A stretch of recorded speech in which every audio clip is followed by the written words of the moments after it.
Chapter 1. Transformed into the cannon fodder, true daughter. Lin Yin, no matter how you resist, it is futile. Your parents have already agreed to let you marry the heir of the Southern King's manor in my stead. Lin Yin, groggy, opened her eyes to the sound of a triumphant voice and found herself standing by a lake, confronted by a young girl clad in ancient attire. Bewildered, Lin Yin wondered who this girl was and where she was. She had been at home reading a novel. So how had she suddenly arrived at this place? The girl's words sounded vaguely familiar. Was she about to say, even if you were your parents' biological daughter, in everyone's eyes, you are merely a lowly adopted daughter, while I am the noble true daughter? As expected, the girl's words echoed her thoughts perfectly. Lin Yin felt her mind blank as a flood of memories surged into her consciousness. She realized she had transmigrated into a book she was currently reading, titled The False Daughter is the Center of Attention. She had become the cannon fodder true daughter, meant to highlight the false daughter protagonist. The arrogant girl before her was the book's protagonist, Lin Yu. The original owner of this body had gone missing as a child and was only found a few months ago. Lin Yu, being the only girl in the family, was spoiled and temperamental, fearing that the original owner would take away her cherished status and thus bullied and schemed against her. The original owner, with a weak character, did not resist the bullying and had gained a reputation for being petty, leading to her parents' and brother's disdain, publicly declaring her status as an adopted daughter. Suddenly, Lin Yin felt a sharp pain in her chest. The original owner's obsession urged her to make her parents and brother regret their affection for the false daughter and feel guilty towards her. Lin Yin acquiesced, and the pain in her chest vanished instantly. She was well aware of the plot. Lin Yu would next attempt to drown her, leading to her being scolded and forcefully married off to the story's greatest antagonist. A knowing smile graced Lin Yan's lips as she noticed Lin Yu preparing to leap into the lake. Seizing the moment, she pulled Lin Yu back and jumped in herself, feigning an inability to swim, flailing her arms desperately on the surface while weakly calling for help. Lin Yu fell to the ground, her eyes filled with malice. As long as Lin Yin perished, her identity as the false daughter would remain unchallenged, and their parents and brother would forever shower her with love. Spotting their mother and fifth brother rushing over, Lin Yu sprang up and leapt into Zhou Li's embrace, feigning distress as she extended her hand, slightly scraped but not. Bleeding, mother, fifth brother, I'm in so much pain. She just tried to push me into the lake.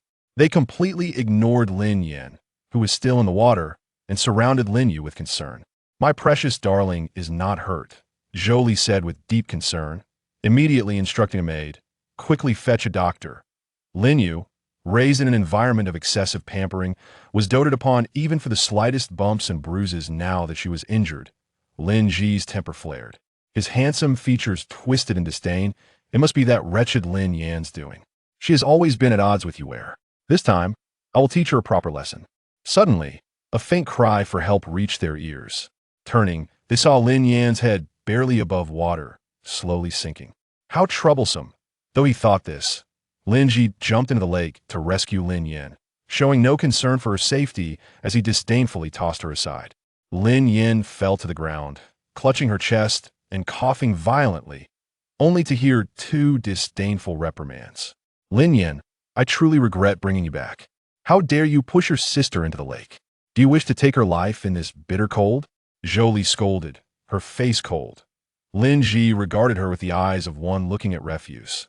Lin Yin, having grown up in the countryside and being an adopted daughter, no one among the noble youths of this vast capital would even look at you to marry the heir of the Southern King's manor is a blessing that countless people could only dream of. Both believed that Lin Yin resented Lin Yu and had pushed her into the lake out of spite. Thankfully, Lin Yu was unharmed. She was merely reaping what she had sown. Lin Yin lowered her head, a cold smile playing on her lips, realizing how the biological daughter and sister were treated like grass, while an illegitimate daughter was treasured. No wonder the original owner later turned dark. In a moment, Lin Yan's expression shifted. She raised her tear-filled eyes to Zhou Li and Lin Ji. Mother, fifth brother, is this truly how you see me? Do you all despise me so? Why do you not even ask before condemning me to have pushed my sister into the lake? You have opposed me time and again. It is entirely within your character to push me into the lake. Lin Yu interjected, her eyes gleaming with pride and disdain. If it weren't for my good fortune, you would have certainly succeeded in harming me. Regardless of her words, their mother and brother would always side with her. Jolie and Lin Ji's expressions hardened again. Could you e'er lie? Surely she was right. Tears streamed down Lin Yan's cheeks as she cried out, I understand you love my sister whatever I say. You will never believe me, but I must speak the truth. Yuera was the one who invited me to the lakeside, telling me not to resist, insisting it was futile, and that I should obediently marry in her place. She called me a lowly adopted daughter while claiming her noble status as the true daughter. Then she approached the edge of the lake, intending to jump in. Fearing for her safety, I tried to hold her back, but she... Lin Yan's sobs grew more intense. Lin Ji, impatient, asked, what did Yuera do? Lin Yan seemed startled, glancing at Lin Yu before reluctantly revealing the truth. It was Yuera who pushed me into the lake and said she wanted to see me drown. If I died, no one could challenge her position. She spoke candidly, even embellishing her feelings, causing Lin Yu to momentarily panic, glaring at Lin Yan. Overcome with rage, Lin Yu could no longer contain herself and pushed Lin Yan. Wretched girl, how dare you speak such nonsense? Lin Yan fortuitously fell against Lin Ji, nearly toppling him over. Spotting a sharp stone where Lin Ji was about to fall, she pushed him away, tumbling instead, her palms scraping against the sharp edge, leaving a bloody mark. Ah! She gasped in pain, but disregarding her wound, Lin Yan worriedly asked, Fifth brother, are you all right? Lin Ji ignored her, his gaze fixed on her injured hand. Lin Yan, following his gaze, quickly hid her palm behind her back, forcing a smile on her pale face, her voice light. It's just a small injury as long as you're fine, that's all. That matters. Lin Ji felt a sudden pang in his heart. While Yuera would wail at the slightest scratch, Lin Yan, with a more serious injury, was unconcerned, instead worrying about him. He stared at her, noting how her clothes were soaked, her dress stained with mud, her hair disheveled and clinging to her face, tears glistening on her eyelashes, presenting an image of vulnerability that evoked a sense of protectiveness. Chapter 1. Transforming into the true daughter of a cannon fodder Lin Yan, no matter how fiercely you resist, it is futile. Your parents have already consented to you marrying the heir of the Southern King's mansion in my stead. Lin Yan, still dazed, opened her eyes to find herself by a lake, confronted by a young maiden in ancient attire. Bewildered, she questioned her identity and location. Wasn't she just at home, reading a novel? The girl's words were hauntingly familiar. She anticipated the next phrase, which would surely declare that regardless of being the biological daughter, in the eyes of all, she was merely a lowly adopted girl, while the speaker was the esteemed legitimate daughter. As expected, the girl's words echoed her thoughts. A surge of memories flooded Lin Yan's mind, and she comprehended her predicament. She had transmigrated into the very novel she was reading. The false daughter is the center of attention, where she was cast as the true daughter of a cannon fodder, overshadowed by the false daughter, Lin Yu. The original Lin Yan had gone missing in her youth and was only recently found. Lin Yu, the sole daughter cherished by her family, had grown spoiled and arrogant, fearful that Lin Yan and Appo's return would usurp her affection, leading her to bully and frame Lin Yan at every turn. Lin Yan was struck by a pang of pain in her chest, a remnant of the original's desire for her parents and brother to regret their favoritism towards the false daughter and feel guilt towards her. She acquiesced, and the ache dissipated instantaneously. Well-versed in the plot, she foresaw Lin Yu's next move, to feign a jump into the lake to frame her, resulting in Lin Yan being scolded and forced into marriage with the story and Appo's greatest antagonist. A knowing smile graced Lin Yan and Appo's lips as she noticed Lin Yu preparing to leap into the lake. Seizing the moment, she yanked Lin Yu back and, with determination, jumped into the water herself. Pretending to be unable to swim, she thrashed about, her weak cries for help barely breaking the surface. Lin Yu, sitting on the ground, observed Lin Yan's desperate struggle with malicious glee. If Lin Yan perished, her identity as the false daughter would remain unchallenged, ensuring that her parents and brother would forever shower her with affection. Spotting their mother and fifth brother hastily approaching, Lin Yu leaped into her mother's embrace, feigning distress, extending her unscathed hand, which bore only a minor scrape. Mother, fifth brother, it hurts so much. She tried to push me into the lake. Ignoring Lin Yan, the two rushed to attend to Lin Yu, showering her with concern. My precious darling, does it hurt? Their mother, Zhou Li, was immediately distraught, commanding a maid to summon a doctor. Having grown up under an abundance of love, even the slightest injury to Lin Yu incited great worry within the family. Lin Ji, with a fiery temper, could hardly contain his disdain. It must have been that wretched Lin Yan. She often opposes you, This time, I will teach her a lesson. Suddenly, a faint call for help reached their ears, and they turned to see Lin's head barely above water, slowly sinking. What a troublemaker, Lin Ji thought. Yet he dove into the lake to rescue Lin Yan, showing no concern for her safety, disdainfully tossing her aside once he pulled her out. Lin Yan fell to the ground, clutching her chest, coughing violently, only to hear two disdainful reprimands. Lin Yan, I truly regret bringing you back. How dare you push your sister into the lake in this frigid weather? Do you wish to take her life? Joli skuldakuldi. Lin Ji regarded her with contempt. Lin Yan, having grown up in the countryside as an adopted daughter, you are of no worth in this grand capital among noble families. Being able to marry the heir of the Southern King's mansion is a blessing many would envy. They both believed Lin Yan resented Lin Yu and had pushed her into the lake out of spite. Concluding that Lin Yu was fortunate to have escaped unscathed, while Lin Yan faced the consequences of her actions. Lin Yan lowered her head, a cold smile playing on her lips. To them, her own flesh and blood were worth less than a mere adopted child. It was no wonder the original character had darkened later in the story. In an instant, Lin Yan transformed, lifting her tear-filled eyes to meet the furious gazes of Zhou Li and Lin Ji. Mother, fifth brother, is this truly how you see me? Do you all just busy me so? Why not even ask a single question before condemning me as the one who sought to harm my sister? You have opposed me time and again. It is no surprise that you would attempt to push me into the lake. Lin Yu interjected, her eyes gleaming with triumph and disdain. Had I not been lucky, you would have succeeded in killing me. No matter her words, their mother and brother would side with Lin Yu. Zhou Li and Lin Ji's resolve hardened once more. Could Lin Yu ever lie? Surely, she was correct. Tears streamed down Lin Yan's face as she sorrowfully recounted the events. I understand your affection for my sister, yet you refuse to trust my words. I must speak the truth. It was she who invited me to the lakeside, insisting I should not resist, that it would be futile. She called me a lowly adopted daughter while proclaiming herself the esteemed legitimate daughter. Then she walked toward the lake, preparing to jump. Fearing for her safety, I reached out to stop her, but she... Lin Yan's sobs grew more intense, prompting Lin Ji's impatience. What happened to you, Seemingly frightened, Lin Yan glanced at Lin Yu and reluctantly spilled the truth. It was my sister who pushed me into the lake, declaring she wished to see me drown. If I died, no one could threaten her position. Lin Yan's words flowed freely, laced with embellishments that reflected her true thoughts. Catching Lin Yu off guard as she glared at her in fury. Unable to contain her anger, Lin Yu pushed Lin Yan once more. You vile creature. How dare you speak such nonsense? By unfortunate coincidence, Lin Yan fell against Lin Ji, who nearly lost his balance.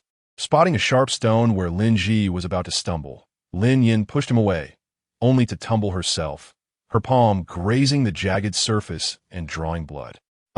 She gasped in pain, yet her concern shifted to Lin Ji. Fifth brother, are you hurt? Lin Ji ignored her, his gaze drawn to her injured hand. Lin Yan, sensing his concern, hid her palm behind her back, forcing a smile despite her pallor.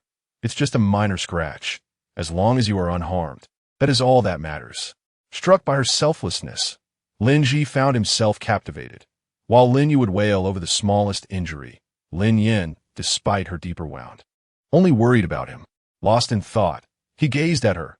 Her clothes were drenched, her dress muddied, hair disheveled against her tear-streaked face, presenting a pitiful sight that evoked a deep sense of compassion. The author has a message. Yin Yin is a scheming green tea girl, while Hunggu is a possessive, obsessive antagonist. Chapter 2. The Replacement Bride and the Disabled Overlord. Lin Yu noticed Lin Ji and Amp Appo's unusual expression and hurried to explain, fifth brother, and Amp Appo's, it's not what it seems. She has slandered me. A chilling wind swept through, causing the petite Lin Yin to shiver, her eyes glinting with fear as she repeatedly apologized. Sister, I and Amp, Oppos, am sorry. Mother, fifth brother, let us pretend I was just talking nonsense earlier. Sister did not push me nor say she wanted to see me drown. I promise I won't compete for your affection anymore. For your happiness and family harmony, I will obediently marry into the family. Please do not scold me. I am scared. Lin Yin and Oppos' face was ashen, her gaze filled with terror as she took all the blame upon herself. Her pitiful appearance stirred compassion in anyone who looked upon her. Lin Ji had never seen Lin Yin so wronged and fragile, and he felt a rare twinge of guilt. You and Amp, Oppos, how could you push someone? As a young lady of the Marquisate, you should know better. Lin Yu stamped her foot in frustration. Fifth brother, I did not mean to. It's all her fault for accusing me first that made me angry. Lin Yu glared at Lin Yin, her resentment intensifying. Yet, she also felt a wave of helplessness, despite Lin Yin and Oppos' feeble demeanor, no matter what trick she employed. It was as if she were punching a pillow, an exasperating experience. Lin Yu's initial guilt revealed to Lin Ji that Lin Yin spoke the truth. After all, she was his beloved younger sister. Nevertheless, he believed in the importance of justice and said sternly, Lin Yu, this time, you are in the wrong. It was Lin Yu and Amp, Oppos' first reprimand, and she pouted in grievance. Mother Jolie felt a tinge of disappointment towards Lin Yu, but upon seeing her distressed expression, her irritation dissipated. She quickly soothed her. My dear, it's all right. You only pushed Lin Yin a little. She is not seriously hurt. Then she turned to Lin Ji with displeasure. Fifth brother, how can you speak to your sister that way? I understand that sister did not mean it, Lin Yin interjected, tugging at Lin Ji and Oppos' sleeve, performing her act of feigned innocence, and even pretending to faint afterwards. Lin Ji caught the fainting Lin Yin, his brows furrowing as he hurriedly carried her back to her room and ordered someone to fetch a doctor. When Lin Yin awakened, it was already night. Drawing from the original owner and Amp, Oppos' memories and the descriptions of the Lin family in the book, she discerned their personalities and resolved to first target the easiest one to alter her predicament. Lin Ji had a fiery temper, was unlearned, and loved to fight. Yet he was the most innocent among the five brothers. Lin Yin found a thin coat in the wardrobe to drape over herself, calculated the timing, and, with some snacks in hand, made her way to the path Lin Ji would inevitably take. Upon seeing him approach, she hid aside, crying and lamenting. Having just left Lin Yu, Lin Ji was startled by the sound of weeping. Following the sound, he found Lin Yin huddled in a corner, appearing utterly forlorn. Why is it that I, a member of the Lin family, am not liked by anyone? Why do father, mother, and my brothers refuse to acknowledge my existence? I envy sister so much. She is adored by our parents and brothers, the leading talent of the capital. Yet I am utterly useless, only bringing them shame. I wish I could be as remarkable as sister, skilled in music and painting, but no one has ever taught me, nor told me how to do it. I do not wish to embarrass myself or bring shame to our family. Sobi. Lin Ji listened intently to Lin Yin and Amp, Oppos' words, suddenly recalling her chubby, adorable self from childhood, following him with a sweet voice calling, fifth brother. He was taken aback. Indeed, Lin Yin was his biological sister. Why did he harbor such disdain for her now? Observing her frail form, Lin Ji felt a change within him. He approached her, determined to treat her better from now on, seventh sister. The sudden voice startled Lin Yin, who turned around in a daze. Upon recognizing Lin Ji, her eyes widened. Fifth brother, how long have you been here? I heard everything you said. Lin Yan's face flushed with embarrassment, but inwardly she smiled, for she intended for him to hear every word. After all the time spent braving the cold wind, she dutifully offered the snacks she had prepared, her voice accompanied by a cough. Fifth brother, these are the snacks I made. I hope you will like them. Tomorrow I will be getting married, and we siblings will have fewer opportunities to meet. Please, take care not to get into fights. If you get hurt, I will be heartbroken. Lin Yin and Amp, Oppos' earnest gaze reflected his sister and Amp, Oppos' care for her brother. Lin Ji felt a pang of guilt as he listened to her. Tomorrow, Lin Yin would replace you and Apo's, or to marry a disfigured, disabled man, while tonight their father, mother, and 4 brothers were all in you and Apo's, as courtyard. Even he had gone to comfort you and Apo's, neglecting Lin Yin. Accepting the snacks, Lin Ji and Apo's, as expressions softened for the first time. 5th brother understands your intentions, 7th sister. It is cold tonight. Hurry back to your room and do not worsen your illness. Lin Yan's pale face broke into a radiant smile. 5th brother. Are you concerned about me? I am so happy. Just one sentence from him brought her immense joy, while Lin Yu required much coaxing to show him a favorable expression. Lin Ji Kuden and Apo's. T help, but feels self-deprecating. Lin Yin waved, her smile unwavering. 5th brother, you should return quickly too, so you do not catch a chill. I shall take my leave now. Her cheerful disposition lightened Lin Ji's gloomy mood, revealing her to be an easily satisfied fool. As Lin Ji lay in bed, Lin Yan's words echoed in his mind. She had grown up in the countryside, enduring considerable hardship, while Lin Yu enjoyed a life of luxury in the marquisate. Surrounded by servants and affection, glancing at the box of snacks, he recalled his past treatment of Lin Yin, and a sense of heaviness settled in his heart. From now on, 5th brother would treat you well. Today marked her wedding day. Lin Yin, dragging her frail body, was awakened before dawn to be dressed and adorned. Her father, mother, and 4 brothers were nowhere to be seen. Only Lin Ji had come. If it were Lin Yu, she would never have treated her so coldly. Lin Ji clenched his fists, seething with anger, but suppressing it. 7th sister, if you suffer any grievances at the South King's residence, remember to tell 5th brother. I will stand up for you. Lin Yin beamed. Thank you, 5th brother. I will not suffer any grievances. With that, she climbed into the bridal sedan chair, heading to the South King's residence. The South King's residence was desolate, with no one to offer congratulations. Even the wedding ceremony was symbolically performed with a rooster, after which Lin Yin was ushered into the bridal chamber. It was not until nightfall that the closed door was finally pushed open. Lin Yin sat upright, relieved that she had entered the story just before her wedding, without having offended the antagonist, Helian Hung. Otherwise, given the antagonist's vengeful nature, she feared she would have met a dire fate.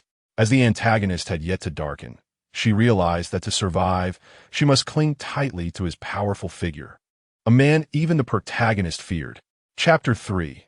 The Villain and Apo's rebirth. As the red veil was lifted, Lin Yin beheld the man seated in the wheelchair, adorned in wedding attire. His raven hair was elegantly tied back, and his strikingly handsome features were complemented by sharp, sword-like eyebrows above elongated phoenix eyes. His double eyelids were deep and wide, exuding an aura as profound and chilling as a frozen pond. With a straight nose and well-defined contours, his cold, pale skin radiated an air of aloof nobility. For a moment, Lin Yin was momentarily lost in thought. In modern times, she had encountered countless handsome men, yet none could rival the one before her. After accepting the wine cup, the matchmaker uttered a few auspicious phrases, and the two intertwined their wrists to partake in the union wine. Once the wine was consumed, He Lianheng's expression shifted with a newfound serenity. He had been reborn on the very night of his marriage to Lin Yin, yet he had also lost his sense of taste.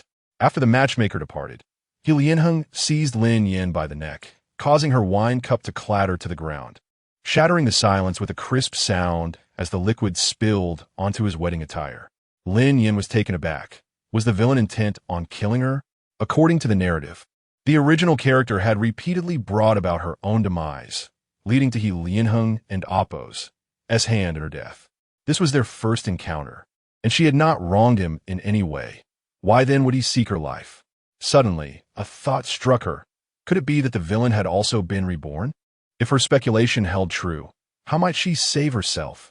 At this juncture in the plot, the villain and Apo's family was on the brink of exile. If she could secure an opportunity for him, perhaps he would spare her life. Lin Yin fixed her gaze on the imposing man before her and uttered a phrase that seemed nonsensical. The imperial decree will be issued tomorrow. She was testing whether He Lianheng was indeed reborn.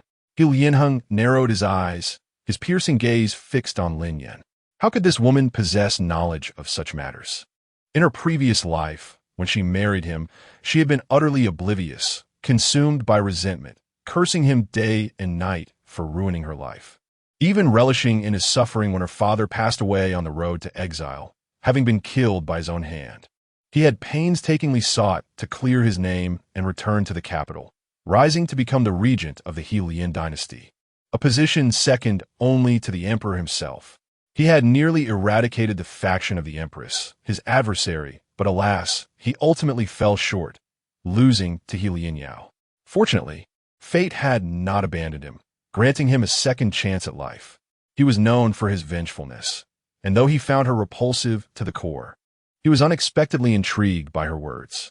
Lianheng and Amp, Oppos, S. mind flashed back to the tragic death of his father and the subsequent decline of his mother, who followed suit months later. The empress had laid a trap, and if this woman truly possessed a means to alter their fate, he might consider sparing her life. Even the faintest glimmer of hope was worth pursuing. He could not afford to repeat the past. Lin Yin had noticed the subtle shift in Lianheng and Oppos' expression, confirming her suspicions. Her heart raced in her chest. She tilted her head, her captivating eyes gazing at the noble, indifferent man, her delicate face breaking into a faint smile. With lips parting and closing like petals, she spoke in a voice as gentle as a spring breeze, offering her solution. "My lord, are you truly willing to accept exile? I have a way. Why not take a gamble?" Lianheng raised an eyebrow, regarding her with disdain. "What did you call me?" "My lord," Lin Yin replied, tilting her head, her eyes crescent-shaped with innocence. "Is that not correct?" He had never witnessed Lin Yin smile before. Seeing her soft and gentle demeanor momentarily bewildered him. This woman was no longer the resentful individual from his previous life. After a lengthy silence, Lianheng released Lin Yin, who fell to the ground, clutching her throat as she coughed violently. Tears welled in her enchanting eyes, her hair disheveled, and faint red marks adorned her slender neck, presenting a pitiful yet endearing sight. Lianheng remained unmoved, his expression cold. "Speak," Lin Yin responded. "The emperor is losing his sense of taste, and is thus seeking renowned chefs from across the land to find the most unforgettable flavors. I happen to possess the ability to restore his taste. As long as my lord spares my life, you will gain the emperor and Oppos' trust and can investigate the rebellion anew." Coming from a family of traditional medicine practitioners, she had always been fond of culinary arts, and fortunately, her space had also traveled with her, stocked with ample ingredients. Lianheng narrowed his phoenix-like eyes, his indifferent gaze scrutinizing Lin Yin. He had been searching for a chef for a month. If she truly possessed the skill, why had she not demonstrated it in her past life? This woman was replete with oddities, her demeanor starkly different from before. Was she also reborn, or had she simply undergone a transformation? The man suddenly smirked, finding the situation amusing. Lin Yin was perplexed by his sudden laughter, feeling a chill run down her spine. Just as she was about to inquire, his deep voice resonated. "To the kitchen." In the kitchen, Lin Yin turned her back to Lianheng as she selected ingredients. Secretly retrieving sea cucumbers, ham, scallops, shrimp, duck gizzards, chicken thighs, pine nuts, and a total of 18 different ingredients from her space. She also took out a bag of rice, for as a food blogger, she had hoarded a plethora of culinary supplies. As the rice cooked, she began crafting the taste the old emperor longed for, the renowned Yangzhou fried rice. Lianheng quietly observed from his wheelchair as Lin Yin deftly chopped and washed the vegetables.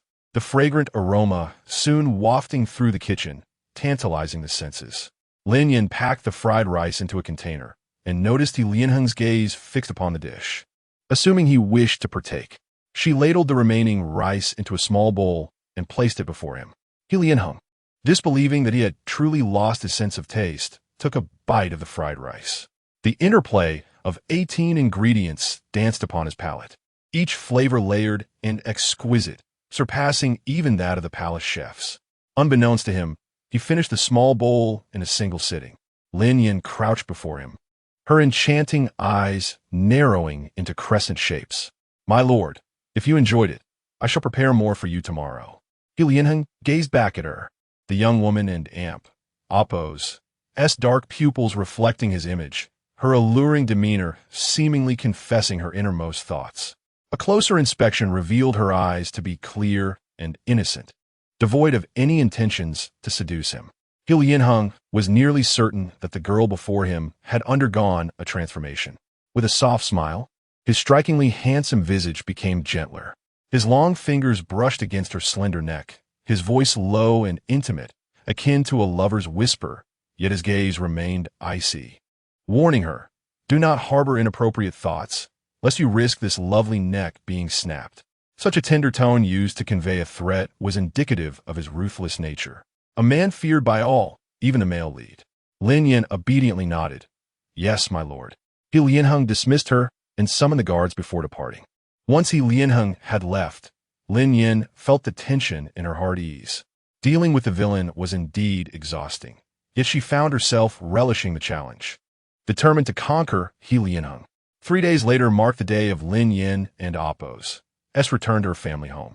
In those 3 days, she had not seen He Lianheng and Appo's face, and she presumed he would not accompany her back, so she made her way alone to the Lin Marquis household. The atmosphere was cold and desolate. Her negligent father and 5 brothers were absent, having forgotten the significance of the day. Meanwhile, Jolie was merrily selecting clothing and accessories with Lin Yu, completely oblivious to the fact that her own daughter was returning home today. Jolie and Appo's gaze was filled with affection as she picked up an exquisitely crafted golden hairpin adorned with gemstones and placed it atop Lin Yu and Appo's head. "You and Appo's you look absolutely stunning in this jewelry."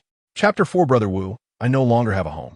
Lin Yu gently touched the ornate hairpin atop her head, affectionately intertwining her arm with Jolie and Appo's playfully sticking out her tongue.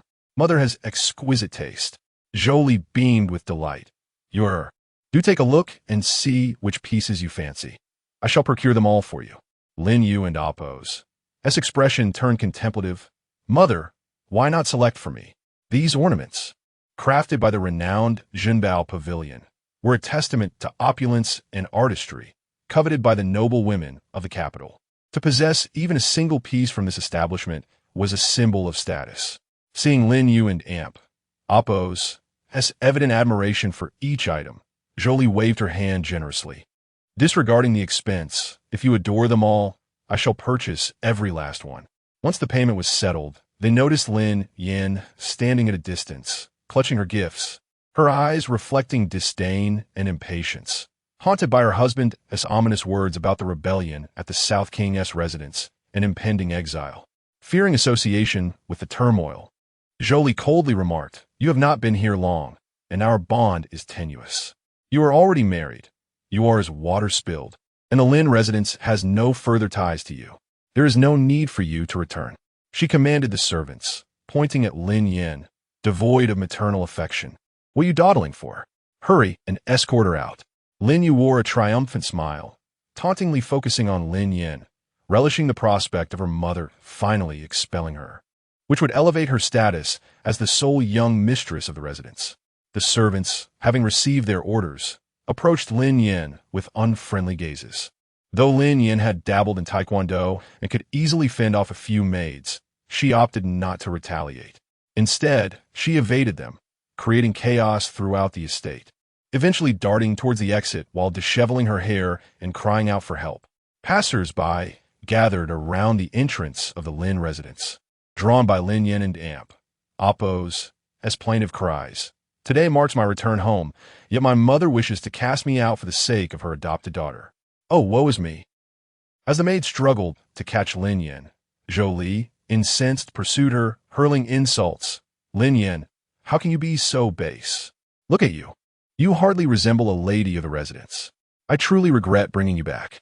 Since Lin Yin and Appo's return, the once warm household had turned into a den of strife, and Lin Yin's every action brought shame upon the family. Jolie felt embarrassed to associate with the noble women of the capital, fearing their ridicule.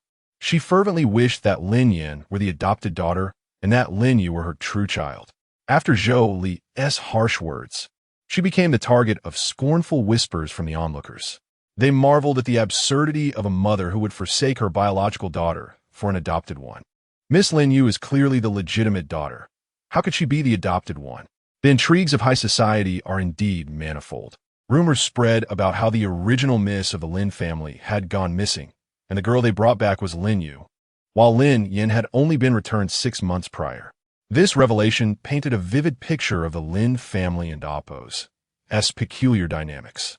Many could not fathom how the lady of the residence could allow an adopted daughter to overshadow her true child. Overhearing the murmurs, Zhou Li's expression darkened further.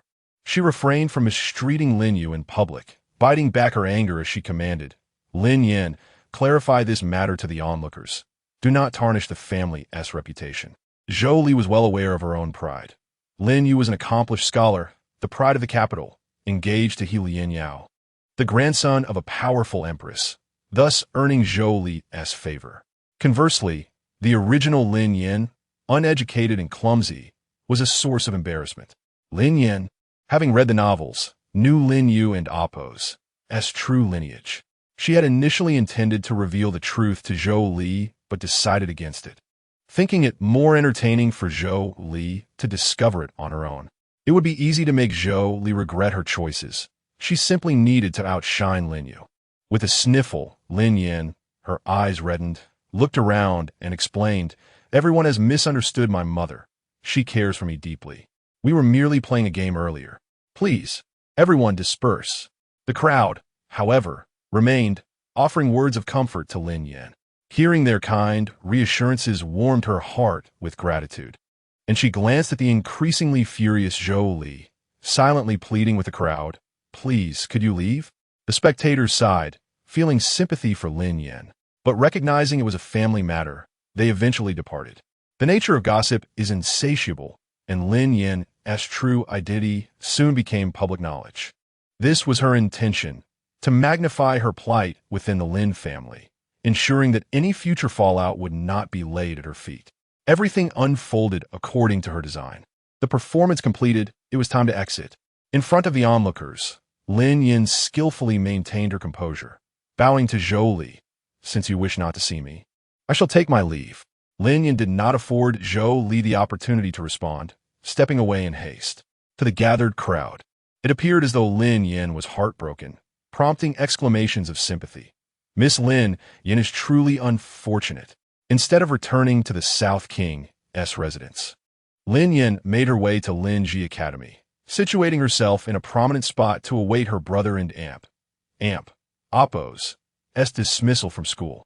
The moment Lin Ji exited the academy, he spotted his sister, despondent and lost. After bidding farewell to his classmates, he sat beside her. "Seventh sister, what troubles you?" Lin Yin wiped her tears, forcing a pained smile. "It's nothing, just some sand in my eyes." Yet her tears flowed more abundantly, refusing to dry. Unable to contain her sorrow, she collapsed onto the table, weeping loudly. "Woe is me. I have no home." Her shoulders trembled with despair, her cries echoing with a haunting sorrow. Lin Ji had witnessed her tears before, but never such profound hopelessness.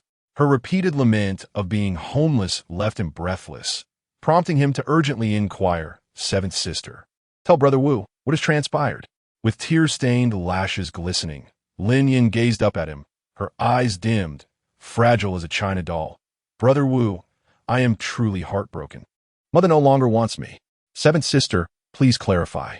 Today is my return home, yet my husband is indifferent, my mother-in-law unkind.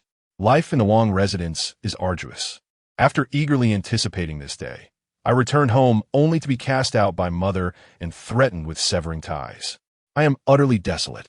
Lin Yin clutched Lin Ji's sleeve tightly, her pleading gaze fixed upon him. "Brother Wu, will you still acknowledge me as your sister?" Chapter 5. Brother Wu's complete betrayal. Lin Ji's heart ached as though a multitude of ants gnawed at his chest, a seething rage igniting within him. How could mother be so unreasonable? "Lin Yin, you are my blood-related sister, and that will never change." Lin Ji's gaze was resolute as he conveyed to her that she would always be his sister. He grasped Lin Yan's hand firmly. "Seventh sister, come, let us return. Brother Wu will help you." Lin Yin anxiously intertwined her hands. "Brother Wu, Perhaps it would be best not to go back. Mother has my elder sister with her. She surely does not wish to see me.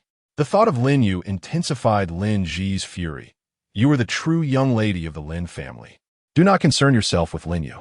In that moment, Lin Ji stood resolutely by Lin Yan and Appo's side. Lin Yu had received abundant affection, yet his own sister had been left with nothing, utterly alone. Thus, he would be her support. Nangong Wangfu. Ever since that fateful wedding night when he tasted Lin Yan's fried rice, Helian Hung found no flavor in any food for 3 consecutive days. As if he were chewing wax, he coldly inquired, "Where is the young lady?"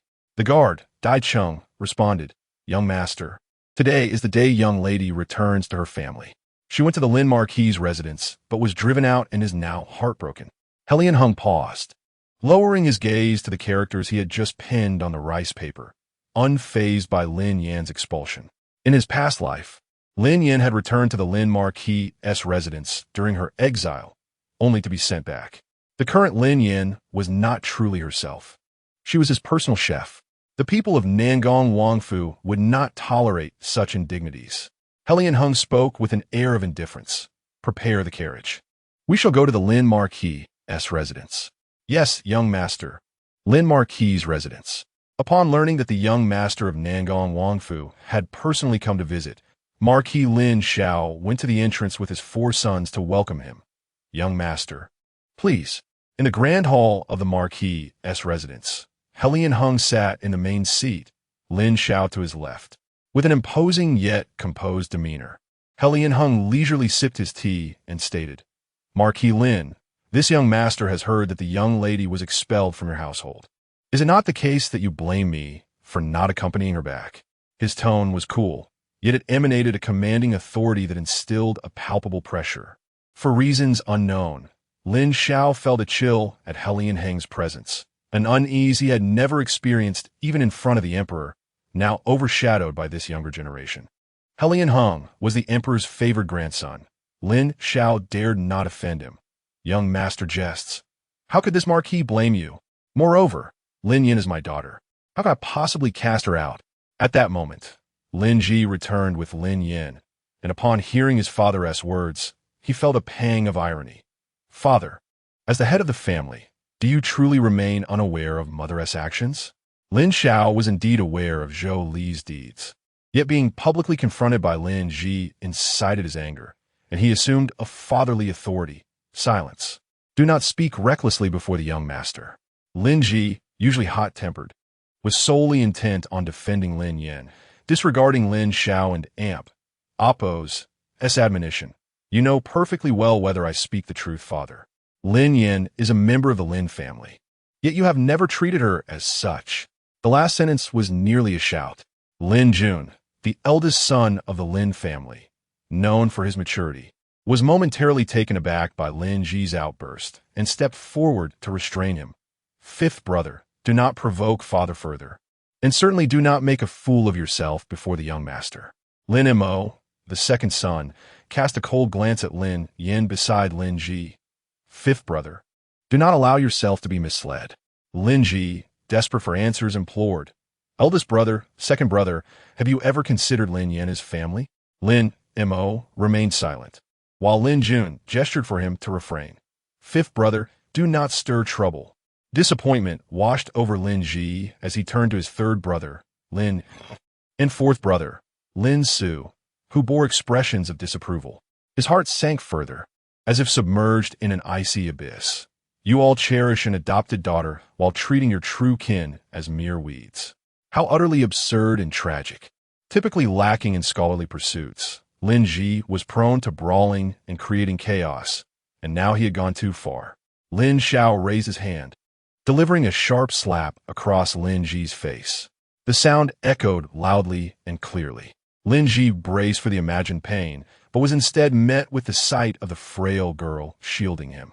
His pupils constricted, especially at the clear imprint of a hand on her pale face. Heartache surged within him as he longed to reach out and touch her cheek. Yet his hand lingered in the air, wavering. His voice emerged hoarse and pained. "Seventh sister, why did you shield me?" Lin Yin seemed unaffected by the pain. a faint smile gracing her lips as she comforted him. Brother Wu, I am fine.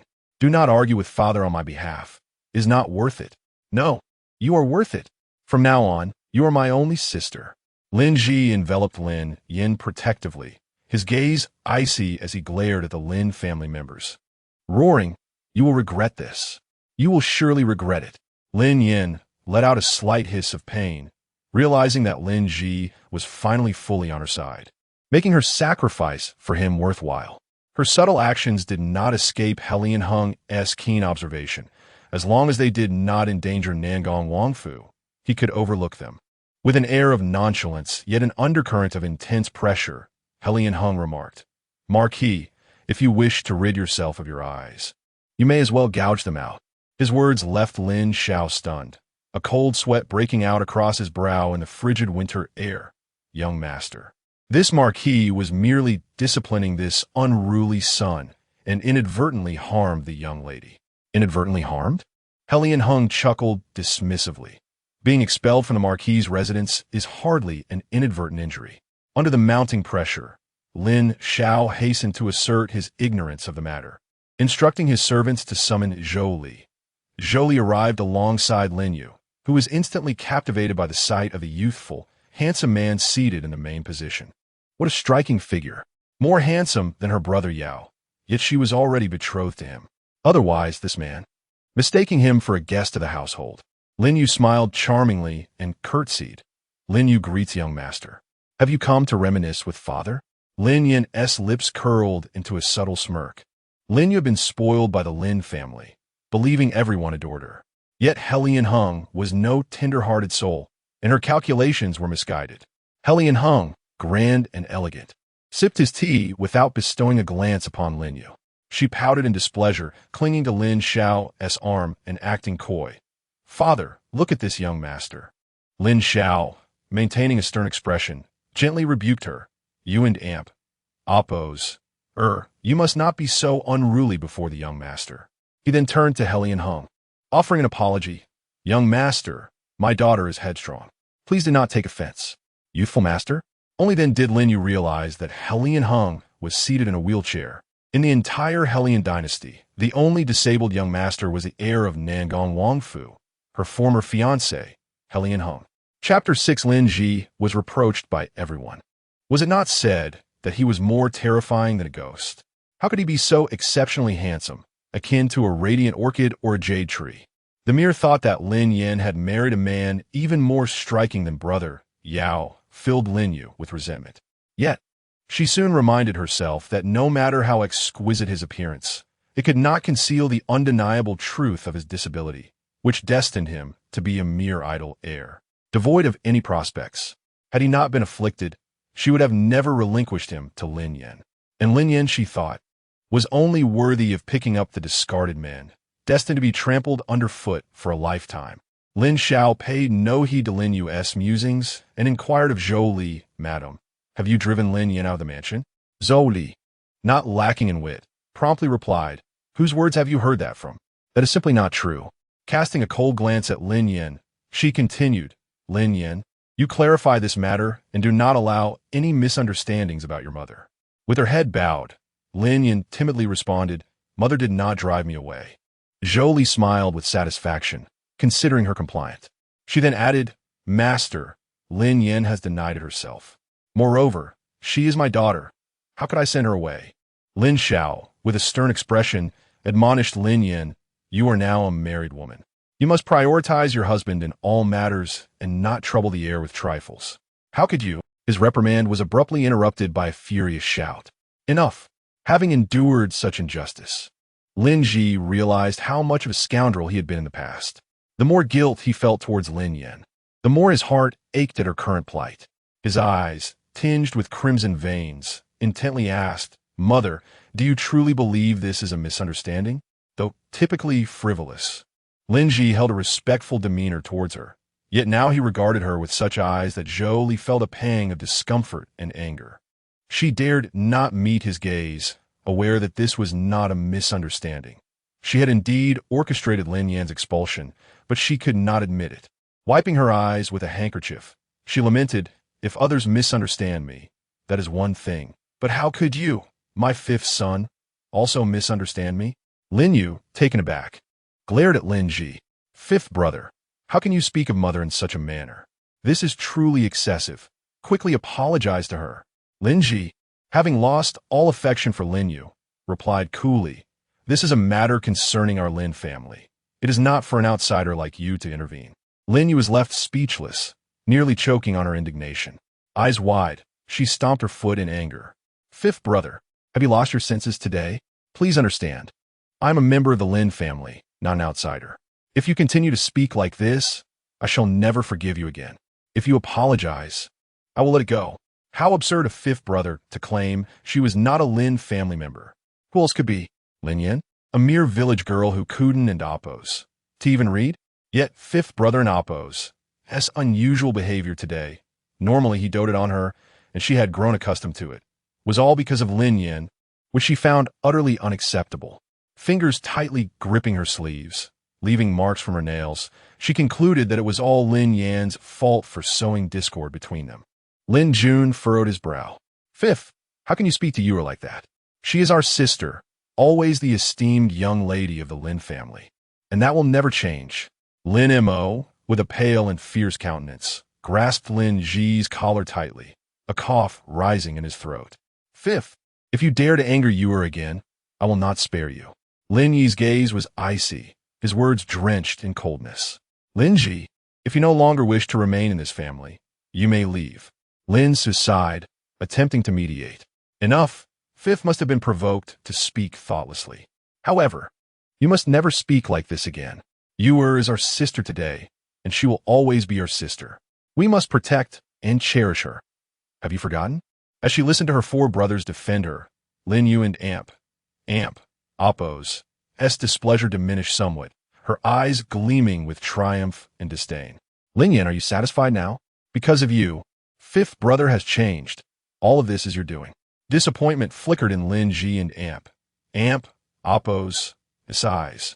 Lin Yu had been spoiled beyond measure.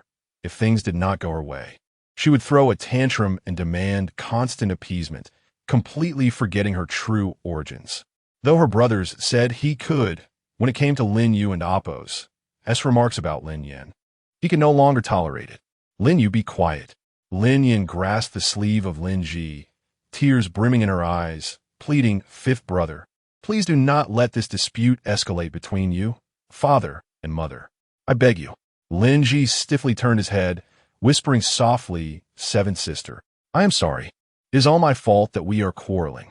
Lin Yan forced a ghastly smile, her pale face attempting to radiate gratitude. Fifth brother, thank you for standing up for me, but I wish for your well-being more. It pains me to see you being scolded. Fifth brother, my life may be destined for hardship, but you are different. Lin Ji understood her meaning. He was the fifth young master of the Lin Marquisate, with a bright future ahead, while she was merely an unrecognized wretch. A sharp pain throbbed in his heart, an indescribable sorrow enveloping him in a shroud of gloom. After a lengthy silence, he finally murmured, all right. She was clearly the legitimate daughter, deserving of all adoration, yet she had to compromise to maintain her position in this family. Lin Ji clenched his fists tightly, veins protruding, silently vowing to grow strong enough that no one could ever bully Lin Yan again. Lin Yu could not bear Lin Yan's feigned demeanor and scoffed, always putting on an act. Lin Ji, unable to contain his anger, was restrained by Lin Yan. Fifth brother, you promised me just now. His eyes, filled with fury, warned Lin Yu. Had Lin Yan not held him back, he would have unleashed his wrath. Lin Ji could not bear to see Lin Yan suffer any longer and did not wish to remain in this household, pulling her to leave. Lin Yan shook her head. The heir is still here. Having witnessed the farce, Helian Hung spoke coolly, returned to the mansion. After Helian Hung departed, Lin Xiao turned to Zhou. Before the heir, I must protect you. Why did you truly expel Lin Yan? Even if you wish to avoid her, there is no need to make it a public spectacle. Zhou, feeling wronged, replied, Master, this cannot solely be blamed on me. I expelled Lin Yan because you mentioned that the Southwang mansion would soon be exiled. I was worried it would implicate the Marquisate, so I had no choice but to send Lin Yan away for the good of the house. Who knew that wretched girl would deliberately escalate the situation? Chapter 7. Is my husband satisfied with what he sees? Lin Xiao has never held a fondness for Lin Yan, considering her merely a daughter. However, it appears that Lin Yin possesses a certain utility, as she is capable of garnering Helian Heng's support and issuing a warning to Zhou Li. Do not be foolish next time. Zhou Li repeatedly acknowledged, I understand, my lord. Yet, inwardly, she simmered with resentment. That wretched girl Lin Yin had caused her to incur her husband's ire and had even drawn her son's disdain. Lin Yu, on the other hand, was a source of comfort, never causing her distress. Lin Jun, the newly appointed top scholar, held the emperor and Appo's favor and served at the Dali Temple. Well-versed in court affairs. Mother, the South King's residence will not be exiled, and Lin Yan will not implicate the Marquis house. There will be no need to expel her in the future. Lin Ji listened to their conversation with a sense of numbness, a chilling dread welling up within him. A sardonic smile tugged at the corners of his lips as he turned to leave. Memories of how he had treated Lin Yin flooded his mind, and he clenched his fists, shutting his eyes tightly. Doubts began to creep in regarding the authenticity of Lin Yin's supposed bullying of Lin Yu. If there were hidden truths, would not his parents and 4 elder brothers embrace Lin Yin? Inside the carriage, Helian Hung rested with his eyes closed and remarked coolly, a clever maneuver, much more adept than Lin Yin. Truly, her husband was exceptionally astute. As the archetypal antagonist, every one of her actions had been laid bare before him. Lin Yin, realizing this, chose to forego pretense in his presence, her eyes curving in a crescent as her voice took on a soft, melodious tone. Thank you, my lord, for standing up for me today. You were so kind to Yenner. Huh, kind to her? It was merely a matter of her being of some use. Helian Hung opened his eyes, his gaze deep and piercing, his features strikingly handsome, yet exuding an air of authority. Do not be overly sentimental. You now represent the South King's residence. Do not bring shame upon it. Helian Heng's thoughts were inscrutable to her, and she could not fathom his intentions. He had threatened her on their wedding night, and while today he insisted she not bring disgrace, he nonetheless provided her with support, thus granting her an opportunity to endear herself to him. Lin Yin and Appo's smile blossomed even brighter, her enchanting peach blossom eyes shimmering with allure, each smile and frown laden with seduction. Regardless, my lord has indeed assisted me, and Yenner shall fulfill her duties as a wife diligently and serve you well. Helian Hung raised a brow, his elegant fingers lifting her delicate chin, his lips curving into an enigmatic half-smile, his voice low and melodious. Oh, how do you intend to serve me? Lin Yan's captivating eyes were fixed upon the noble and handsome man before her. A delicate blush staining her cheeks as she shyly replied, I will serve you closely. Upon hearing this, Helian Heng's deep, magnetic laughter escaped his lips, his dark eyes cold and profound, as he gracefully set aside Lin Yin and lifted a nearby teacup to sip. From this day forth, your responsibility will be to manage my meals. Confronted with the man and Appo's distant gaze, Lin Yin felt a flicker of disappointment, yet she readily agreed, yes, I shall strive to prepare the most delectable dishes. As the saying goes, to win a man's heart, one must first capture his stomach. Lin Yin credited Helian Hung's fondness for a fried rice on their wedding night for this opportunity. With a playful glint in her eye, she inquired softly, does my lord have any dietary restrictions? None. Upon returning to the South King's residence, Lin Yin headed to the kitchen, where the ingredients were readily available. Saving her much time, she prepared 4 dishes and a soup, carefully packing them into a food box, which she personally carried to Helian Hung and Appo's Pinewood Courtyard. The courtyard was devoid of maidservants, attended only by 2 guards. Not spotting Helian Hung, she asked, where's my lord? One guard, Dai Qing, turned his head, showing no inclination to respond to Lin Yin, whereas Dai Cheng was courteous. Lady of the house, the young master is in the study. Thank you. Lin Yin replied politely before heading toward the study. Dai Qing could not comprehend why Dai Cheng treated Lin Yin with such respect. Why are you being so kind to her? She is merely the adopted daughter that the Marquis house sent over, assuming the king would be exiled. She is not just an adopted daughter. She is the true, legitimate daughter of the Marquis house, Dai Cheng succinctly clarified. Yet, Dai Qing remained disdainful. So what if she is legitimate? A country bumpkin who can barely read. How does she deserve the young master? Dai Chung, sensing a hint of difference in how the young master regarded Lin Yan, kindly advised, "It is not our place to question our master and amp, Oppo's decisions. You should show more respect to the young master's wife in the future." Dai Qing snorted dismissively, disregarding Dai Chung and Oppo's words. At the study door, Lin Yan softly called, "My lord, it is time for lunch." Seated behind the desk, Helian Hung was engrossed in a book. Upon hearing Lin Yan's voice, he did not even glance up, responding coolly, "Come in." Lin Yan pushed open the door and entered the study, opening the food box and arranging the dishes with care. She knelt beside Helian Hung, tilting her head to reveal her long, fair neck, her bright peach blossom eyes reflecting the image of the man. "My lord, allow me to serve you." Helian Hung and Oppo's gaze fell upon the delicate curve of her neck and her dainty earlobes, and he quickly averted his eyes, responding with a mild, As they reached the dining table, Lin Yan eagerly served Helian Hung, her eyes filled with anticipation as she regarded the handsome and dignified man beside her. "My lord, please try Heiress cooking." Helian Hung's long, elegant fingers lifted the bowl and chopsticks with grace, delicately placing a morsel in his mouth.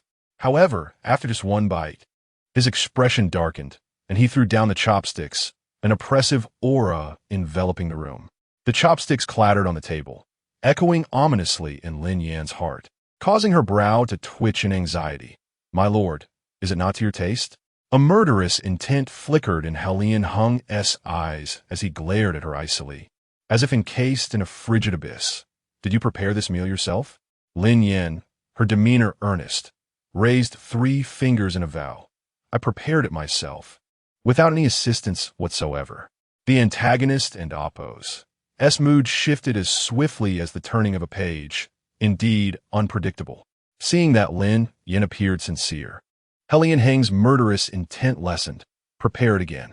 He sought to ascertain whether she had indeed poisoned him to render him unable to taste, or if only her cooking could restore his senses. The Pinewood courtyard featured a small kitchen, well stocked with ingredients. Lin Yan guided Helian Hung into the kitchen, where he would personally supervise her efforts. He instructed her to recreate the previous dishes, but this time she intended to utilize the ingredients stored in her space. With deft hands, Lin Yan washed and prepared the vegetables, swiftly completing 4 dishes and a soup, the kitchen filled with tantalizing aromas. She held a piece of food with chopsticks and offered it to Helian Hung and Oppo's lips slightly bending down, a strand of hair cascading down, her collar shifting just enough to reveal her exquisite, fair collarbone, an alluring hint of skin beneath. Unaware of the effect she was having, her innocent face displayed a gentle smile. "My lord, please give it a try." The girl was so close, the fresh fragrance enveloping him, her radiant smile captivating. The corners of her eyes lifted just so, exuding an unintentional charm. Helian Hung narrowed his dark eyes, lazily lifting her chin with his long fingers. His lips curving into a smirk, his voice almost tender, yet his gaze remained icy. "You are trying to seduce me." Lin Yan followed his gaze, her cheeks instantly flushed with a rosy hue. "Ah." She leaned closer to him, her beautiful eyes blinking playfully. The innocent yet beguiling look in her eyes paired with a soft smile, her voice elongated and sweet. "So, my lord, are you satisfied with what you see?" Chapter 8. Today and Amp. Oppo's tragedy was not in vain. Long fingers grasped Lin Yan and Amp Oppo's chin as he leaned in closer to her, their lips almost touching, breaths intertwining like wild vines, filling the quiet space with a palpable tension that gradually escalated. Helian Hung chuckled softly, a trace of mockery curving his thin lips as he spoke in a slow, deep tone, too small. His voice was rich and melodious, akin to a renowned voice actor, sophisticated and alluring, making Lin Yan finally understand the sensation of a beautiful voice stirring one in Amp Oppo's very soul. Being called too small ignited a spark of frustration in Lin Yan. She resolved to find a way to grow. Her long, curled lashes fluttered innocently, a captivating expression gracing her features. One must experience it to truly understand. Having squatted for too long, her legs tingled with numbness, and her delicate form stumbled into Lianheng and Appo's embrace. Their closeness caught her off guard, her forehead brushing against his lips as she fell into his arms. She wrapped her arms around his waist, her cheek resting against his chest and through the fabric. She could feel the heat radiating from him. Her fingers instinctively moved, brushing lightly against him like a feather gliding over skin. Lianheng stiffened for a brief moment before regaining his composure, pressing his lips together, the fleeting sensation of her youthful fragrance lingering on his lips. Lin Yan and Appo's soft, almost pouting voice broke the silence. Husband, you and Appo's too hard. My forehead hurts from the collision. Lianheng let out a low chuckle, his chest vibrating with amusement as he nibbled on her earlobe, his enticing voice whispering into her ear, yet his gaze remained icy. That won't do. How will you endure in the future? Endure? His voice was magnetically enticing, like the scorching sun suddenly meeting a cool breeze, refreshing and invigorating. Each word striking directly at Lin Yan's heart. Unable to contain her thoughts, her cheeks flushed, burying her face deeper into his embrace. Losing his patience, Lianheng and Appo's dark eyes bore into her, a cold gaze landing on the top of her head as he commanded in a frosty tone. Get up. Lin Yan clung to him tighter, her cheek rubbing against his chest as she mumbled softly. My legs are numb. I can't get up. Huh. Lianheng scoffed lightly, his voice gentle yet laced with underlying frost. Do you need me to throw you out? Lin Yan laughed awkwardly. I and Appo's am much better now. My legs are in Appo's so numb anymore. Using his firm abdomen for support, she attempted to rise quickly, but her legs still felt weak, and she stumbled back into his arms, inhaling the pleasant scent of sandalwood that clung to him. Lianheng let out a derisive snort, a hint of mockery in his tone. Is there a third time? Lin Yan understood that he was teasing her about falling into his embrace again, her cheeks burning with embarrassment before she boldly replied, Is it wrong for me to seek my husband's embrace? Lianheng raised an eyebrow, his narrow eyes holding a chill, a faint smile gracing his lips as he replied lazily, It's permissible, but this heir has no interest in you, so there's no need to exert effort in seduction. In this new life, he had two objectives: to protect his parents, undermine the queen's faction, and eliminate Lianyao. As for women, they were mere trifles. Lin Yan fell silent, her spirit deflating. Husband, shall we have lunch? Undeterred, she realized that if he were easily swayed, he wouldn't and Appo's be the formidable antagonist he was. She needed to be patient. Ignoring her, Lianheng sampled a piece of spicy stir-fried meat, savoring the flavors of each dish. Lin Yan remained under his watchful gaze, unable to employ any tricks. Lianheng couldn't and Appo's to articulate why, but he understood that only Lin Yan and Appo's cooking could restore his sense of taste. As if the earlier tension had never occurred, Lin Yan softly inquired, Husband, is it delicious? Average. Yet the empty plates belied that average claim. Lin Yan gazed at the clean plates, puzzled. The recipes are the same. Why did you dislike the previous dish? Apart from the ingredients, of course. Lianheng reclined in his wheelchair, his gaze piercing and cold, a hint of disdain twisting his lips. Curiosity may lead to peril. Though he smiled, Lin Yan felt an ominous chill enveloping her, her scalp prickling as she obediently replied, I understand. Han Xinhua was taken aback to learn that her son only dined on Lin Yan and Appo's cooking, ignoring the palace chef and Appo's meals. Intrigued, she wished to meet this daughter-in-law, whom she disdained, to discern what charm could captivate her son, who had always been indifferent to women. Accompanied by Granny Gao, she sought Lin Yan, princess consort. The princess requests your presence. During her days in the palace, Lin Yan had been cooking for Lianheng and found the time rather leisurely. She had also studied the personalities of the princess and the southern prince, knowing their importance in the power dynamics. Gaining their favor would provide her with additional security. With a warm smile, Lin Yan replied, Please wait a moment, I shall change into something more suitable. after changing into a slightly better, yet simple dress. Lin Yin followed Granny Gao to the Jiahua courtyard. Within the grand hall sat a noble and beautiful woman, whose features bore a striking resemblance to He Lianheng. Lin Yin performed a graceful bow. Yin greets the princess. Han Qinghua remained silent, scrutinizing Lin Yin with an assessing gaze. The girl's attire was plain, adorned only with a white jade hairpin, her face fresh and unadorned, lips rosy and delicate, with beguiling peach blossom eyes that sparkled like amber, a beauty tempered by innocence. Resembling a pure lily, refreshing and captivating. Her beauty was undeniable, yet her complexion appeared somewhat sallow, hinting at long-term malnutrition. Had her skin been rosy and fair, her beauty would likely have been even more striking, explaining why her son treated her differently. Han Qinghua scoffed. Look at what you're wearing. Others might think the palace mistreats you. What will they think of the palace? The recent revelation of Lin Yan's identity as the legitimate daughter of the Lin Marquis had thrown the Lin family into turmoil, and she was wary of being the subject of gossip. Even as a legitimate daughter, she was incomparable to other noble women.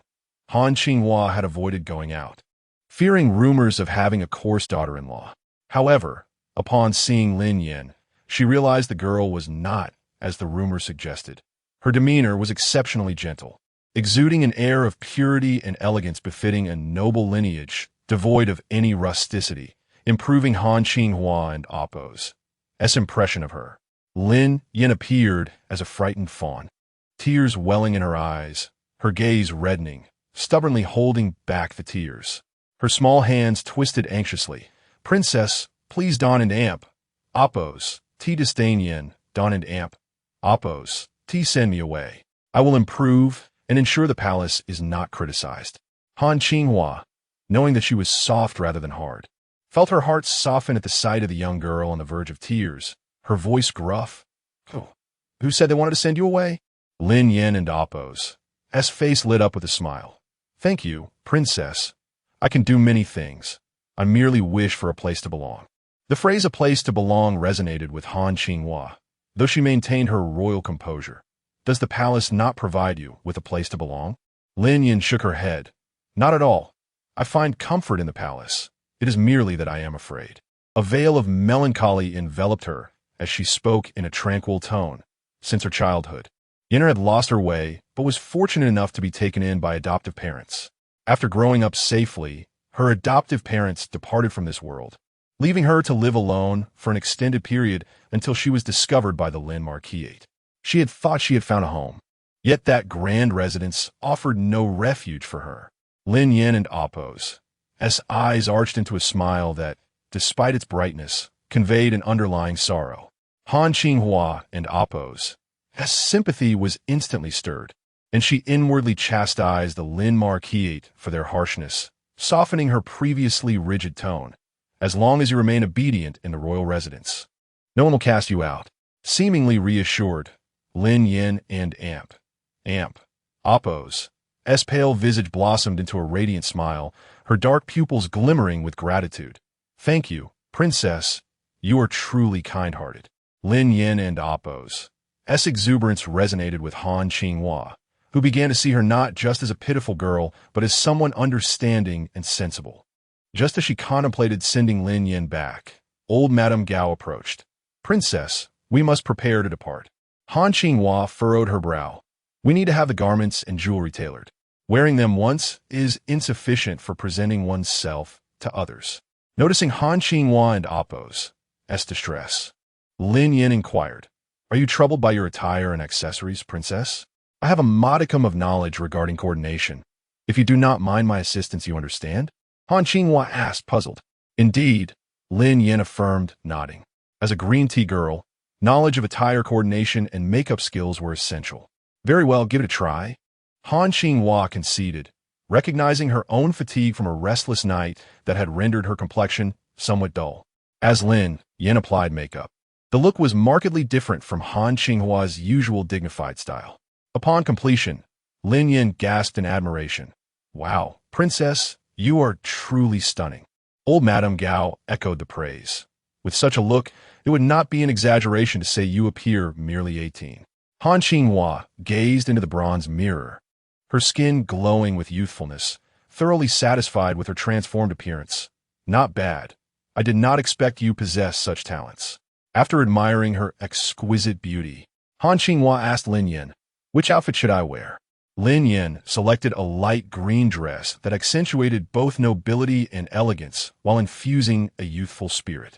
Once Han Qinghua was adorned in the attire, her fair skin appeared even more luminous in the sunlight, and she was exceedingly pleased. You have done well. Lin Yin and Amp.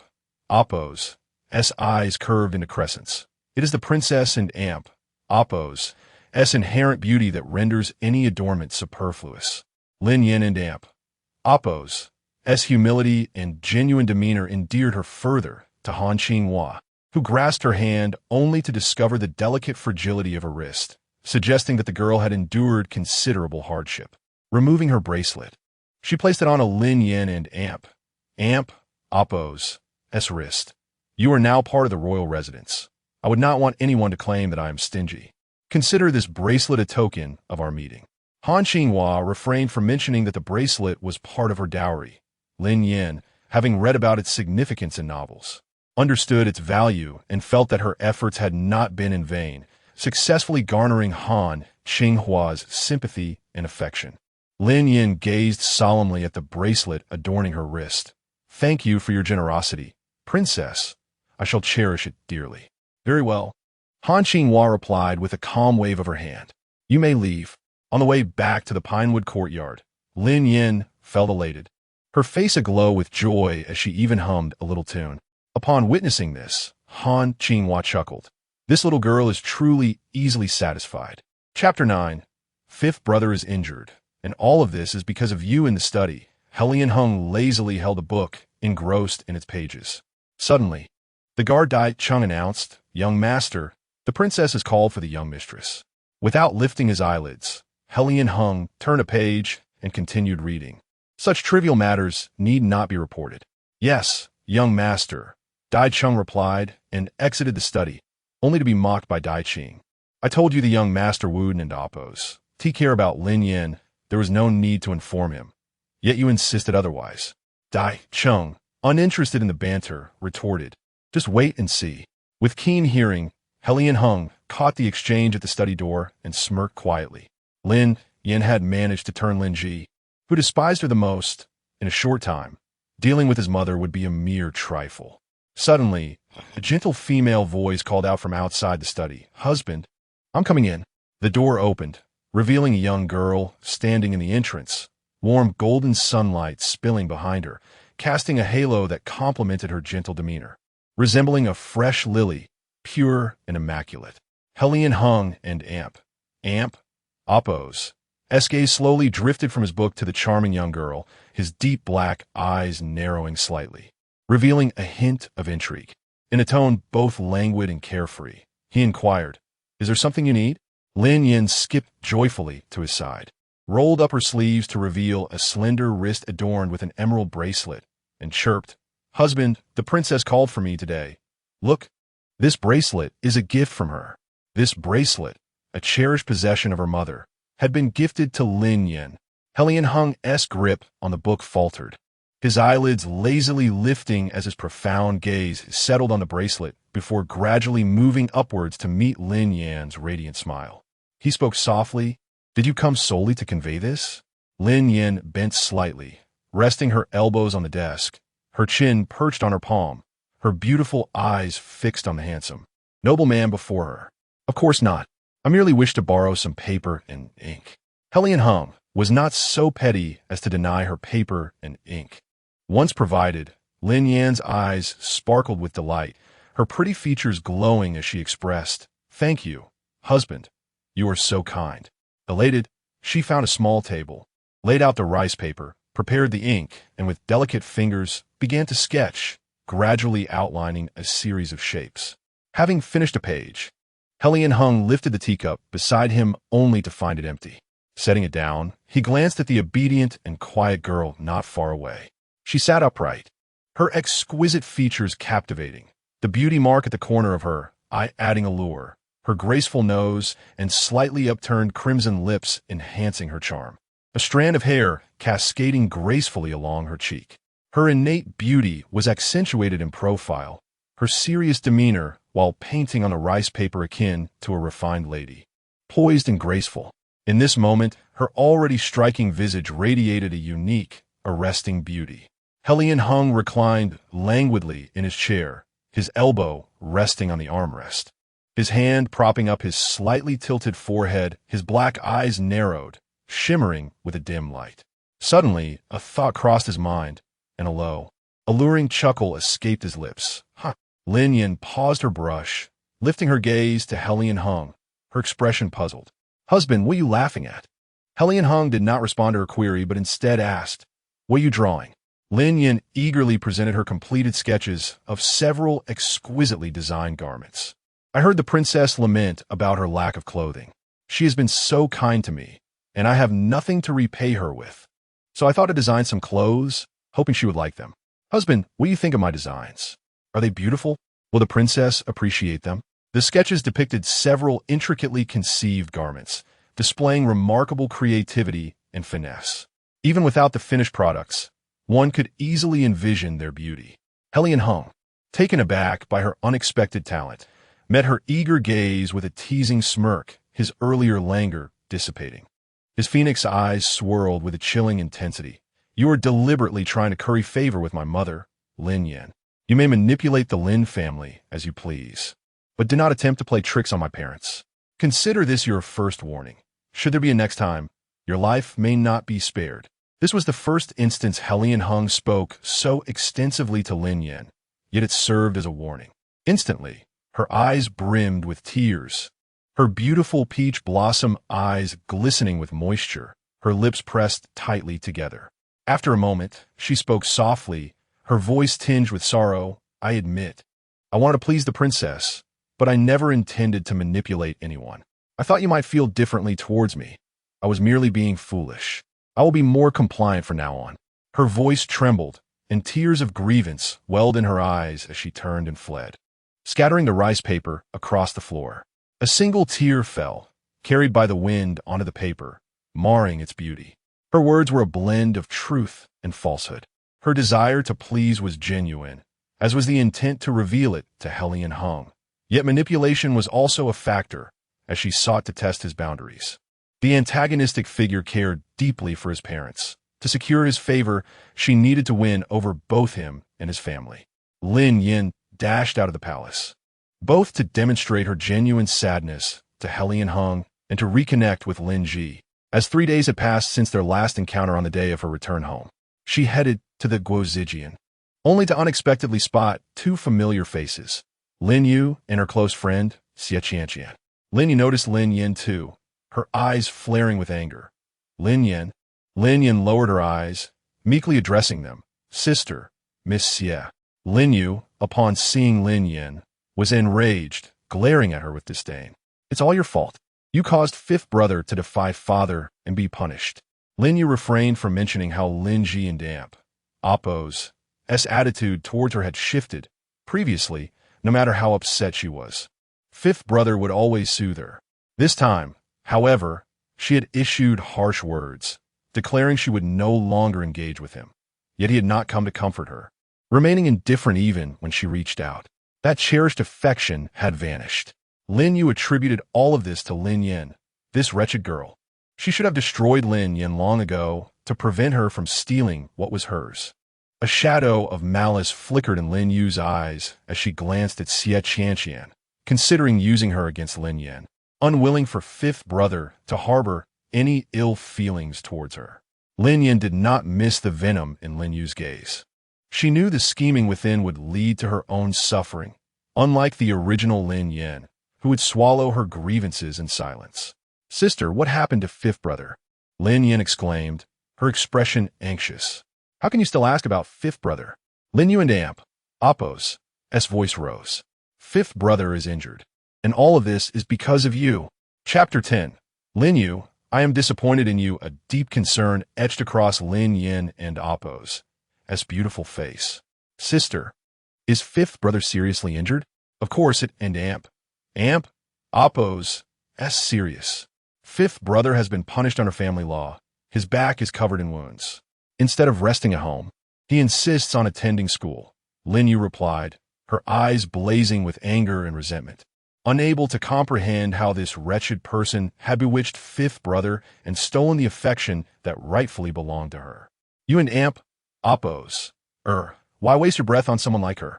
In my opinion, she is simply eager for discord within the Lin family, Xie Qianqian remarked disdainfully, casting a scornful glance at Lin Yan. As the daughter of the Minister of War, her status was not much inferior to that of Lin Yu, a noblewoman of the Marquis and Amp, oppose, household. She had a fondness for Lin Ji, who cherished Lin Yu dearly, thus maintaining a cordial relationship with her. Upon hearing that Lin Ji was punished because of Lin Yan, her dislike for Lin Yan intensified. Lin Yan, don't think that just because you married into the South King's residence, you truly are the young master's wife. With your lack of standing, it's only a matter of time before you're cast aside by the South King's heir. Xie Qianqian pushed Lin Yan with a scornful tone, showing no regard for her. The entire capital knew that on the day of Lin Yan's wedding, Helian Hung didn't oppose to even attend the ceremony, nor did he visit her on her return to her family, revealing his disdain for her. Lin Yan grasped Xie Qianqian and Appo's hand, her red lips curling into a gentle smile. Miss Xie, please choose your words carefully. Xie Qianqian let out a cold laugh, derisively saying, choose my words carefully? Ha ha, what are you even worth? Lin Yan's expression remained unchanged, her gentle smile still present, yet she tightened her grip, causing Xie Qianqian to grimace in pain. Unable to maintain her noble demeanor, glaring fiercely at her, hiss. Wretched girl, let go of me at once, or I will not spare you. While Lin Yu spoke on behalf of Xie Qianqian, her eyes sparkled with glee at Lin Yan's predicament. Lin Yan released Qianqian quickly. Don't forget her status. She is not someone you can afford to offend. Xie Qianqian, simple-minded yet difficult to deal with, would ensure Lin Yan and Appo's end if offended, with Lin Yu advocating for her. Xie Qianqian felt emboldened. I am the legitimate daughter of the Minister of War. If you offend me, you will face dire consequences. Lin Yan tilted her head, her smile innocent, her tone airy. Is that so? As she exerted more force, Xie Qianqian felt as though her wrist might break, her expression darkening as she raised her voice. Wretched girl, if you do not release me, I swear I will make you pay. Out of the corner of her eye, Lin Yan noticed Lin Ji approaching, a smirk of disdain curling her lips. She intentionally relaxed her grip, allowing Xie Qianqian to break free easily. In the process, Lin Yan dramatically fell against the tea stall, letting out a painful groan, clutching her stomach, her brows knitted tightly. Xie Qianqian rubbed her sore wrist, furious at the thought of striking Lin Yan and Appo's enviable, beautiful face, when suddenly a cold, youthful voice rang out. Dare to lay a hand on her, and you shall see. Xie Qianqian and Appo's hand froze midair, her expression shifting as she slowly turned to face the figure she had longed for. The youth was clad in crimson, a jade pinned in his waist, black boots adorning his long legs, exuding an upright and striking presence. His handsome face was pale, a hint of vulnerability overshadowing his previously untamed demeanor. Strands of hair fell over his forehead, enhancing his youthful appearance. His lips were pressed tightly together, the sharp lines of his jaw tense, dark eyes glinting with a dangerous light as they fixed on Xie Qianqian. Under his fierce gaze, Xie Qianqian felt her body stiffen, her previous arrogance dissipating, lowering her head with trepidation. Lin Ji, let me explain, it's not as you think. Before she could finish, Lin Ji interrupted her impatiently, coldly warning, I have eyes and can see for myself. Xie Qianqian, do not presume that I do not strike women. Yin Yin is my sister. If this happens again, it will not merely be a warning. That an Amp, Appo's, that's not true. Let me explain. Xie Qianqian panicked, realizing Lin Ji's disdain for her. Desperate, she reached for him only to be callously brushed aside, prompting her to burst into tears. Lin Yu, too, felt stung by his declaration of Yin is my sister, her heart aflame with jealousy. Once the sole focus of fifth brother's affection, she now felt overshadowed by Lin Yan. Clenching her fists tightly, she vowed not to let fifth brother be deceived by Lin Yan. intent on exposing her true nature. She stepped in front of Lin Ji, pulling up Xie Qianqian and Appo's sleeve to reveal a portion of her wrist. Fifth brother, it was Lin Yin who first bullied Qianqian. She merely defended herself and accidentally pushed Lin Yin away. Look, Qianqian has marks on her wrist. Lin Ji cast a glance at Xie Qianqian and Appo's wrist, his disappointment in Lin Yu deepening. Where are these marks you speak of? Lin Yu, do you truly believe I am blind? Collaborating with outsiders to bully Yin Yin and attempting to deceive me. How could you have become this way? Lin Yu, accustomed to being pampered, could not accept Lin Ji's change in attitude, nor the accusation. Indignant and petulant, she stamped her foot. Fifth brother, how could you say such things about me? Lin Ji ignored her, striding directly to Lin Yin. Unlike moments ago, his demeanor softened, brows furrowing as he asked with concern, Yin Yin, did you hit your stomach? Fifth brother will take you to see a doctor. Lin Yan's delicate brows knitted together, her eyes red-rimmed, yet she forced a smile. Fifth brother, I'm fine. You need not worry. It hurt quite a bit earlier, but now that I see you, it doesn't hurt anymore. Fifth brother, I heard from sister that you were punished under family law. Is it because of me? Please, do not let our father cause a rift between us. Lin Yin felt a wave of guilt wash over her, tears spilling down her cheeks, a heart-wrenching beauty. Lin Ji gently wiped away the tears from her face with his fingertips, his heart heavy with sorrow. In a low, soothing voice, he comforted the weeping girl. Yin Yin, do not cry. Lin Yin sniffled. Her delicate nose reddened from her tears. Fifth brother, I hope you are well. Seeing her like this, Lin Ji felt an ache in his heart. He realized that she had indeed suffered, but chose to hide the truth from him to prevent him from worrying, and instead expressed concern for him. How had he been blind to her gentleness and thoughtfulness before? Lin Ji felt a pang in his chest. Exhaling deeply with a serious expression, you need not be so considerate before me. You can be willful and spoiled. Do you understand? Lin Yin and Appo's eyes sparkle with excitement and disbelief. Really? Is that true? However, her shining gaze quickly dimmed, hesitating but sister. Chapter 11 Old Fifth. How long will you continue in this madness? Lin Ji's expression turned slightly cold. She is she, and you are you.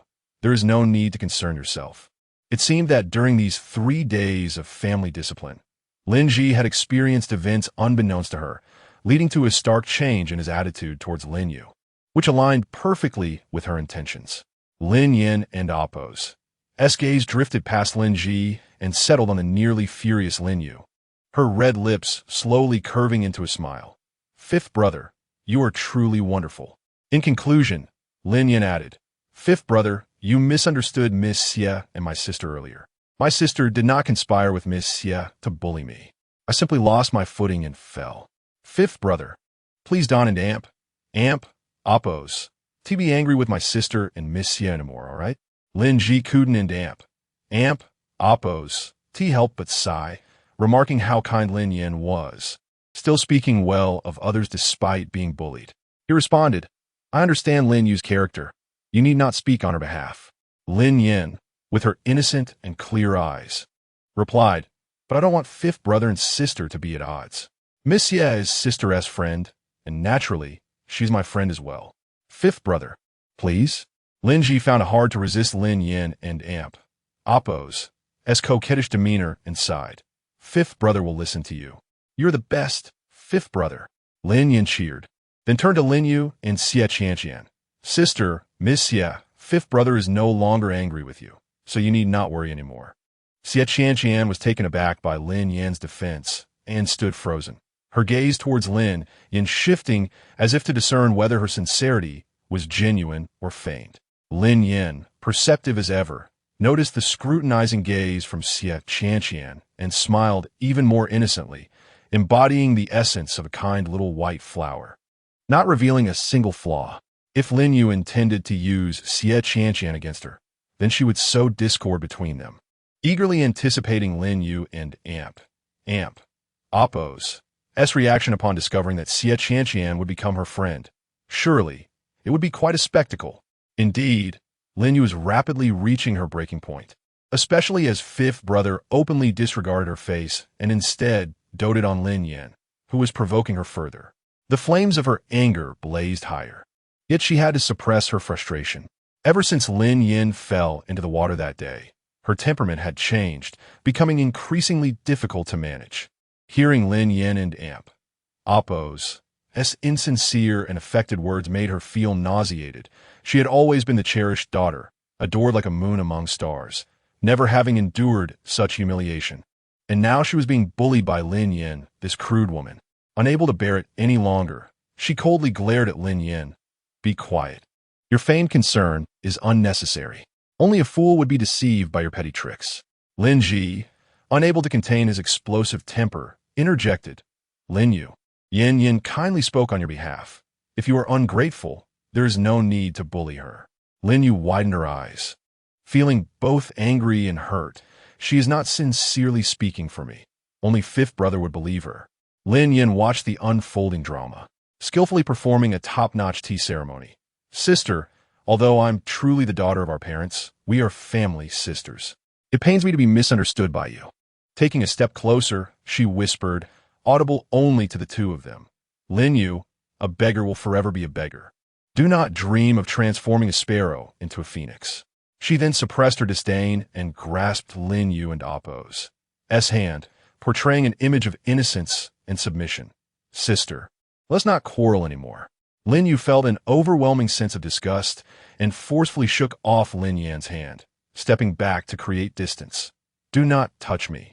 Lin Yin pretended to lose her balance and stumbled backward, prompting Lin Ji to catch her. Yin, are you all right?" Lin Yin shook her head, her eyes reddening, looking at Lin Yu with a heart-wrenching expression that evoked sympathy. "Sister." Lin Yu, consumed by anger, lost all rationality. That wretched woman, fully aware that she detested revealing her identity as an adopted daughter, dared to expose her status publicly and call her a beggar, all while pretending in front of fifth brother. Lin Yu glared fiercely at her, haughty and fierce. "Do not call me sister," Lin Ji shouted in anger, his gaze towards Lin Yu particularly icy. "You are indeed not Yin Yan's sister. An adopted daughter dares to presume superiority over his biological sister. How dare you?" Regardless of whether Lin Yu had indeed schemed against Yin Yan before, in this moment, Lin Ji was utterly disappointed in Lin Yu. "Lin Ji, what nonsense are you spouting?" A low, cold male voice resonated nearby. Lin Yu turned towards the sound and saw a tall figure in black standing not far away. The man had striking features, a chiseled face with deep-set, cold eyes that exuded an intimidating aura. His pallor, a result of long-standing illness, added a touch of fragility to his otherwise fierce demeanor, making him even more formidable. Lin Yu, feeling aggrieved and distressed, rushed into the man's embrace. "Second brother, I feel so terrible." She did not wish to lose Lin Ji and Amp Oppo's affection and held back her emotions. Once fifth brother was out of sight, she would surely complain to second brother, for he only favored her. Lin Mo held the distressed Lin Yu, gently patting her back. The coldness in his eyes softened, replaced by tenderness. "Do not cry, you and Oppo's. Second brother will make it right for you." Lin Mo and Amp Oppo's sickly pale face was now flushed with anger as he glared at Lin Ji. "Old fifth, how long will you continue this madness?" The newcomer was indeed second brother. Lin Ji's fiery temper was slightly tempered, yet he remained defiant. "Am I mad?" "The mad ones are you lot." Lin Mo's expression remained stern. "Old fifth, do not provoke you further. Otherwise, I will not hold back. Only old fifth is naive enough to be deceived by you. Lin Yan, do not waste your effort." He coldly warned Lin Yan, his eyes brimming with menace. "If I find out you are bullying you and Oppo's, or again, I will not let you off next time." Lin Yan lowered her head, silent, yet inwardly cursed. Aside from Lin Ji, who was clear-headed, the rest of the Lin family were utterly oblivious. You were, always you were, second brother. Have you ever considered Yin Yan?" Lin Ji questioned irritably. Lin Mo did not even cast a glance at Lin Yan, speaking with merciless indifference. "Why should I care about her?" Lin Yan had long anticipated this outcome. Her heart was not saddened, yet her exterior betrayed a semblance of sorrow. Peeking out from Lin Mo and Amp Oppo's embrace, she caught sight of Lin Yu finally facing a setback and instantly felt a sense of relief gleefully throwing a smug glance at Lin Yin, as if to say, "No matter how much fifth brother dotes on you, I still have second brother." Lin Yin feigned strength, her voice quivering with suppressed tears. "It's all right, second brother. I'm used to it. Please do not quarrel with him. I feel a bit unwell, so I will take my leave now." As Lin Yin began to step away, she doubled over in pain, and Lin Ji rushed forward to support her. "It must be for when you bumped your stomach earlier." Chapter 12. What qualification do you have to criticize Yin Yin? Lin Ji lifted Lin Yin into his arms, stating, "Fifth brother will take you to see the doctor." He had already mentally attributed Lin Yan's injury to Lin Yu and Xie Qianqian. Although Lin Ji himself bore an injury on his back the moment he lifted Lin Yin, the wound tore open, blood seeping through, obscured by his red attire. Lin Yin, with her keen sense of smell, detected the scent of blood. And so did Lin Mo. "Fifth brother, you're hurt." Lin Ji momentarily halted his steps, but continued onward. Lin Mo furrowed his brow, coldly inquiring of Lin Yin, "Are you truly intent on exhausting fifth brother to death?" Lin Ji turned, his temper fraying, and coldly retorted, "What does this have to do with Yin Yin? And second brother, since you do not acknowledge Yin Yin as your sister, what right do you have to criticize her?" Both Lin Yu and Lin Mo were taken aback, particularly Lin Yu, who was astonished that fifth brother would disregard second brother for Lin Yin. Her fingers clenched tightly as her voice rose sharply. "Fifth brother, how can you speak to second brother like that? What if he gets upset?" Lin Mo silenced the aggrieved Lin Yu, his pale face darkening with anger, leading to a fit of coughing. Lin Yu inquired with concern, "Second brother, are you all right? We should see a doctor." Lin Mo stifled his cough. "Second brother is fine." His brows knitted tightly, his eyes narrowing at Lin Ji's retreating figure. "Fifth brother is becoming increasingly unreasonable." Lin Yu pouted. "Fifth brother's transformation is all due to Lin Yin. You err. Let's return home." Lin Mo did not respond further, his mind racing with thoughts of informing their father and elder brother. Determined not to allow fifth brother to be led astray by Lin Yin any longer. After walking a short distance, Lin Yin remarked, "Fifth brother, your wound has reopened. Please put me down." Lin Ji shook his head. "It's just a minor injury. It's nothing." "Fifth brother, I am no longer in pain." Lin Yin raised her doe-like eyes, concern radiating as she gazed at the rebellious youth. "Fifth brother, if you do not set me down soon, I shall become upset." She had not truly struck her abdomen. It was all a performance for Lin Ji and Amp, Oppo's benefit, effectively sowing discord between him and Lin Yu. Lin Ji, feeling the pain from his wound, had no choice but to release Lin Yin, urging, "If you feel unwell, you must tell fifth brother." "I understand, fifth brother." Lin Yin smiled brightly, supporting the injured youth as they walked toward the clinic. Inside the clinic, upon seeing the blood-soaked wound on Lin Ji's back, Lin Yin and Oppo's eyes instantly reddened, her voice choked with concern. Heavens, how could it be so severe? As the doctor tended to Lin Ji and Oppo's wound, the pain from the medicinal powder made him clench his fists, veins bulging on the back of his hands. Striving to maintain a calm demeanor, fifth brother has endured worse injuries in the past. This little wound is nothing. Throughout the process, Lin Yin played the role of a devoted sister, her worry palpable until the wound was treated. She insisted on personally escorting him back to Lin Ho's residence, offering meticulous reminders. "Fifth brother, remember to apply the medicine on time. You must not allow the wound to reopen, or I shall be unable to eat or sleep at the Wang Fu. Perhaps I should come daily to supervise. Otherwise, Yin Yin will truly be uneasy." Listening to his sister's concerned chatter, Lin Ji felt a profound happiness and assured her, fifth brother promises to take good care of his injury.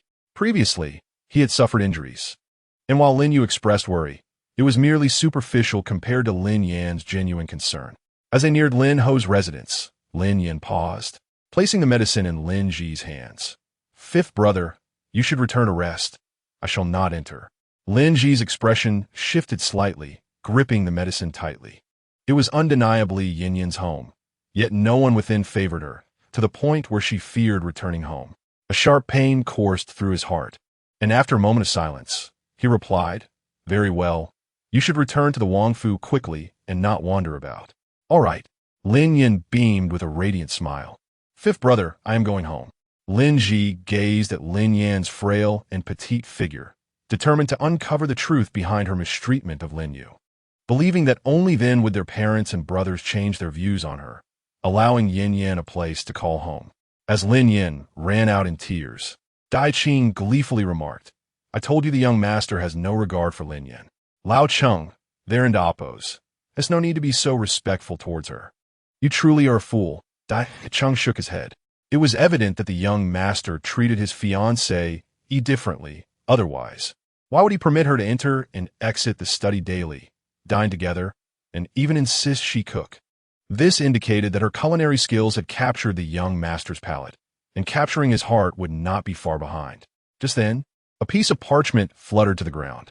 Dai Cheng picked it up and saw it depicted a woman's attire, distinctly different from what the ladies of the capital wore, yet undeniably beautiful.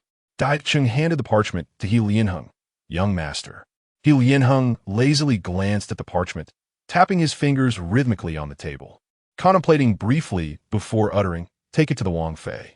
Yes. After Dai Cheng left, He Lianheng called for Dai Qing. Has there been any news of the flower physician? Dai Qing responded, I have learned that the flower physician was seen in Lianhua village, but by the time I arrived there, she had already departed. We are still investigating. Go to Qinghe village. Young master, how do you know the flower physician will go to Qinghe village? He Lianheng cast a cold glance at him, an icy aura enveloping Dai Qing, causing him to lower his head immediately. Yes, I shall send someone at once. The study fell silent as He Lianheng set aside his book, his deep-set eyes swirling with dark thoughts. In a past life, he had been exiled to Qinghe village, where he encountered the flower physician and was healed of his leg ailment. Looking down at his disabled legs, He Lianheng's gaze darkened. He must rise again.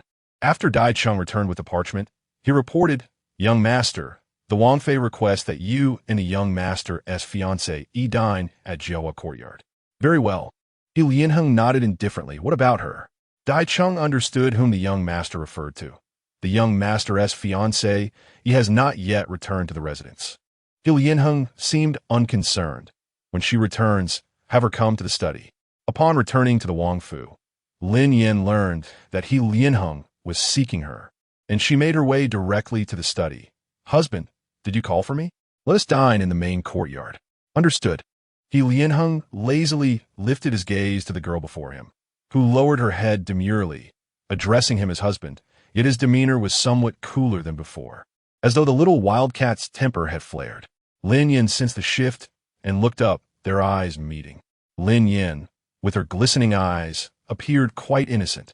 Husband, why do you keep staring at me? Have the young master proceed to the main courtyard. Chapter 13. This man's change of heart is quicker than turning pages. Lin Yin approached He Lianheng, pushing his wheelchair. Due to He Lianheng's disability, the entrance lacked a threshold, facilitating the passage of the wheelchair. As Lin Yin assisted He Lianheng along, Dai Qing and Oppos, his eyes nearly bulged in astonishment, colliding with Dai Cheng beside him. Hey, old Cheng, Arin and Oppos, we the ones who usually push the young master? Why is Lin Yin the one doing it today? Dai Cheng replied, I have long warned you that the young master treats his young mistress differently. Dai Qing retorted, how was I supposed to know? Dai Cheng sighed, looking heavenward. To call you a fool is truly an understatement. Lin Yin wheeled He Lianheng to Jiahua courtyard, where the southern king, He Lianjie, and the southern princess, Han Qinghua, sat regally in the main seats. He Lianheng greeted them coolly. Father, mother. Lin Yin gracefully bowed, her face adorned with a gentle smile. Her voice melodious, Your Highness, Your Grace. He Lianjie responded warmly, scrutinizing his daughter-in-law Lin Yin for a moment. She had prepared the unforgettable fried rice that his father had desperately sought, which had allowed the Southern Duke's residents to reinvestigate the treason case, resulting in a severe price paid by the Queen and Oppos as faction. Polite and poised, she was indeed impressive. He Lianjie felt quite satisfied with her and handed her a red envelope before turning to He Lianheng. Aheng, come with me to the study. Once He Lianheng and He Lianjie departed, only Lin Yin and Han Qinghua remained. Lin Yin had initially intended to win over He Lianjie, but given the circumstances, It seemed unnecessary. Even a modest red envelope filled her with delight. Han Qinghua beckoned her. "Yin girl, come here." Lin Yin obediently approached Han Qinghua. "Your Grace." Han Qinghua, maintaining her composure, said, "Please sit." Once Lin Yin was seated, Han Qinghua remarked, "The makeup and attire you designed for me today have truly made me the center of attention. Speak, what reward do you desire?" Lin Yin shook her head. "I'm simply pleased to alleviate your grace and amp, oppos, burdens. I did not expect a reward." Han Qinghua casually removed the hairpin from her head and placed it on Lin Yan's, examining her from various angles with a look of admiration. "This hairpin suits you beautifully." She continued, "I reviewed the designs you created for the garments. They are quite splendid, and I am fond of them. Once completed and worn, they will surely dazzle those women."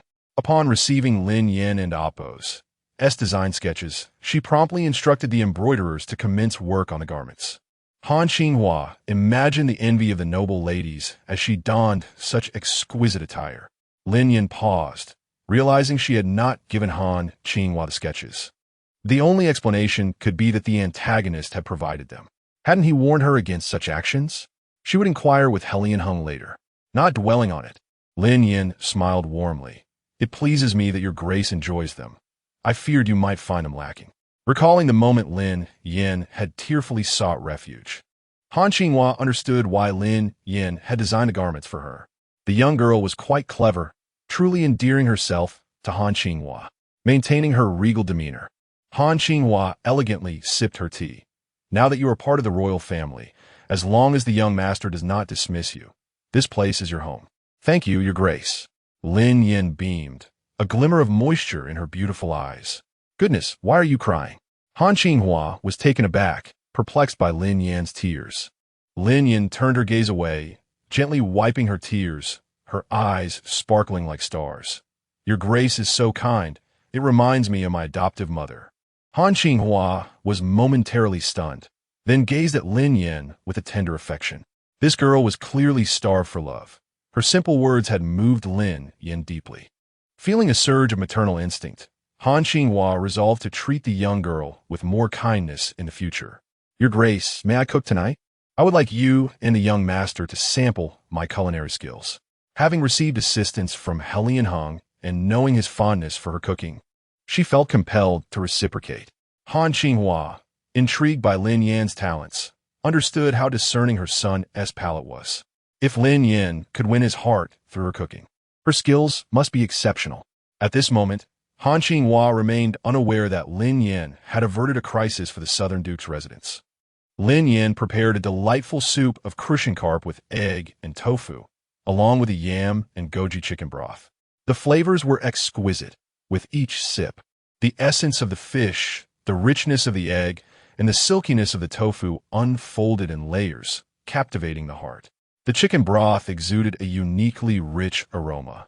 Its golden hue ungreasy, and a single taste revealed a delightful complexity of flavors from the chicken, the softness of the yam, and the sweetness of the goji berries.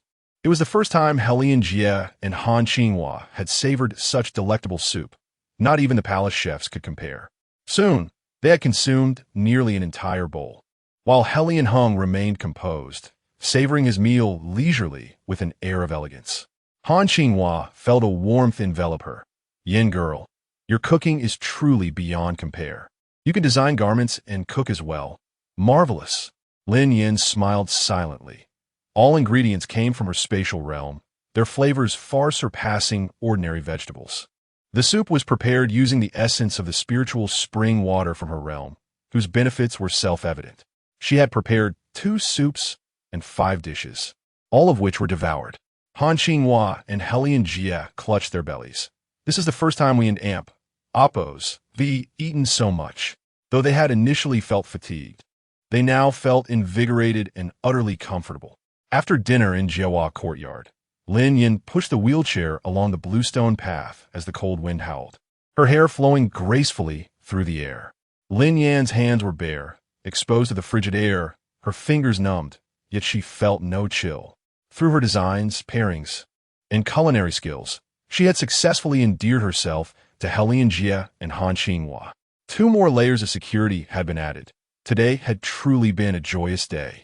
Suddenly, a low, melodious voice broke the silence. You certainly know how to please father and mother. First, mother was pleased. Now father was equally satisfied with her. Lin Yin touched the hairpin atop her head, her lips curving upward. Husband, have you heard the saying, sincerity begets sincerity? Helian Hung scoffed lightly. Sincerity? Everyone acts for their own benefit. Where is the sincerity to be found? Do you not believe me? Lin Yin countered. It was natural for the antagonist to be skeptical of her. She would demonstrate her sincerity. I am genuinely devoted to you, as well as to His Highness and Her Grace. Her affection was heartfelt. As the hairpin swayed in the wind, producing a delicate sound, Lin Yin inquired, by the way, husband, why did you give the designs to Her Grace? Does this young master need to report my actions to you? Lin Yin. This man's change of heart is indeed quicker than turning pages. Chapter 14. Sleep with me. Do you know what will happen? Lin Yin returned to her room and eagerly opened a red envelope given by Helian Jie, extracting 5 silver notes of 100 taels each. Suddenly, this penniless girl became a little wealthy woman. She lay on the bed, her head buried in the brocade quilt, feeling that everything was progressing in a favorable direction. Although she needed to cling tightly to the thigh of the villain, she still had to prepare for contingencies. What if the fate of the villain's family became irreversible? She needed to make money, with wealth in hand, and having fulfilled the original owner and Amp, Oppo's wish, she would be like a free bird. As evening fell, and with no entertainment in ancient times, Lin Yin took a warm bath and tucked herself under the covers early for sleep. In the dead of night, a sudden thunderclap illuminated the pitch-black room. Lin Yin was startled awake, clutching the quilt tightly as she curled up in the corner. The relentless rumbling of thunder filled her ears, and the rain pattered down, each drop echoing in her heart. Her delicate body trembled, a thin sheen of sweat glistening on her forehead, her fingers gripping the brocade quilt until her knuckles turned white. Haunted by childhood fears, she dreaded thunder. On stormy nights, she never dared to sleep alone. In the modern world, she had friends and parents to accompany her, but here, she was utterly alone. The thunder grew louder and more intense, flashes of white light illuminating the dark room in a sinister manner. Lin Yin bit her lip, unaware that she had drawn blood. No, this couldn't continue. She needed someone to accompany her. Trembling, she slowly groped her way across the bed, beads of sweat sliding down her forehead. In the cold winter, her nightgown was soaked with sweat. Finally, she reached the edge of the bed, forgetting in her fear to put on her shoes. Barefoot, she felt the chill of the floor seep into her, but she paid no heed as she quickly opened the door and dashed toward Helian Heng's room. Husband. Lin Yin knocked frantically on the door, her voice trembling. Helian Heng, a light sleeper, woke at the slightest sound. He opened his dark eyes, sharp as a blade, and looked toward the door. Who is it? A thunderclap erupted, illuminating the night. Lin Yin let out a frightened scream, crouching down and hugging her knees, burying her head or thighs. Helian Heng furrowed his brow. Lin Yin? He threw on a robe, swiftly seated himself in his wheelchair, and opened the door to find Lin Yin huddled in a ball. Lin Yin, what are you doing? In that moment, Lin Yin looked upon him as a savior. Leaping into his arms, her voice soft and pitiful like a kitten. Husband, I'm scared. Helian Heng was momentarily taken aback before he pushed the trembling girl from his embrace. Get down. No. Lin Yin refused, desperately clinging to him, wrapping her arms around his neck, her body pressing tightly against his, leaving no space between them. Having never been so intimately close to any woman, Helian Heng's expression darkened, impatience evident in his tone. Lin Yin, what trick are you trying to play? With her head buried in his chest, Lin Yan's pale fingers clutched his clothing tightly, her lips unconsciously brushing against his neck. Her warm breath cascading over his skin as she whispered, I'm not playing tricks. I'm scared of thunder. Her cool yet soft lips brushed against his neck, her breath warm. Helian Heng stiffened momentarily before returning to normal, a dark hue appearing in his deep gaze. Noticing Lin Yin and Oppo's dependence, he looked down and realized she was barefoot. Her delicate feet reddened from the cold. She wore only a thin nightgown, dampened by sweat. Clearly, She was genuinely terrified of thunder. Hellion Hung, almost instinctively, patted her back and spoke gently. It's not thundering now. You can get down. No. Lin Yin snuggled closer, behaving like an obedient kitten, feeling a profound sense of security in that moment. Dai Qing and Dai Cheng, hearing the commotion, rushed over, drawing their swords. How dare you, intruder! You dare to trespass into the South King's residence. Upon seeing Lin Yin nestled in the young lord's embrace, their jaws dropped in astonishment. What is going on here? Hellion Hung shot them a cold, piercing glance, causing them to shiver. Dai Cheng immediately lowered his head, while Dai Qing stood there, dumbfounded. Dai Qing, exasperated, discreetly tugged at Dai Qing and Amp, Oppo's sleeve, gritting his teeth. Fool! Hurry and lower your head. Oh! Throughout the scene, Dai Qing wore a dazed expression. Thinking it was over, Lord Hellion had been sullied by Lin Yin. Hellion Hung draped his cloak over Lin Yin, his indifferent gaze narrowing with a dangerous glint. Get lost. Yes. Dai Cheng quickly pulled the dazed Dai Qing away, swiftly retreating. Dai Qing slammed his fist against the doorframe, looking utterly forlorn. Old Cheng, the young lord is no longer pure. Dai Cheng sighed helplessly. I think you're the one with a serious problem. Once the troublesome duo left, Lin Yin blinked her eyes and sweetly asked, Husband, can I sleep with you tonight? Hellion Hung raised an eyebrow, a wicked smile gracing his handsome face. You want to sleep with me? Lin Yin nodded vigorously, her eyes sparkling with anticipation. Can I? Hellion Hung and Oppo's demeanor softened, but his words were cruel. No, Lin Yin. Hellion Hang's hand remained on the wheelchair, not once touching Lin Yin again. Get down. I won't. It's not thundering now. What if it thunders again later? Lin Yin huffed softly. We are husband and wife. Why can an Oppo's, till we sleep together? Hellion Hung. In the end, Hellion Hung relented, and Lin Yan's eyes sparkled with joy as she bestowed upon him a good person card. Husband, you're so kind. As the warmth of her presence left his embrace, Hellion Hang's lashes drooped momentarily, then lifted again as he maneuvered his wheelchair back to his room. You sleep in the outer room tonight. Oh, Lin Yan, barefoot, felt the cold floor and gasped, sprinting to the bed with the speed of 100 meters in 1 second. She quickly wrapped herself in the quilt, which still held the warmth of the man, comforting her as she closed her eyes in bliss. So warm, a gust of wind swept by, and, in the next moment, a girl appeared on the bed. Hellion Hung, exasperated, chuckled. Didn't I say to sleep in the outer room? Lin Yin, cocooned in the quilt like a silkworm, blinked her eyes and playfully pouted. Husband, I'm so scared. Hellion Hung. Suddenly, a smile graced Hellion Hang's lips, his elongated eyes sparkling with mischief. If you sleep with me, do you know what will happen? The man's smile dazzled Lin Yin, leaving her momentarily speechless as she nodded. I know. Yet, she felt no fear. The villain was now disabled, incapable of any actions unless she was on top. A flush crept onto Lin Yin and Oppo's fair and beautiful face. Chapter 15. Impatience, were you thinking? Hellion Hung leaned closer to her, his thin lips parting slightly, his warm breath enveloping her flushed cheeks.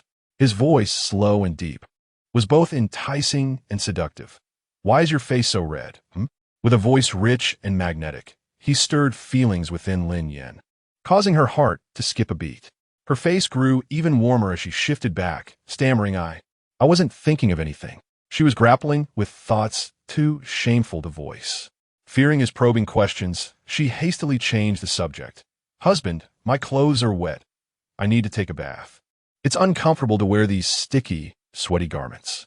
The Pinewood courtyard lacks servants, so Hellion Hung instructed Dai Qing to fetch water. Soon, the water was ready, and Lin Yin slipped into the side room to bathe. The side room was merely separated from the main bedroom by a door, and Hellion Hang's keen ears caught the continuous sound of water. His dark eyes deepened, and suddenly he heard the soft, sweet voice of the girl. Husband, could you help me retrieve my clothes? After finishing her bath, Lin Yin realized she had no nightgown in this place. Reluctantly, she had to ask the formidable villain for assistance. Hellion Hung retrieved a set of his own night clothes from the wardrobe, directing his palm toward the side room. Using his strong inner strength, to push the door open. A white nightgown flew through the air, landing perfectly before Lin Yan. She reached out with her slender arms to grasp the garment and expressed her gratitude. "Thank you, husband." The nightgown, large on her petite frame, made her resemble a child donning adult attire. The hem barely brushed her thighs, and the pant legs trailed longer than needed.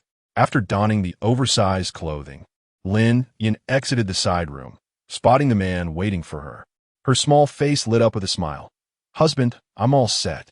Helian Hung gazed at the girl, resembling a water lily emerging from the depths, adorned in his night clothes. Though ill-fitting, she appeared unexpectedly beautiful. A peculiar undercurrent flickered in his eyes, and as he swallowed hard, he murmured, "Push me over." Lin Yan wheeled the chair to the bedside, her hands reaching under his arms. Helian Hang's gaze sharpened. "What are you doing?" "Carrying you to bed," she replied. Helian Hung and Appo's response was terse. "Lie down inside." Understanding his implication, Lin Yan withdrew her hands, climbed into bed, and obediently nestled in the inner side, her cheeks radiating joy as she patted the bed. "Husband, come up quickly." Helian Hung paused, his hands resting on the wheelchair, his eyes drifting to the girl whose smile resembled a blooming flower. A smirk curled at the corner of his lips. "Mischievous and wicked, so eager for me to sleep with you." Lin Yan blinked, taken aback by the ambiguity of his words. Given his vengeful nature, she dared not offend him and chose to comply. Embarrassed, she burrowed her face into the covers, revealing only her glistening, doe-like eyes. "Husband, that's so mean." Helian Hung chuckled softly, casually extinguishing the candle with a wave of his hand, plunging the room into darkness. He settled onto the bed, lifting a corner of the blanket, and lay down fully clothed, devoid of any intention to sleep. For the first time in 2 lifetimes, sharing a bed with a woman stirred ripples of emotion within his previously tranquil heart. Lin Yan, equally restless, turned her back to Helian Hung, her hands obediently resting on the pillow, her face pressed against them. The refreshing scent of sandalwood wafted from him, and despite her usual boldness around men, she felt a tinge of shyness in this intimate setting. Remaining still for a long while, Lin Yan eventually felt her body stiffen. With delicate movements, she gradually turned to lie flat. The rhythmic sound of Helian Hang's breathing lulled her, and soon her eyelids grew heavy, surrendering to sleep. Helian Hung opened his eyes, glancing at the girl peacefully slumbering beside him. Time passed, and suddenly he felt a leg drape over his waist, an arm stretching across him with a soft, furry head resting against his shoulder. Helian Hung sighed inwardly. This sleeping posture was quite unbecoming. He gently pushed her away, but not long after, Lin Yan returned to her previous position, treating him like a plush pillow, snoring softly. He tapped her cheek, the smoothness of her skin startling. "Lin Yan, wake up." Startled from her slumber, Lin Yan felt someone nudging her, the persistent disturbance causing her to frown, eyes still shut. Without thinking, she swatted at the intruder, mumbling, "Stop bothering me." Helian Hang's expression darkened. Though her slap had little force, it nonetheless irritated him. "What are you doing?" he growled, his tone laced with barely restrained frustration. "You're so annoying," Lin Yan retorted, clearly displeased. She was exhausted, and with a hand, she covered his mouth. "Don't disturb me." Helian Hung chuckled, a sinister glint in his eyes as he observed the sleeping girl. Oh, how delightful! When she sought to please him, her words dripped with sweetness, but now she dared to voice disdain. Such audacity! Lin Yan snuggled closer, tightly embracing the warm figure beside her, murmuring contentedly, "So warm." She wore no undergarments beneath the nightgown, and pressed against his chest, Helian Hung felt the softness of her form, the lingering scent of her post-bath fragrance igniting a fire within him, rising to his core. With a sardonic chuckle, Helian Hung realized that after years of restraint, he was now harboring thoughts about this woman. The following day, Lin Yan awoke to find herself entwined like an octopus, her hands and feet sprawled across the villain and Appo's form. Blinking in disbelief, she thought it must be a dream. She closed her eyes and reopened them, but the scene remained unchanged. It was no dream. She had indeed slept with the villain. Seizing the opportunity while Hellion Hung remained asleep, she stealthily attempted to extricate herself. But as soon as she moved, a deep, gravelly voice rumbled. Awake? Startled, Lin Yin froze. Her limbs stiffening, her mind blank. In a moment of awkwardness, she blurted out, Hi, husband, good morning. Did you sleep well last night? His voice dripped with menace. What do you think? Having spent the night restless, every time he closed his eyes, his senses heightened, and his irritation grew. Yet, this woman continued to snuggle against him, oblivious to the turmoil she stirred. Indeed, the villain was furious. This was a man reborn, ruthless in his methods, unflinching in the face of death. Lin Yin had no desire to meet the same fate as the original owner of this body. Chapter 16, My Lord, could you please react? Lin Yin felt tears welling up, desperately forcing a flawless smile while pretending to be oblivious as she shifted the topic. My lord, are you hungry? I shall prepare breakfast for you. Just as she attempted to slip away, a shadow loomed over her, and a hand gently gripped her neck, though not with force.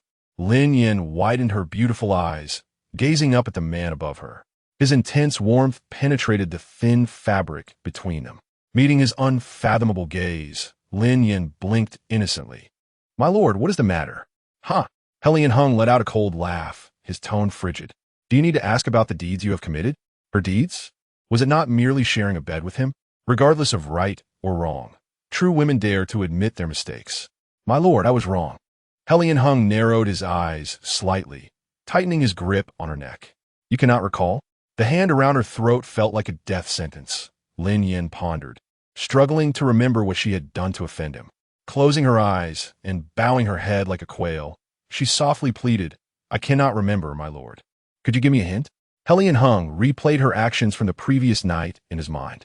Lin Yin's eyes widened in disbelief. She had struck the villainous overlord and told him not to bother her, expressing disdain. No wonder he was so furious. Contemplating her next move, she realized that if mishandled, her life could be at stake. Hellion Hung propped himself up beside Lin Yin, observing the myriad expressions flitting across her face. His narrow eyes narrowed further, a glint of icy sharpness flashing through them as he released his grip on her neck, his long fingers brushing lightly across her cheek. Have you remembered? Who could recall when asleep? Lin Yin dared not voice her thoughts. With danger looming, she decided to take a risk, attempting to seduce him with her beauty, hoping to quell his anger. Wrapping her arms around his neck, she pressed firmly, catching Hellion Hung off guard and pinning him down atop her, their bodies fitting snugly together. Her soft lips brushing against his. Hellion Hung stiffened, his gaze fixed on the girl with her eyes tightly shut, feeling the softness of her touch on his lips. Anger surged within him. He pushed himself away slightly, his expression dark as ink. Bold, how dare you be so forward? Lin Yin cast caution to the wind, maintaining her embrace around his neck. Her enchanting, watery eyes sparkled, the beauty mark beneath her eye drawing him in. With a flirtatious smile, she teased, my lord. Yin and Appos has even bolder ideas. As her voice trailed off, Lin Yin kissed him again, but Hellion Hung remained impassive, igniting her embarrassment and frustration. My lord, could you please react? It and Appos, that's quite humiliating for me. Hellion Hung found amusement in the audacity of the little wildcat, his lips pressing down firmly, deepening the kiss. His hand slipped beneath her garment, gradually ascending. His fingers, slightly calloused yet gentle, left Lin Yan's body taut, her heart racing as if it might leap from her chest.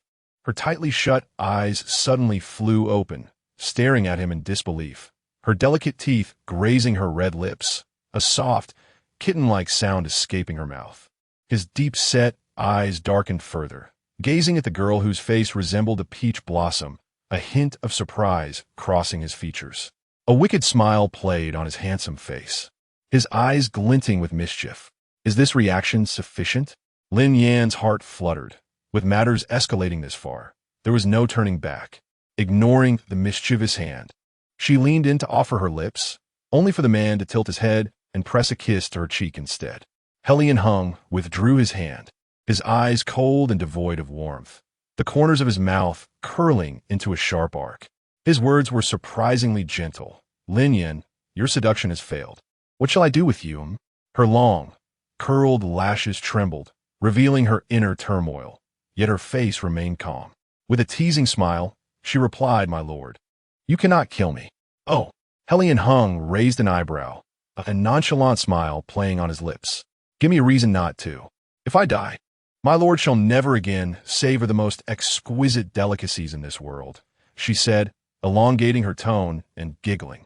"And does my lord not feel anything amiss in his legs?" Indeed, his previously numb legs had started to feel peculiar lately. Helion Hang's gaze deepened, losing its casualness. "Continue." "All thanks to my cooking," Lin Yin asserted. Helion Hung had been consuming the spirit-infused vegetables and spring water she provided daily. If his legs showed no reaction, it would be a miracle. Feeling emboldened in her negotiation, Lin Yin declared, "My lord, do you think this reason is sufficient?" Helion Hung pondered for a moment. "Prove it to me." Only Lin Yin's dishes could evoke a flavor he recognized, and it was her cooking that had begun to restore feeling to his long, numb legs. Helion Hung watched her retreating figure, a flicker of amusement appearing in his deep-set eyes, surprising even himself with the small delight the bold little wildcat brought him. Taking his time to dress, he awaited Lin Yan's return patiently. As Lin Yan changed in her room, she glanced down at her heart, unable to suppress the memory of Helion Hang's earlier actions. The cold, aloof villain in novels seemed to possess a roguish charm before her, employing tactics that even she, a self-proclaimed seductress, could not rival. After regaining her composure, Lin Yin poured the spring water into a porcelain vial and summoned a rabbit before seeking out Helion Hung. Placing the vial and the rabbit before him, Helion Hung cast a glance at the jade bottle, his long fingers lifting it. "This can heal my legs?" Lin Yin nodded. "My lord, please give me a dagger." Helion Hung gestured for Dai Qing to hand her the dagger. Dai Qing scoffed, unimpressed. The heiress' legs were beyond the palace physician's help, and their only hope rested with the flower god. The notion that this could cure the heir's legs was sheer fantasy. He watched, anticipating how this woman would dig her own grave. If she angered the heir, she might find herself cast out of the palace. Lin Yin noticed Dai Qing's mocking gaze, and with a slight upward tilt of her eyes, she exuded an air of coldness. If he wished to see her fail, let him wait for another lifetime.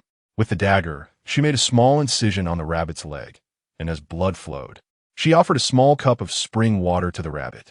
After soaking the wound in spring water for 5 minutes, to her amazement, the injury healed rapidly, as if it had never existed, save for the remaining traces of blood on the rabbit's fur.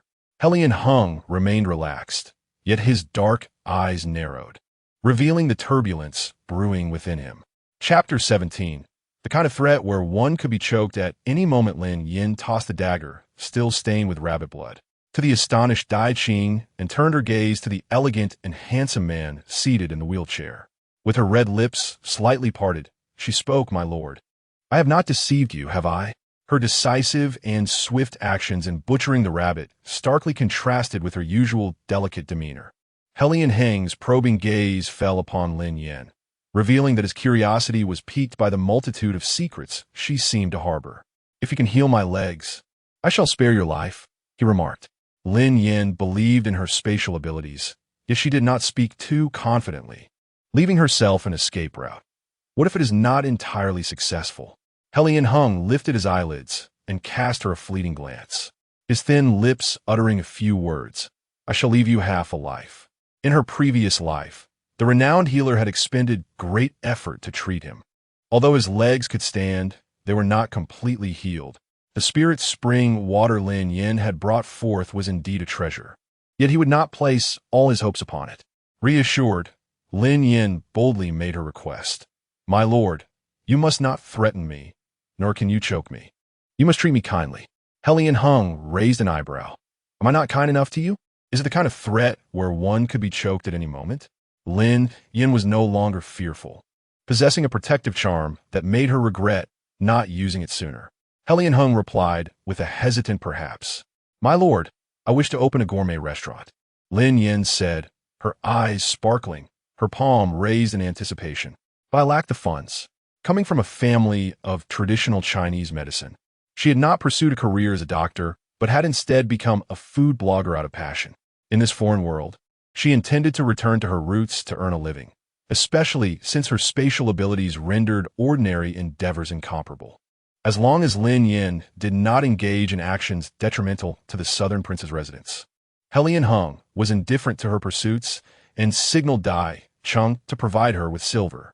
Observing a stack of 100 taels of silver notes, Lin Yin counted joyfully, exclaiming, "My lord is truly good to me." However, she needed staff for her restaurant. "Could you send someone to assist me?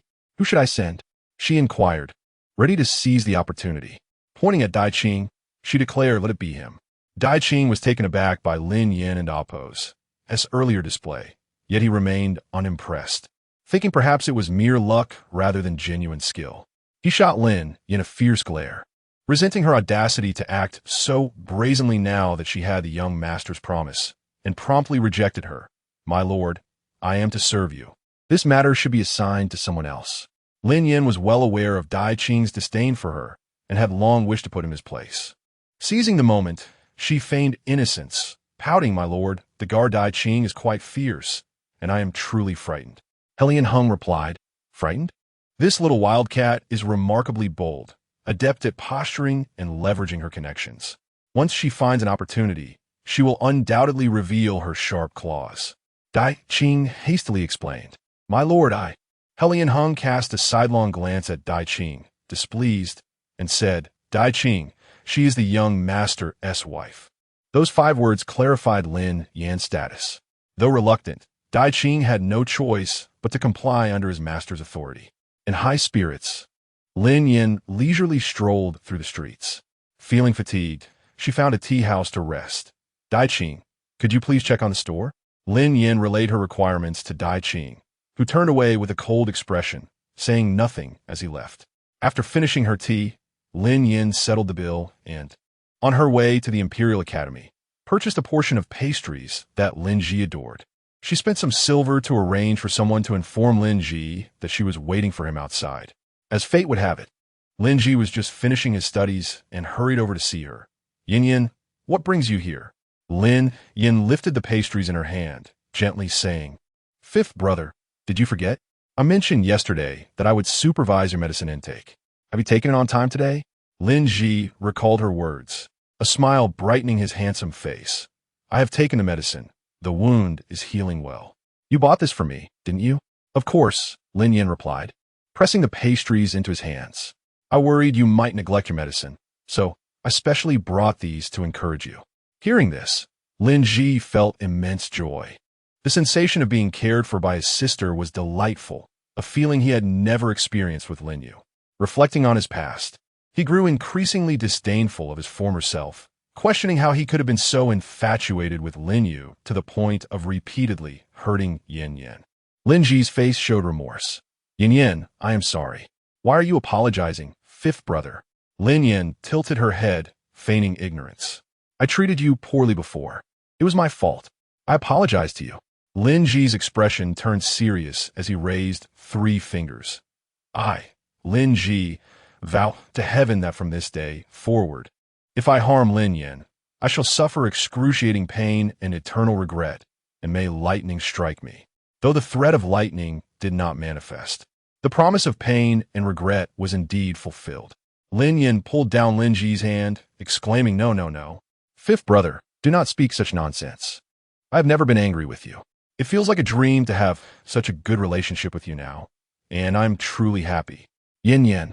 Even when he had been struck, Lin Ji had never uttered a sound of pain, yet now his eyes brimmed with tears, realizing only now how wonderful Yin Yin was.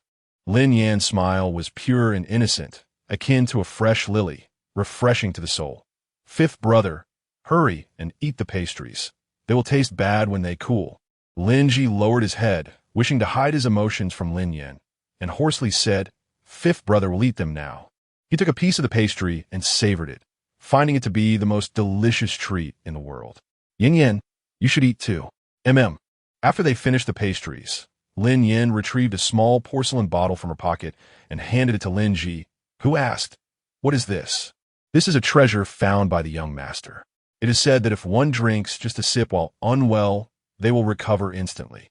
So, Lin Ji had an inkling of her intention, marveling at how such a kind-hearted girl could exist in the world. Fifth brother, you know that second brother does not like me. If I give this to him, he certainly will not accept it. Therefore, I would like to ask you to deliver this treasure to him. Lin Yin spoke with heartfelt sincerity. Even though my relationship with second brother is not good, he is still my brother. I cannot bear to see him with the chance to recover and remain indifferent. Even if, as she uttered the word, even, her tone conveyed a hint of sorrow before she quickly brightened. As long as second brother recovers, I am willing to pay any price. Chapter 18. My sister only has Yin. Yin Lin Ji tightly grasped the small porcelain bottle in his hand, enveloped in silence. After a while, he returned the bottle to Lin Yin, his voice growing increasingly hoarse. Yin, you must return this item. Even if Yin had not spoken, he was acutely aware that she must have paid a considerable price to obtain such a treasure, given her already precarious situation in the South King's residence. He could not allow her circumstances to worsen. Lin Yin had always been obedient and gentle in front of Lin Ji, but now she was rarely angry. Her cheeks puffed up in indignation, yet her anger radiated a certain charm. Fifth brother, what are you doing? Don't you wish for second brother to recover? Of course I do. Lin Ji raised his voice, looking at the kind and innocent Lin Yin with reddened eyes, regretting the harsh words he had just spoken. Yin, I'm sorry. Fifth brother did not mean to scold you. I simply do not wish to gamble with your safety, nor your situation in the South King's residence. Lin Yin shook her head, her lovely face breaking into a smile. Fifth brother, you need not worry about me. I am doing quite well in the residence.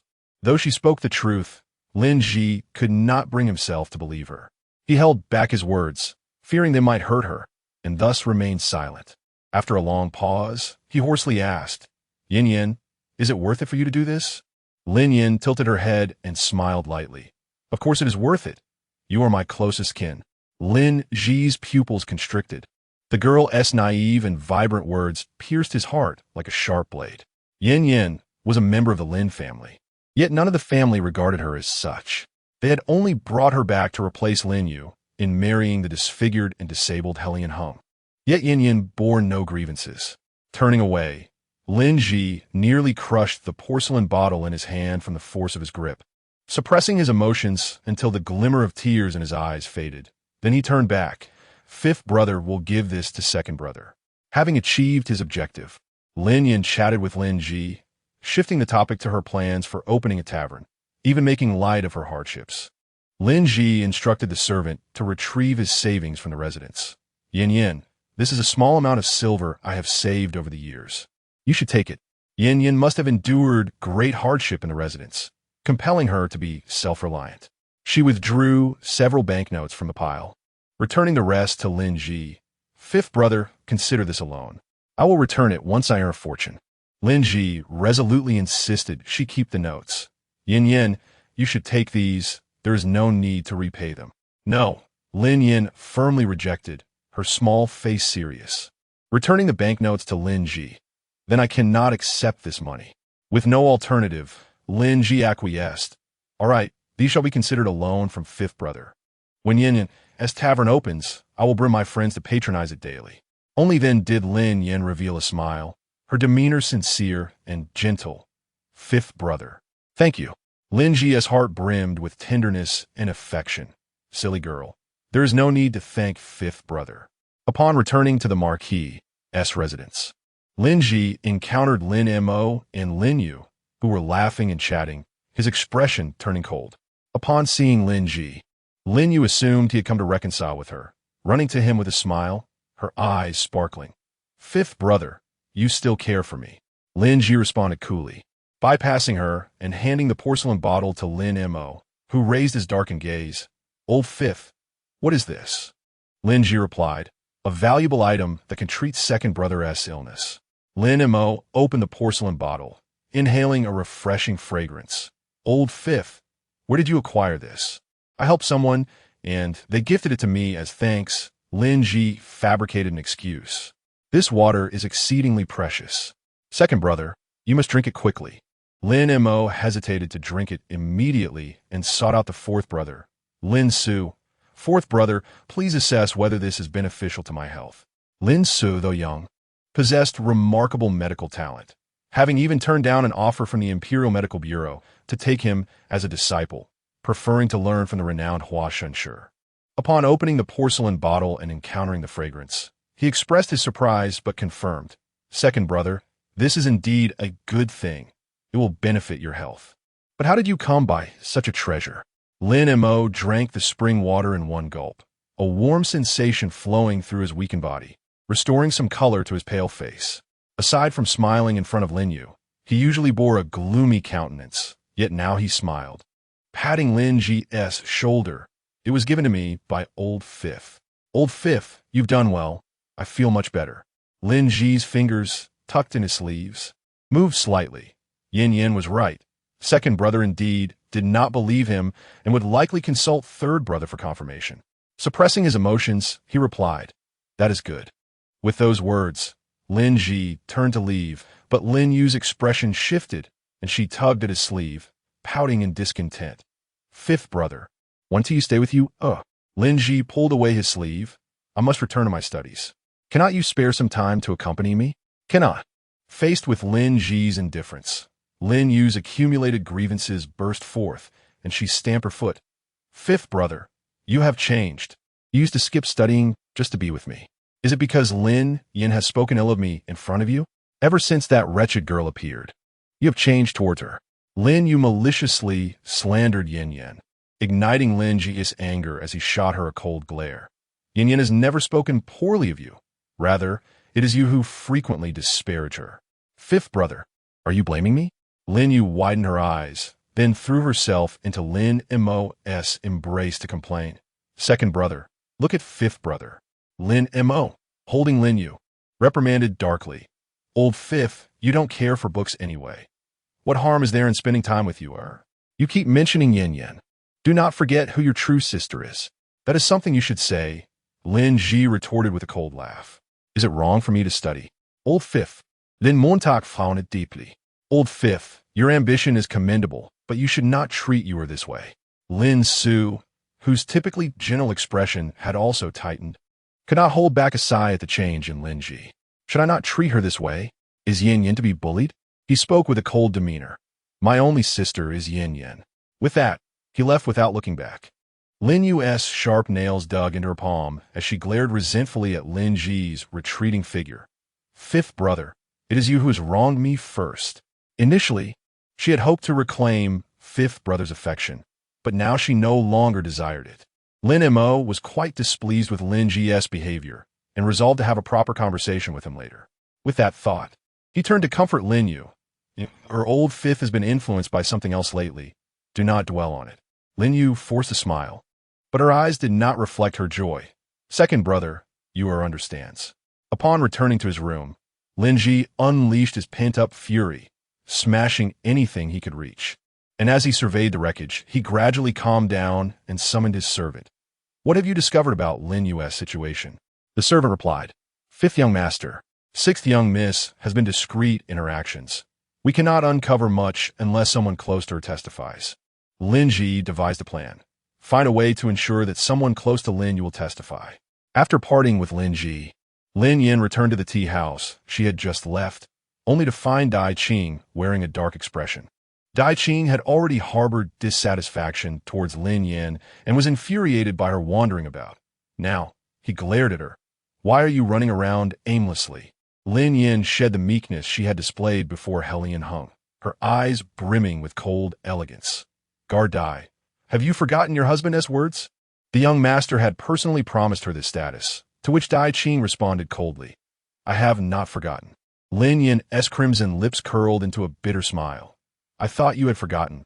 I intended to speak with my husband, but it seems you have not forgotten after all." Chapter 19. The little wildcat Dai Qing, exhibiting restraint, reluctantly uttered an apology. "I beg your pardon, esteemed young lady." Lin Yin, with a hint of self-deprecation, responded nonchalantly, "I cannot accept the apologies of the esteemed guard." Dai Qing clenched his fists. Dai Qing acknowledges his mistake. "Please punish me, esteemed young lady." Lin Yin shot him a sidelong glance, her red lips curving into a smile. "Guard Dai, regardless of your opinions about me, I am a young lady of the Southern Prince's residence. Do you understand? This subordinate understands, he replied.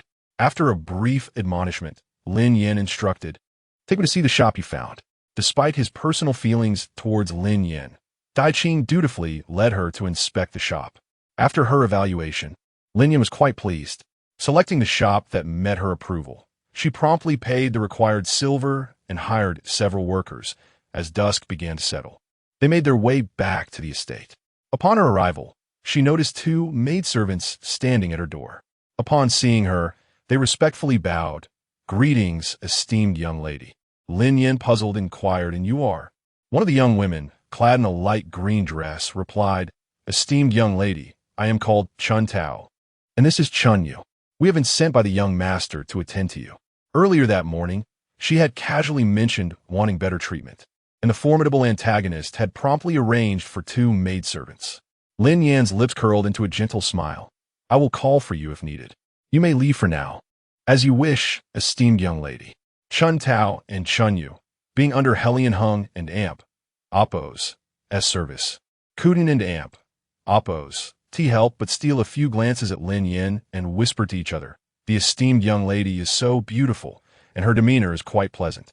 After changing into a different outfit and resting for a moment, Lin Yin headed to the kitchen to prepare spicy hot pot, the alluring aroma wafting throughout the kitchen, igniting appetites. She carried 2 servings of hot pot to Hellion Heng's quarters, where the delightful scent lingered in the air, causing the passing servants and guards to swallow hard. So fragrant, Hellion Hung could smell it from his room, and as Lin Yin approached, the aroma intensified, filling the entire space. He leisurely set down the book he had been reading, his eyelids lifting slightly to glance at the steaming dishes. In a deep, magnetic voice, he asked, shall we have noodles for dinner? Lin Yin placed 1 serving before him and kept 1 for herself. Meeting his inquisitive gaze, she eagerly explained, this is not noodles. It is spicy hot pot. Leaning in closer, her delicate hand rested on her chin, stopping just a mere inch from him, her beautiful eyes sparkling.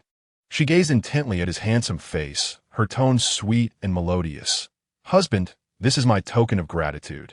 In that intimate proximity, their breaths entwined like tender vines blossoming with unspoken allure. Lin Yan's luscious lips parted and closed, releasing warm breaths that brushed against his face, every gesture exuding silent seduction. Hellion Hung narrowed his eyes, a mysterious undercurrent shimmering in his enchanting gaze. A charming smile graced his lips as his long fingers playfully tucked a loose strand of hair behind her ear, his voice lazily teasing, I thought you might offer yourself as a gift of thanks. Lin Yan's enchanting smile deepened, her eyes sparkling with mischief, the beauty mark beneath her eye only enhancing her allure. Her slender fingers traced delicate circles on his well-defined chest, the caress feather-light yet provocative, paired with an innocent gaze. So, you desire me, husband? Hellion Heng's eyes glimmered with a knowing smile as he gently grasped her chin, his lips grazing hers before he leaned closer to whisper in her ear, playfully nibbling her delicate earlobe. Such a level of temptation is far too simplistic. It should be suggestive yet elusive. Do you understand? His deep voice reverberated within her, causing her heart to skip a beat. Lin Yan's ears flushed crimson. Her cheeks grew warm, and her fingers trembled, revealing a hint of her flustered state. The antagonist was more skilled in seduction than she had anticipated, igniting an inexplicable desire to compete. Suppressing her shyness, Lin Yin leaped into his embrace, wrapping her arms around his slender waist. I do not understand. You must teach me. Shall I teach you as I did this morning? Hellion Hung chuckled softly, quite soft. Lin Yan's mind exploded in confusion, leaving her momentarily blank. Yet the rough texture of his skin was all too clear. Her ears burned, and her face blushed deeply, unable to linger any longer and reluctant to lose face. She sought an excuse and fled. Hellion Hung watched the flustered girl retreat, amusement dancing in his enchanting gaze. The little wildcat was so easily flustered, yet she dared to entice him. Returning his attention to the spicy hot pot, he took a bite, the faint taste of spice awakening his appetite. Beyond her attempts at seduction, the little wildcat and Amp, Oppos, as culinary skills truly pleased him. Lin Yin found a quiet spot, her racing heart gradually calming, her complexion returning to normal. Reflecting on how she had succumbed to the antagonist and oppos, as charms and fled, she felt quite embarrassed. Next time, she vowed to reclaim her dignity. In the days that followed, Lin Yin and Amp, Oppo's food establishment opened, boasting exquisite flavors at reasonable prices, and business thrived as patrons clamored for a taste. She had no time to see Helian Hung, nor did she wish to. Dai Qing would deliver her meals from the shop to the prince's residence. Additionally, she had to ensure Lin Ji was thoroughly devoted to her, so he would feel pangs of regret in the future. Every day, when Lin Ji visited, the shop was bustling with customers, leaving no room available. Lin Yin pulled Lin Ji into the courtyard and personally served him the food, her eyes sparkling like a galaxy. Fifth brother, I will reserve a portion for you daily, ensuring you are thoroughly satisfied. Lin Ji felt a warm glow inside, affectionately tapping Lin Yan's forehead. Silly girl. Lin Yin covered her forehead, pouting. Fifth brother, that will only make me foolish. Perhaps due to her improved circumstances, her complexion no longer bore the pallor of the Lin Marquis residence. Her skin glowed with vitality. Lin Ji felt gratified, and in response to his sister's discontent, he surrendered. It is fifth brother's fault. Lin Yin laughed, her laughter as melodious as silver bells. Fifth brother, I was only joking. The siblings shared a harmonious moment, the atmosphere warm and inviting. Unbeknownst to them, a pair of eyes observed them from a distant corner. After their lunch, Lin Yin retrieved some silver notes from her pocket.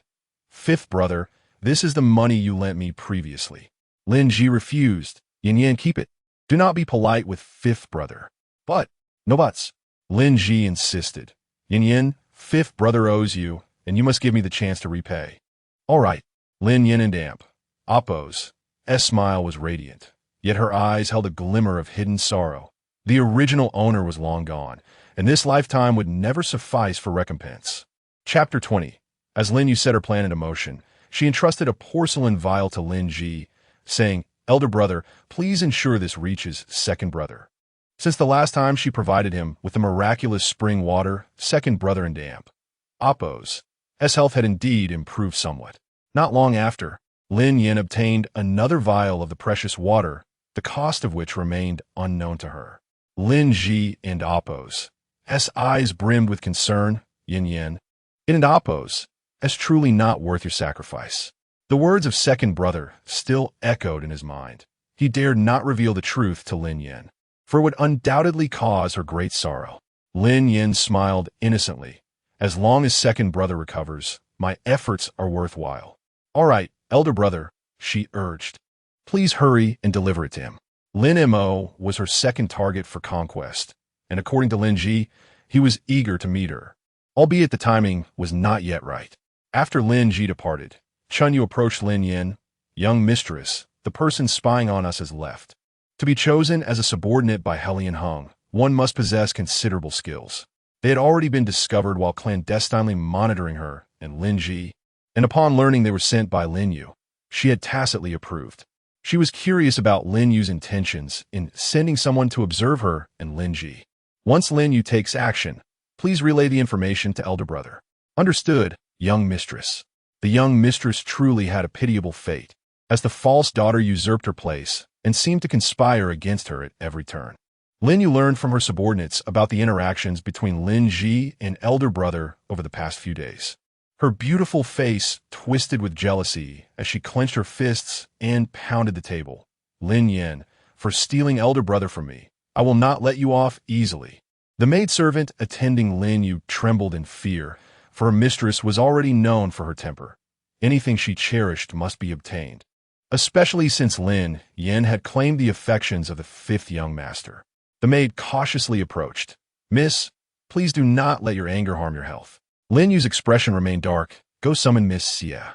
Using another's blade to kill, if elder brother were to blame, it would not fall upon her shoulders. Lin Yu and Oppo's smile was laced with malice. Lin Yin, if you had merely resigned yourself to marrying into the South King and Oppo's residence, it would have sufficed. Yet even now, you stir up trouble. Xia Qianqian arrived with her maidservant, and Lin Yu greeted her with a feigned smile. Qianqian, you have come. Xie Qianqian had been feeling somewhat disheartened. Did you summon me for something? Indeed, I have matters to discuss. What is it? The two seated themselves, and Lin Yu sighed softly. Xie Qianqian observed her with curiosity. You and Amp? Oppos? Or why the sigh? Your fortune is quite enviable, being cherished by all in the Lin residence, and receiving the favor of Prince Yao. Yet it all pertains to my elder brother. Lin Yu continued. Qianqian, please do not take offense at what I am about to say. Concerned for Lin Ji, Xie Qianqian asked, what has happened to him? Ever since our conflict with Lin Yin, elder brother has been avoiding me. After speaking, Lin Yu sighed again. Xie Qianqian, anxious, implored, oh, you and Amp? Oppos? Please do not keep me in suspense. Tell me what has happened to Lin Ji. Lin Yu smiled subtly. I wish to reconcile with elder brother. But to my surprise, I found him in the company of Lin Yin. Her anger flared. What astonished me most was that Lin Yin dared to speak ill of you in front of him. Lin Yu was furious, though Lin Yin and I are sisters. You, Qianqian, are my dear friend, and I naturally wish for you to become elder brother and Amp, Oppos, wife. Upon hearing this, Xie Qianqian exploded with rage, rising abruptly. What? That wretched Lin Yin truly spoke ill of me before Lin Ji? I witnessed it with my own eyes. Yet, after her anger subsided, Xie Qianqian recalled how Lin Yin had defended her on a previous occasion, her brow furrowing in confusion. If Lin Yin truly intended to tarnish my reputation before Lin Ji, why then did she speak in my favor that day? Qianqian, do you not trust me? Of course I do, but it is somewhat perplexing. I know my sister and Oppos, temperament very well. She is skilled at playing the victim. She believes I have taken something from her, and, in the residence, she has bullied me at every turn. You stood up for me. Earning her ire, Lin Yu continued to sow discord. Now that she has found an opportunity, she will not let it slip away. Consider how elder brother treated you when he was on good terms with me, and how he behaves now. Xie Qianqian reflected. When Lin Yu and Lin Ji were close, she could at least converse with him. But now, not only could they not speak, but he also seemed to despise her. Observing Xie Qianqian's expression, Lin Yu knew she had won her trust and felt satisfied. She added fuel to the fire. Do you still doubt that Lin Yin is deliberately targeting you? She is well aware that your family has opened a tavern on this street and has intentionally set up shop here to undermine your business. What do you say to that? Xie Qianqian fully believed Lin Yu's words, convinced that all of this was Lin Yan's doing, and her resentment grew. She failed to remember that Lin Yin and Amp, Oppos, business thrived, and her own was not the only one affected. You and Amp, Oppos, or what should I do now? Lin Yu beckoned her closer, whispering softly in her ear. Can this plan work? Xie Qianqian asked. Whether it works or not, one must try to know. Xie Qianqian nodded. I understand. You and Amp, Oppos. Thank you. Lin Yu smiled brightly. As close friends, I shall always assist you. Lin Yin had already set her sights on monitoring Lin Yu after realizing she had sent someone to spy on her and Lin Ji. Chun Yu, filled with indignation, declared, Young mistress, I shall inform young master Lin Ji at once. Go ahead, Lin Yin replied. Aside from allowing Lin Ji to discover the truth for himself, she had made preparations of her own. As Lin Yin sat, her enchanting eyes glimmered coldly, her crimson lips curving into an alluring smile. She had been so preoccupied with the shop's affairs that she had forgotten to sow discord between Xie Qianqian and herself. Seeing the opportunity presented, she resolved to take action. Dealing with Xie Qianqian was simple. She only needed Lin Ji's involvement. Suddenly, a commotion erupted in the shop, and Chun Yu rushed in. Young mistress, someone is causing a disturbance in our establishment. The intruder acted swiftly. Lin Yin remained calm. Let us go and see. Upon emerging from the kitchen, Lin Yin beheld a burly man wreaking havoc, smashing tables and chairs. The patrons, frightened, vacated the premises, retreating to the sidelines to witness the chaos. The troublemaker, a muscular man with a fierce appearance, kicked a chair aside and bellowed, Do not think that just because your proprietor is the young mistress, you can act lawlessly and bully us common folk. Today, I shall risk my life to seek justice for my brother. The uproar attracted a sizable crowd at the entrance, eager to watch the spectacle unfold. Chapter 21. Challenge me? Lin Yin, you are still too young, the troublemaker, seeing the commotion, wore a malicious grin as he pointed to a man nearby who was on the verge of losing consciousness, frothing at the mouth. My brother and I have long heard of the exquisite delicacies here, and we came specifically to indulge. Who knew we would encounter such problems? A filthy establishment run by the daughter-in-law of the South Prince's residence clearly does not regard the lives of us common folk. To them, it is only about the silver. His words struck a chord with those who had previously suffered under the oppression of the powerful. Among the crowd gathered outside the restaurant, some expressed their indignation, yet refrained from voicing their grievances due to the authority of the South Prince's residence. Lin Yu anticipated this and organized her people to stir the sentiments of the crowd. Once one person spoke out, the others, fueled by anger, began to echo the accusations. I heard this gourmet establishment is run by the South Prince and Amp, Oppo's daughter-in-law, renowned for its exceptional flavors. I thought that with such a reputable owner, it would be reliable. I have long wished to try it, but each time I was unable to secure a table. Who would have thought it was a heartless establishment? It has barely opened, and already such a scandal arises. It is evident that these aristocrats have no regard for our lives. Such a person is unworthy of being the daughter-in-law of the South Prince. Truly a country bumpkin, lacking grace, with a repugnant demeanor, just a money-grubbing charlatan. The South Prince's daughter-in-law has never been favored, and now, with such a scandal, she will surely be cast out of the royal residence. Such malicious individuals deserve their fate. Lin Yu, dragging Zhou Li to dine at Xie Chanxian and Oppo's restaurant, fortuitously encountered a throng of people gathered at Lin Yin and Oppo's establishment. Witnessing the uproar, upon hearing the citizens denounce Lin Yin, a smug smile crept onto her lips. Challenge me? Lin Yin, you are still too inexperienced. Zhou Li, indifferent to Lin Yin and unaware of her culinary venture, pointed to the scene. It seems something significant has occurred over there. Lin Yu masked her glee, attempting to appear composed. Mother, that is Lin Yan's establishment. It seems she has stirred up trouble. Upon hearing this, Zhou Li frowned. She has married into the royal family, yet still seeks the spotlight, causing such absurdities. If those of prominence in the capital were to learn of this, they would surely gossip about the upbringing of the Ho family. This could even affect your prospects, you and Oppo's, as you're destined to marry into royalty. If Lin Yin tarnishes our name. Zhou Li was nearly beside herself with anger, regretting her decision to bring Lin Yin back. Had she not returned, none of this would have transpired. With her mother standing by her side, Lin Yu felt increasingly triumphant. Regardless, as Lin Yin's family, if she is heired, it is our duty to reprimand her. Without investigation, they had already condemned Lin Yin. You are right, Zhou Li asserted, her anger propelling her to push through the crowd and enter the establishment. Today, I must teach this wayward daughter a lesson. Where's Lin Yin? Zhou Li, being the lady of the Ho family, exuded an air of nobility, accompanied by several maidservants. The onlookers instinctively stepped back, wary of offending someone of high status. The restaurant and Amp, Oppo's attendant, unfamiliar with Zhou Li, promptly reported her imposing presence to the manager. Lin Yin emerged gracefully from the kitchen, hands clasped before her, gliding forward with poise. Her every movement exuded tranquility and elegance, a soft glow about her, her amber eyes clear and pure, reminiscent of blooming lilies, exuding a serene and lovely aura. The raucous crowd, once fervently denouncing Lin Yin, fell silent at her appearance. Was this truly the daughter-in-law of the South Prince? Was she not supposed to be crude and unrefined? The onlookers could hardly believe that this ethereal beauty, appearing almost celestial, was the so-called wicked woman they had been speaking of. Surely, there must be a misunderstanding. Lin Yin noticed the shifting expressions in the crowd and, with a gentle smile illuminating her striking features, addressed the troublemaker.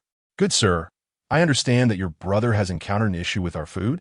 The man, momentarily captivated by Lin Yin and Oppo's beauty, recalled the generous payment he had received from his employer, causing his resolve to waver. After all, she was the daughter-in-law of the South Prince. Even if her establishment faltered, she would still enjoy a life of luxury. Unlike him, his eyes widened in fury as he retorted, Indeed, your food is problematic, and you must provide us with an explanation. Lin Yin maintained her serene demeanor, speaking calmly. Sir, if there truly is an issue with our food, I implore the authorities to investigate and clear our name. My brother suffered at your establishment. Why would we call on the authorities? Oh, I see. You are the daughter-in-law of the South Prince. Even if the officials come, they will surely side with you. Common folk like us suffer in silence and receive no justice. The troublemaker, unwilling to involve the authorities, spat defiantly. Do not think I fear you simply because you are the South Prince and Amp, Appo's daughter-in-law. You must provide us with justice today. Zhou Li, catching sight of the frothing man, realized he bore no ill will against her. He could not possibly be wronging Lin Yin. Her gaze toward Lin Yin radiated profound disappointment. Lin Yin, how could you do such a thing? You have truly let me down. Among the crowd, some recognized Zhou Li as Lin Yin and Appo's biological mother, the lady of the Lin Ho family. Her words were tantamount to a verdict against Lin Yin, instantly swaying the previously skeptical crowd, with her own mother condemning her. It was undoubtedly Lin Yin's fault. The anger surged, and the gazes directed at Lin Yin transformed, once admiring her beauty, now tinged with disdain. Lin Yu reveled in the cacophony of insults directed at Lin Yin, feeling utterly vindicated. She was the radiant jewel, while Lin Yin would forever remain a wretched rat dwelling in the shadows, perpetually beneath her heel. With a haughty and dismissive glance cast at Lin Yin, Lin Yu, though arrogant, was not foolish. She had orchestrated events to turn the tide against Lin Yin, and now, with her mother's presence reinforcing the condemnation, Lin Yin's reputation was irrevocably tarnished. Soon, the South Prince's residence would cast her aside, and her parents and brothers would grow increasingly disdainful of her. When the time came for her expulsion, the Lin Ho family would offer her no refuge, ensuring that no one would ever again vie for her parents' and brothers' affection. She would remain the sole cherished daughter of the Lin Ho family. Chapter 22. The incident with the young lady of the heir Lin Yu cast a gaze filled with malice, and Lin Yin, sensing it, raised her eyes to meet Lin Yu and Appo's. There was no hint of panic in her expression. Instead, it was laced with a trace of amusement. Lin Yu felt a surge of anxiety. How could Lin Yin still be smiling in such a dire situation? Lin Yin averted her gaze, directing her attention to the elegantly adorned Zhou Li, her enchanting peach blossom eyes misty with tears, reflecting sorrow and heartbreak. Mother, she spoke, though I did not grow up by your side, and my bond with you may not be as deep as my sister's, I am still your biological daughter. Why do you presume I am at fault without even inquiring? Why have you never believed in me, whether in the past or now? Every time I clash with my sister, you always assumed I was in the wrong. I do not comprehend. I am your flesh and blood. Lin Yan's candid remarks, made in front of all, left Zhou Li feeling exposed and embarrassed. Lin Yu, the word she wished to utter faltered on her lips. It is often said that family shame should remain hidden, yet this brazen girl seemed eager for the entire world to know. Lin Yu shot a fierce glare at Lin Yin, this wretched girl, daring to publicly mention her background and embarrass her. Tears welled in her eyes, threatening to spill, and after a long moment, a single tear rolled down her cheek. Lin Yin turned away to wipe her tears, her forlorn silhouette evoking pity in the hearts of onlookers, prompting them to silence their chatter. When Lin Yin turned back, her face was devoid of tears, yet her captivating peach blossom eyes had lost their luster. Since the small establishment has been accused of foul play, to clear its name, we must involve the authorities. The man causing the disturbance, upon hearing Lin Yan's intent to call the officials, rushed forward to block her path. You must not involve the authorities. Lin Yin did not miss the panic in his eyes and replied unhurriedly, why should we not involve the authorities? Your fear of them suggests there is something amiss that you do not wish to be uncovered. You speak nonsense. The man, trying to mask his anxiety with aggression, retorted, it is your establishment that is unclean, yet you refuse to admit it, now attempting to slander us. How shameless! Lin Yin nodded in agreement. Indeed, it is shameless. The man fell silent, and Lin Yan's calm gaze swept over the gathering crowd before fixing on him once more. You claim the establishment is unclean, but I have insisted from the beginning on involving the authorities. Why then do you persistently obstruct this? Is it not a sign of guilt? As her words settled in, The crowd began to murmur in curiosity. Lin Yan's composure did not suggest that she was running a nefarious establishment. Rather, the man appeared suspicious. Could it be that they had poisoned the food themselves in a bid to extort money?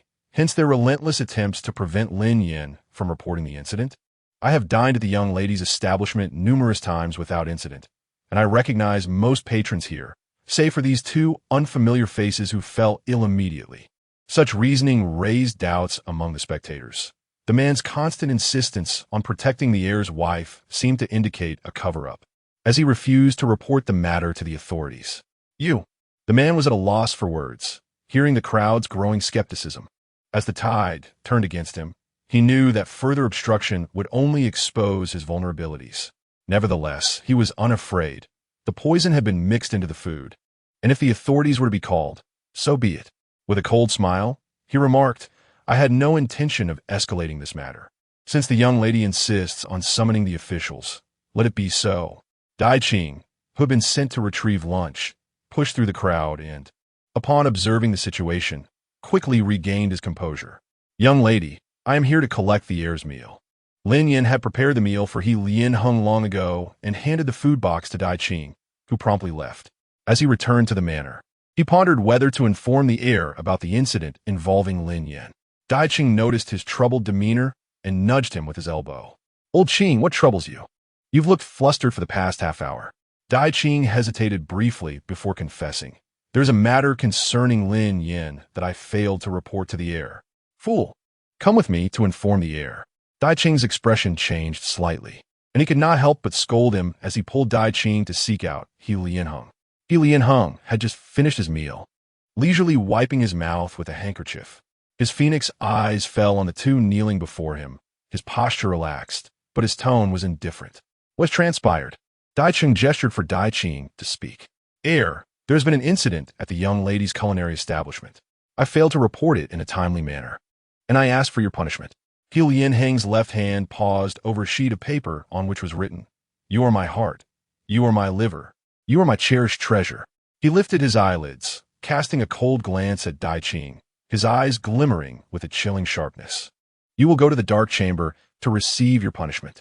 Both Dai Qing and Dai Qing felt a shiver run down their spines. The heir's presence was increasingly formidable. A mere glance sent cold sweat trickling down their backs. Dai Qing lowered his head respectfully. Yes, sir. The punishments in the dark chamber were notoriously harsh. Dai Qing, suppressing his fear, pleaded heir. Lin Hung raised a hand to silence him, his tone cold yet resolute. Dai Qing, you will assist her. Yes, heir. Dai Qing sighed. He had warned Dai Qing several times that the heir held the young lady in a different regard, yet he chose not to heed the advice. Meanwhile, the most delightful of moments unfolded. The authorities had yet to arrive, but Lin Jun made an appearance, inquiring about the situation. What has happened? Lin Yu stepped forward, linking her arm with Lin Jun's, providing a brief explanation while placing the blame squarely on Lin Yan. Elder brother, it is Lin Yan's establishment that served tainted food, resulting in this patron's poisoning. Lin Jun, known for his composure, turned to Lin Yan, granting her an opportunity to defend herself. Do you have anything to say? Zhou, still seething from Lin Yan's earlier actions, felt a flicker of pride upon seeing her eldest son. Her expression softened slightly. Juner, it is not surprising that she would engage in such behavior. There is no need for further inquiry. The she in question was clear to all present. Lin Jun replied solemnly, Mother, investigations must rely on evidence. Accusations alone cannot establish guilt. Zhou Li was momentarily silenced, but her affection for her eldest son prevailed, and she smiled. You have always been prudent. With you here, the truth will soon come to light. Before long, officials from the Ministry of Justice arrived, and the leader bowed respectfully upon seeing Lin Jun Lord Xiaoqing. Lin Yun nodded slightly. Proceed with your investigation. The officials were efficient, and before long, they delivered their findings. We report to you, Lord Xiaoqing, that there is a small amount of poison in the food.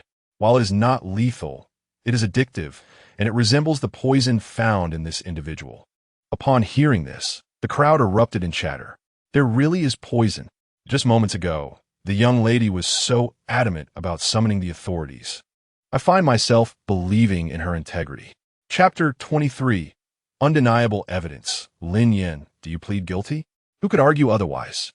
I too was almost swayed by this, but fortunately, the Dali Temple is just and impartial, refusing to shield anyone simply due to their noble title. No wonder this delectable dish is so exquisite. It turns out it was laced with poison. Had it not been for someone falling ill after consumption, who would have suspected? One wonders if this toxin poses a threat to one's health. Need it be said? It is poison, and it surely endangers the body. Esteemed minor official, I implore you to mete out stringent punishment and deliver justice to the common folk. Please, punish Lin Yin severely. Lin Yu glanced at the instigator among the crowd, receiving a nod of approval before he once again incited the masses. Lin Yin was met with disdain and reproach from the crowd, while Lin Yu's lips curled into a satisfied smile. What a foolish girl. Had she admitted her wrongdoing from the outset, compensated the victims, and closed her establishment, matters would not have escalated to this dire state. Now, her fate may be more tragic than she could ever imagine. The thought of Lin Yan's pitiful predicament nearly brought a laugh to Lin Yu's lips. Zhou Li, seething with rage, approached Lin Yin and, raising her hand, delivered a sharp slap. You ungrateful daughter, look at the trouble you've caused, tarnishing the reputation of the entire marquisate. How could I have birthed such a venomous daughter? Chun Yu stepped protectively in front of Lin Yin, firmly grasping Zhou Li and Appo's wrist and pushing her back with force, her face icy. Madam Lin, if you dare strike the heir apparent, you must consider the consequences. Zhou Li stumbled backward, her anger escalating as another maid added to her humiliation. How dare you? As Lin Yin and Appo's biological mother, it is my duty to discipline my daughter. Yet here you are, a mere servant, daring to disrespect me. Such audacity. Zhou Li fixed a cold, emotionless gaze on Lin Yin. Lin Yin, if you cannot properly instruct your servant, allow me to take over today. With that, she lifted her hand once more. But Lin Yin gently pulled Chun Yu aside, lowering her gaze and sweetly grasping Zhou Li's sleeve. Mother, Chun Yu speaks the truth. I am now the heir apparent of the Southern Prince's residence. Should you strike me, it would bring shame upon the Southern Prince's house. In private, Lin Yin will leave her fate to your discretion. Lin Yan's words brought Zhou Li back to her senses. She recalled the day she had banished Lin Yin from the marquisate, incurring the prince's wrath. With a cold expression of disdain, she remarked, You wretched girl. At least you is a source of comfort, never causing me trouble, only bringing me honor. Lin Yin kept her head bowed, her reaction subdued as she quietly tugged at Chun Yu's sleeve, whispering, What is the progress on Lin Ji's side? Rest assured, heir apparent, Chun Yu replied, casting a disdainful glance at Zhou Li and a triumphant smile at Lin Yu, her lips curling in derision. Thankfully, the heir apparent is astute and took precautions early on. Otherwise, she would have indeed fallen into a trap. As for Lin Yin, Lin Jun was indifferent. He was the minor official of the Dali Temple, committed to impartiality. The evidence is irrefutable. Lin Yin, do you plead guilty? I do not plead guilty. Lin Yin met Lin Jun's gaze head-on, her voice resonating with conviction. Amidst the commotion, a man could no longer contain his outrage, pointing at Lin Yin and shouting, You summoned the authorities. The evidence is laid bare before us. And yet the heir apparent still seeks to evade responsibility. Of course, a heart as blackened as yours, caring only for your profits, would never admit guilt. The man knelt before Lin Jun, pleading, Sir, please seek justice for us common folk, for all the victims affected. Lin Jun's eyes reflected profound disappointment. Lin Yan's character was already questionable, but he had not anticipated the depths of her malice.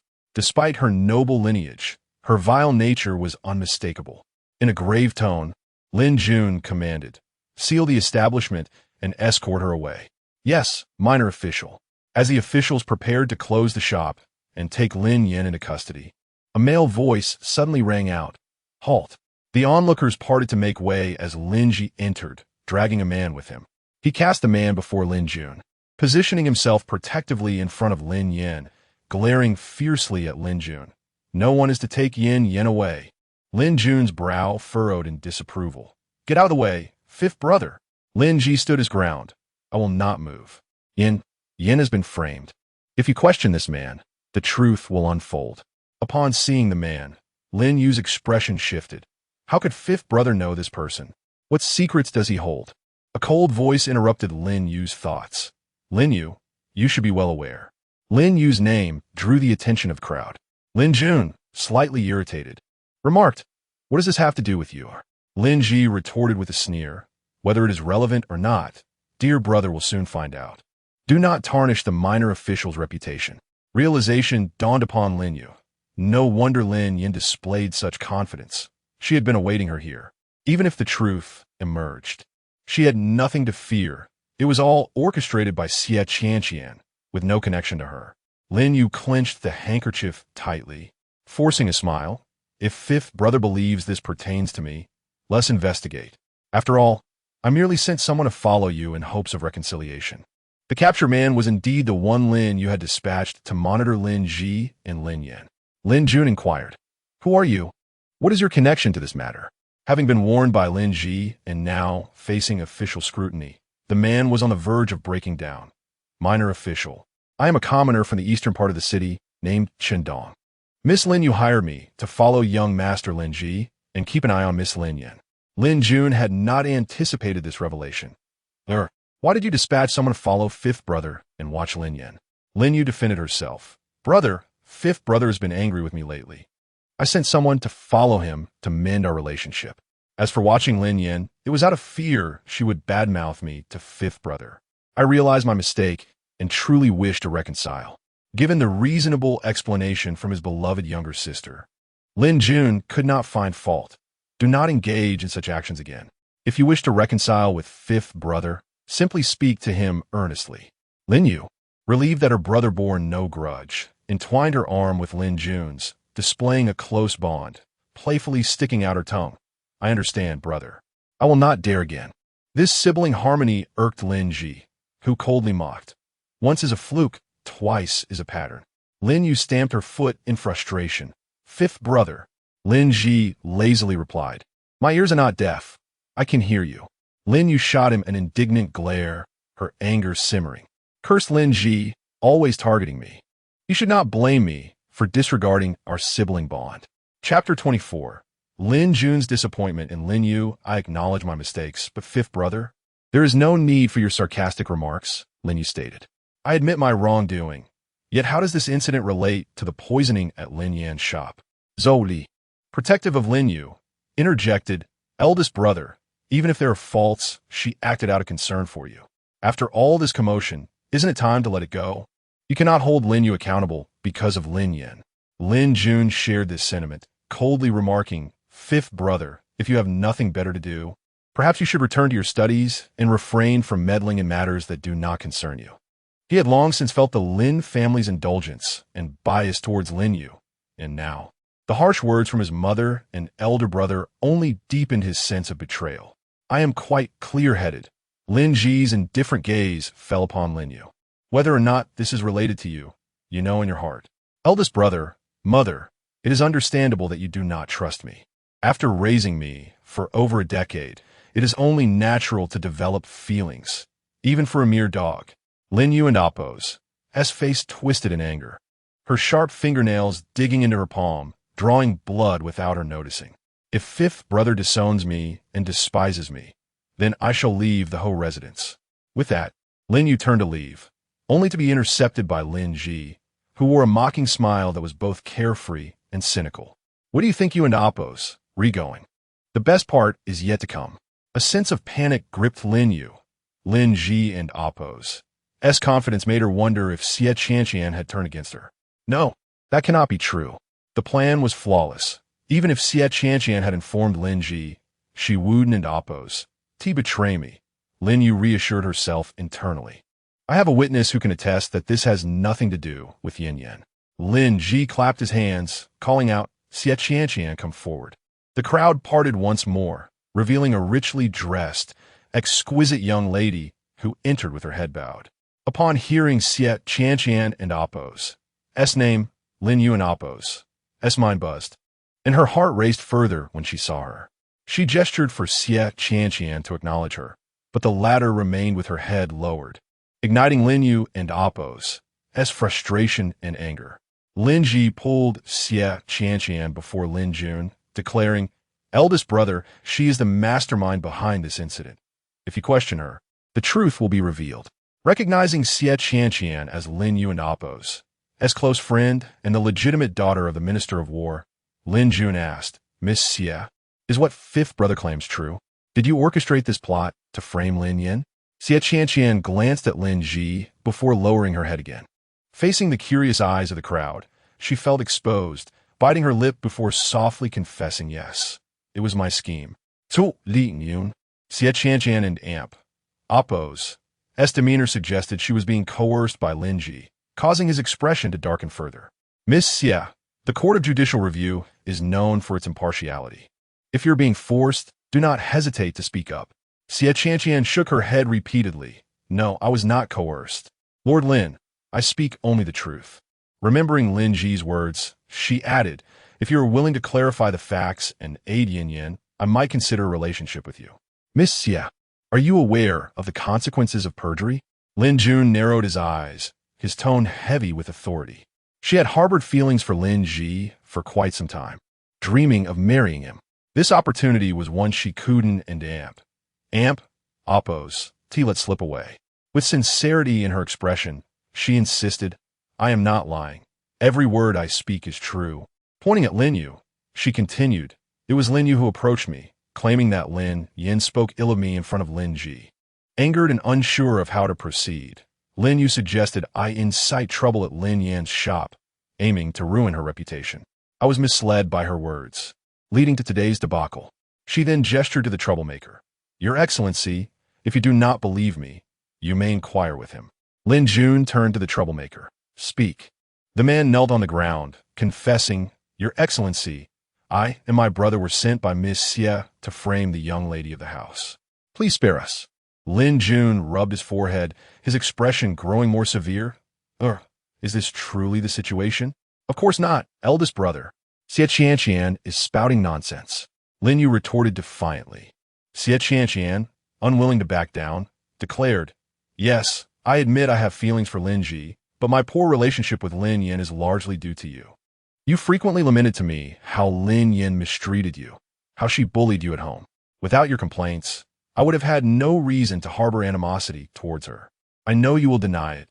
You have lamented not only to me, but to other young ladies as well, which has led everyone to despise Lin Yin. Should I summon these others to testify?" She stood tall, confident in her status as a legitimate daughter of a minister, unafraid of Lin Yu. Lin Yu was momentarily speechless, silence enveloping her for a few seconds before she finally said, "It is true that I have voiced my grievances. Lin Yin has bullied me." Xie Qianqian couldn't and Appo's help but laugh. "Lin Yu, everyone knows about your spoiled temper. Lin Yin is gentle and frail, without even a maid to tend to her in the Lin household. The notion that she bullied you is laughable. The real victim here is Lin Yin." Recalling her previous naivety, Xie Qianqian realized she had been deceived by Lin Yu, believing her claims of victimhood. "You are slandering me." Lin Yu still refused to concede. "Slander?" Xie Qianqian moved through the crowd, pulling a few individuals forward. "Your Excellency, lying in this presence can lead to imprisonment." These individuals were those Lin Yu had arranged, and thankfully she had retained some caution. Otherwise, she would have fallen into Lin Yu and Appo's trap today. Seeing these people, Lin Yu and Appo's complexion turned pale. "Eldest brother, you must believe me. I did not do this. I swear." Lin Jun raised a hand to silence her, choosing not to let them speak, preserving the last shred of Lin Yu's dignity. At this point, he understood the truth. It would be disingenuous to claim he was not disappointed. The sister he had cherished since childhood was, in fact, this kind of person. Chapter 25 marks the moment when Zhou Li should divulge some clues. Lin Jun declares, "The truth has emerged. Xie Qianqian is the mastermind, intentionally framing the noble consort, and deserves a severe punishment. However, as she has confessed voluntarily, her culpability may be mitigated, resulting in 30 strokes. Lin Yu incited and aided in the framing of the noble consort, while not the principal instigator.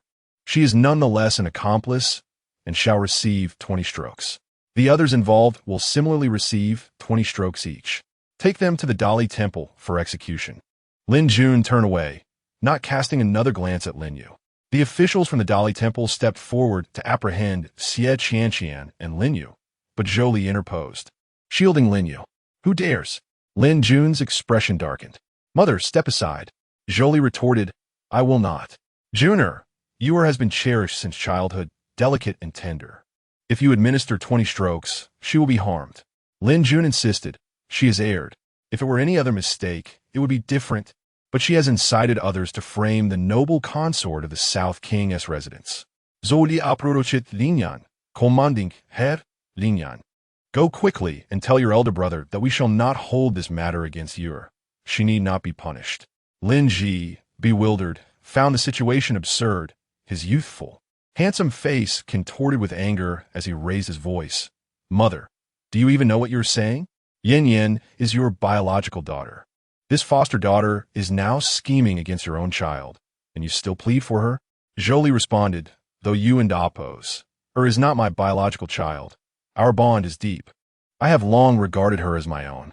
Lin Ji glared coldly at the woman he knew intimately, yet found strangely unfamiliar.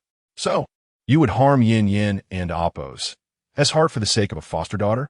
Have you considered what consequences Yin Yin would face if she were to be convicted? What fate awaits her? His words escalated into a shout, each phrase louder than the last. Lin Ji's defiance embarrassed Zhou Li, prompting her to slap him. The sound echoed sharply, leaving Lin Ji's face askew. Realizing her action, Zhou Li panicked for a moment, reaching out to touch Lin Ji, only to be evaded. Old 5, I did not mean to strike you, she said, a hint of guilt in her voice. Lin Ji casually touched his cheek, indifferent. In your heart, I am insignificant. Yin Yin is unimportant. Only this foster daughter matters. Old 5, do you harbor resentment toward your mother? Zhou Li's eyes glistened with tears, feeling the weight of her son's misunderstanding. For over a decade, you and oppose had been by her side, while Lin Yin had only returned 6 months prior. Her rustic demeanor unappealing to Zhou Li. Her affection for you and oppose, or was not misplaced, was it? Lin Ji was utterly disappointed in Zhou Li. She blamed everything on Lin Yin, believing her presence had brought misfortune since the day she returned. Not wishing to worsen her relationship with Old 5, she suppressed her temper, grasping Lin Yan's hand. Lin Yin, I implore you, for your mother's sake, forgive Yuer this time. Even in her plea, there was an air of the proud noblewoman. Lin Yin lowered her head, her enchanting eyes filled with sarcasm. It was time to reveal some truths to Zhou Li. Raising her head once more, she withdrew her hand from Zhou Li's grasp, her beautiful eyes brimming with grievance. But mother, I too feel wronged. She did not blame Lin Yu or reproach Zhou Li for her bias. A simple statement stirred sympathy among those present. How could a lady of a noble house think so foolishly, asking for forgiveness for a foster daughter who bullied her own? It was incomprehensible. In my opinion, the lady must have had her wits scrambled. Who else would neglect their own flesh and blood to coddle a foster child, allowing that child to mistreat her biological daughter? Zhou Li had hastily blamed the noble consort without fully understanding the situation. If she were not her own child, it might be excusable, but to treat her biological daughter this way was indeed rare. Fortunately, Miss Xie clarified matters. Otherwise, I would have been misled into believing the noble consort was a villain. Now it is clear, the noble consort is truly pitiable, while the foster daughter is utterly detestable. The real villain is the foster daughter, who, after being nurtured for over a decade, treats her biological daughter so poorly. She is touted as the capital and amp, oppose, as foremost talent. Yet in my eyes, she is merely the most callous and ungrateful wretch. Listening to the murmurs of the crowd, the expressions of Zhou Li and Lin Yu turned grim, the sting of shame palpable. Zhou Li, incensed, remarked, if you do not wish to save Yuer, just say so. All this talk has only led to her being discussed by these lowly commoners. Truly, it is a disgrace. Seeing Zhou Li and oppose's anger, Lin Yin felt anxious, daring not to breathe in her presence. Mother, you misunderstand. I have no intention of abandoning my sister. She approached Lin Jun, elder brother, I do not blame sister. I beg you, do not punish her. Lin Jun asked, are you certain you want to release Yue? Lin Yin, head bowed, pondered for a moment before replying. I am deeply unhappy about being wrongfully accused. When I discovered that my sister was behind this, I felt sorrowful. I have never wished to compete with her. Yet her hostility towards me has never faded. Regardless, she is a member of the Lin family, my sister. Though she has erred, I believe she will amend her ways. Therefore, elder brother, if punishment is necessary, let her compensate for my losses instead. Her words were cunningly crafted. On the surface, she seemed forgiving. Yet she laid bare Lin Yu's actions before all, showcasing her own magnanimity while subtly paving the way for her future estrangement from the Lin family. Lin Yin even offered a pure smile, timidly tugging at Lin Jun's sleeve, softly pleading, elder brother, may I? Lin Yun abruptly gazed at Lin Yin's smiling face, peering into her amber eyes, devoid of deceit, pure and transparent. Her gentle grasp on his sleeve made him squint, realizing for the first time that he could not comprehend this biological sister of his. His dark eyes locked onto her. He repeated the question, you truly wish to release Yue? Lin Yin nodded. Yes, sister is hurt. Mother will be sad, and so will the brothers. In the end, they will blame me. Her words were soft and quiet. Yet Lin Jun almost thought he misheard. Fortunately, his hearing was keen, allowing him to catch this profoundly sorrowful statement, stirring a twinge of sadness within him. He pressed his lips together, confusion clouding his dark gaze. Wasn't it Apos? Is she supposed to be arrogant and foolish? Why was she so different from his memories? Since the noble consort has interceded on your behalf, the punishment is waived. However, you and Apos, remember, never engage in such conduct again. Lin Yu longed to refuse Lin Yin and Apos, as plea, but dreaded the thought of receiving 20 strokes, ultimately acquiescing with a reluctant nod. Lin Yin then interceded for Xie Qianqian. Elder brother, let Miss Xie go as well. Chapter 26. You bring this upon yourself since the main party was no longer concerned. Lin Jun allowed Lin Yu and Xie Qianqian to be released. Xie Qianqian approached Lin Yin and expressed her gratitude. Princess, thank you for today. Lin Yin smiled gently. I should be the one thanking you. Your initiative to clarify the situation saved me from an insurmountable predicament. With Lin Ji's intervention, she no longer had to resort to her backup plan, effortlessly dismantling the relationship between Lin Yu and Xie Qianqian, which spared her considerable effort. Xie Qianqian felt a pang of guilt. Princess, please do not say that. It was I who fell for Lin Yu's deceit and sought to harm you. Had it not been for Lin Yu's constant disparagement of Lin Yin, she would not have made things difficult for her, having initially formed a negative impression. Now, it was evident that Lin Yin was quite admirable, albeit overly kind and easily victimized. By aiding Lin Yin, and with Lin Ji and Apos, S promised to pursue her. She would soon become Lin Yin and Apos, S fifth sister-in-law. Given Lin Ji and Apos, S affection for her, she felt a responsibility to protect this delicate flower from harm. With his arms crossed and a sardonic eyebrow raised, Lin Ji remarked, some individuals are simply unworthy of forgiveness, not even offering a word of thanks. Lin Yu recognized that this was directed at her. Lin Yin, in her pretense, would rather endure punishment than express gratitude to Lin Yin. Countering, she declared, since fifth brother finds me so disagreeable, I shall simply take my leave. Lin Ji, pleased, retorted, good, depart. If you have the courage, leave the Lin Marquis and never return. Lin Yu, who had never faced such indignities, was incensed by Lin Ji and Amp. Apos, as provocation, then I shall go. However, with her mother and elder brother present, she knew she could not truly leave. Just as she attempted to walk away, she was halted by Zhou Li. Where are you going? Lin Yu, feeling wronged, replied, Mother, this home cannot accommodate me. Utter nonsense, Zhou Li exclaimed, her heart aching. The Marquis is your home. You are my precious daughter, and no one has the right to cast you out. But fifth brother wishes to expel me, Lin Yu countered. Zhou Li, unable to bear her daughter's distress, admonished, Lin Ji, I cannot fathom how you could consider sending you away. Before Lin Ji could protest, Lin Yin interjected, shaking her head at him, fifth brother, do not provoke mother further.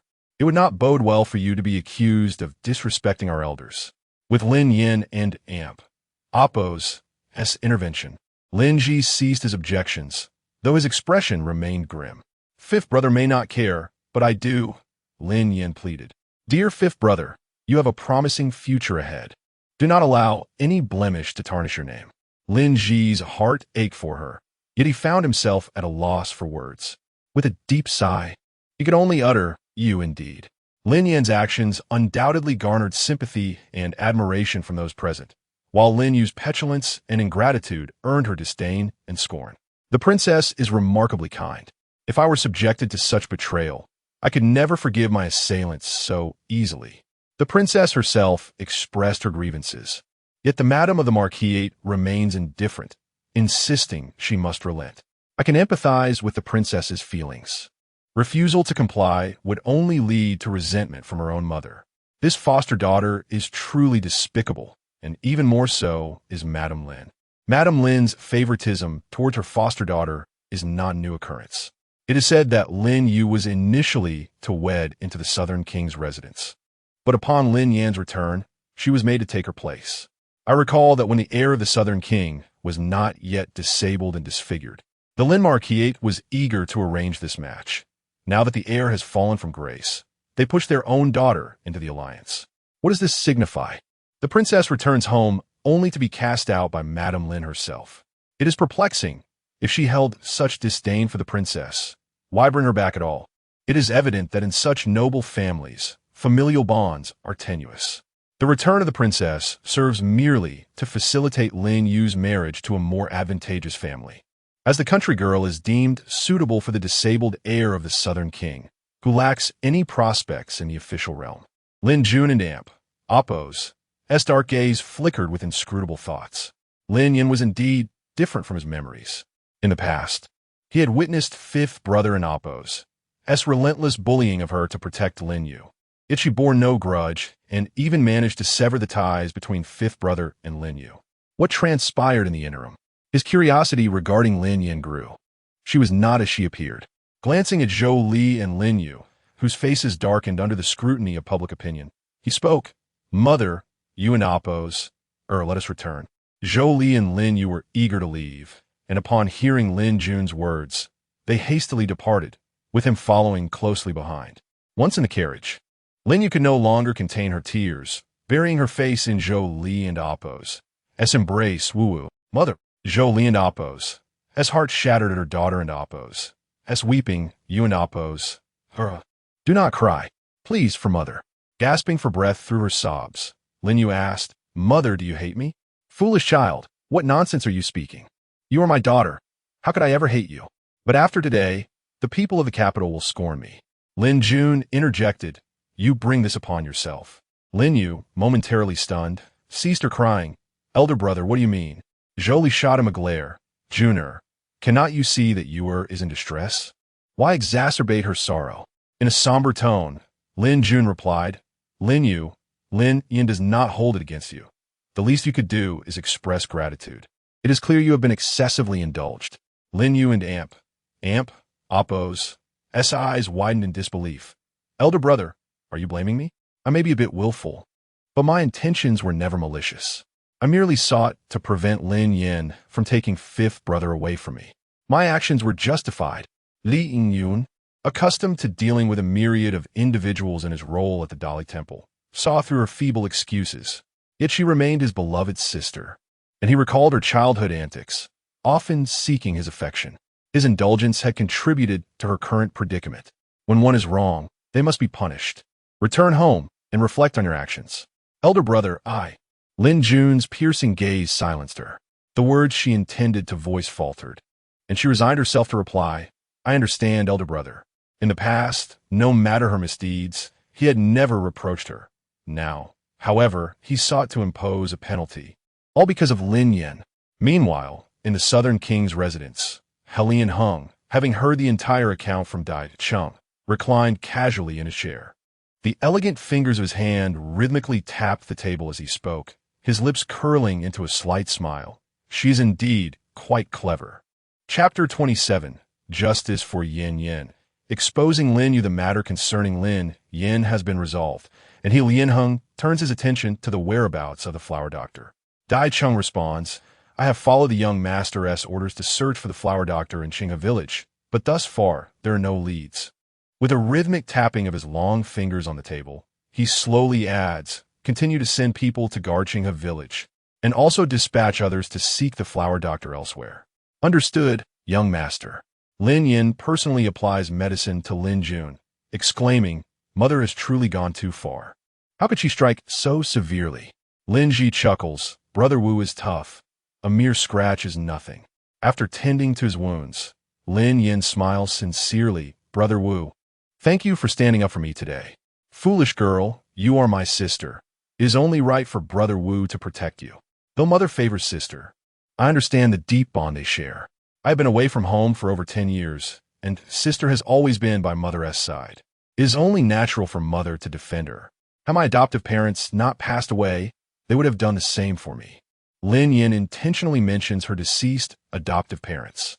I can comprehend why sister opposes me. I am the true daughter of the Lin family. While she is merely an adopted child, she fears losing you. Yin Yin's adoptive parents have been gone for many years. At that time, she was merely 12 or 13, living alone without knowing how she survived. Meanwhile, Lin Yu has taken her place, constantly targeting and bullying her, which is utterly detestable. Lin Ji does not conceal his emotions. Lin Yin can see that the more he cares for her, the more he despises Lin Yu. Original owner, do you see this? I'm gradually fulfilling your wish. Lin Ji will soon regret it. Lin Ji states, Yin Yin, I have a few matters to attend to and must take my leave. Lin Yin walks him to the door, Brother Wu, farewell. Upon returning to the Marquis' residence, Lin Jun's first task is to find his attendant. Have the matters been clarified? The attendant shakes his head. The sixth miss has covered her tracks well. It cannot be uncovered unless someone close to her testifies. Lin Ji narrows his eyes, glinting with cold light. Bring the maidservant who attends to Lin Yu here. He intends to interrogate her personally, seeking justice for Yin Yin and exposing Lin Yu's true nature of being a bully. Yes, sixth young master. The attendant acts swiftly, and the maidservant Xiao Jun is soon brought in, nervously wringing her hands. She says, Fifth young master, you summon me. Lin Ji holds a whip in his hand. His expression icy, Xiao Jun, I have a question for you. Speak truthfully, or this whip will show no mercy. The fifth young master is known for his fiery temper. Even women are not spared. Even elders sometimes find it hard to manage him. Xiao Jun feels a surge of panic at being summoned, so suddenly, I will speak without reservation if I know anything. Lin Ji smiles slightly, sitting confidently with legs crossed. You are perceptive. I ask you this. Was it not Lin Yu who bullied Yin Yin and then turned around to slander her? Dressed in a cotton coat. Xiao Jun breaks into a cold sweat from fear and stutters. Fifth young master. It was indeed Lin Yin who bullied the 6th Mississippi. She is Lin Yu's maidservant. If she speaks out, she betrays her master. Her contract is in the hands of the madam, who favors Lin Yu. If she finds out, the consequences will be dire. Suddenly, Lin Ji cracks the whip at Xiao Jun's feet with a loud snap, startling her into stumbling backward and falling to the ground. Lin Ji smirks coldly, his gaze fierce and frigid, lifting her chin with the whip. You had better tell the truth, or I will ensure that you leave here in a horizontal position. Kneeling, Xiao Jun bows her head. Fifth young master, I am the 6th Miss maid. You cannot do this. Lin Ji finds her words laughable, retorting, What is Lin Yu to me? I could kill a maidservant, and she wouldn't dare utter a word. Xiao Jun, I will give you one more chance. Speak honestly, or you will regret coming here today. Realizing Lin Ji is serious and fearing for her life, Xiao Jun confesses, Fifth young master, I can speak the truth. But my contract is in the madam's hands. You must ensure my safety. Do not worry about that. Those who bullied Yin deserve to die. Believing Lin Ji would protect her, Xiao Jun divulges everything. Upon hearing her, Lin Ji tears the whip in half with his bare hands, his handsome face darkening like ink. A blazing fire ignites within him, and in a fit of rage, he kicks over the table and chairs, nearly destroying the room. Xiao Jun trembles on the ground, aware that the 5th young master's fury is 1,000 times more terrifying than the pampered 6th Mississippi. After venting his anger, Lin Ji takes Xiao Jun to the main courtyard to confront Lin Xiao and Zhou Li. Seeing Xiao Jun following Lin Ji, Lin Xiao and Zhou Li exchange surprised glances. Lin Ji inquires, "Father, mother, this Xiao Jun's Heiress maid. Why is she with you?" Lin Ji does not answer directly. "I have something to announce. I have summoned eldest brother, second brother, third brother, fourth brother, and Lin Yu. Once they arrive, I will explain everything." Intrigued by such a commotion, Lin Xiao and Zhou Li ask, "Can't you just say it now?" "I cannot." "Very well." When Lin Jun, Lin Mo, Lin Su, Lin Yi, and Lin Yu gather, they are all taken aback to see Lin Ji and Xiao Jun together. Lin Jun questions, "Fifth brother, did you summon us for something significant?" Lin Ji replies, "I have an announcement to make. What could be so important?" Not only Lin Mo, but everyone is curious. It concerns Yin Yin and Lin Yu. Lin Ji glances at Xiao Jun. "Xiao Jun, tell them what you know."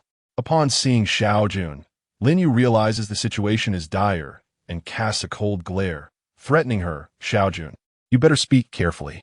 Trembling, Xiao Jun knows Lin Yu's anger is formidable, but she does not wish to be beaten to death by the fifth young master. She repeats her earlier words to Lin Ji. "Father, mother, it was Lin Yu who orchestrated everything against Lin Yin. Lin Yin is not as arrogant as everyone believes. In fact, she has a gentle disposition and is somewhat timid.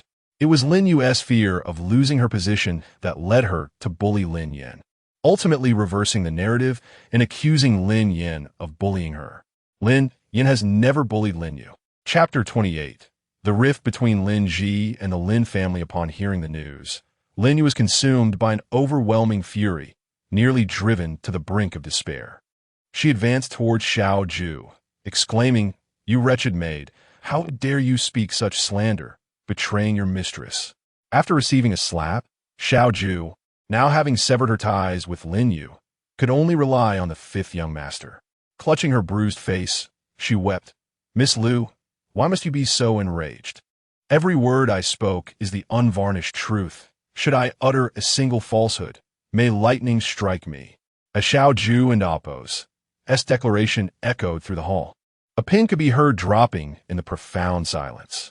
Zhou Li, Lin Jun, Lin Mo, Lin Su, and Lin Yi exchanged incredulous glances towards Lin Yu, utterly astonished by the revelations.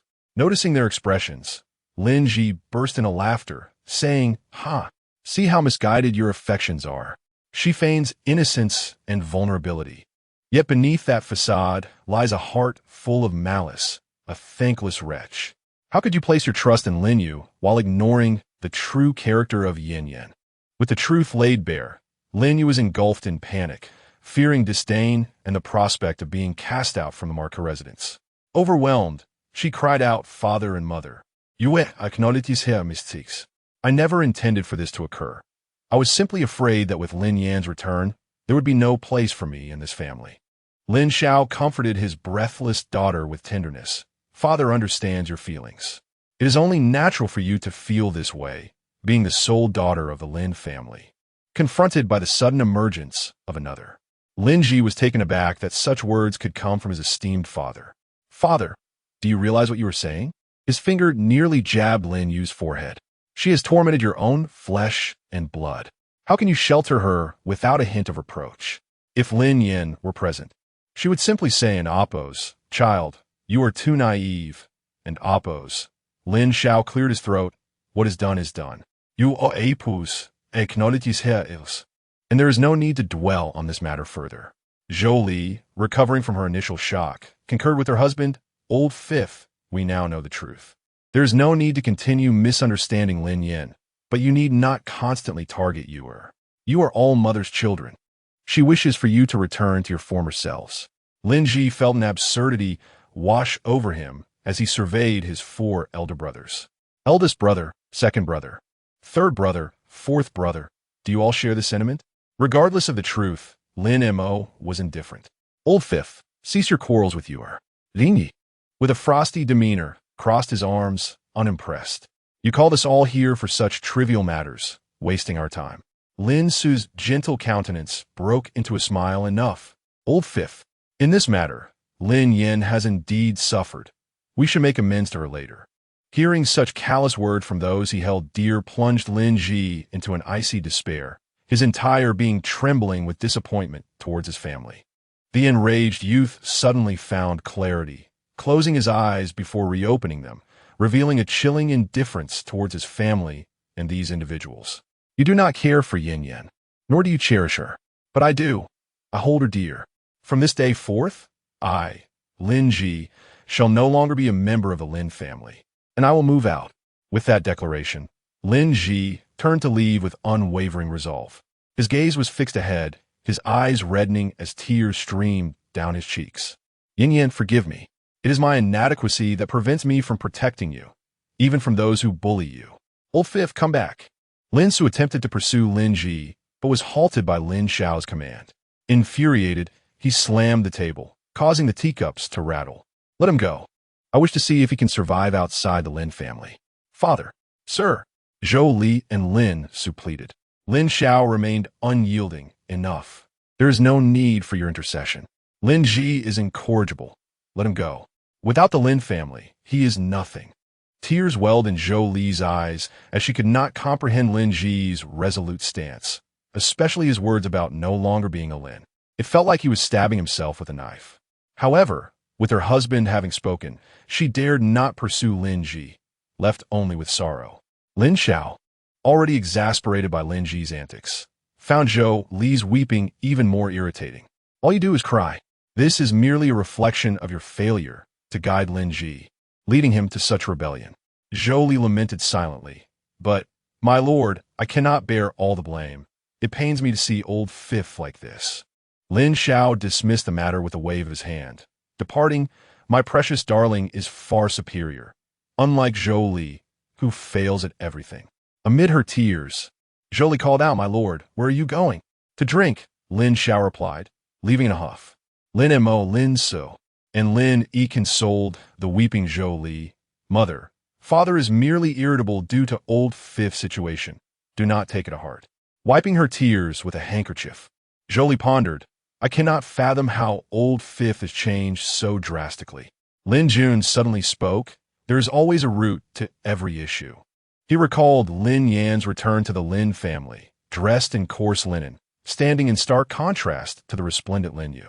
Yu had flaunted her superiority before Lin Yan, and he, blinded by his disdain for Lin Yan, had overlooked these dynamics. Lin Yan's every action had struck a nerve, increasing his disdain for her, leading him to accept without question her bullying of Lin Yu. Furrowing his brows, Lin Mo asked, eldest brother, what do you mean? Lin Yu, for the first time, Lin Yun sternly addressed Lin Yu, startling her. Eldest brother? Never mind, he replied, walking away. Lin Yu watched Lin Yun's retreating figure, beating her lip.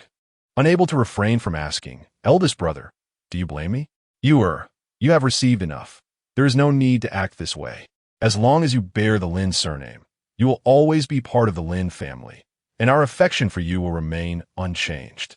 Lin Jun did not respond directly to her inquiry, torn between his feelings for her and the deeper issues at play. Despite his reassurances, Lin Yu felt a twinge of anxiety and turned to Lin Mo, Lin Yi, and Lin Su, asking, second brother, third brother, fourth brother, do you blame me as well? The three reassured her, do not overthink. We do not blame you. Chapter 29. The villainous overlord's concern for Lin Yu was engulfed by a fear of the truth being unveiled, worried that her family might come to despise her. Fortunately, that was not the case. Her previously taut nerves gradually began to relax. She rushed into the arms of the weeping Zhou Li, a malicious glint flashing in her eyes. Mother, I am sorry. It is all you and Appo's fault. I am not a child of the Lin family.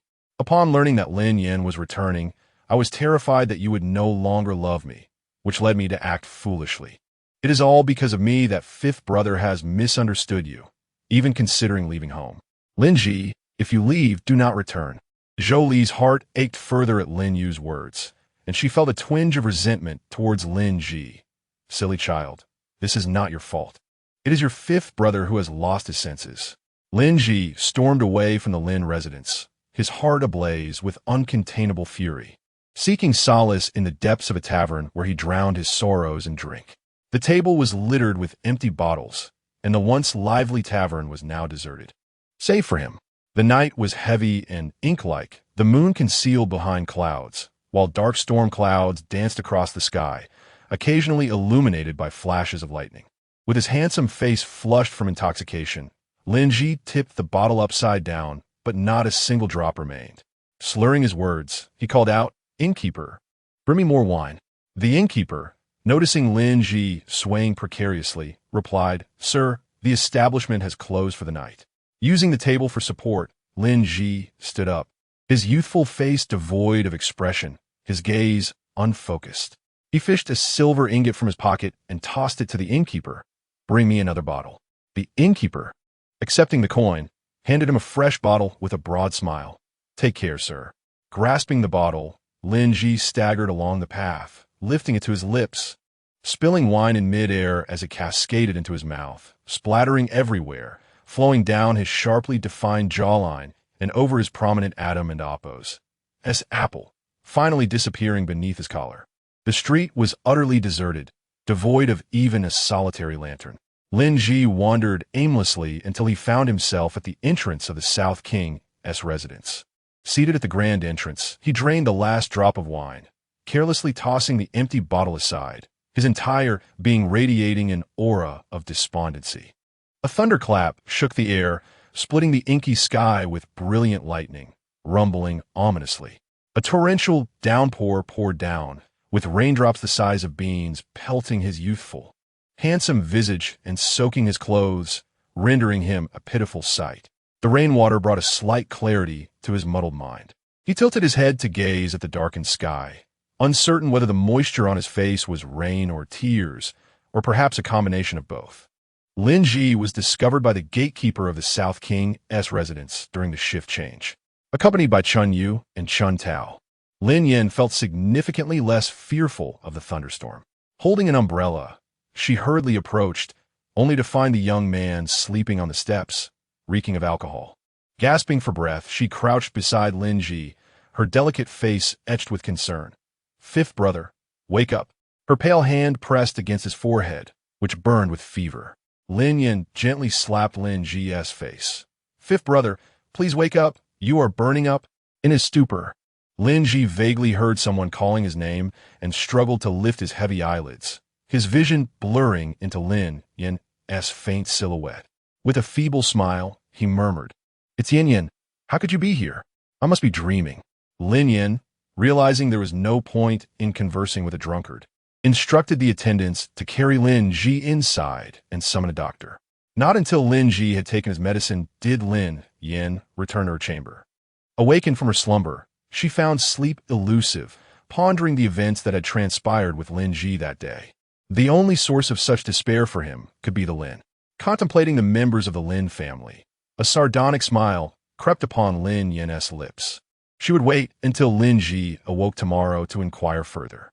Hurlian Hung was roused by the thunderous claps outside, followed by commotion. Upon inquiry, he learned that Lin Ji had drunkenly collapsed at the gate of the royal residence. He cared little for Lin Ji's state, but considering the storm, he imagined that the little wildcat might be too frightened to sleep. With a dismissive scoff, he thought, "It is merely a woman. Her fears are of no consequence to me." He lay back down, yet sleep eluded him, the image of the trembling little wildcat nestled in his arms, haunting his thoughts. A thunderous crash echoed across the night sky, illuminating it with dazzling bolts of lightning that erupted like intricate fireworks, illuminating the darkness in layers. The rain intensified, pattering against the cobblestones with a relentless rhythm. After a moment of silence, he rose, donned his garments, and, utilizing his lightness technique, maneuvered into his wheelchair before opening the door and setting off in a particular direction.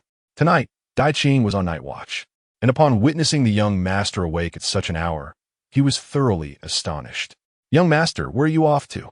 "I have matters to discuss with Lin Yin regarding Lin Ji's arrival," Hurlian Hung replied. Dai Qing, puzzled, asked, "Did you not just learn of Lin Wu Xiao and Apo's as presents? Why did you not seek out Lin Yin earlier?" Hurlian Hung cast a cold, piercing glance towards Dai Qing, who quaked under the intensity of it. Silenced by fear of being metaphorically devoured, He hurriedly pushed the wheelchair towards Lin Yan's quarters, internally questioning why his words had elicited such a chilling response. Lin Hung entered the room, where the lights blazed brightly, revealing 3 young women nestled upon the bed. Lin Yan occupied the center, flanked by Chun Yu and Chun Tao, akin to guardian deities shielding her. Lin Hung was taken aback. How cozy! Upon noticing Lin Hung's sudden entrance, Lin Yan momentarily froze before swiftly rising from the bed, her lips curving into a gentle smile. Husband, what brings you here? Chun Yu and Chun Tao discreetly exited the room before Lin Yan could descend, granting privacy to the couple who had been separated for nearly half a month. The young woman, garbed in a delicate white nightgown, had her raven hair cascading loosely, with a few rebellious strands framing her face. Her complexion was flawless, untouched by makeup. Her lips naturally tinted a rosy hue, and her amber eyes sparkled with clarity, their slightly upward tilt accentuated by a beauty mark beneath her eye, combining purity with allure.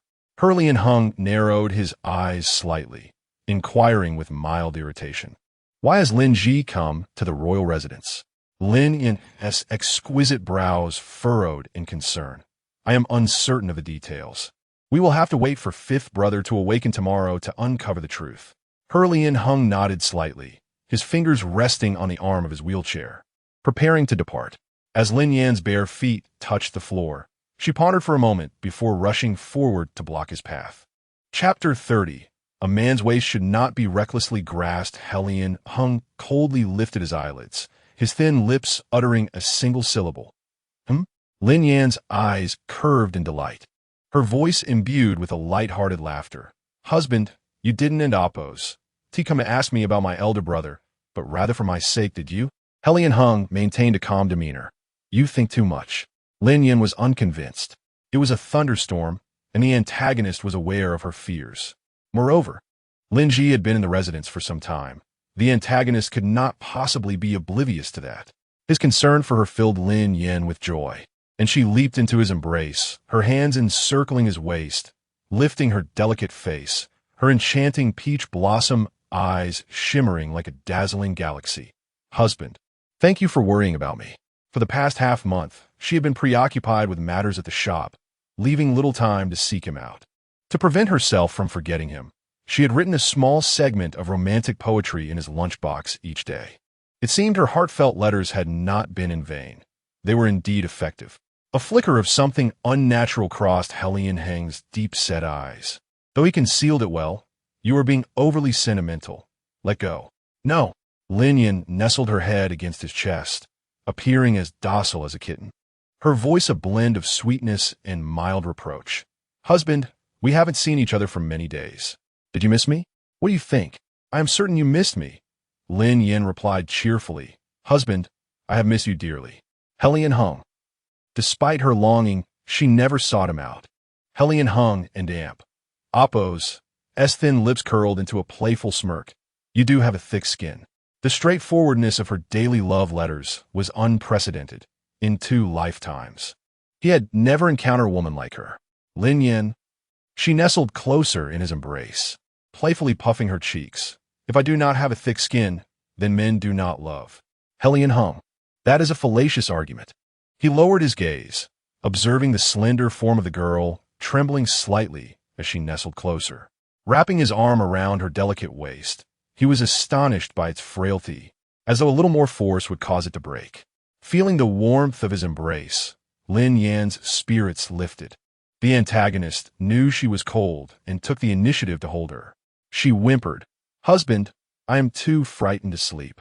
Will you stay with me tonight? With the spring rain and peach blossoms to accompany you. The implication of her words was clear. Lin Yan, dissatisfied, pinched his waist and pouted, but they cannot offer the same sense of security that you do. This was the truth on that stormy night. Lin Yan felt at ease with Lin Hung by her side. As her fingers pinched him, Lin Hung and Appo's body stiffened, his posture straightening, and he seized her mischievous hand. His phoenix eyes darkened, gazing at Lin Yan with an inscrutable expression, his tone low, magnetic, and languid. A man's waist should not be recklessly grasped, understand? Lin Yan and Appo's beautiful peach blossom eyes sparkled with mirth, while her other hand playfully toyed with his waist. Her voice was melodious and clear, her amber eyes fixed on him with innocent purity. "But you are my husband. Isn't it permissible?" The feather-like touch at his waist deepened the intensity of his gaze. His eyes half-lidded, locking onto her face as he tightened his grip around her slender waist.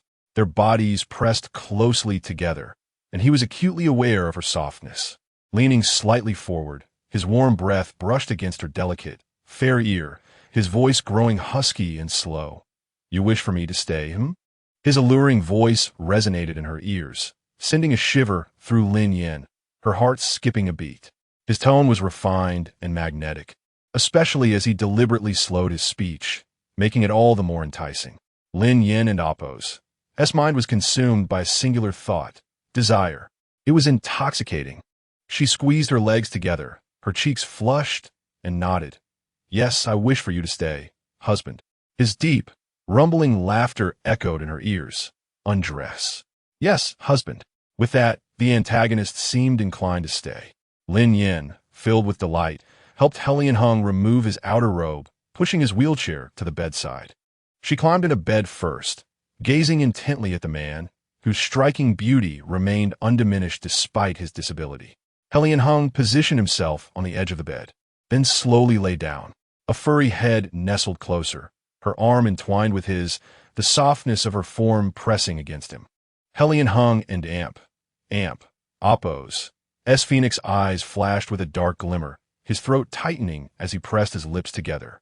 As he considered pushing her away, a pair of icy little feet tentatively curled around his own. Beneath the covers, Lin Yin and Appo's feet brushed against his, testing a few times. Seeing he showed no reaction, she boldly placed both feet atop his for warmth. She took the initiative. "As your wife, warming your feet is a duty of a husband." Helian Hung. Content. She closed her eyes, a smile gracing her lips. "Good night, husband." Like most girls, she found her bed as cold as ice during winter, but the antagonist was different. His warmth enveloped her like a furnace. With him by her side, it was exceedingly comfortable. Gaining a sense of security, Lin Yin soon drifted off to sleep, knowing the antagonist would not harm her. Helian Hung. It seemed he had become a mere tool for warmth. This little wildcat was audacious, emboldened by his attention. Glancing at her, he found her already asleep, her long breaths revealing a serene expression, a smile still lingering on her lips. His narrow, dark phoenix eyes lingered on her innocent sleeping face for a moment before he cooed and Appo's helped but chuckled softly, a genuine mirth vibrating in his chest. That night, Lin Yin slept soundly. Upon waking, she found herself alone. She reached for the spot where Helian Hung had lain. It was already cold, indicating he had departed some time ago. Sitting up with the blanket wrapped around her, she was greeted by Chun Yu and Chun Tao, who had just entered from outside, both wearing expressions of joy upon seeing her awake. "Lady, you are awake." "Yes. Is it necessary for you to smile so radiantly just because I spent the night with Helian Hung?" Lin Yin inquired. "When did my husband leave?" Chun Yu replied. "He departed at the hour of Chun." Lin Yin asked, "What time is it now?" Chun Yu. "It is now the hour of C." She had slept in so late. Lin Yin queried further. "Has my elder brother awakened?" Chun Yu. "Young Master Lin has yet to wake. Please inform me when he does." After washing and dressing, Lin Yin learned that Helian Hung had eaten very little for breakfast. She decided to head to the kitchen herself, preparing a thick omelet, boiling a bowl of spicy soup, and simmering a porridge of lean meat and vegetables for Lin Ji. Lin Yin personally carried the breakfast to seek out Helian Hung, only to find Dai Qing looking puzzled. "Old Chung, why did the young master, who clearly knew Lin Ji, was in the residence, wait so long before seeking Lin Yin instead of going to her immediately upon Lin Ji's arrival?" Chapter 31. Helian Hang's affection for her, Dai Qing and Dai Chung, were oblivious to Lin Yin standing a short distance away. Dai Chung remarked, "You truly are a blockhead. Have you forgotten that last night was a stormy night?" Dai Qing retorted, "What does that have to do with anything?" Dai Chung sighed and rubbed his forehead. "It has everything to do with it. Think back to the last stormy night. Didn't the young mistress come looking for the young master? She even spent the night in his room. Now do you understand, fool? Thus, The young master was concerned that Lin Yin might be frightened and deliberately sought an excuse to visit her. Exactly, Dai Chung exclaimed. At least you have some sense. Dai Ching, with an expressionless face, pondered, Old Chung, could it be that the young master has fallen for Lin Yin? Leaning against a tree trunk with arms crossed, Dai Chung countered, the young mistress is exceptionally beautiful, with a delightful temperament. It is hardly surprising that the young master would fall for her. Dai Ching was nearly at his wit's end. But Lin Yin cannot even read. She grew up in the countryside and knows nothing of music, chess, poetry, or painting. How could someone like her be worthy of a young master? Dai Chung and Dai Ching were like brothers. Their parents had passed away, and they were taken in by Helian Hung at a young age, serving as his bodyguards ever since. In Dai Ching's eyes, Helian Hung was the unattainable moon in the sky. Only a true noblewoman could match him, and naturally, he looked down upon the unrefined Lin Yin. Dai Chung could no longer bear it, and kicked out in frustration. The young master has a poor reputation in the capital. His appearance is ghastly, and he has a disability that prevents him from pursuing an official career. Which noble lady would willingly marry him? Only the young mistress has never shunned him and is always considerate towards him. Isn't that enough?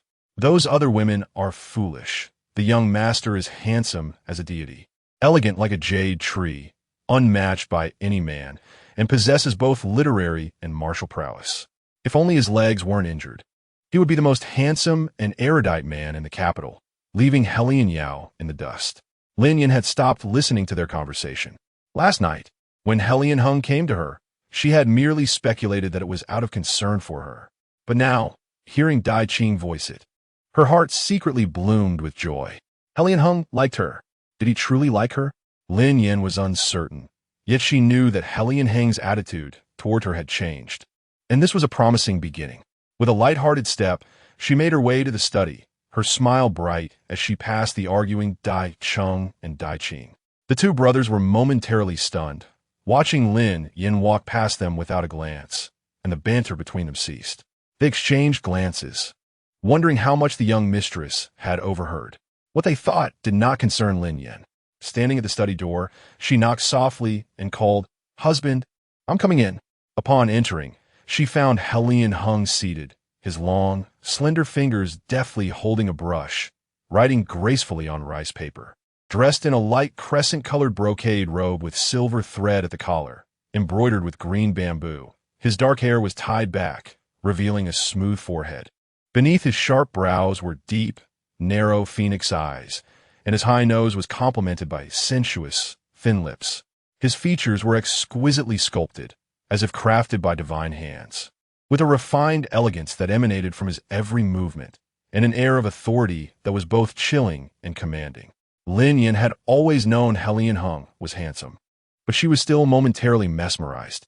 As he finished his final stroke, he set down the brush and looked up to find the beautiful girl standing at the door, her eyes wide with admiration, staring at him intently. Raising an eyebrow, he asked coolly, "What are you looking at?" Without a moment's thought, Lin Yin blurted out, "You." A faint smile curved Helian Hang's lips as he noticed the food box she was holding. "What have you brought?" "Thick omelet and spicy soup," Lin Yin replied, opening the box to reveal the still steaming food, arranging it neatly before gently urging Helian Hung to sit. She set the table, serving him a bowl of spicy soup. "Husband, drinking a bowl of spicy soup on a cold day warms the body." After saying this, Lin Yin lifted the bowl, blowing on it before taking a sip. Her enchanting eyes narrowed in delight as the warmth spread through her, dispelling the chill from her body. Helian Hung watched her relish the soup, a subtle smile gracing his lips as he took a sip himself. Seeing his bowl empty, Lin Yin filled it again, her eyes sparkling with joy. "Delicious, isn't it?" "Not bad," he replied nonchalantly. Lin Yin paused, amused. "Ah, the prideful nature runs deep, doesn't it?" Once their breakfast was finished, Lin Yin tidied the table and nestled herself in the study. Helian Hung cast a glance at her, casually inquiring, "Aren't you going to the shop today?" "No," Lin Yin replied, her eyes crinkling with a smile. "It's been a while since I've spent time with you, and today I want to be with my husband." Helian Hung scoffed lightly. "As you wish." Lin Yin pulled a chair closer and sat beside him, reading alongside him. He glanced at her sideways, questioning, "What are you doing?" "Reading," she replied. Helian Hung observed the texts, all written in classical Chinese. Lin Yin could comprehend some, yet others eluded her understanding. She wrapped her arm around his, playfully requesting, "Husband, could you teach me? I don't understand." Helian Hung lowered his gaze to where she held his arm, an inscrutable glimmer passing through his eyes. "What don't you understand?" She pointed to a passage. "This part, and the rest?" "I understand." Lin Yin was unafraid of revealing her unfamiliarity with the original character, aware that the suspicious nature of the antagonist would likely have already picked up on the differences in her demeanor compared to the original owner. This was his first experience teaching, particularly to a girl, and he found it intriguing. Lin Yin was sharp. With his brief explanations, she quickly grasped the concepts. Closing the book, he complimented, "You're quite remarkable. It's all thanks to my husband's excellent teaching." Lin Yin beamed, unafraid of teasing him. "Oh no, I should say it's all thanks to my esteemed teacher." Helian Hung's lips curled into a smile as he turned slightly, his phoenix eyes fixated on her exquisite, radiant smile, a flicker of unrecognized joy surfacing in his gaze. Suddenly, a voice called from the study door, "Young master, young mistress, young master Lin has awakened." Lin Yin sprang to her feet. "Husband, my fifth brother is awake." "Go ahead," he replied. Lin Yin leaned closer to him, her beautiful eyes crescent-shaped, sparkling with starlight. Her voice was soft and sweet. "Thank you for your guidance today. This is a token of my appreciation." With delicate fingers, she licked her lips and pressed them against his, her eyes sparkling with playful mischief. "I eagerly anticipate our next lesson." Chapter 32. Lin Ji. "It was you who wronged me first." She straightened her body, her smile radiant like a blossoming flower, as she waved at the man, "Master, farewell." She had not expected Helian Hung to visit Lin Ji. Lifting her skirt, she followed Chun Yu to the side room to see Lin Ji. Helian Hung narrowed his phoenix eyes, observing the girl's lively steps. His long fingers brushed against his thin lips as he softly murmured, "Bold. Fifth brother, you're awake." Lin Yin's voice reached him before her presence did. Lin Ji sat on the bed, his complexion pale and sickly. He looked at the approaching beautiful girl and said apologetically, "Yin Yin, I'm sorry for troubling you." "Fifth brother, what nonsense are you talking about?" Lin Yin sat down at the edge of the bed, her lovely peach blossom eyes filled with sincere concern. "We are siblings. What trouble could there be? But fifth brother, why did you sleep at the South King and Damp Oppo's residence last night and drink so much?" Lin Ji lowered his gaze, his long eyelashes casting a shadow over his eyelids as he recalled the cold expressions of the Lin family members. "Yin Yin, fifth brother has severed ties with the Lin family." Lin Yin could guess that Lin Ji had quarreled with their family, but she never imagined he would completely break away. "Fifth brother, why?" Lin Ji gazed into Lin Yin's eyes with utmost seriousness. "Yin Yin, from now on, fifth brother will no longer be the fifth young master of the Marquis residence. Will you despise me?" Lin Yin tilted her head, her amber pupils clear and pure, as she sweetly replied, "No matter how fifth brother changes, you will always be my fifth brother, and no one can alter that." Lin Ji smiled in response, his troubled heart feeling much lighter. He gently ruffled Lin Yin's hair, saying, "Yin Yin, fifth brother will become very powerful in the future. I won't let anyone bully you again." Lin Yin nodded earnestly. "I believe in you, fifth brother." The atmosphere between the siblings was harmonious. Lin Ji looked at Lin Yin's smiling face, secretly resolving to become a great general, holding a position equal to that of the Marquis. "Fifth brother, let us not discuss that for now. You got caught in the rain yesterday and have fever. You should eat something." Lin Yin took the congee she had prepared after a long morning and said, "This is the congee I made for you. Please try it." Lin Ji accepted the bowl, feeling genuinely hungry. Lin Yin's cooking was indeed delightful. He devoured it without fear of scalding himself, soon finishing a large bowl. Lin Yin smiled and said, "Fifth brother, there's more. I'm full now." Lin Ji waved his hand, attempting to get out of bed, but was suddenly seized by dizziness and fell back onto the mattress. Lin Yin supported him, saying, "Fifth brother, you're still unwell. What do you think you're doing?" Lin Ji insisted on getting up. "This is the South King and Oppo's residence. I can't trouble you." Lin Yin grew angry. Fifth brother, we are siblings. Stop talking about trouble. If you say that again, I won't talk to you anymore. Lin Ji admitted his fault. It's fifth brother who is wrong. Lin Yin's expression brightened. Fifth brother, I understand your intentions. Even if you must leave, you should wait until you're well. She brought him the medicine bowl. Fifth brother, drink your medicine. After Lin Ji drank the medicine, he broke into a sweat, finally recovering from his cold. He went to visit the South King, but finding him absent, he decided to see the South Queen instead. Lin Ji politely bowed slightly. I apologize for intruding upon the royal residence. Han Qinghua sat gracefully, exuding an air of elegance. She raised her hand slightly, her beautiful face displaying a standard smile. You are Lin Yin's brother. It's hardly an intrusion.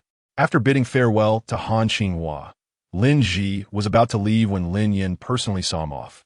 Fifth brother, now that you've severed ties with your family, where will you stay? Lin Ji replied as he walked, I'll rent a place. Lin Yin furrowed her brows. But fifth brother, do you have enough money? Lin Ji remained silent for a moment. Fifth brother has hands and feet. He is not afraid of earning money. Lin Yin handed him a pouch of coins. Fifth brother, take this. The pouch felt heavy, but Lin Ji refused. Yin Yin. Fifth brother cannot accept your money. No matter how Lin Yin insisted, Lin Ji remained resolute, affectionately ruffling her hair. Yin Yin, you need money more than I do in the royal residence. Keep it for yourself, and if I truly find myself in need, I will borrow from you. Lin Yin, not favored in the South King's residence and struggling to make ends meet, had resorted to public displays to open a food shop where money was always in demand. He wasn't incapable. How could he take Yin Yin's silver? Very well, Lin Yin conceded, putting away the money pouch. Then you might as well stay at my shop. There happens to be a small room available, though it's not as grand as the marquee residence. No need. Yin Yin, you don't have to persuade me. My mind is made up, Lin Ji asserted. He feared that staying would only disturb her. As they reached the door, Lin Ji said, Yin Yin, don't see me off any further. Return quickly. Lin Yin nodded. All right, fifth brother, once you find a place, let me know at once. Understood. Lin Ji exited the royal residence, gazing up at the boundless sky, smiling. Even without being a member of the Lin family, he still had Yin Yin. Lin Yin watched Lin Ji walk away until his figure disappeared from sight before turning slowly back towards the Pinewood courtyard. It seemed Lin Ji had truly been subdued. Now it was time for him to regret his decisions.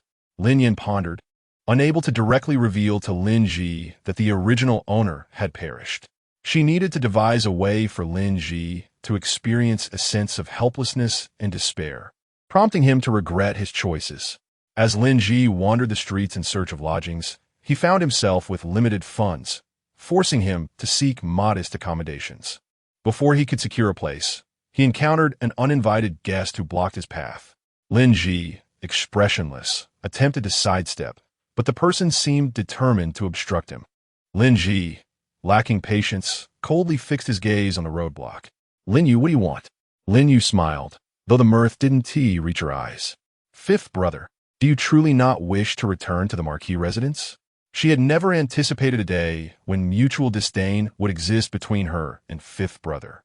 Lin Ji, growing increasingly impatient, retorted, what I do or do not do is none of your concern. Step aside. If fifth brother doesn't wish to return to the marquee residence, then perhaps he should never return. Lin Yu shot back. She slapped herself hard across the face, an action that left Lin Ji taken aback. He frowned, bewildered. Lin Yu, what are you doing? Having spent the night away, their mother and brothers were worried. To avoid misunderstandings, she had to follow them out to search. Lin Yu smirked. What do you think? You'll find out soon enough. Lin Ji, it was you who wronged me first, so don't blame me for being ruthless. She covered her slapped cheek, sobbing in grievance. Woo-woo. Fifth brother, why did you hit me? Just then, Lin Mo, Lin Su, and Lin Yi arrived. Witnessing Lin Yu crying while covering her face, they hurriedly rushed to her side, completely neglecting their search for Lin Ji, showering Lin Yu with concern. Why are you laughing? Laughing at your foolishness. Why are you crying? Who bullied you? Tell second brother. Who hit you? Tell third brother, and he will chop off their hand. Stop crying and let fourth brother see your face. Lin Yu, with tears streaming down her face, complained, second brother, third brother, fourth brother. It was fifth brother who hit me. I know fifth brother dislikes me because of Lin Yan's matter. I was truly terrified of being expelled from the Lin family, which is why I made such a mistake. I genuinely regret it, but I never expected fifth brother would strike me upon seeing me. Boo-hoo. Upon hearing Lin Yu's words, Lin Mo, Lin Su, and Lin Yi all cast cold glances at Lin Ji. Lin Ji looked incredulously at Lin Yu, then quickly returned to a state of acceptance. He understood that such a person as Lin Yu could only be indulged. To oppose her would lead to resentment. Now, he found himself the target of that resentment, yet he no longer cared. He was well aware of what kind of person Lin Yu was. Lin Mo's eyes darkened with fury. You want to know she's at fault. Why did you hit her? Lin Su, his expression devoid of warmth, his gaze as sharp as a blade, threw a punch. In terms of martial prowess, Lin Ji was no match for Lin Su and was injured at the corner of his mouth, blood trickling down. Lin Su stepped forward, gripping Lin Ji by the collar. This punch is for you, Heir. He released Lin Ji with a warning. Lin Ji, if you dare to lay a hand on Heir again. Next time at 1 TB, just a single punch. The brothers were on edge, swords drawn. Lin Yi, usually mild-mannered, was now angered. Old fifth, even if Heir is at fault, she is still a girl. How could you strike her? I am truly disappointed in you. With their three brothers showering her with protection, Lin Yu felt elated. She glanced over her brothers and directed a triumphant look at Lin Ji. Lin Ji casually wiped the blood from the corner of his mouth, meeting Lin Yu's victorious gaze with a sardonic smile. Even if he claimed that Lin Yu had harmed herself, the three brothers would never believe him. He finally experienced the feeling of being misunderstood by everyone, despite having done nothing wrong, just as Yin Yan had. He let out a cold laugh. Ha ha. Lin Mo frowned. What are you laughing at? Lin Ji ceased his laughter, casting a frigid glance at them, his brows raised defiantly. Laughing at your foolishness. Lin Su attempted to strike him again, but was restrained by Lin Yi. Fourth brother, let go. Today, I must teach him a lesson. Third brother, have you forgotten our purpose for coming? Lin Yu persuaded. Old fifth, enough of this ruckus. We should return home. Mother has been crying, her eyes swollen because of you. As long as Lin Yu remains in the house, I will not return. Lin Yu knew her three brothers stood by her side, emboldened. Then I shall leave. As she turned to leave, Lin Ji, having seen through her ploy, mocked, if you want to go, then hurry up and leave. Don't just talk. Lin Yu found herself stuck, unable to proceed or retreat, feeling quite embarrassed. Lin Yi intervened, alleviating the tension. Your old fifth is just speaking in anger. Do not take it to heart. Where could you, a girl, go if you left the Lin family? Lin Yu threw herself into Lin Yi and Appo's embrace, crying pitifully, fourth brother. I am truly sad. Why has my relationship with fifth brother turned into this? This question stumped Lin. He could not immediately respond and could only comfort the distressed Lin Yu. Be good, Heir. Lin Mo and Lin Su's expressions grew increasingly grim. If you do not wish to return, then do not. Whether you choose to return or not, Heir will always be the apple of the Lin family's eye. They took Lin Yu and left, disregarding any further discussion about Lin Ji returning home. Lin Ji's previously good mood soured once again, and he struck the wall with a fist, unable to suppress his anger, muttering a curse. Fool. Meanwhile, Lin Yan was completely unaware of the events unfolding with Lin Ji. She was currently with Han Qinghua. Greetings, Your Highness. Lin Yan performed a graceful curtsy, noticing that Han Qinghua was wearing a dress she had designed previously. You look splendid today, Your Highness. Han Qinghua, who took great pride in her appearance, beamed at the compliment and gestured for Lin Yan to sit. Lin Yan had designed several outfits, and when she wore one during a tea gathering with the noble women in the capital, she had been surrounded by inquiries, greatly satisfying her vanity. Han Qinghua inquired, Dear Yan, a friend of mine has taken a liking to your designs and wishes for you to create something for her. Would you be willing? I am only willing to design for Your Highness. Lin Yan sat upright, her smile subtle. Since it is your friend, I will be delighted to assist. Han Qinghua was pleased with Lin Yan's response, patting her hand with affectionate eyes. You are quite the charmer. If you had declined, I would not have pressed you. A friend of Han Qinghua and Appo's would undoubtedly hold a respectable status, as the saying goes. Having one more friend is better than having one more enemy. I would like to meet your friend and discuss the clothing with her. Lin Yin suggested. However, Your Highness, I am currently managing a food establishment. Could we meet there tomorrow? Han Qinghua pondered for a moment. That is fine. Your culinary skills are unmatched. I still reminisce about the meal you prepared last time. Dear Yin, may I enjoy your cooking tomorrow? Han Qinghua asked. Lin Yan's eyes sparkled. Of course. The next day, at the finest eatery, Han Qinghua and another elegantly dressed noblewoman entered, immediately attended by a waiter. Ladies, what may I serve you? It was Han Qinghua's first visit, and she surveyed the establishment, which was modest yet pleasant, clean and serene, filled with the inviting aroma of food that dispelled the cold. Han Qinghua looked around. Where is Yin? The patrons included many influential figures, and upon hearing that the noblewoman was looking for the owner, the waiter respectfully poured hot tea. Please wait a moment. Ladies, I will fetch the owner. All right. Han Qinghua and her friend sat down, raising their cups to sip the tea, their eyes lighting up instantly. This tea? Her friend inquired, what about the tea? Han Qinghua finished her cup in one go and poured herself another. You must try it. It is fragrant and sweet, truly delightful. Her friend, intrigued, pressed, is it truly that delicious? Han Qinghua down another cup. Of course. Would I lie to you? Chapter 34 Aishan and Amp. Amp, Oppos, tea compete with you. I shall leave it all for you to enjoy. Han Qinghua down another cup of tea. Of course. I couldn't possibly deceive you. Under Han Qinghua's persuasion, her friend took a sip of the tea, and her eyes instantly sparkled. Finishing her first taste, she craved more, savoring it delicately. This tea is fragrant and elegant, refreshing and invigorating, with a lingering sweetness that makes it the finest tea I have ever tasted. Though both were by Luo Chun in terms of flavor, this one was simply unmatched. It truly deserved the title of the most delicious. As the two savored their tea, Lin Yin gracefully approached, her steps light as a lotus. Performing a refined curtsy, her voice melodious and clear, Lin Yin pays her respects to the princess and madam. Han Qinghua gently held her hand, smiling as she introduced. My dear Yin, this is Madame Zhang Yu, the wife of the Grand Tutor Fu. She has taken a liking to the garments you designed, so you may call her Aunt Zhang. She's a close friend of mine. A tender smile graced Lin Yan's exquisite face as she confidently addressed Aunt Zhang. Within the narrative, the camaraderie between Han Qinghua and Zhang Yu had fostered an alliance between the Fu family and the South King's residents. Consequently, Zhang Yu's son, Fu Jingming, and Helian Hung became sworn brothers, only for Helian Hung to ultimately be defeated by the male lead, Helian Yao, leading to the downfall of the once mighty Fu family. Zhang Yu regarded Lin Yin for a moment, marveling at the young girl's beauty. She possessed an ethereal grace and poised demeanor, a stark contrast to the previously coarse and unsophisticated version of herself. The astonishment in her gaze was palpable. Since you have addressed me as Aunt Zhang, I shall call you Yin girl. Do you remember our previous encounter? I do. Lin Yin nodded, recalling how the original owner had been brought back by the Lin family and had embarrassingly attended a social gathering of noble ladies, only to be ridiculed.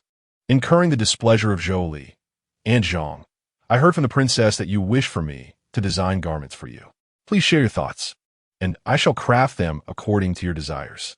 Though she was a food blogger, she was also a young woman who cherished beauty and fashion, frequently gracing runways and befriending numerous designers. In modern times, her wardrobe was filled with clothes gifted by designer friends, though it was regrettable that she could not wear them now. Lin Yin sighed softly, uncertain if she would ever return.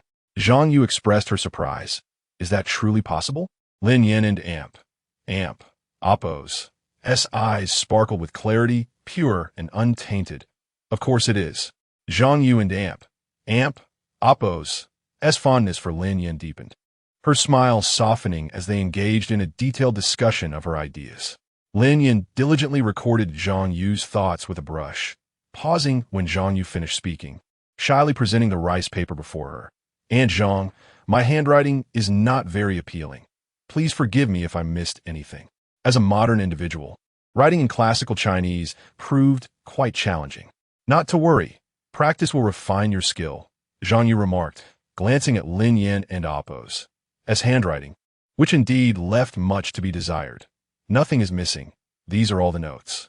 Having grown up in a rural area, Lin Yin was initially illiterate. But within half a year, she had made considerable progress in recognizing many characters. With their discussions concluded, it was noon. Lin Yin announced, "Princess and Zhang, please make yourselves comfortable. I shall prepare lunch." As Lin Yin rose to leave, Han Qinghua remarked to Zhang Yu, "You are in for a treat today. Yin girl's culinary skills are unparalleled." Han Qinghua was known for her discerning palate, which made Zhang Yu look forward to the meal. 15 minutes later, lunch was ready.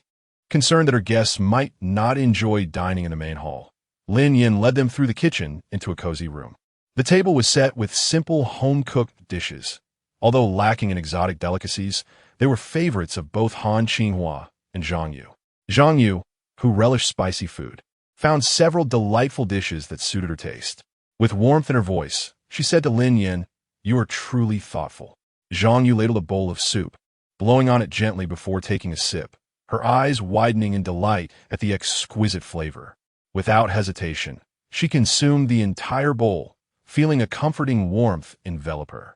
She filled another bowl, quickly finishing it as well. Han Qinghua shared her enthusiasm, remarking that this soup was even more delicious than the last time they dined at the palace, and soon both had polished off 2 bowls. Lin Yin had yet to take a sip herself, watching the 2 women, both in their 70s, compete for the soup. A gentle smile graced her lovely peach blossom eyes. "Princess, Aunt Zhang, too much soup may leave you feeling full." Having consumed 2.5 bowls already, they indeed felt slightly satiated. Han Qinghua, realizing this, turned to her friend, "Xiao Yu, since you adore soup so much, I shan't compete with you. I'll leave it all for you." Zhang Yu, Lin Yin, having known each other for decades, Zhang Yu understood Han Qinghua's character well. "You may as well keep it for yourself." Zhang Yu picked up a slice of poached fish, its tender meat glistening with enticing broth. Despite not being fond of fish, she was enthralled by Lin Yin's preparation. The fish was succulent, perfectly spicy and fragrant, the flavors unfolding in layers within her mouth, complemented by side dishes that balanced the richness, converting her into an unexpected aficionado of fish. She also sampled the mapo tofu, which was delightfully tender and numbing, each bite becoming more addictive. Finally, she comprehended why the discerning Han Qinghua was so fond of Lin Yan's cooking. Even she herself enjoyed it. At that moment, she was too engrossed in the meal to speak, savoring the deliciousness that felt celestial, a rarity on earth. It seemed she would have to dine at Yin Girl's establishment more often. The table resonated with the soft sounds of their enjoyment as Han Qinghua and Zhang Yu devoured the feast with great enthusiasm, leaving nothing behind. Leaning back in their chairs, their bellies now round and full, they felt a wave of exhaustion dissipate, replaced by a refreshing vigor. Suddenly, Zhang Yu sighed. "Qinghua, I truly envy you. You have a daughter-in-law with such culinary prowess." Han Qinghua maintained her composed facade, secretly feeling quite proud. "If you desire a daughter-in-law who can cook, simply have yours spend more time in the kitchen." Zhang Yu, her daughter-in-law, was more inclined towards martial skills than culinary arts. Zhang Yu shot her a playful glare. "Oh, be gone with your pride." As they prepared to leave, Lin Yin presented 2 neatly packaged bags of tea to Zhang Yu. "Aunt Zhang, I heard you enjoy this tea. Once you finish, I shall bring you more." Momentarily taken aback, Zhang Yu realized she truly liked this tea. She had not expected Lin Yin to notice such a small detail, and a surge of affection for Lin Yin blossomed in her heart. With an even warmer smile, she adorned Lin Yin and Appo's delicate wrist with a jade bracelet she wore. Chapter 35. I watched helplessly as he was struck. "Yanyitu, next time I will make up for the meeting gift," Zhang Yu said to Han Qinghua on their way back. Yanyitu is truly a remarkable person. Being around her is like basking in a gentle spring breeze. She attends to every detail with care, neither sycophantic nor servile. We should encourage our daughter-in-law to spend more time with her. I donned Appo's to expect her to be as gentle as water. But if she could possess even half of Yanyitu and Appo's grace, that would suffice. She shouldn't be brandishing weapons all the time. As she spoke, her loud voice could be infuriating. Lin Yin had brought her honor, and naturally, Han Qinghua was pleased. "Indeed, you need to consider who your daughter-in-law is," Zhang Yu retorted. I was praising Yan Yu too. What is there to be proud of? Perhaps the straightforwardness of her friend was too blatant, prompting Han Qinghua to clear her throat and reply. Your daughter-in-law is quite capable herself. She is a tiger among the military. After bidding farewell to Han Qinghua and Zhang Yu, Lin Yin turned back to the shop, only to be called out. Lin Yin. Turning around, she saw Xie Qianqian rushing towards her, her peach blossom eyes locking onto Lin Yin. Miss Xie, do you require my assistance? Xie Qianqian and Appo's expression was urgent. Lin Yin, do you know where Linji has gone? I heard she has severed ties with the Lin family and cannot find anyone. She has been at the National Academy all morning without success. Now, she can only rely on you, as you are her beloved younger sister. Lin Yin blinked her eyes in confusion. Isn't my fifth brother studying at the National Academy? If he is not there, do you know about the conflict between Lin Ji and the three Lin brothers? Lin Yin and Appo's eyes widened in disbelief. Are you saying my fifth brother had a falling out with the others? In the book, Lin Ji did not sever ties with the Lin family because of her. The plot was diverging. Yes, it said that Lin Ji struck Lin Yu. Xie Qianqian replied through gritted teeth. She could not believe Lin Ji would resort to violence. It had to be Lin Yu's scheming. The conflict between Lin Ji and the three Lin brothers had become public knowledge. Xie Qianqian sighed, deeply worried for Lin Ji, and suddenly recalled a place. I know. Lin Yin turned her gaze. You know where my fifth brother is? Xie Qianqian answered uncertainly. Perhaps he is there. Following Xie Qianqian, the two arrived at an underground martial arts arena, where most attendees were from all walks of life, engaging in fights for a living. Wealthy scions would often seek out skilled fighters here to challenge, with successful bouts yielding substantial rewards, enough to cover several months of living expenses, albeit with high risks. Lin Yin and Xie Qianqian, both possessing striking beauty and noble demeanor, instantly attracted attention, particularly the one clad in a flowing white gown and coat, her appearance ethereal, reminiscent of a celestial being. Those who beheld her were left in awe. All eyes were on Lin Yin. Ordinarily, Xie Qianqian might have felt envious, but her mind was consumed with thoughts of Lin Ji, leaving no room for such feelings. The arena was vast, and they could only stop to inquire with a passerby. Fortunately, someone recognized Lin Ji and pointed them in the right direction. They hurriedly followed the indicated path and soon spotted Lin Ji in the ring. Clad in a thin white top, he was engaged in a fierce battle, beads of sweat glistening on his handsome forehead, damp strands clinging to his skin. He was so engrossed in the fight that he failed to notice Lin Yin and Xie Qianqian's presence, delivering fierce blows without mercy.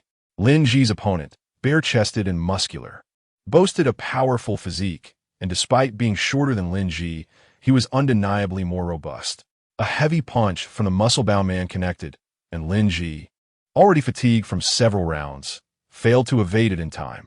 His chin was struck hard, causing immediate swelling and blood to spill forth. The force of the blow sent Lin Ji staggering backwards, eliciting gasps from those who had been rooting for him. Xie Qianqian and Appo's eyes reddened with fury as she glared at the muscular man. How dare he hit my man? She exclaimed, ready to rush down. But Lin Yin grasped her arm. Where do you think you're going? To stop Lin Ji from fighting, of course. Xie Qianqian replied without looking back. Lin Yan's beautiful features clouded with concern, yet her voice remained calm. Miss Xie, do you believe my fifth brother will heed your words? She recalled Lin Ji and Appo's promise to grow stronger to protect her.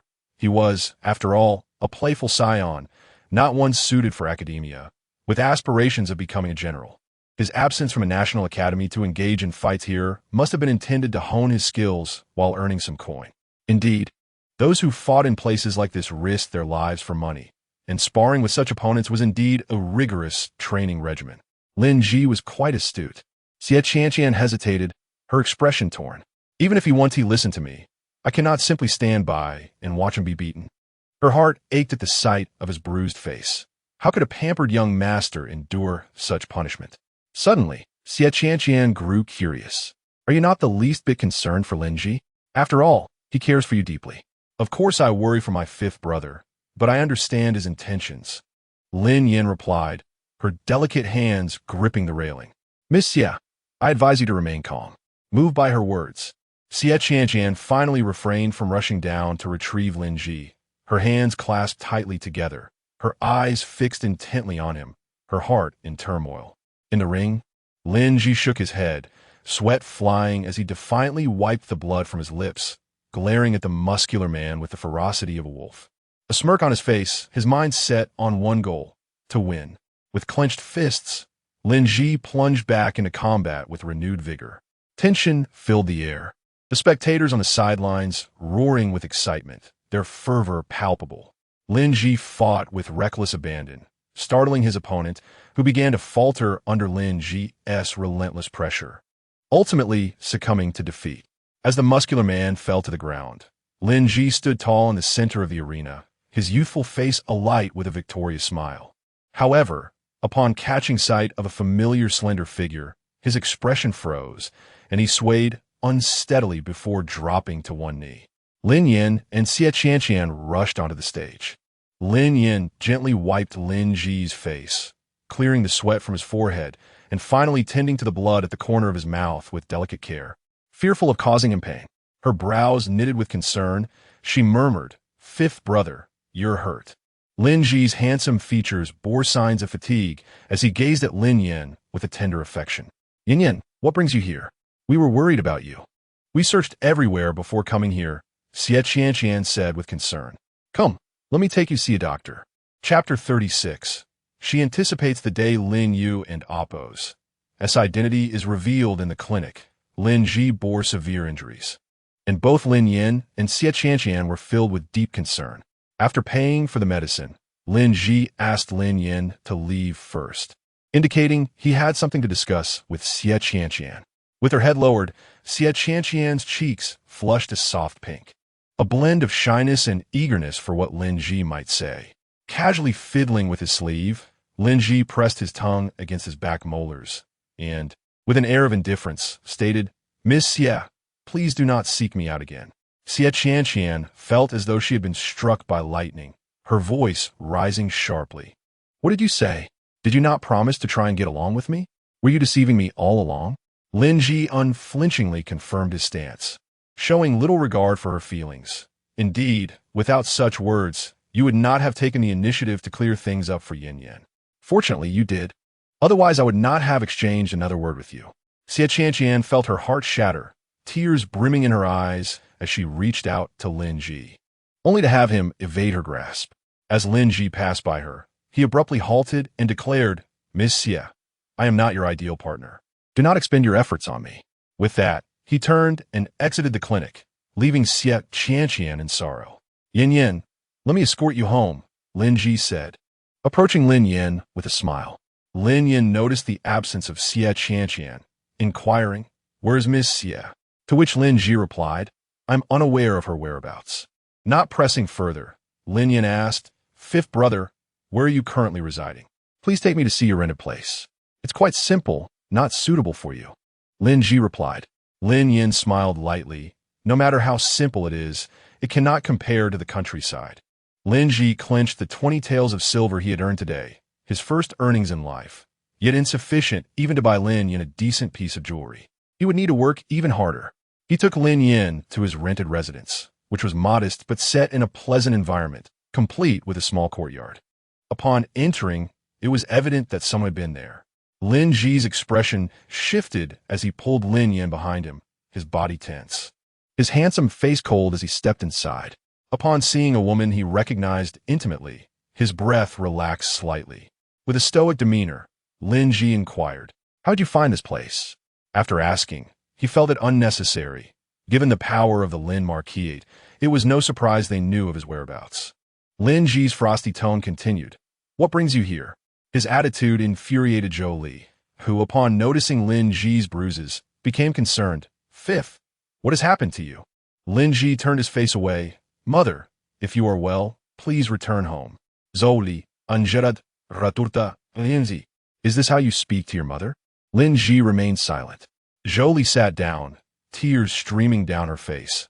"Are you so heartless as to abandon your mother? Do you wish to take my life?" Lin Yu chastised Lin Ji. "Fifth brother, because of your insistence on causing trouble, Mother cannot eat or sleep well and has even been scolded by father. Is this how you repay her love? Lin Ji's anger surged, veins bulging as he pointed at Lin Yu. Shut your mouth. His fury was terrifying, and, in his rage, Lin Yu felt a twinge of fear, retreating behind Zhou Li to stoke the flames. What have I said wrong, fifth brother?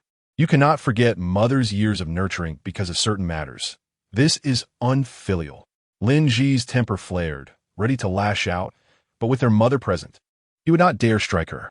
Yet, he feared that Zhou Li would be disappointed in him, leading to a point of no return with the Lin Marquise.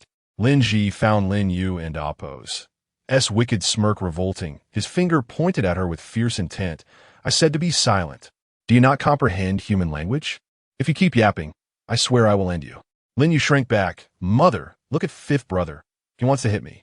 Zhou Li sprang to her feet, oblivious to Lin Yu's triumphant grin, shielding her like a hen protects her chicks. Fifth, did you strike you and Appo's, or yesterday, and now intend to hit her in front of me? Do you not regard me as your mother? Do you wish to drive me to my grave? Lin Ji attempted to explain.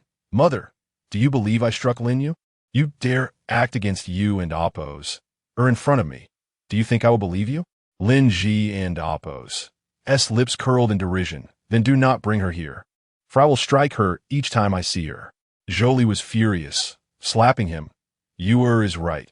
You seem bewitched by certain people, your mind growing increasingly muddled. Lin Yin could have intervened, but chose not to, for under the protagonist's halo, Zhou Li unconditionally favored Lin Yu, even at the expense of her own son. She relished the unfolding drama, contemplating how to make Lin Ji experience the same isolation and distrust that had once plagued her. In that moment, Lin Yin found herself somewhat sympathetic to the two.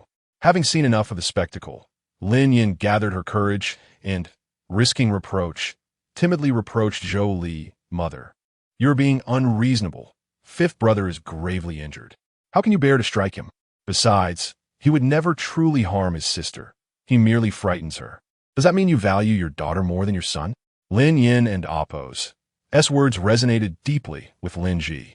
In all his disputes with Lin Yu, their mother had never sided with him. Regardless of right or wrong, she always defended Lin Yu. He finally comprehended the feeling of being unjustly accused and isolated, just as Yin had been when ensnared by Lin Yu. How absurd! Lin Ji tightly shut his eyes, reopening them to reveal a glimmer of pain in his crimson gaze, turning away from Zhou Li, his voice hoarse. Yin, do not speak further. But fifth brother, I truly feel for you, Lin Yin said, her head bowed, her tone melancholic as she subtly sowed discord between Lin Ji and Zhou Li. Zhou Li regretted her outburst, but, in truth, how often do parents apologize to their children? With pent-up frustration, she could only unleash her ire on Lin Yin. This is all your fault. Since you returned to the mansion, it has been chaos, not a single day of peace. Now, fifth has been led astray by you. Zhou Li's anger mounted. You are truly a harbinger of misfortune. Lin Yan's beautiful eyes brimmed with tears. Heartbroken, she dashed out, her expression shifting, her eyes glistening with mockery. Zhou Li, I wonder if you will regret it when you learn of Lin Yu and Appo's true identity.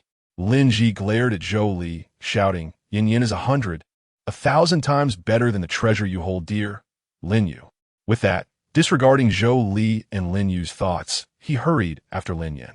Yin, Lin Yin and Appo's expression changed again, her enchanting eyes shimmering with moisture as she grasped Lin Ji and Appo's hand tightly, her voice choked with emotion.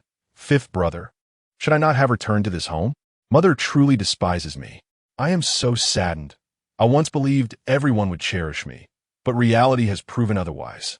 Perhaps I should never have come back and should have lived my life in the countryside. To be hated by those I hold dear is truly heartbreaking. Fifth brother, you're all I have left. At a loss for words to comfort her, Lin Ji embraced the fragile girl. Yin, do not be disheartened. Those people are not worth your tears. You have me, your fifth brother, who will always be by your side. Others. Lin Ji paused. Others do not matter. Chapter 37.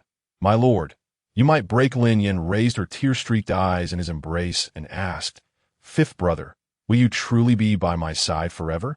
Lin Ji, with his dark, blood-red eyes, gazed intently at Lin Yin and replied, word for word, yes, fifth brother will always be with you. He swore it. Only then did Lin Yin reveal a smile. I'm glad to have you, fifth brother. Seeing her emotions stabilize, Lin Ji took her back to the South Wang mansion, wishing to avoid the sight of those two individuals that could cause unnecessary heartache. At the entrance of the South Wang mansion, Lin Ji said, Yin Yin, hurry inside. Lin Yin took a few steps forward but then paused. Fifth brother, won't you stay for dinner? She had asked this on the way here, and Lin Ji shook his head. No, fifth brother must return. All right then. Lin Yin reminded him, fifth brother, remember to eat on time and take your medicine. And don't go practicing martial arts. It's too dangerous. I know, fifth brother knows. Lin Ji chuckled as he playfully tapped her delicate nose. You're getting more nagging by the day. Lin Yin huffed in dissatisfaction. Fifth brother, how rude. You actually find me bothersome, but I'm only looking out for you. Lin Ji raised his hands, his handsome face adorned with a relaxed smile. It's my fault for saying that. Lin Yin lifted her chin with a hint of pride. Since fifth brother has admitted his mistake, I shall forgive you. Lady Yin Yin, with such a generous heart. The two burst into laughter, Lin Yan's eyes curving with delight. Fifth brother, you are so childish. Lin Ji gently pinched her face without applying much pressure. Even fifth brother can be teased. Lin Yin giggled, and as Lin Ji released her, he said, now, go home. Goodbye, fifth brother. Lin Yin waved at him with light steps. After teasing Lin Yin, Lin Ji felt a miraculous alleviation of his heavy heart. Upon returning to his rented residence, he found no trace of Zhou Li or Lin Yu. With nothing to do, he began practicing martial arts in the courtyard. As Lin Yin returned to the Wang mansion, she went straight to the study to find Helian Hung. Without knocking, she pushed the door open and sweetly called out, My lord, I'm back. Did you miss me? Helian Hung. Fu Jingming. When she noticed another person in the study besides Helian Hung, both pairs of eyes turned to her. Lin Yan's smile froze on her face. How embarrassing. If there were a crack in the ground, I would surely want to dive into it. Regretting that time cannot be rewound. Fortunately, her psychological resilience was strong. After a few seconds of stiffness, her face returned to normal, and she smiled lightly. I was unaware my lord had a guest. It was impolite of me. I shall take my leave. Lin Yin swiftly closed the door behind her and exhaled softly, feeling mortified enough to dig a castle with her foot. Spring Rain and Spring Peach had never seen the young lady display such a flustered expression and curiously asked, Young lady, what happened? Lin Yin waved her hand dismissively, maintaining a blank expression as she walked forward. Nothing. Meanwhile, in the study, Fu Jingming wore a teasing smile. Rumors say that your little sister-in-law lacks your favor and will be cast aside sooner or later. But seeing her today, the rumors are unfounded. She can freely enter and exit the study. Helian Hung raised an eyebrow, leisurely sipping from a porcelain white teacup. You believe the rumors? Fu Jingming, eyeing. Have you taken a liking to your little sister-in-law? Ah Hung, with his radiant demeanor and aloof personality, kept a distance from women. Yet here he was, allowing Lin Yin to be by his side. Helian Hung, with a hint of laziness in his exquisite brow, replied, You think too much. Fu Jingming clicked his tongue. Rising slowly, the queen and Oppo's S faction has not made any moves for now. The weather is growing colder. Why not take a short trip to the suburban residence? Enjoy some hot springs?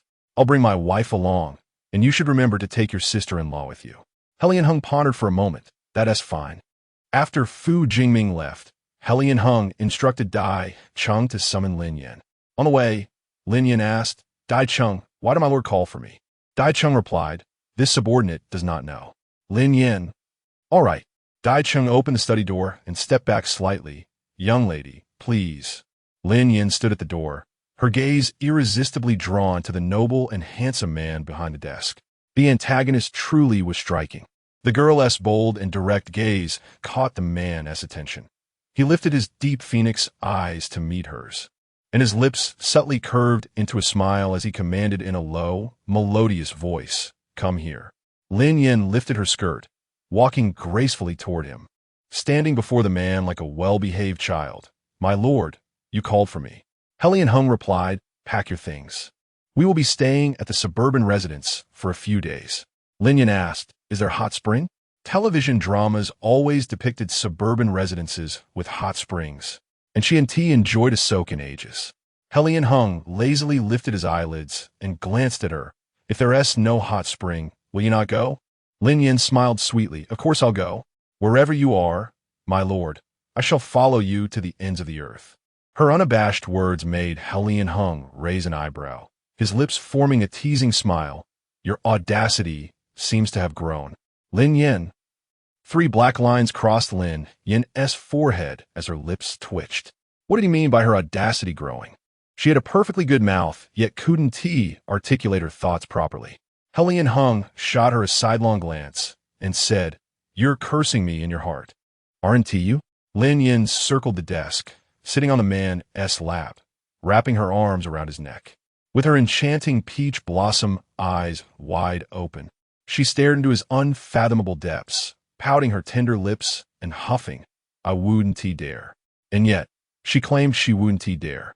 Under the gaze of those beautiful eyes, Helian Hung's throat bobbed, and as if possessed, he reached out to pinch the girl's delicate face.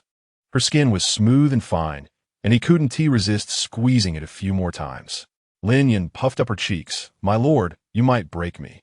Helian Hung, feeling mischievous, continued to pinch her cheeks, not applying much pressure, leaving red imprints on her fair face. His deep phoenix eyes darkened as he leaned closer to her ear, his tone lazy and deep. If this is enough to break you, how is it that you weren't broken that day? Lin Yan instantly recalled that time when she had asked the antagonist for a reaction, only to find herself pinched and toyed with, the sensation electric and thrilling, coursing through her being. Lin Yan's face flushed crimson, and she buried her head in the man's embrace, curling up like a quail. My lord, you're so annoying. Chapter 38. Unpleasant words may lead to silence. Helian Hung chuckled softly, causing Lin Yan and damp Oppo's cheeks to flush an even deeper shade of red. She raised her petite fist and playfully struck the man's firm chest, puffing up her cheeks defiantly. No laughing. To Helian Hung, her playful punches were as inconsequential as a mere tickle. You cannot speak the truth. Absolutely not. The man's wickedness emboldened Lin Yan, her beautiful eyes narrowing as she lifted her chin defiantly. Speaking unpleasantly may lead to silencing. Helian Hung arched an eyebrow, intrigued. Is that so? Lin Yan wrapped her arms around the man and Oppo's neck and leaned in, pressing her rosy lips against his cool ones for a fleeting moment before retreating. Her peach blossom eyes sparkling with a hint of pride. Husband, do you understand now? Helian Hung scoffed lightly. Is that all? Lin Yan fell silent. He pressed his long finger against her soft lips, gently caressing them, his phoenix-like eyes narrowing as a flicker of ambiguous light crossed his gaze. Your mouth is more suited for being silenced. What? Lin Yan was momentarily taken aback, but before she could respond, his kiss landed on her lips, fervent and unrestrained, akin to a tempest, far from gentle, yet undeniably fresh. The man was a natural in this realm, their lips dancing in a fervent embrace. And Lin Yan gradually found herself overwhelmed, her breath becoming shallow. She pushed against his chest, her words caught in her throat, only managing to emit soft whimpers. Helian Hung released her, casually wiping away the silken strands they had inadvertently tangled together, a wicked smirk playing upon his lips, exuding an air of lazy arrogance. Now that is what I call silencing. Do you comprehend? Lin Yan. All right. Her notion of silencing paled in comparison to that of a villainous overlord. Lin Yan wished to change the subject, clearing her throat. Husband, why the sudden desire to take me to the other courtyard for a brief stay? Helian Hung replied. Jingming wishes to take his wife, and he has invited us along. Jingming? It dawned on her that the man she had encountered earlier was Fu Jingming, a brother-in-arms to the villainous overlord. In the latter part of the story, after Helian Hung's defeat by the male lead, the Fu family also met a grim fate. After leaving the study, Lin Yan returned to her room to pack her belongings. Chunyu and Chuntao, upon witnessing her actions, mistakenly believed Lin Yan had quarreled with Helian Hung and was preparing to leave home. They exchanged glances, determined to prevent the young lady from departing. One of them grasped Lin Yan's arm. Lin Yan? She struggled slightly. What are you two doing? Let me go. Chunyu and Chuntao chimed in unison. Young mistress, you cannot leave just because of a quarrel with the young master. As a delicate woman, where would you go outside the palace? The Lin residence cannot be relied upon. The fifth young master cannot even take care of himself, let alone you. Imagining Lin Yan sleeping on the streets, destitute and miserable, they felt a pang of sympathy and knew they must stop her. Lin Yan found their concern amusing, utterly baffled by their thought process. Why do you think I quarreled with my husband? Chunyu and Chuntao paused. Did you not argue with the young master? Of course not. Lin Yan chuckled. I am packing because we're going to the suburban courtyard for a few days. Upon hearing this, Chunyu and Chuntao and Apos, as tense expressions visibly relaxed. You scared us. Young mistress, if you need a pack, just let us know, and we will assist you. Yes, young mistress, just rest. We will take care of everything. With assistance at hand, Lin Yan felt a wave of relief, sitting in a chair to enjoy a cup of tea. Suddenly, she inquired, Chunyu, Chuntao, can you sew? Both shook their heads, no. But there are seamstresses in the residence. If you wish to have new clothes made, just ask them. Lin Yan found this agreeable, with time still on her side. Crafting a swimsuit should be a quick task. She fetched paper and pen, sketching the design for the swimsuit. Chunyu and Chuntao stood by, having never seen such peculiar attire that could be termed clothing. Younger mistress, what is this? Can such clothing be worn? They asked, their curiosity piqued. Lin Yan set down her brush, blowing gently on the rice paper. Of course, this is called a swimsuit, worn when soaking in hot springs. Oh, Lin Yan continued. Let me design 2 swimsuits for you as well. Chunyu and Chuntao quickly waved their hands. No. Young mistress, we do not need that. Seeing their reluctance, Lin Yan felt no need to press the issue. Very well. Since we're making swimsuits, we might as well create a few sets of undergarments.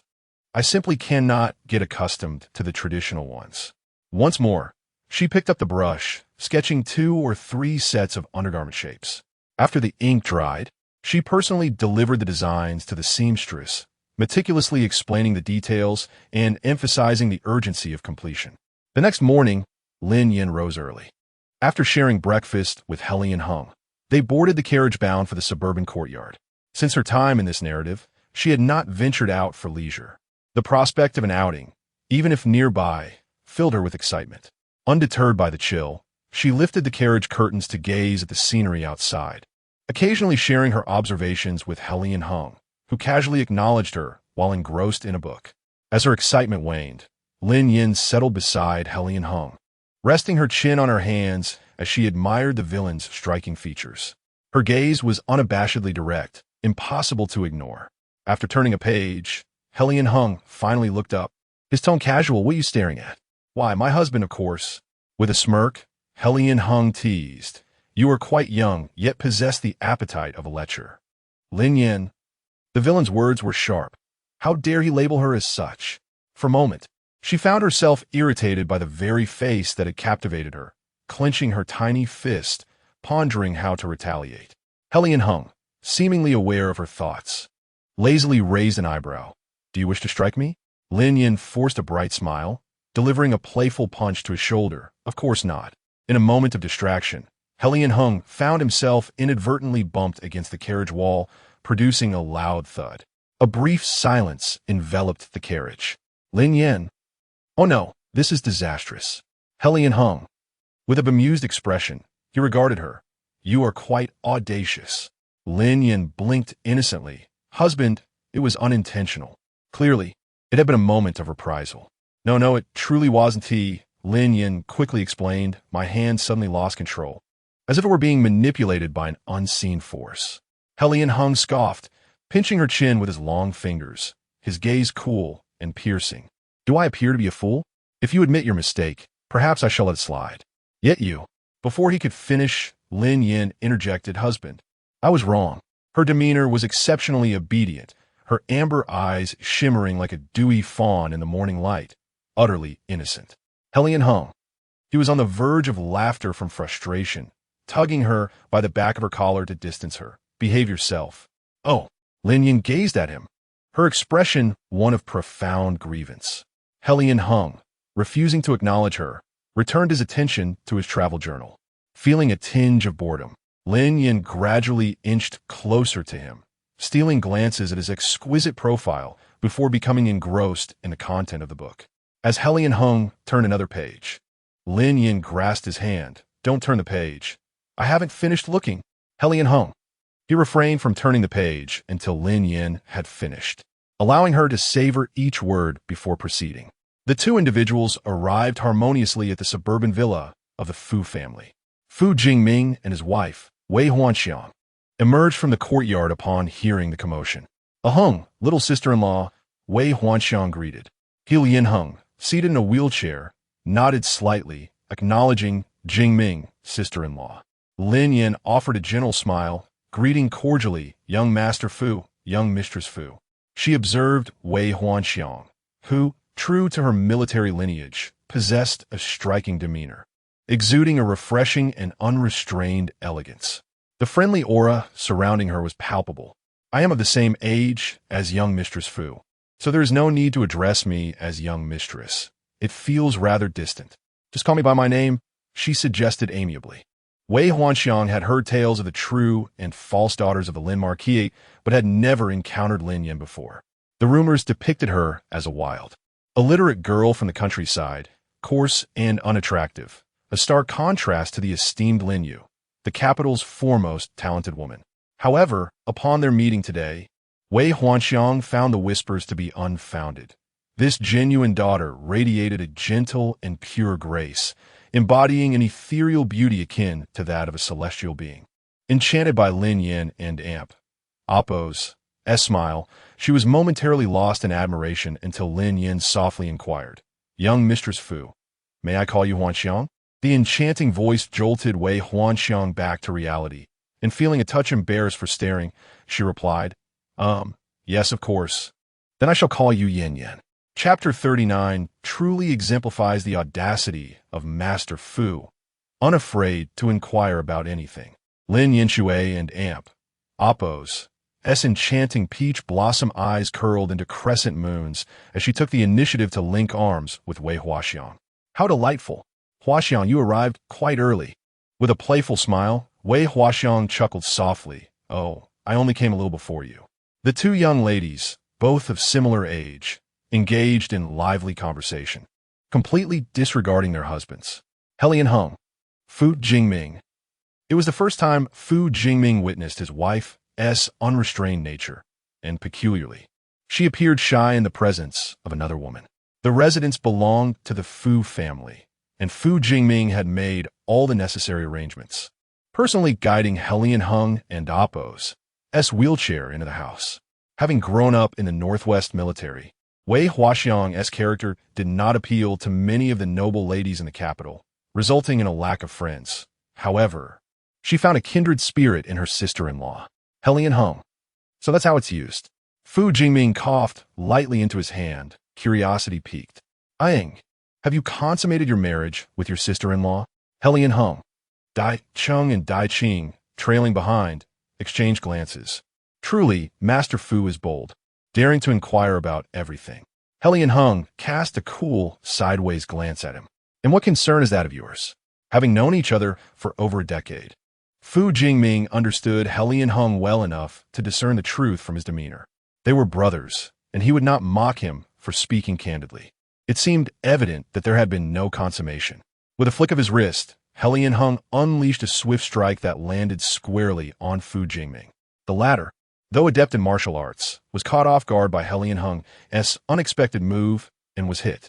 Clutching his sore arm, he hastily pursued, "As a brother, I express my concern for you, yet you show no appreciation. Truly, you're like a dog biting El Dong Bin, unable to recognize a good heart." Helian hung responded with a frosty smile. "Instead of worrying about me, perhaps you should focus on your own affairs. Have you consummated your marriage with your sister-in-law?" Fu Jingming. "Cursed! I let my guard down." Wei Huaxiang, who did not harbor any feelings for him, was a person of honor, not one to impose on others, and thus their relationship was one of mutual respect. Meanwhile, Lin Yin displayed her high emotional intelligence. swiftly forging a strong bond with Wei Huaxiang within a short span of time. Wei Huaxiang inquired, Yin Yin, may I sleep with you tonight? Having come to the suburban villa with her mother-in-law, she felt compelled to share a room with Fu Jingming, which made her uneasy at the thought of sleeping beside that man. After a moment's contemplation, Lin Yin readily agreed, of course. Wei Huaxiang's personality reminded Lin Yin of a dear friend from her reality, evoking fond memories. Eagerly, Lin Yin suggested, Huaxiang, shall we indulge in hot springs? Certainly. Lin Yin and Appo's luggage was already in the room, though she was unaware of her accommodations. Wei Huaxiang, however, was well informed and led her there. Upon arriving, Lin Yin opened her wardrobe and pulled out her swimwear. Thankfully, she had packed an extra suit, presenting a light blue, intricately embroidered one-piece swimsuit to Wei Huaxiang. She said, Huaxiang, this is for you. Wei Huaxiang examined the delicate fabric, puzzled. Yin Yin, what is this? A swimsuit, Lin Yin replied, retrieving another piece. A pale yellow one adorned with butterflies, as she linked arms with Wei Huaxiang and headed towards the hot springs. Chapter 40 Yin Yin. This attire is truly embarrassing. A swimsuit? Wei Huaxiang had never heard of it before. Its meaning is quite straightforward, as it is intended for swimming. She gazed at the delicate fabric of the swimsuit, and despite her usual boldness, she cooed and Appo's. He helped but feel her cheeks flush. Yin Yin, this garment is exceedingly shameful. Lin Yin smiled gently. There's no need to wear it for anyone else. Come on, let us go. In the hot spring pool, Lin Yin donned her swimsuit, revealing her slender shoulders and gracefully curved neckline. Below, her figure boasted an elegant silhouette, complemented by her long, fair arms and straight, delicate legs, which accentuated her waist. Slender and inviting, her cascading, dark hair was elegantly gathered, with a few strands framing her face, enhancing her porcelain-like complexion and ethereal beauty against the pale yellow of her swimsuit. Wei Huaxiang, admiring Lin Yin and Appo's unadorned beauty, Kuden and Appo's, he helped but whistle. Yin Yin, you are stunning, and your figure is remarkable. If I were a man, I would surely take you home as my bride. You have a lovely figure too, Lin Yin replied, glancing at Wei Huaxiang and Appo's ample bosom. She lowered her gaze, realizing that she couldn't and Appo's compare. In truth, she felt like an A-cup in contrast. She shed her white outer robe, barefoot on the smooth pebbles, and gracefully entered the steaming hot spring pool. The mist swirled around her, and ripples danced across the water surface. The warmth enveloped her, rising from her ankles to her calves, and Lin Yin leaned against the edge of the pool, scooping up a handful of spring water and letting it cascade back into the pool, creating a mesmerizing display. The swirling mist obscured her features, yet her beauty remained undeniable. As she played with the water, Lin Yin turned to Wei Huaxiang, her gaze falling upon her friend and Appo's soft curves. Huaxiang, what do you eat to grow so generously? The memory of Helian Hung mocking her petite stature lingered in Lin Yin and Appo's mind. Wei Huaxiang, following Lin Yin and Appo's gaze, reflected, I grew up in a military camp in the Northwest, where meat was the staple of our diet. In the cold Northwest, one must consume meat to ward off the chill. Lin Yin nodded, contemplating any potential methods for enhancement, knowing she was still young and had time to grow. Wei Huaxiang's gaze lingered below Lin Yin's collarbone, her cheeks warming. In a hushed tone, she suggested, Yin Yin, I've heard that men need to touch more for it to be effective. As she spoke, her voice dwindled. Growing up in a military environment, she had never blushed at the sight of man's bare torso.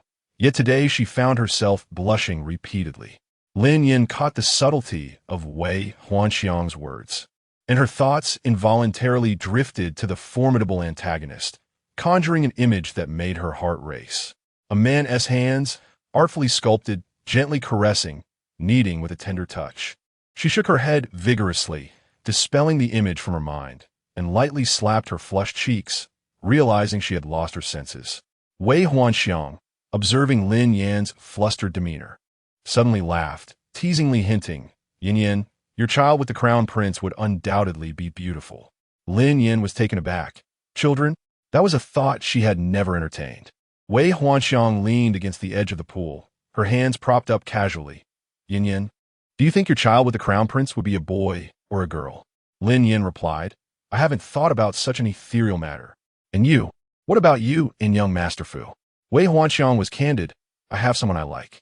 Lin Yin recalled from the story that Wei Huanxiang did not harbor feelings for Fu Jingming, but had another love interest, while Fu Jingming was quite taken with her, initially showing her respect and giving her space, leading to a cordial relationship until Wei Huanxiang's true love appeared, causing Fu Jingming to become obsessive and ultimately imprisoning her. Lin Yin, determined to alter the course of this narrative, decided to help Wei Huanxiang and Fu Jingming. She allowed the fruit wine to flow, pouring a glass for Wei Huanxiang as they chatted casually. Does your beloved reciprocate your feelings? Wei Huanxiang took a sip of the sweet fruit wine, but expressed her preference for stronger liquor, asking the maid to bring her some. She drank boldly, letting the wine trickle down her chin, disappearing into the water as she lowered her gaze. He does. If he truly cares for you, how could he let you marry another? If it were me, I would do everything in my power to ensure the one I love never regrets marrying me. Rather than making excuses, Lin Yan's words resonated deeply with Wei Huanxiang, who tightened her grip on her glass.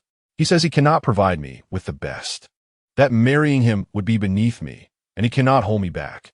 The Fu family is prestigious, and marrying Fu Jingming is a match of equal standing. That is not the case, Lin Yin countered.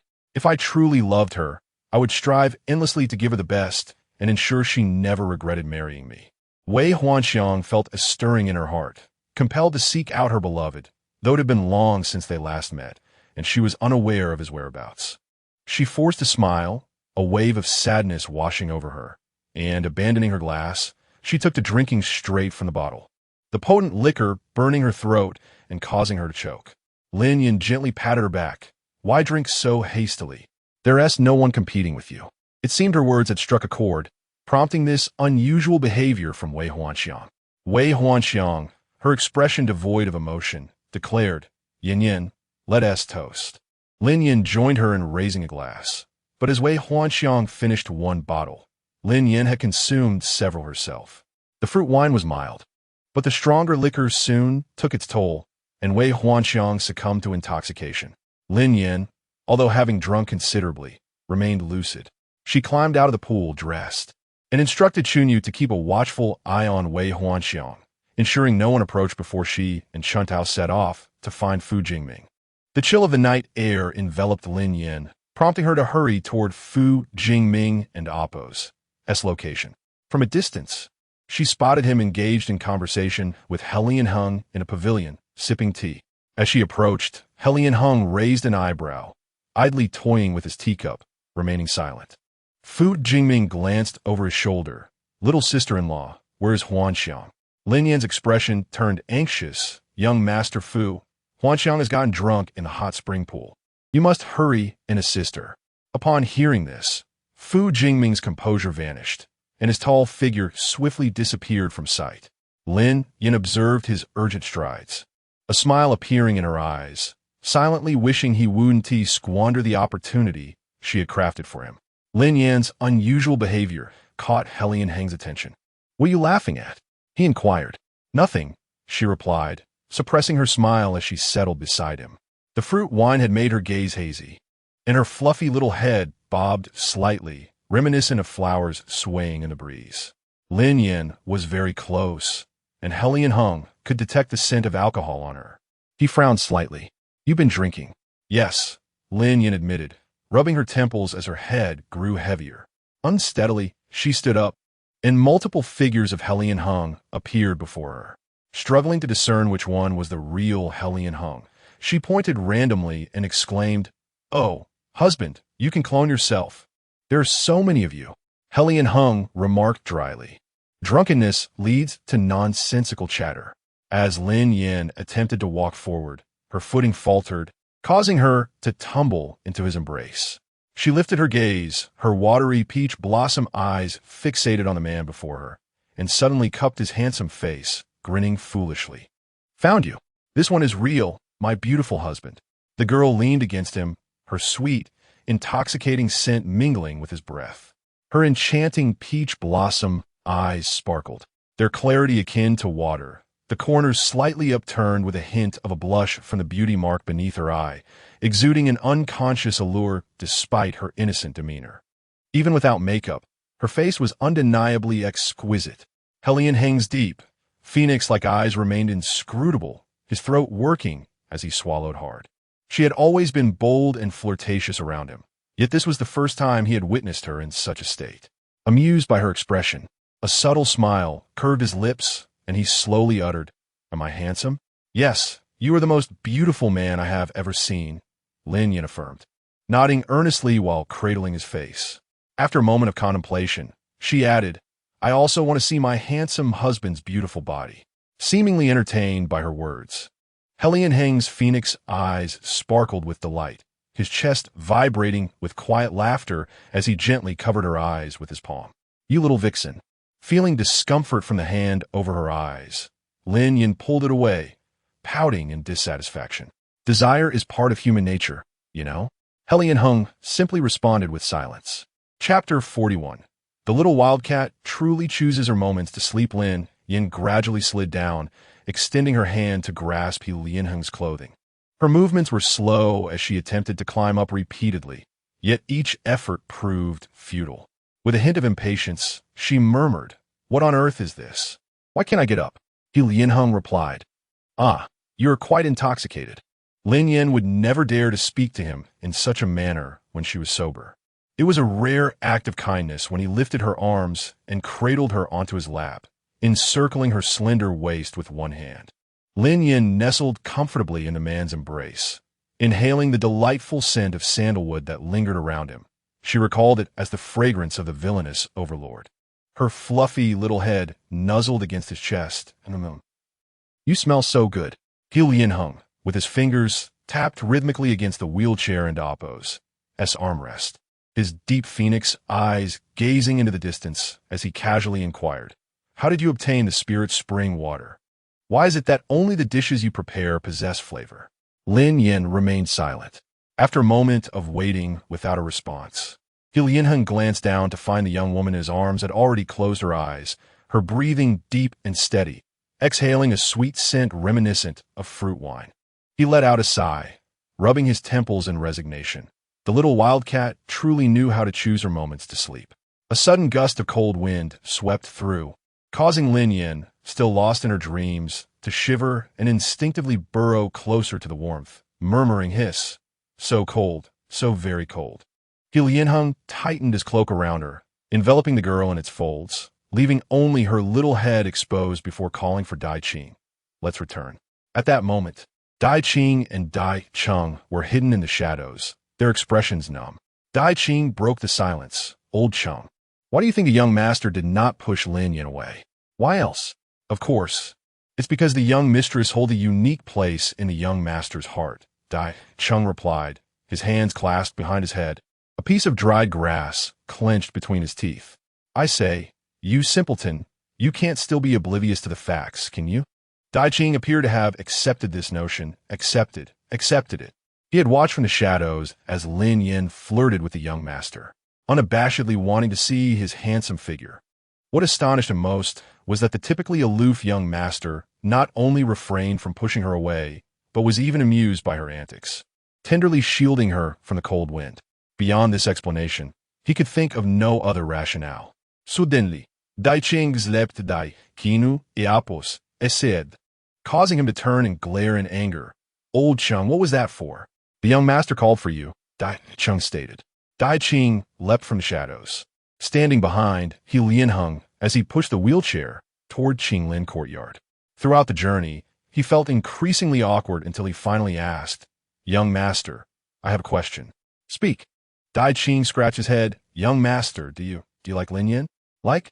Helion Heng cast a sidelong glance at the sleeping Lin Yin before returning his gaze ahead, his phoenix eyes calm and unruffled. "Are you jesting?" Dai Qing was taken aback. "Young master, if you do not like Lin Yin, why do you treat her so specially? One could even say indulgently." Helion Heng shot him a deathly glare, causing Dai Qing to break into a cold sweat and promptly seal his lips, inwardly lamenting how inscrutable the young master and Oppos thoughts were. Meanwhile, in the hot spring pool, Fu Jingming entered to witness a breathtaking scene. The pool was enveloped in steam, creating an ethereal atmosphere around the delicate young woman reclining at its edge. His gaze fixated on the exposed, fair skin of the woman in the water, his breath catching instinctively. He approached slowly, squatting beside her. The woman in the hot spring appeared dazed, her cheeks flushed, lips slightly parted. Suddenly, she stood, sending a spray of steaming water into the air, which cascaded back into the pool, creating ripples that mirrored his own tumultuous feelings. Since their marriage, he and Wei Huaxiang had maintained a respectful distance, as if they were the most familiar of strangers. He had never seen her like this before, her proud curves and slender waist accentuated by the tight fitting short garment that clung to her, outlining her enchanting figure. Fu Jingming exhaled deeply, wrapping his arms around the intoxicated woman. Yet, she was anything but compliant, writhing in his grasp, igniting a growing frustration within him. Unable to tolerate it any longer, he playfully smacked her rear and admonished, "Wei Huaxiang, be still." Wei Huaxiang lifted her eyelids, her misty gaze mistaking him for her beloved, as Lin Yan's words echoed in her mind, prompting her to ask, "Why didn't you marry me?" Fu Jingming enveloped her alluring form in his cloak, carrying her outside. "I would marry you. You never truly considered marrying me, did you?" Wei Huaxiang's smile was tinged with sadness. "Otherwise, you wouldn't allow another man to marry me." Initially, Fu Jingming thought her drunken ramblings were nonsensical. But now he sensed something amiss. "Huaxiang, who am I?" "Wang Linglin," she replied, and in that moment his heart, once aflame, extinguished instantly. His expression darkened, revealing an unsettling intensity. Only now did he realize that the woman he loved had long harbored feelings for another man, even mistaking him for that very person. He tightened his grip around Wei Huaxiang, causing her to wince in pain. "Wang Linglin, you're hurting me." Fu Jingming eased his hold, yet a tempest of rage simmered within him. He placed her on the bed, his gaze icy as it lingered on the exquisite woman before him. "Wei Huaxiang, you truly are something else." Lin Yin awoke to darkness enveloping her surroundings. She propped herself up on the bed, memories of her drunken actions toward He Lianheng flooding her mind like scenes from a film. Oh no. She had complimented He Lianheng and Amp, Oppo's beauty and expressed a desire to see his handsome figure. Covering her face with her hands, she kicked her legs against the bed in frustration. What a mortifying moment. How utterly embarrassing. Hearing the commotion, Chunyu lit a candle, and both she and Chuntao were left bewildered as they observed the beautiful girl kicking her legs aimlessly on the bed. "Young mistress, what are you doing?" Lin Yin paused for a few seconds, regaining her composure. "Nothing. By the way, how did I get back?" She recalled seeking out Fu Jingming, then falling asleep atop the villainous overlord. Chunyu smiled brightly. "Young mistress, the young master brought you back." Chuntao chimed in cheerfully, "And the young master personally carried you, fearing you might feel cold, so he thoughtfully shielded you from the chill with his cloak." Chapter 42. Be well behaved. Do not cause a ruckus upon hearing these words. Lin Yin felt a flicker of joy and inquired, "Where is my husband?" "Lord Wei has been summoned by young Master Fu," replied Chunyu. Wasn't Fu Jingming supposed to be attending to the inebriated Wei Huanchang? Why was he with the antagonist instead? All her efforts to create an opportunity for him had been in vain. Once Lin Yin donned her attire, she sought out Wei Huanchang, who had just awakened. "Yin Yin, what brings you here?" "I came to check on you." Lin Yin handed her the hangover tea, saying, "Does your head still hurt? Drink some of this." "Thank you." After a whole day of sleep, Wei Huanchang appeared quite refreshed. However, she could not refuse Lin Yan's kind gesture and accepted the tea, consuming it in one go. Once the tea was finished, Lin Yan engaged in casual conversation, subtly extolling Fu Jingming and Amp, Oppo's virtues. "Huanchang, young Master Fu took great care of you after he learned of your drunken state. He truly treats you well, unlike my husband, who only allows me to care for him and never reciprocates." Lin Yin was genuinely concerned for the two of them, even casting the antagonist in a negative light. "Is that so?" Suddenly, a familiar, cold, and deep male voice resonated from a distance. Lin Yin momentarily froze, turning her gaze toward the source of the voice. and beheld the strikingly handsome man, whose elegance could not be concealed even while seated in a wheelchair. A shiver ran through her. She was terrified. This was it. She had been overheard speaking ill of him, particularly by an antagonist known for his vindictiveness. Lin Yan's mind went blank for an instant, and as the man approached, an oppressive gaze enveloped her. "Speak." Lin Yan lowered her head, appearing exceptionally obedient. "It's not what you think." "Huh?" Lianheng scoffed coldly. "You certainly did not say that a moment ago." "Ah." Lin Yan flustered for a moment, regaining her composure. She blinked at him innocently. "I can explain." Lianheng gazed at her leisurely, awaiting her defense. Lin Yan trotted to his side, slightly bending at the waist, her face radiant like blooming peach blossoms. "Husband, let's discuss this over there." Without waiting for Lianheng's consent, she pushed his wheelchair towards a secluded area. Lianheng. Once assured that no one would overhear, Lin Yan halted. Lianheng spoke in a mild tone. "Go on." Meeting his fathomless gaze, she carefully chose her words. "Husband, I know you share a deep bond with young Master Fu, akin to brothers, and that he harbors feelings for Huanchang. My intention in saying that was to assist young Master Fu." She could not yet disclose Huanchang's feelings, as that would arouse the antagonist's suspicions, requiring a more gradual approach. "How do you know Jingming likes Wei Huanchang?" Even she is unaware of it. Lin Yan contemplated explaining that Huanchang had confided in her. However, given the antagonist's astuteness, he would likely deduce this himself, hence she altered her response. With her bright, enchanting eyes glimmering with mischief, she retorted, "Ah, it's obvious. Isn't it? Does young Master Fu not like Huanchang?" Lianheng scrutinized her, finding no flaws in her logic.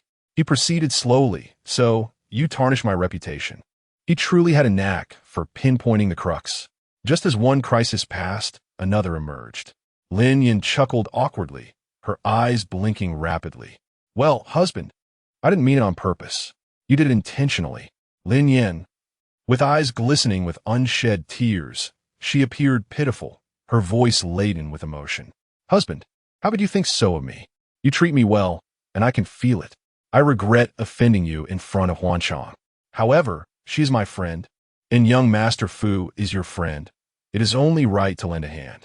Lianheng found her words commendable, with a slight lift of his eyelids. He smirked wryly. "By your reasoning, if I were to take offense, I would not deserve to be young Master Fu and Amp Oppo's as friend." Lin Yan. She suddenly realized that the antagonist had a penchant for argumentation, quite adept at quibbling. Lin Yan, in a moment of whimsy, threw herself into Lianheng's embrace, transforming into a cutesy, whimpering creature. "Husband, I meant no offense. You misunderstood me, and it makes me so sad." Lianheng, somewhat exasperated, patted her rear gently. "Behave yourself. Do not cause a ruckus." Instantly, Lin Yan fell silent, her fair and lovely countenance flushed a vibrant red. The antagonist had actually patted her there. How outrageous! Suppressing her embarrassment, she lifted her beguiling eyes, a playful glint dancing in them, her delicate hand tracing circles on his chest. With her lips almost brushing against his, she breathed softly. "What if I refuse to be well-behaved?" Lianheng seized her mischief-making hand, raising an eyebrow, a devilish smile gracing his lips as he spoke in a languid drawl, uttering 3 words that sent Lin Yan's heart racing, leaving her momentarily breathless. So enticing, so alluring. Should this continue, she feared she might succumb entirely. Listening to her heart pounding fiercely, Lin Yan abruptly stood up from his embrace. "I'm hungry. I shall prepare a meal." With that, she strode away, her earlier composure replaced by a hint of panic as she fled the scene. Lianheng chuckled softly, observing her hurried steps, a little wildcat, all bravado with a heart full of trepidation. Wei Huanchang, upon realizing that Fu Jingming had taken care of her while she was drunk, expressed her gratitude. "Thank you for looking after me." However, when Fu Jingming heard another man in Amp Oppo's name from her lips, he struggled to suppress his emotions, his demeanor turning icy. "You are my wife. It is only natural for me to care for you." This was Fu Jingming and Amp Oppo's usual attitude, and Wei Huanchang remained oblivious to any underlying tension. As Fu Jingming cast a glance at her nonchalant expression, a surge of anger welled within him. If she did not love him, then why marry him? He clenched his fists subtly, knowing she was his in life and in death. Whether in this life or the next, she, Wei Huanchang, could only ever be his woman. Seating himself, he poured himself a cup of tea and took a delicate sip. I will be staying over tonight. Too much of a gentleman. She would never comprehend his feelings. Wei Huanchang. Wei Huanchang. Wei Huanchang. Without a second thought, she vehemently refused. No way. The teacup in Fu Jingming's hand shattered suddenly, the pieces clattering to the floor as warm tea splattered across his palm. His dark gaze bore into her face, an ominous aura enveloping the room, his voice laced with mockery. Wei Huanchang, we are husband and wife. Why can't we sleep together? Are you perhaps thinking of another man? Chapter 43. Igniting passion at the tip of his heart after dinner. Lin Yin intertwined her arm with Wei Huaxiang's as they strolled leisurely through the courtyard. She inquired, Huaxiang, have you had a quarrel with young Master Fu? Something seems off between the two of you tonight. Wei Huaxiang gazed into the night sky. It and Oppos. That's not exactly a quarrel. It's more of Fu Jingming throwing a tantrum, insisting on consummating our marriage. We have always maintained a respectful distance, devoid of warmth. She was perplexed by Fu Jingming's sudden change. His cold demeanor had startled her earlier in the evening, his presence exuding an aura that sent chills down her spine. She realized that while she could evade initial confrontations, she could not escape the inevitable. Tonight, she resolved to clarify matters with Fu Jingming. After all, there were no feelings between them, and he should agree to a divorce. Wei Huaxiang grasped Lin Yan's hand, apologetically saying, I'm sorry, Yin Yin, I can't sleep with you tonight. That's fine, Lin Yin replied, feigning ignorance of Wei Huaxiang's unease. Young Master Fu seems quite possessive of you, unwilling to spare even a single night for me. Possessive? Wei Huaxiang disagreed. Since their marriage, their encounters have been infrequent, and Fu Jingming seldom spoke to her. She clarified, Yin Yin, you misunderstand. My union with Fu Jingming was arranged by our families. He harbors no feelings for me. Lin Yin sighed, recognizing the stark contrast between their personalities, one outspoken and carefree, the other reserved and secretive. It was no wonder their relationship was fraught with emotional turmoil. A classic tale of a tortured romance. Huaxiang, can it amp? Oppos, do you see it? Lin Yin pressed. What do you mean? Wei Huaxiang responded, puzzled. Young Master Fu's feelings toward you are different. Wei Huaxiang remained adamant. Impossible. Aside from the night of our wedding, when he entered my room, he has not visited since. Our relationship is akin to that of strangers. Lin Yin felt a pang of frustration. The narrative in the novels offered little insight into their plight. Though she wished to assist, she found herself powerless. Meanwhile, Fu Jingming was reviewing all the information He Lianheng had gathered on Wang Linglin, including details about his interactions with Wei Huaxiang. As he scanned the documents, he noted that Wang Linglin was merely a middling military officer, hardly noteworthy in a city filled with high-ranking officials. He could not fathom why Wei Huaxiang would be attracted to him. Was it merely due to her being rescued once upon her arrival in the capital? As he continued reading, detailing Wei Huaxiang's interactions with Wang Linglin, a surge of jealousy welled within him at the thought of the woman he admired displaying warmth toward another man while remaining cold toward him. He crumpled the paper in his hand and slammed it onto the table. He Lianheng took a leisurely sip of tea. Jingming, you have only one path ahead. Make Wei Huaxiang aware that Wang Linglin's intentions are premeditated and manipulative. The Wei family is loyal to the emperor, yet they are bound by marriage to the Fu family, who are closely associated with the southern prince and amp, Oppo's residence, a fact well known in the capital. The empress, who has always been at odds with the southern prince and amp, Oppo's residence, has orchestrated a scheme to draw near to Wei Huaxiang, hoping to extract valuable information. In his previous life, Jingming had met a grim fate. This time, he was determined to ensure he secured the heart of the woman he cherished. Even when contemplating eliminating Wei Huaxiang upon his rebirth, he ultimately refrained from taking action.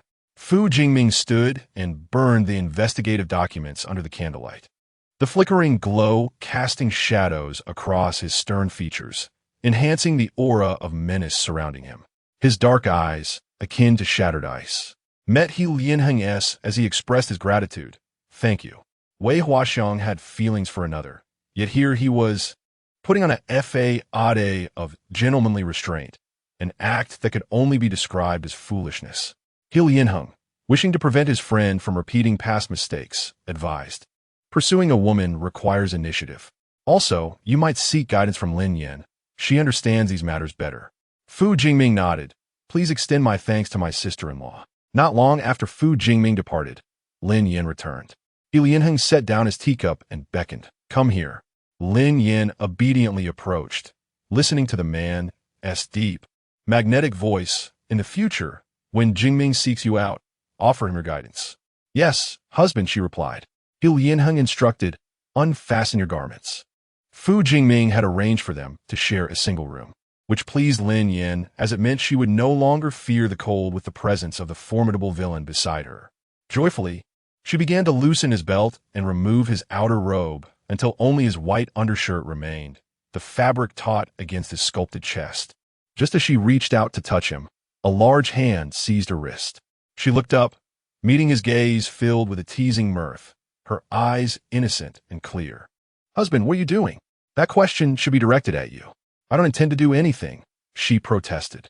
Is that so? Yes, indeed. Lin Yan affirmed with a nod. He Lianheng remained skeptical, smirking as he pressed a finger against her lips, playfully questioning, are you simply craving my presence, The little wildcat before him grew bolder, increasingly liberated, a stark contrast to the fearful women who trembled at his sight. Lin Yan's cheeks flushed with warmth. Her lips slightly parted as his fingers slipped into her mouth, stirring a delightful chaos. Her enchanting eyes sparkled with mischief and desire, her voice muffled yet clear, craving. Primarily, it was the villain and amp, Appo's striking beauty that rendered her defenseless. She, a connoisseur of looks, was utterly captivated, as his finger was gently caught between her teeth. Her agile tongue danced around it like a feather, igniting a fire within his heart. He Lianheng swallowed hard, his deep-set eyes darkening with desire. As he lifted her delicate chin with his moist fingers, their gazes locked, her amber eyes reflecting his image. In that moment, He Lianheng was compelled to lean in and kiss her, never one to suppress his desires. What he wanted, he would obtain, even if it meant employing ruthless means. Realizing the awkwardness of their position, he encircled Lin Yan's waist with one arm, lifting her onto his lap as his lips found hers once more. His sharp nose brushed against her cheek, the warmth of his breath enveloping her. Chapter 44. Upon hearing the news, Lin Ji and Appo's anger surged instantaneously. Lin Yan, blushing and heart racing from the bullying, nestled softly in He Lianheng's embrace, acutely aware of her own heartbeat, thumping as if it might leap from her chest. Trembling, she reached beneath her clothing to adjust her undergarments, meticulously tightening the straps and securing them slowly. He Lianheng lowered his gaze, captivated by the alluring visage of the young girl, his throat dry and parched, yearning for a sip of water to soothe his vocal cords. He lifted a jade porcelain cup from the table, the tea long since cooled, yet it extinguished the flames of desire within him. Let us retire for the night, he murmured. As he lay on the bed, Lin Yan, nestled on the inner side, took hold of his arm and rested her head upon it, encircling his waist with her hands while her cold little feet sought warmth against his. In the chill of winter, having a formidable figure like He Lianheng as a human furnace was undeniably delightful. He Lianheng mused silently, appreciating her boldness, seemingly unafraid of him. Good night, my husband, Lin Yan whispered, her icy feet quickly warming, her delicate face breaking into a radiant smile. I hope to be in your dreams.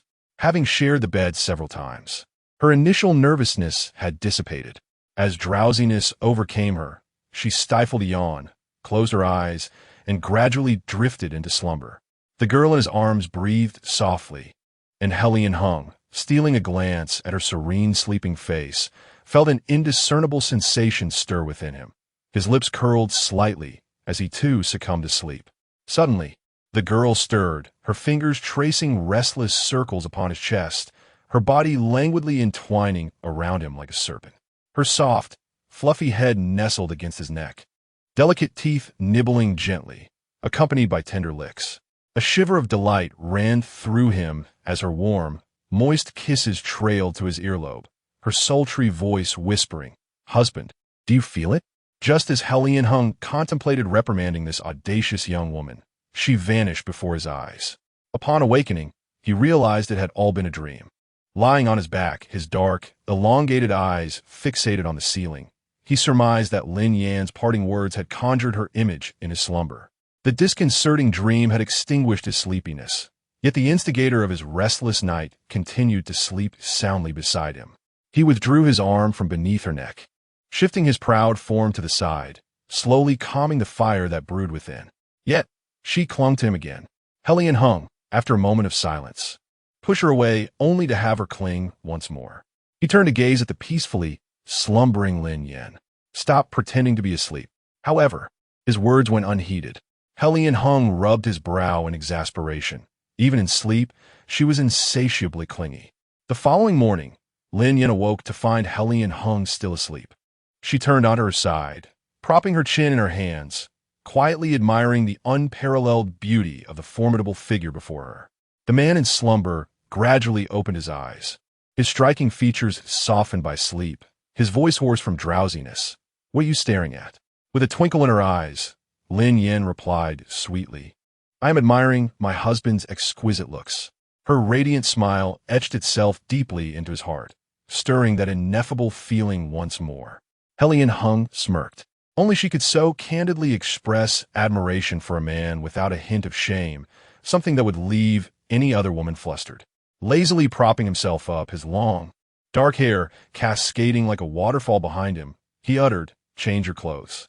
After they dressed and had breakfast, Lin Yan procured paper and ink, crafting a letter to Lin Ji, enclosing a small porcelain vial of spring water. Having tasted the spring water previously, Lin Mo was undoubtedly aware of its potent effects. Once experienced, it was difficult to forego. She urged Lin Ji to intervene, pondering whether, upon discovering the truth, Lin Mo's allegiance would still favor Lin Yu.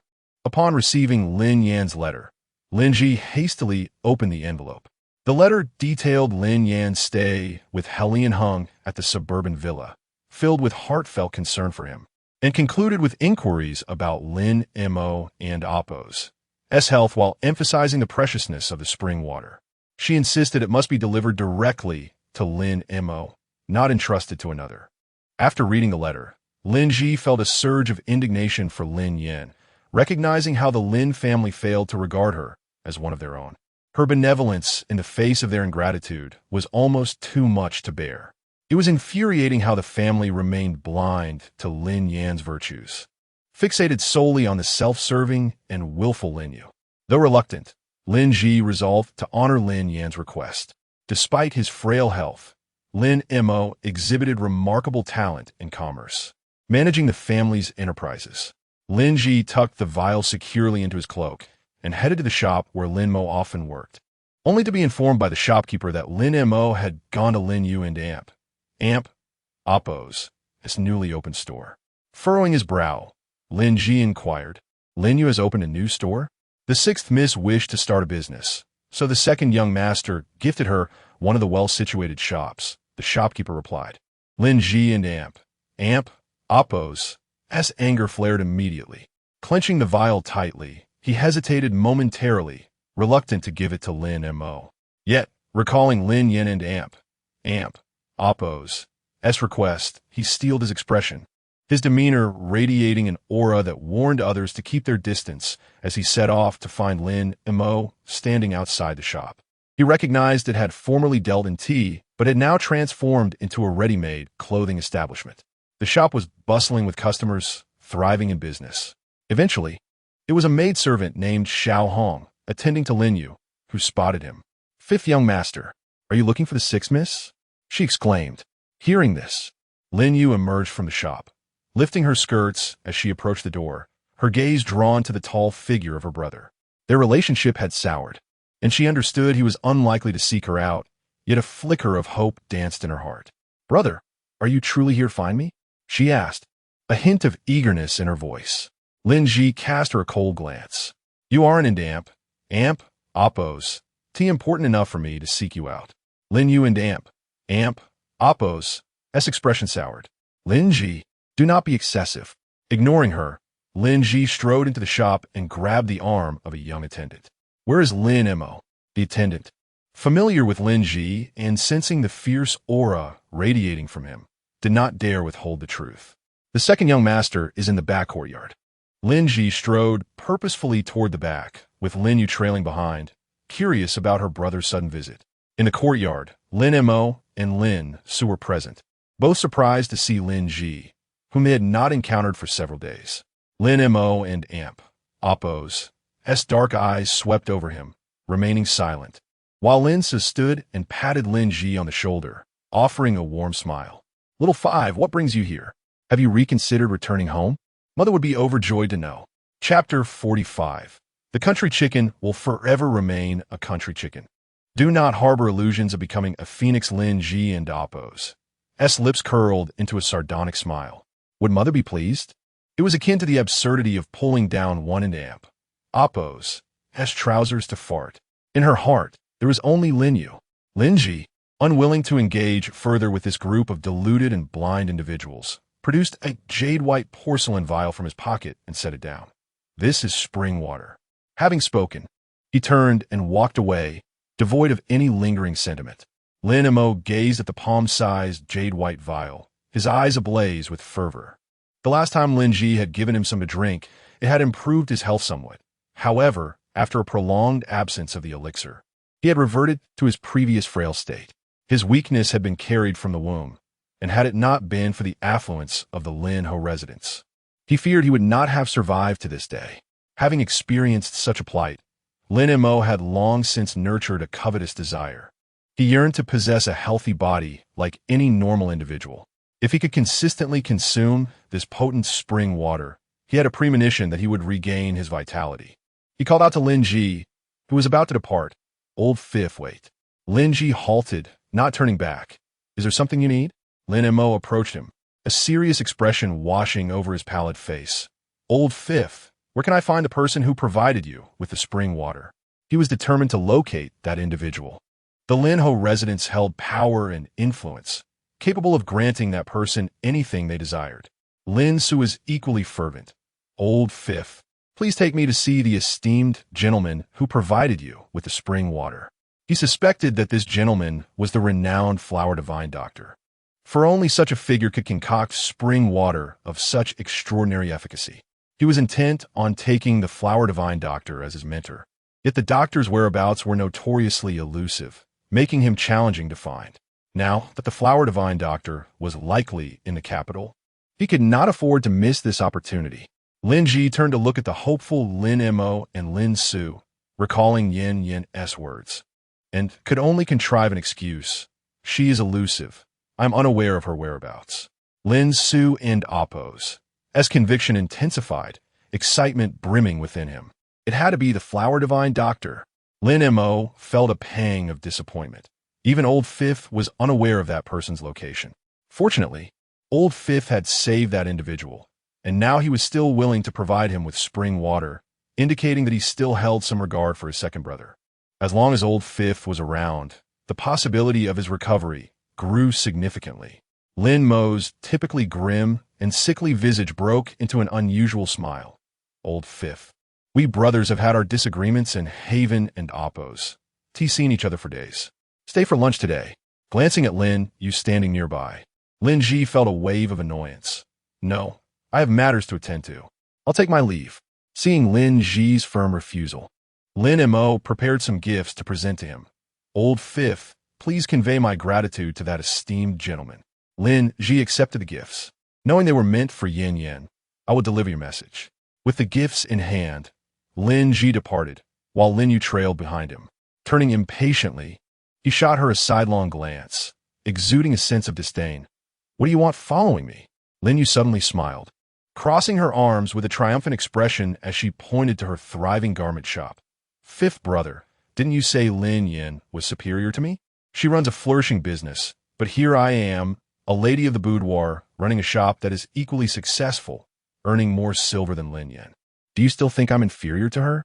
The words Lin Ji had spoken about her being less than Lin Yan had been gnawing at her, leaving her unable to eat or sleep in peace.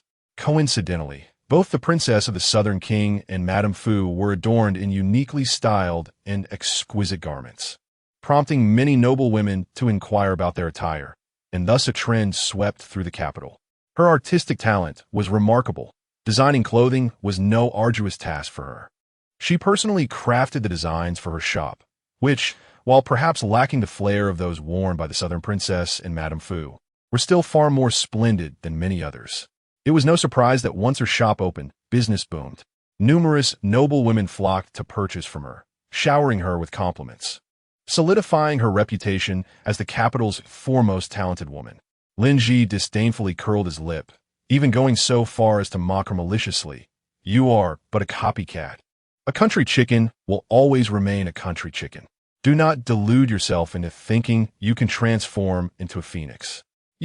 Lin Yu felt as though she might burst from rage, her eyes blazing with fury as she glared at Lin Ji.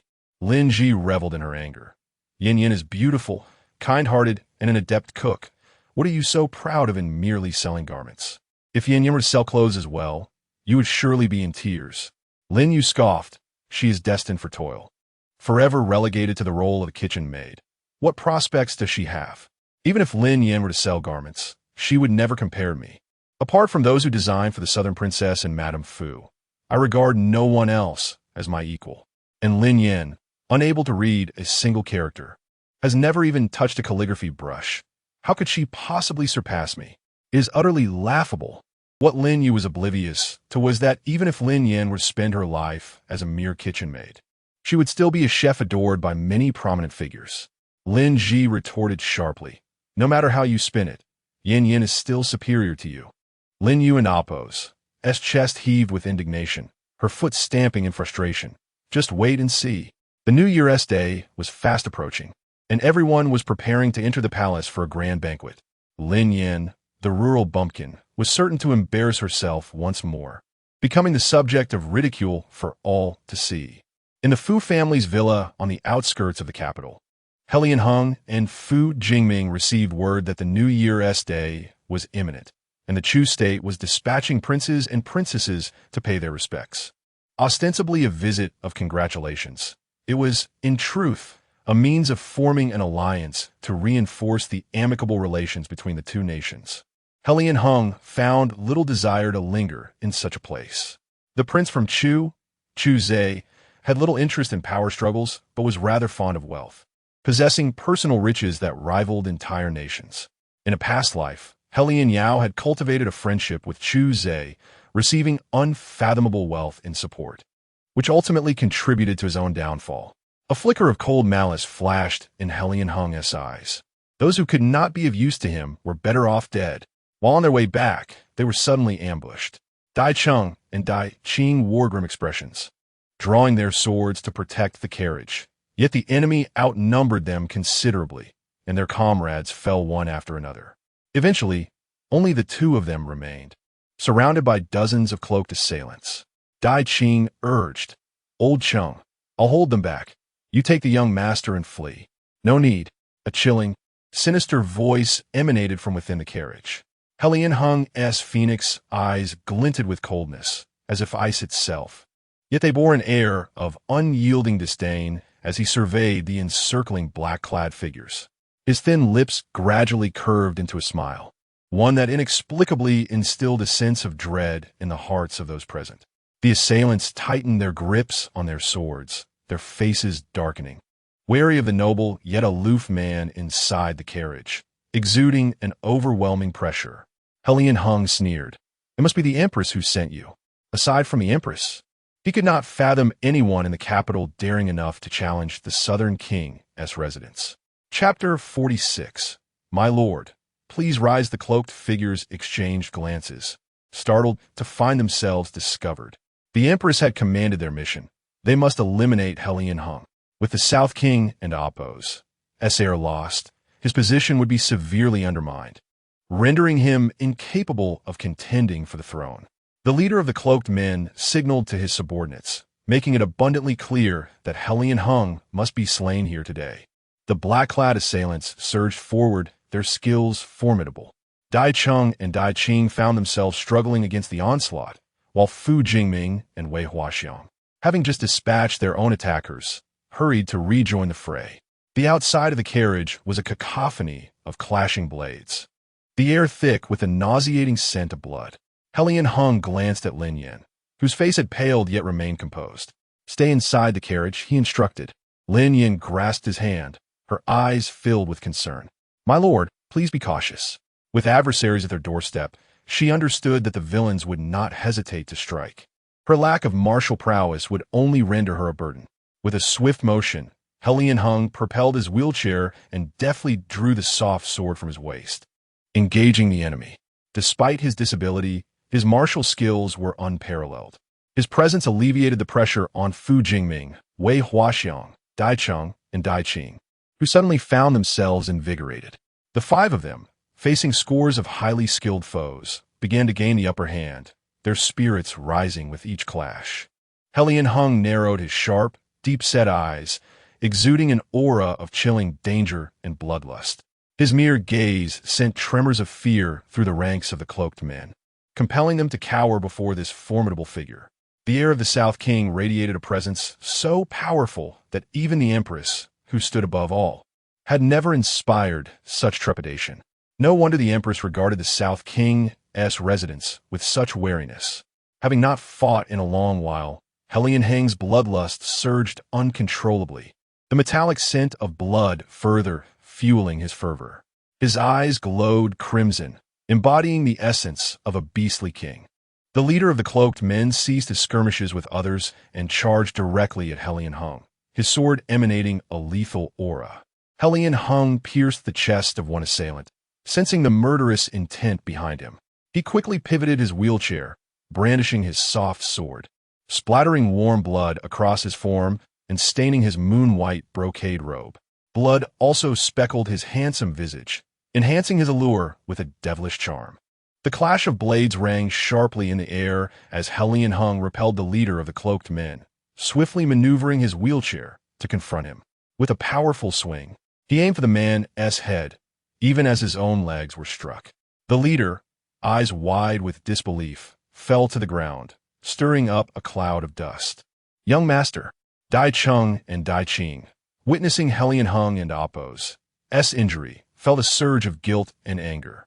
They unleashed their formidable might, dispatching all the black-clad foes in their path, rushing to Helion Hang's side. "Young master, it is our failure for not protecting you." As Fu Jingming and Wei Huaxiang prepared to finish off the remaining enemies, Helion Hung suddenly commanded, "Spare one alive." They captured two cloaked figures, but one bit down on a hidden poison capsule, taking his own life. The other attempted to follow suit, but was swiftly subdued, his chin gripped tightly, leaving him no room for resistance. Fu Jingming frowned at the injured Helion Hung. "Ah Hung, we must return to the estate."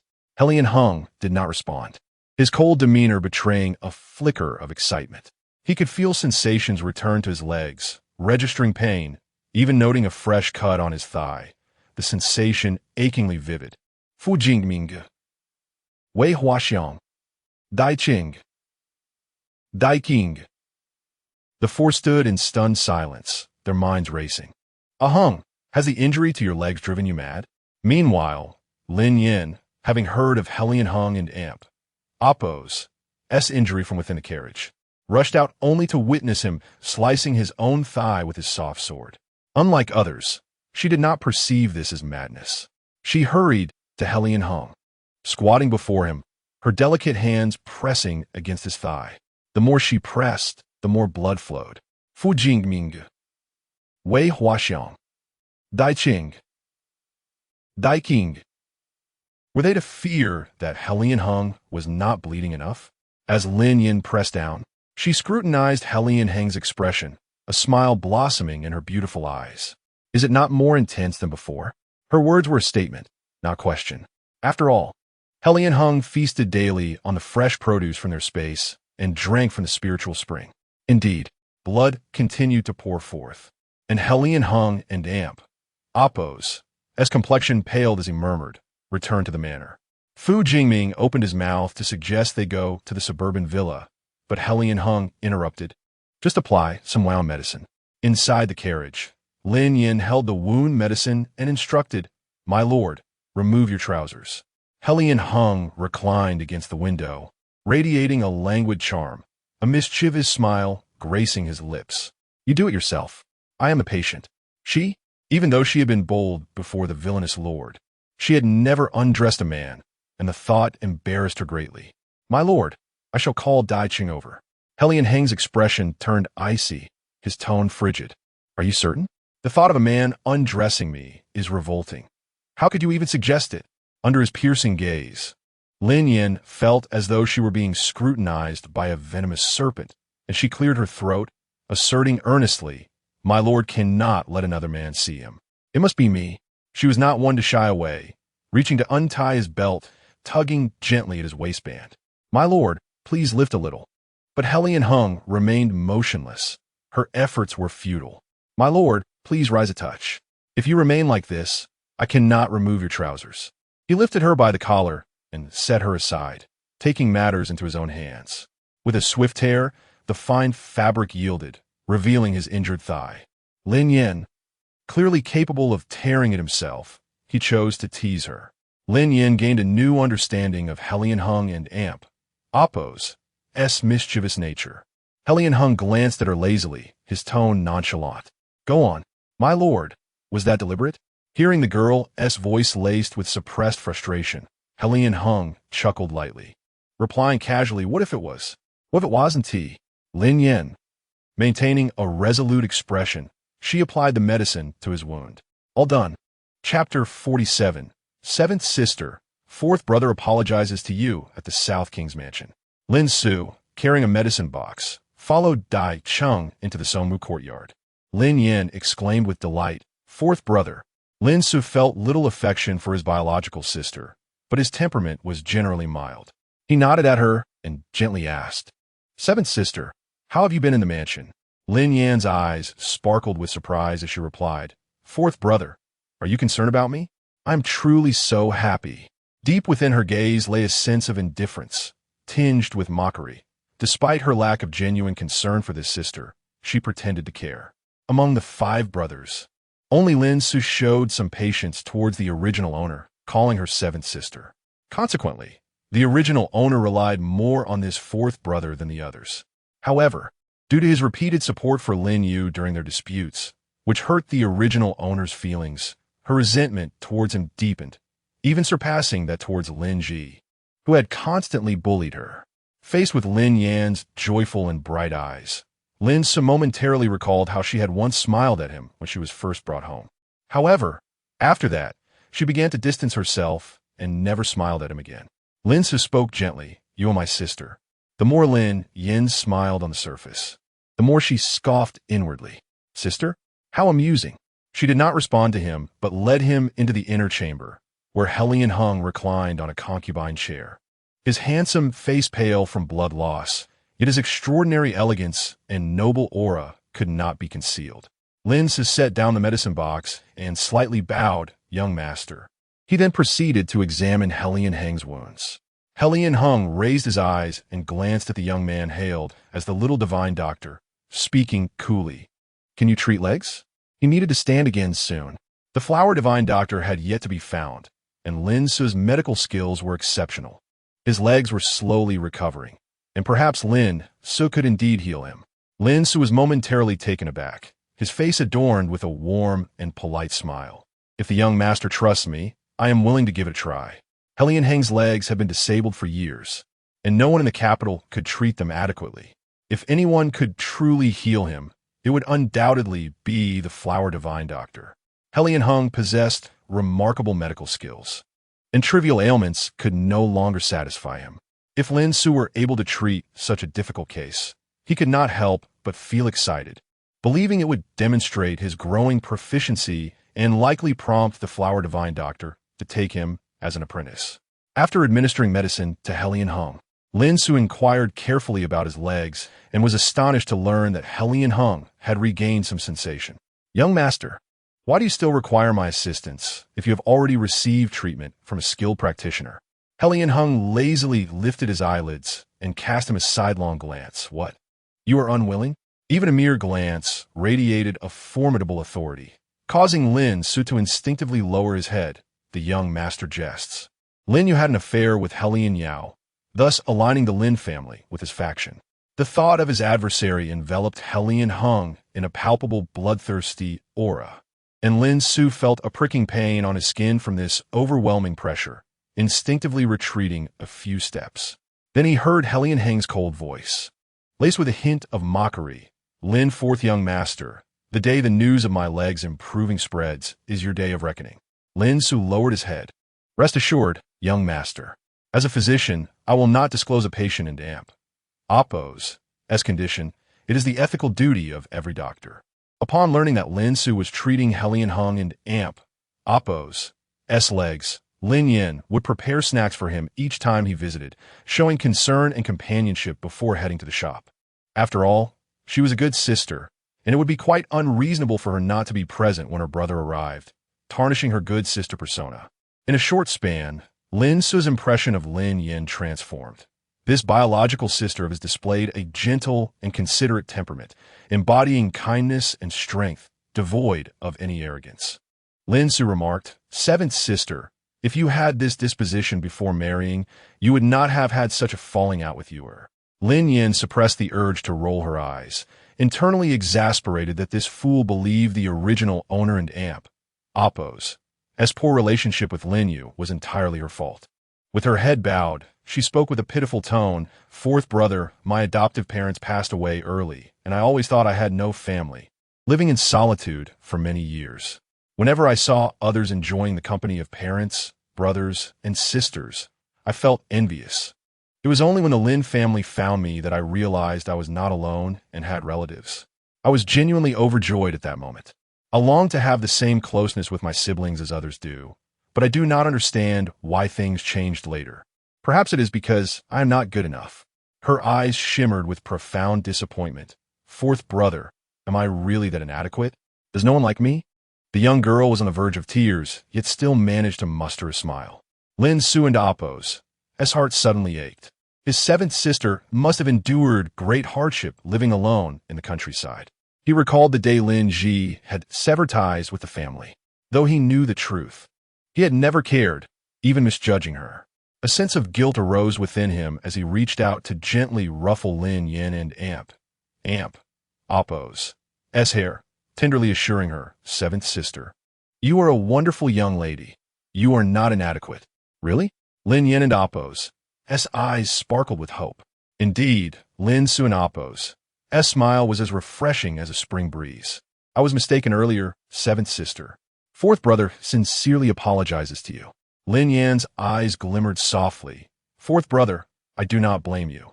As the relationship between Lin Yin and Lin Su improved, the princes and princesses of the Chu kingdom arrived in the capital just a day before the New Year. On New Year's Day, Lin Yin shared a carriage with Helion Hung, arriving at the palace gate and entering with Han Qinghua, under the guidance of palace maids. The two reached the palace where the ladies resided, already bustling with guests. Concerned that Lin Yin might feel anxious on her first visit to the palace, Han Qinghua insisted she stay by his side.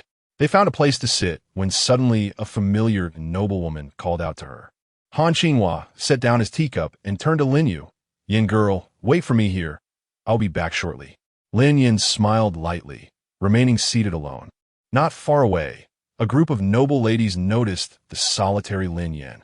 Who was that enchanting girl radiating an ethereal presence, possessing such exquisite beauty? Why had we never seen her before? Lin Yu was among this group of noble ladies, and following their gazes, she spotted Lin Yin, and a flicker of disdain crossed her eyes. With a sneer, she declared, "Oh, she is my sister, the future young mistress of the South King's mansion, Lin Yin." Chapter 48. A blow is just a blow. Must one choose the day? She raised a disdainful smile. "She is my sister, Lin Yin, the future daughter-in-law of the Southern King's manor." The noble ladies gasped in astonishment at Lin Yu. "Good heavens, you, is this truly your long-lost sister, Lin Yin, who grew up in the countryside for over a decade?" She hardly resembles the noble lady I expected. Her refined demeanor makes her seem like a daughter of some distinguished family, so much unlike the lowly girl from before. Indeed, if it weren't for your words, I would hardly recognize her. The transformation is truly remarkable. The change is indeed striking. Otherwise, it would not have confused my fifth brother, leading to a rift with the family and sowing discord between us. Now my fifth brother holds me in contempt. Lin Yu did not reveal the truth behind Lin Ji's estrangement from the Marquis manor, instead attributing all blame to Lin Yin. This group of noble ladies maintained a good rapport with Lin Yu and were aware of her mistreatment. Upon hearing her words, they became quite indignant. Your kindness is your downfall, allowing a village girl to bully you. It's hard to believe that Lin Yin possesses such cunning. Your fifth brother has always cherished you. Is our good sister. We cannot stand idly by while she is mistreated. Besides defending Lin Yu, these ladies also look down upon Lin Yin.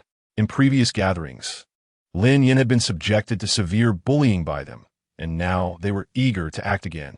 Knowing the Marquis manor and the Southern King's manor would not support her, Lin Yu smirked slightly. Let us hold off. Her status has changed, after all. She is now the future daughter-in-law of the Southern King's manor. Oh, what is there to fear? Who in the capital doesn't and oppose? To know that the Southern King's manor looks down on Lin Yin as a daughter-in-law. It's merely an empty title. Indeed, on the day Lin Yin was married, it was said that the Southern King's heir never showed his face. Moreover, the Southern Princess is exceedingly selective. She wouldn't have regarded someone like Lin Yin, or else she would have left her alone, clearly indicating her disdain. And on the day of the return visit, the Southern King's heir did not accompany her. It was utterly embarrassing. Lin Yu smiled wryly, having warned them, but they insisted on provoking Lin Yin. Should any trouble arise, it would not be her fault. Lin Yu followed the group of noble ladies toward Lin Yin. Lin Yin was seated, catching a glimpse of the elegantly dressed young ladies approaching her and turning her gaze, recognizing them as familiar faces. The original owner had just returned to the capital, taken to a banquet, and feeling timid and out of place, had been slandered by Lin Yu as arrogant and prone to bullying, inciting the noble lady's indignation to defend Lin Yu. Consequently, at every subsequent banquet, they found amusement in ridiculing the original owner, leading to her frequent embarrassment, which they were complicit in. Lin Yin lifted her teacup gracefully, taking a delicate sip. Since they had crossed paths, she would seek justice for the original owner. A group of noble ladies approached Lin Yin aggressively. Lin Yin, we heard you bullied you again. How can you be so vicious to your own sister? It seems our previous lessons were too lenient, leaving you unrepentant. Do not think that just because you married into the Southern King's manor, you can truly consider yourself the Southern King's heiress wife. A bumpkin remains a bumpkin. With that disgraceful demeanor, the Southern King's manor would never appreciate you, and you will sooner or later be cast aside. Lin Yin set down her teacup and looked up at the two speaking ladies, a smile playing on her lips. Innocent and naive, your eyes are indeed blind. How fortunate that my fourth brother is skilled in medicine and can treat your affliction. Oh, and there's a phrase that perfectly describes you. What phrase? The noble ladies instinctively inquired. Lin Yin furrowed her brows in contemplation before exclaiming with delight. When God showers wisdom upon others, you insist on holding up an umbrella. The noble ladies frowned. What does that mean? Lin Yin kindly elaborated. It means you are truly foolish. Even heaven is unwilling to grant you a sound mind, only providing you with a defective one. Lin Yin, how dare you insult our intelligence? In the past, Lin Yin had trembled in fear at their presence, but now she had the audacity to mock their blindness, igniting their fury. Oh, so you are aware? Lin Yin blinked innocently, her demeanor contrasting sharply with the enraged noble ladies. When you are reincarnated, I will definitely assist you in making a wish to heaven for a good brain. Please do not remain foolish for eternity. That would be truly tragic. Cursed to be foolish for all eternity. Their faces flushed with anger. One girl clad in a pale yellow winter outfit raised her hand to slap Lin Yin. Lin Yin and oppose. As expression hardened, she swiftly caught the hand, retaliating with a slap of her own. The sound echoed crisply, stunning the group of noble ladies who sought trouble, particularly the pale yellow-clad girl, who touched her stinging face in disbelief. You dare hit me? Indeed, a blow is merely a blow. Must one choose the day? Lin Yin rubbed her hand, which had gone numb from exertion, a cold smile gracing her lips. Sisters, seize her. The pale yellow girl had never endured such humiliation, her eyes reddening with rage.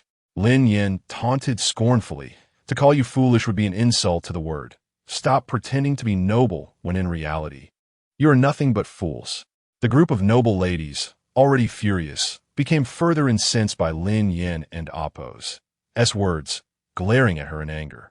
They were determined to capture Lin Yin and teach her a profound lesson. Lin Yin, however, would not remain passive. She deftly evaded their grasp and, changing her expression, ran toward Han Qinghua, tears brimming in her eyes, crying for help. The commotion drew the attention of many, including Han Qinghua. Upon recognizing the pursued girl as Lin Yin, wore a displeased expression. Stop! Han Qinghua and Appo's authoritative voice rang out, halting the noble ladies in their tracks. The gazes of numerous onlookers made them feel utterly humiliated. Just as they intended to complain, Lin Yin seized the opportunity. With tears glistening in her eyes, poised to fall, in her fresh, floral aura, she appeared pitiful. Princess, save me, they want to kill me. The noble ladies, accustomed to being pampered at home, had never faced such indignity, especially not from someone they typically looked down upon. They pointed angrily at her. Lin Yin, do not spread falsehoods. Hiding behind Han Qinghua, Lin Yin trembled with fear. Princess, I'm so scared. Chapter 49. Those who underestimated Lin Yin at the South Wang mansion were smacked in the face. Han Qinghua gently patted Lin Yin's hand, offering her comfort. Do not fear, my dear Yin, for I am here, and none shall dare to bully you. However, her expression soon shifted, a formidable glare directed at the noble ladies who had the audacity to mistreat her daughter-in-law. Such audacity! Do you dare to bully the heir's consort? Next, shall you disregard the royal family entirely? Han Qinghua's outburst instilled fear among the noble women, for they could not afford to bear the weight of disrespecting the royal family. They hurriedly explained, Your Highness, you misunderstand. It was not us who bullied Lin, oh no. The heir's consort bullied us first. A girl in a pale yellow dress pointed to her own cheek. Your Highness, you must take my side. The heir's consort struck me first. Indeed, there was a visible handprint on her face, and Han Qinghua could not pretend not to see. Yin, please speak your truth. Your Highness, it was I who struck her. But it was unintentional, Lin Yin replied, her eyes glistening with unshed tears. They have often tormented me, deriving amusement from my humiliation. This time, they sought to employ the same cruel tactics. Though they mocked me, I could endure that, but when they insulted my husband, I could not bear it and retaliated. In my defense, I inadvertently struck this young lady. A tear slipped down Lin Yin and Appo's cheek, and she felt profoundly guilty. Your Highness, I am sorry. I did not intend to bring trouble to the Wang mansion. Han Qinghua tenderly wiped away Lin Yan's tear. Dear Yin, this is not your fault. In fact, you acted admirably. Lin Yin looked up with watery eyes, hope illuminating her expression. Is that true? Your Highness, you truly do not blame me? Seeing the yearning in Lin Yan's gaze, Han Qinghua felt a pang of sympathy for the delicate girl. I do not blame you, my dear Yin. Remember, you are the heir's consort of the South Wang mansion, inscribed in the royal annals. Should anyone in this city dare to bully you, fear not, retaliate fiercely. If trouble arises, rest assured, the South Wang mansion will support you. Han Qinghua's resolute words served as a stark rebuke to those who thought Lin Yin was neglected at the South Wang mansion. Particularly, the noble women who had boasted that Lin Yin would soon be expelled from the mansion found their assumptions shattered. It became evident that Lin Yin and Appo's plight was not as pitiful as they had believed, and they grew anxious, regretting their opposition to her. The South Wang was the beloved eldest son of the current emperor, and even the empress's legitimate offspring would cower before him. Now that they had offended Lin Yin, they could not afford to further provoke the South Wang Fei. They rushed to clarify, Your Highness, please listen to us. We did not bully the heir and Appo's consort, nor did we insult her. Indeed, even if we had 100 lives, we would not dare. Your Highness, I can attest to this. Xie Qianqian stepped forward from the crowd, bowing to Han Qinghua. Your Highness, I witnessed everything. The heir's consort spoke no lies. They were the ones who first insulted her. And then they mocked her husband's disability, calling him ugly as a demon. This revelation silenced the hall, the tension palpable. Everyone in the capital knew how dearly the South Wang and his wife cherished Helian Hung, and to insult the heir was to provoke Han Qinghua and Amp, Appo's, wrath. Very well. How audacious. Han Qinghua sneered. Who are your families? Call your parents here. I wish to know how they raised you to disregard the South Wang. This matter would not be easily dismissed. The noblewomen, unable to withstand Han Qinghua and Appo's authority, felt a tumult of anxiety, their ears ringing with the whispers of onlookers. They were consumed by shame and fear, regretting their earlier confrontation with Lin Yan. Had they not provoked her, they would not now face the consequences. Lin Yan remained indifferent. They had bullied the original owner of her identity, and now they were facing retribution. Once their mothers learned of their actions, they would undoubtedly be met with severe reprimands. Regardless of their high status, they could not hope to rival the South Wang mansion. Offending the South Wang mansion was tantamount to offending the emperor, an act of folly. Thus, they were compelled to kneel before Lin Yan, begging for her forgiveness, and to seek Han Qinghua's pardon. The noblewomen could no longer hide their faces. They knelt before Lin Yan and Han Qinghua, weeping profusely as they implored, Your Highness, heir and Amp, Appo's, as consort, we acknowledge our wrongs. Whatever punishment you deem fit, we shall accept. Before Han Qinghua could respond, a commanding female voice resonated from nearby. The crowd turned to see the newcomer and bowed in greeting. Long live the Empress. Dressed in resplendent yellow robes, the Empress approached Han Qinghua with a smile that did not reach her eyes. South Wang Fei, today is a momentous occasion. Why stir up trouble? Han Qinghua maintained her composure. Your Majesty, I am wronged. These individuals have shown blatant disrespect towards the South Wang mansion. The Empress, well informed of the situation, replied, I understand your grievance, but today is a day of celebration, with allies from Chu visiting. We must not tarnish the royal reputation. The banquet is about to commence. Let's avoid further conflict. Everyone disperse. As the Empress held a higher authority, Han Qinghua, despite her reluctance, had no choice but to comply. She suppressed her fury, aware that this was not the time to escalate matters with the Empress. The Empress cast a sidelong glance at Han Qinghua, a subtle smile curling her lips. The fathers of the noblewomen held significant positions in the court. This incident could be used to garner their loyalty. In due time, even the South Wang and Amp, Appo's, favored status would be inconsequential. In the Baohe Hall, the New Year and Amp, Appo's, banquet had begun.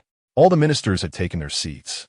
Yet 2 spots at the high table remained vacant, along with the seat for the Chu envoy. Helian Hung had heard of the earlier commotion and was about to inquire when the sound of footsteps echoed from the entrance. Accompanied by the chief eunuch and Appo's loud announcement, the emperor arrives. The empress arrives. The 5th prince of Chu arrives. The 6th princess of Chu arrives. 2 figures clad in bright yellow entered the hall, followed by 2 youthful attendants. The emperor took the empress's hand and seated himself in the main chair, while all the ministers and their families knelt. Long live the emperor. Long live the empress. Though the old emperor smiled, the air of imperial authority around him was undeniable. All rise. Chapter 50. I can live well even without a man, as the crowd rose. They awaited the emperor and empress to take their seats before settling down themselves. The old emperor cast a dignified gaze upon the visiting 5th prince of Chu, Chu Zhe, and the 6th princess, Chu Jiao, exuding the grandeur of the Helian dynasty. He raised his goblet with a genial smile, expressing, 5th prince, 6th princess, it brings me great joy to have you travel from afar to celebrate our new year. Dressed in a white brocade robe, with a white mink collar wrapped around his neck for warmth, and adorned with precious blood-red jade at his waist, Chu Zhe's emerald ring glimmered on his finger, showcasing his immense wealth. Although young, he was no fool. His charming visage radiated a refreshing warmth as he eloquently spoke. The Chu state and the Helian dynasty share a bond of kinship. as New Year is among the most significant festivals for the Hellion dynasty. My father intended to come personally to convey his congratulations. However, due to pressing state affairs, he dispatched me and my dear sixth sister to extend his greetings. Chuze wished for the prosperity and peace of the Hellion dynasty, expressing a desire for their two nations to remain amicable neighbors, separated only by a narrow body of water. The old emperor, delighted by these words, laughed heartily. What a splendid sentiment for friendly neighbors, separated by mere waters. Chu Jiao then rose, lifting her goblet, her delicate features illuminated by a radiant smile as she chimed in. I too wish for the everlasting friendship between our two nations.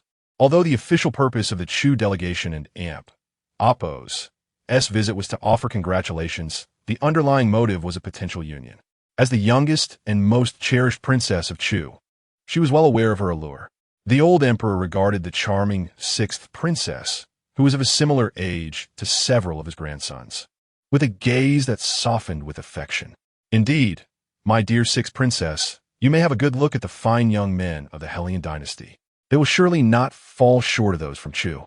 With a shyness befitting a young lady, Chu Jiao and Appo's eyes wandered to the young men present. Upon catching sight of Hellion Yao, her cheeks flushed even more, for he was undeniably more handsome than her eldest brother.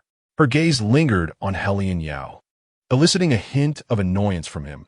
His heart was already occupied by you and Appo's. Despite the potential benefits of a union with the sixth princess, he felt an innate resistance. Hellion Yao's attention shifted, meeting Lin Yu's sorrowful expression. Anxious, he suppressed his urge to seek her out, subtly conveying that she alone occupied his heart. Chu Jiao observed their interactions with keen awareness. She possessed her pride and would never choose a man who harbored feelings for another. Redirecting her gaze, she continued to scan the room until her eyes fell upon Hellion Hung, and she was instantly captivated. Heavenly, what divine being is this? Did such beauty truly exist? Her heart raced, pounding as if it might leap from her chest. With a blush, she raised her goblet, casting a shy glance at Hellion Hung. I toast this gentleman.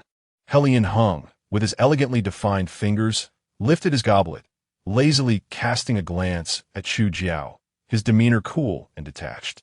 Without uttering a word, he drank deeply. Even if he were to align with Chu Zhe, he would never rely on a woman. Chu Jiao fell head over heels for Hellion Hung, indifferent to his cold demeanor.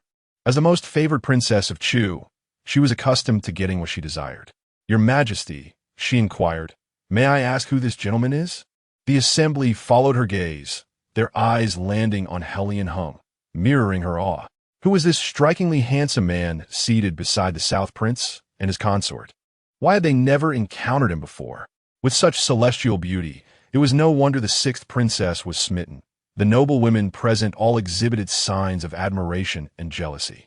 The old emperor, pleased to see his cherished grandson Hellion Hung admired, felt a swell of pride. His grandson was exceptional in every regard, though it was regrettable that he was disabled. This is Hellion Hung, heir of the South Prince and Appo's estate, my most beloved grandson, he declared. The words my most beloved stung the hearts of the Empress and the South Prince, for her legitimate son was overshadowed by that of a lowly concubine. Now, her grandson was also eclipsed. How could she not harbor resentment? The Empress and the Eastern Prince exchanged scornful glances. What did it matter if he was favored? He was still a cripple, condemned to a life of disability, and it was merely luck that had spared him in the past. Others in the grand hall were taken aback, their eyes wide with disbelief. What? This was the infamous Hellion Hung, reputed to be grotesque and cold-blooded? How did he resemble nothing of the rumors? Once filled with disdain toward Hellion Hung, the noble women now harbored regret. Had they known, they would have desired to marry him. Now, they cast envious glances at Lin Yan, lamenting her fortune as a mere village girl who had captured the heart of such an ethereal man. Fortunately, Hellion Hung showed no affection for her. Otherwise, he would have accompanied her on her return home. Even when Lin Yan's restaurant faced slander, he remained indifferent. They were beautiful and talented. Even if Lin Yan held the position of heir and Appo's, as consort, it mattered not without favor from the Hellion household or a powerful family backing her. Presently, The only significant threat was the sixth princess of Chu, whom they hardly regarded. Lin Yin discreetly poked Helian Heng's leg beneath the table. His legs had regained some feeling, and he grasped her restless hand, glancing at her from the corner of his eye. "What is it?" Lin Yin leaned closer, whispering, "Husband, that Chu princess has her eyes on you. There are other women watching you closely as well." Hearing the slight bitterness in her tone, Helian Heng remained unfazed. "And?" She blinked. "So, will you agree to marry the princess?" A smirk played on Helian Heng and Appo's lips as he toyed with her little hand, his voice languid and low. "What if I were to marry you instead?" Lin Yan's eyes sparkled with mischief, her beauty radiating confidence. "Then I will claim you right away." The alluring figure of the antagonist was to be her first delight. Helian Heng raised an eyebrow, a teasing smile gracing his lips, until he heard Lin Yin and Appo's next words. "Then I will run away." Helian Heng. Meeting the man in Appo's puzzled gaze, she continued, "I want my husband to belong solely to me. If you're set on marrying the sixth princess, then we shall part ways amicably. In this feudal dynasty, she was merely a weak woman, unable to overturn a kingdom." Helian Heng. He was astonished by her audacious thoughts. "Do you not know that throughout history, men have taken multiple wives?" "I do," Lin Yin replied, her eyes glinting with a cold radiance, a stark contrast to her usual charm. "Even without a man, I can thrive splendidly. To me, a man is merely an embellishment." This was the first time Lin Yin had displayed such assertiveness before him, igniting Helian Heng and Appo's curiosity about her multifaceted nature. Chapter 51. Reduced to a concubine. Lin Yan's life may just be a joke for the first time. Helian Heng regarded Chu Jiao with a cold demeanor. "Thank you, princess, for your affection, but I am not worthy of such attention, being disabled." Only then did Chu Jiao realize Helian Heng was in a wheelchair, her heart aching at the sight of such a celestial figure bound by disability. She felt a pang of sorrow. During her visit to the Chu kingdom, she had been informed by the Chu emperor of the Helian dynasty's secret afflictions. The old emperor favored the south prince, while the empress and the eastern prince harbored grievances against him. The southern king has but one son, who is disabled. Even if the southern king were to inherit the throne, Helian Heng, as the heir, could never ascend to the imperial throne. Thus, he was promptly dismissed from consideration, with the sole and most suitable matrimonial prospect being Helian Yao. Only Helian Yao, the emperor and Appo's own grandson, is both literate and martial, fit for great responsibilities. Chu Jiao recalled her father's admonitions, yet her heart was reluctant to forsake Helian Yao. After a moment of silence, she raised her chin and spoke. "The flower god's medical skills are unparalleled. If the flower god personally attends to the heir, surely his leg will heal. If the heir regains his health." The unspoken words lingered in the air, yet the understanding was mutual. Should Helian Heng's leg recover, he would be bound to marry her. The old emperor was also inclined for Helian Heng to wed Chu Jiao, as it would benefit both the southern king and Aheng. However, the empress and the eastern king opposed Helian Heng marrying Chu Jiao, secretly plotting to sabotage the union, ensuring Helian Heng never encounters the flower god. The empress smiled and remarked, "Sixth princess, your noble status would indeed make marrying him a true indignity." Chu Jiao was taken aback. "Why is it an indignity?" The empress replied, "Aheng is already wed. If you were to marry him, you would only become a concubine." It was then that Chu Jiao noticed Lin Yin, who she had hitherto overlooked, and was struck by her beauty, resembling a celestial being. Yet, she quickly dismissed her with disdain, thinking, "What does beauty matter? She cannot compare to me. I am a royal princess." Naturally, Chu Jiao had no desire to be a concubine and held Lin Yin in little regard, believing that the emperor would ensure Lin Yin would step aside for her. If Lin Yin knew her place, Chu Jiao would graciously allow her to enjoy a good life in the royal residence. In a moment, the crowd cast sympathetic glances at Lin Yin, mourning how a legitimate wife, due to her inferior status, was reduced to a concubine. Truly a pitiable situation. Conversely, those noble women who envied Lin Yin or bore her ill will reveled in her misfortune, with Lin Yu being the most delighted. To be relegated to a concubine, Lin Yin would likely become a mere jest for the rest of her life. The esteemed daughter of the Lin Ho residence would forever remain beneath the heel of another. With no chance for redemption, Lin Yu glanced at her brother Lin Ji, her eyes conveying her elation. Fifth brother, look at your precious sister. Soon to transition from errand amp, Oppo's wife to a mere concubine. Lin Ji, incensed, struggled to contain his temper. Lin Yin and amp, Oppo's predicament was already dire. He could not assist her nor create further trouble, so he merely shot a warning glance at Lin Yu. Do not be too pleased with yourself. I might just end you first. Lin Yu trembled under Lin Ji's fierce gaze. He was a madman, uncontrollable even by their parents. Lin Yu chose not to provoke him further. Her goal was achieved. Now, Lin Ji was likely seething with rage, and his distress brought her joy. After all, he had betrayed her first. Meanwhile, Lin Yin remained quiet, while Han Qinghua looked at her with concern. The girl was Han Qinghua's favored daughter-in-law. Yet should Chu Jiao insist on marrying her son, there was little she could do. She could only silently implore her son to treat Lin Yin well, lest he face her wrath. In the silent grand hall, Chu Jiao's voice broke the stillness. Your Majesty, I have heard that the women of the Hellion dynasty are also educated, each brimming with talent. Today is a splendid occasion. I propose we pose a challenge. A poetic contest among the noble ladies. Whoever claims the top prize shall receive a reward. I grant it, replied the old emperor. Today marks the new year. Let us use it as our theme. The empress added, I too find the sixth princess's proposal splendid. But what shall the reward be? The old emperor suggested. A pardon from death. Upon hearing this, excitement surged among the crowd. Possessing such a pardon could mean saving a life should their family face misfortune. They all yearned to attain it. Miss Lin, will you participate in this poetic contest? Zhu Xiao Ingui. Having heard that although Lin Yin was the legitimate daughter of the Lin Ho residence, she had been lost in her youth, raised in the countryside, and was illiterate. It was merely luck that allowed her to marry the heir of Hellion. Chu Jiao felt a sense of injustice for the heir, who had to endure such a coarse woman as his legitimate spouse, truly a disservice to him. Chu Jiao's gaze toward Lin Yin was laced with contempt.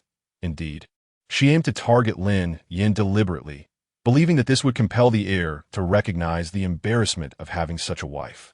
In this poetic competition, the only contender she feared was Lin Yu, renowned as the most talented woman in the capital, yet she did not fear her. Zhu Xiao, my Miss Lin, do you dare? Everyone present understood her intentions. They felt that the princess was overstepping her bounds, yet they secretly anticipated the unfolding drama. With no one speaking up for Lin Yin, Lin Ji could no longer hold his tongue. Sixth princess, do not be so oppressive. Chu Jiao crossed her arms defiantly. How am I being oppressive? I am merely inquiring if Miss Lin wishes to participate. I am not forcing her. If she fears embarrassment, she is entirely free to abstain. You, Lin Ji started to retort, but was silenced by Lin Xiao. Lin Ji, be quiet. You cannot act so recklessly before the emperor. Lin Yin smiled gently at Lin Ji. Fifth brother, do not worry about me. Turning her attention to Chu Jiao. She carried herself with grace, her delicate features emanating a gentle smile. Since the sixth princess has extended such a gracious invitation, it would indeed be remiss of me not to participate. Chu Jiao raised her chin. So you are indeed joining? Lin Yin arched an eyebrow, her exquisite eyes sparkling with an air of cold elegance. Of course. After all, I have studied extensively. Those years of education were not in vain. The poetic contest would last the time it takes to burn a stick of incense. Lin Yin glided gracefully to the table, her jade-like fingers grasping the brush. With a slight furrow of her delicate brows, she contemplated what verses to compose. Observers saw her movements as indicative of her ineptitude. Even Lin Xiao averted his gaze, thinking what business she had competing when she lacked the talent. Zhou Li wore an expression of displeasure, exclaiming, This Lin Yin is truly foolish. Does she not realize her limitations? Participating will only lead to her humiliation. Fortunately, she had you and she firmly believed that her daughter would undoubtedly seize the top prize and win that coveted pardon from death. Chapter 52. Lin Yin ridiculed by the crowd. Lin Yin found herself the target of mockery. The members of the Lin family deemed her foolish, easily falling for the provocation of the sixth princess of Chu, despite her evident lack of talent. The only ones who genuinely worried for her were Lin Ji and Lin Yi. Lin Yi remarked, "Your abilities are beyond doubt, but dear seventh sister, if she fails to compose even a single verse, the Chu princess will surely have a field day mocking her, and seventh sister will become the laughingstock." Lin Ji's expression was tense, his gaze fixed anxiously on a young lady standing pensively at the table, brush in hand. He lamented silently, wishing he had stopped Yin Yin earlier, praying fervently, "Heaven, I would trade 10 years of my life for her to craft at least one verse, even if she does not achieve first place." Also concerned for Lin Yin were Han Qinghua and Zhang Yu, both of whom held affection for her. Though she could write, composing poetry required years of literary study, and it seemed Yin was merely beginning to grasp the written word. Whispers echoed through the hall, although muted. Han Qinghua caught snippets of conversation. This South King's consort is quite dim-witted, easily ensnared by the sixth princess's scheme. The South King's residents will be shamed because of Lin Yin. Truly, one must consider the consequences. How curious, one remarked. This consort, prior to her marriage into the South King's household, was always craving attention, yet time and again found herself ridiculed. This time will surely be no exception. It was no surprise that the Lin family favored Miss Lin Yu more. Her beauty was matched only by her talent, as she was known as the foremost talented woman in the capital. The true daughter could not possibly compare to Miss Lin Yu. The Chu princess was also quite talented, suggesting that the contest for first place would be a clash between her and Lin Yu. "I wager that Lin Yu will take the top prize," someone asserted. "After all, her poetry is exceptional, having outshone all other noble ladies in the past, even being praised by the scholars of the Hamlin Academy." Hearing these discussions, Han Qinghua shot a disapproving glare at her son. "You should have stopped Yin when she wanted to go up. How could she not remain calm, knowing they were targeting her? If she fails to produce anything and ends up ridiculed, it would be utterly mortifying for her." Han Qinghua felt an immediate disdain for the Chu princess, perceiving her as a bully taking advantage of the situation. Helian Hung maintained an impassive demeanor. "Mother, there is no need for concern. Lin Yin's willingness to accept the challenge indicates her confidence. I am eager to see what surprise she will unveil." Han Qinghua scoffed, unwilling to engage with her usually cherished son. Anxiety flooded her heart as she observed the others rapidly completing their poems while Lin Yin hesitated, still without a word on the page. Even if she could not compose a full piece, a few hastily scribbled characters would suffice. Anything would be better than a blank sheet. Helian Yao's gaze lingered on Lin Yu, who had already set down her brush, while the true daughter had yet to write a single character. He smirked derisively, raising his cup towards Helian Hung. "Cousin, it seems your wife is struggling with mere beauty but lacking substance." Lin Yin and Appo's arrogant demeanor irked Helian Yao, who harbored resentment towards both Lin Yin and his cousin, Helian Hung. The prospect of Lin Yin making a fool of herself brought him a sense of satisfaction. Helian Hung curled his lips in a smirk, lazily glancing at Helian Yao, his eyes shimmering with an icy intent. "What concern is it of yours?" Helian Yao retorted, his tone dripping with sarcasm. "I am merely offering a friendly warning. If my cousin cannot appreciate it, why interfere?" Helian Hung coldly interrupted, uninterested in his cousin's words. At that moment, he yearned to snap Helian Yao's neck, avenging past grievances with blood. Helian Yao seethed inwardly, cursing Helian Hung. That useless cripple thinks he can flaunt his arrogance indefinitely. He and Lin Yin truly are a match made in heaven. It and Appo's nauseating. Helian Hung dismissed Helian Yao's thoughts entirely, gesturing to Dai Qing, who brightened at the command. "I will attend to it immediately." Dai Qing discreetly exited the grand hall to carry out Helian Hung's instructions. As the incense burned down, Lin Yin paused at the last moment, becoming the final person to set her brush aside. The chief eunuch approached the emperor, respectfully presenting the collected poems. "Your Majesty," he announced. The emperor, intrigued, began to peruse the submissions. His brow furrowed slightly at the initial entries, revealing his dissatisfaction, but upon encountering Lin Yu's poem, His expression softened, and he read it aloud. The earth awakens, ice and snow melt. Lanterns are lit to celebrate the new year. Frantic bamboo heralds good news. Joyful rains nourish the fertile fields. Excellent, the emperor praised. Lin Yu beamed with delight at the emperor and Amp, oppose, as commendation, casting a triumphant glance at Lin Yin, silently declaring, "You will never surpass me. I shall always keep you beneath my heel." With a poised smile, she curtsied to the emperor. "Thank you for your kind words, your majesty." Heli and Yao smiled. "You and Oppose, or you deserve this." The empress and the Eastern prince both expressed their satisfaction, affirming her worthiness of the title of the Eastern prince and Oppose, as consort. In an instant, the crowd erupted in admiration, praising Miss Lin Yu as the capital's foremost talent, marveling at her exquisite poetry crafted in such a brief span. "I eagerly await what Lin Yin will produce. Let it not be a source of ridicule." The emperor continued reading, noting that aside from Lin Yu's exceptional work, the other noblewomen and Oppose's poems were only passable, lacking the brilliance of Lin Yu's, until he reached the work of Chu Jiao. New beginnings usher in the old's departure. Autumn brings the yellow moon's coolness. The Yangtze flows, yet the waves persist. Only the trees stand tall, laden with fruit. The emperor smiled. The sixth princess exhibits remarkable talent. Indeed, a fine poem. Chu Jiao raised her chin, her eyes gleaming with uncontainable joy. "Thank you, your majesty.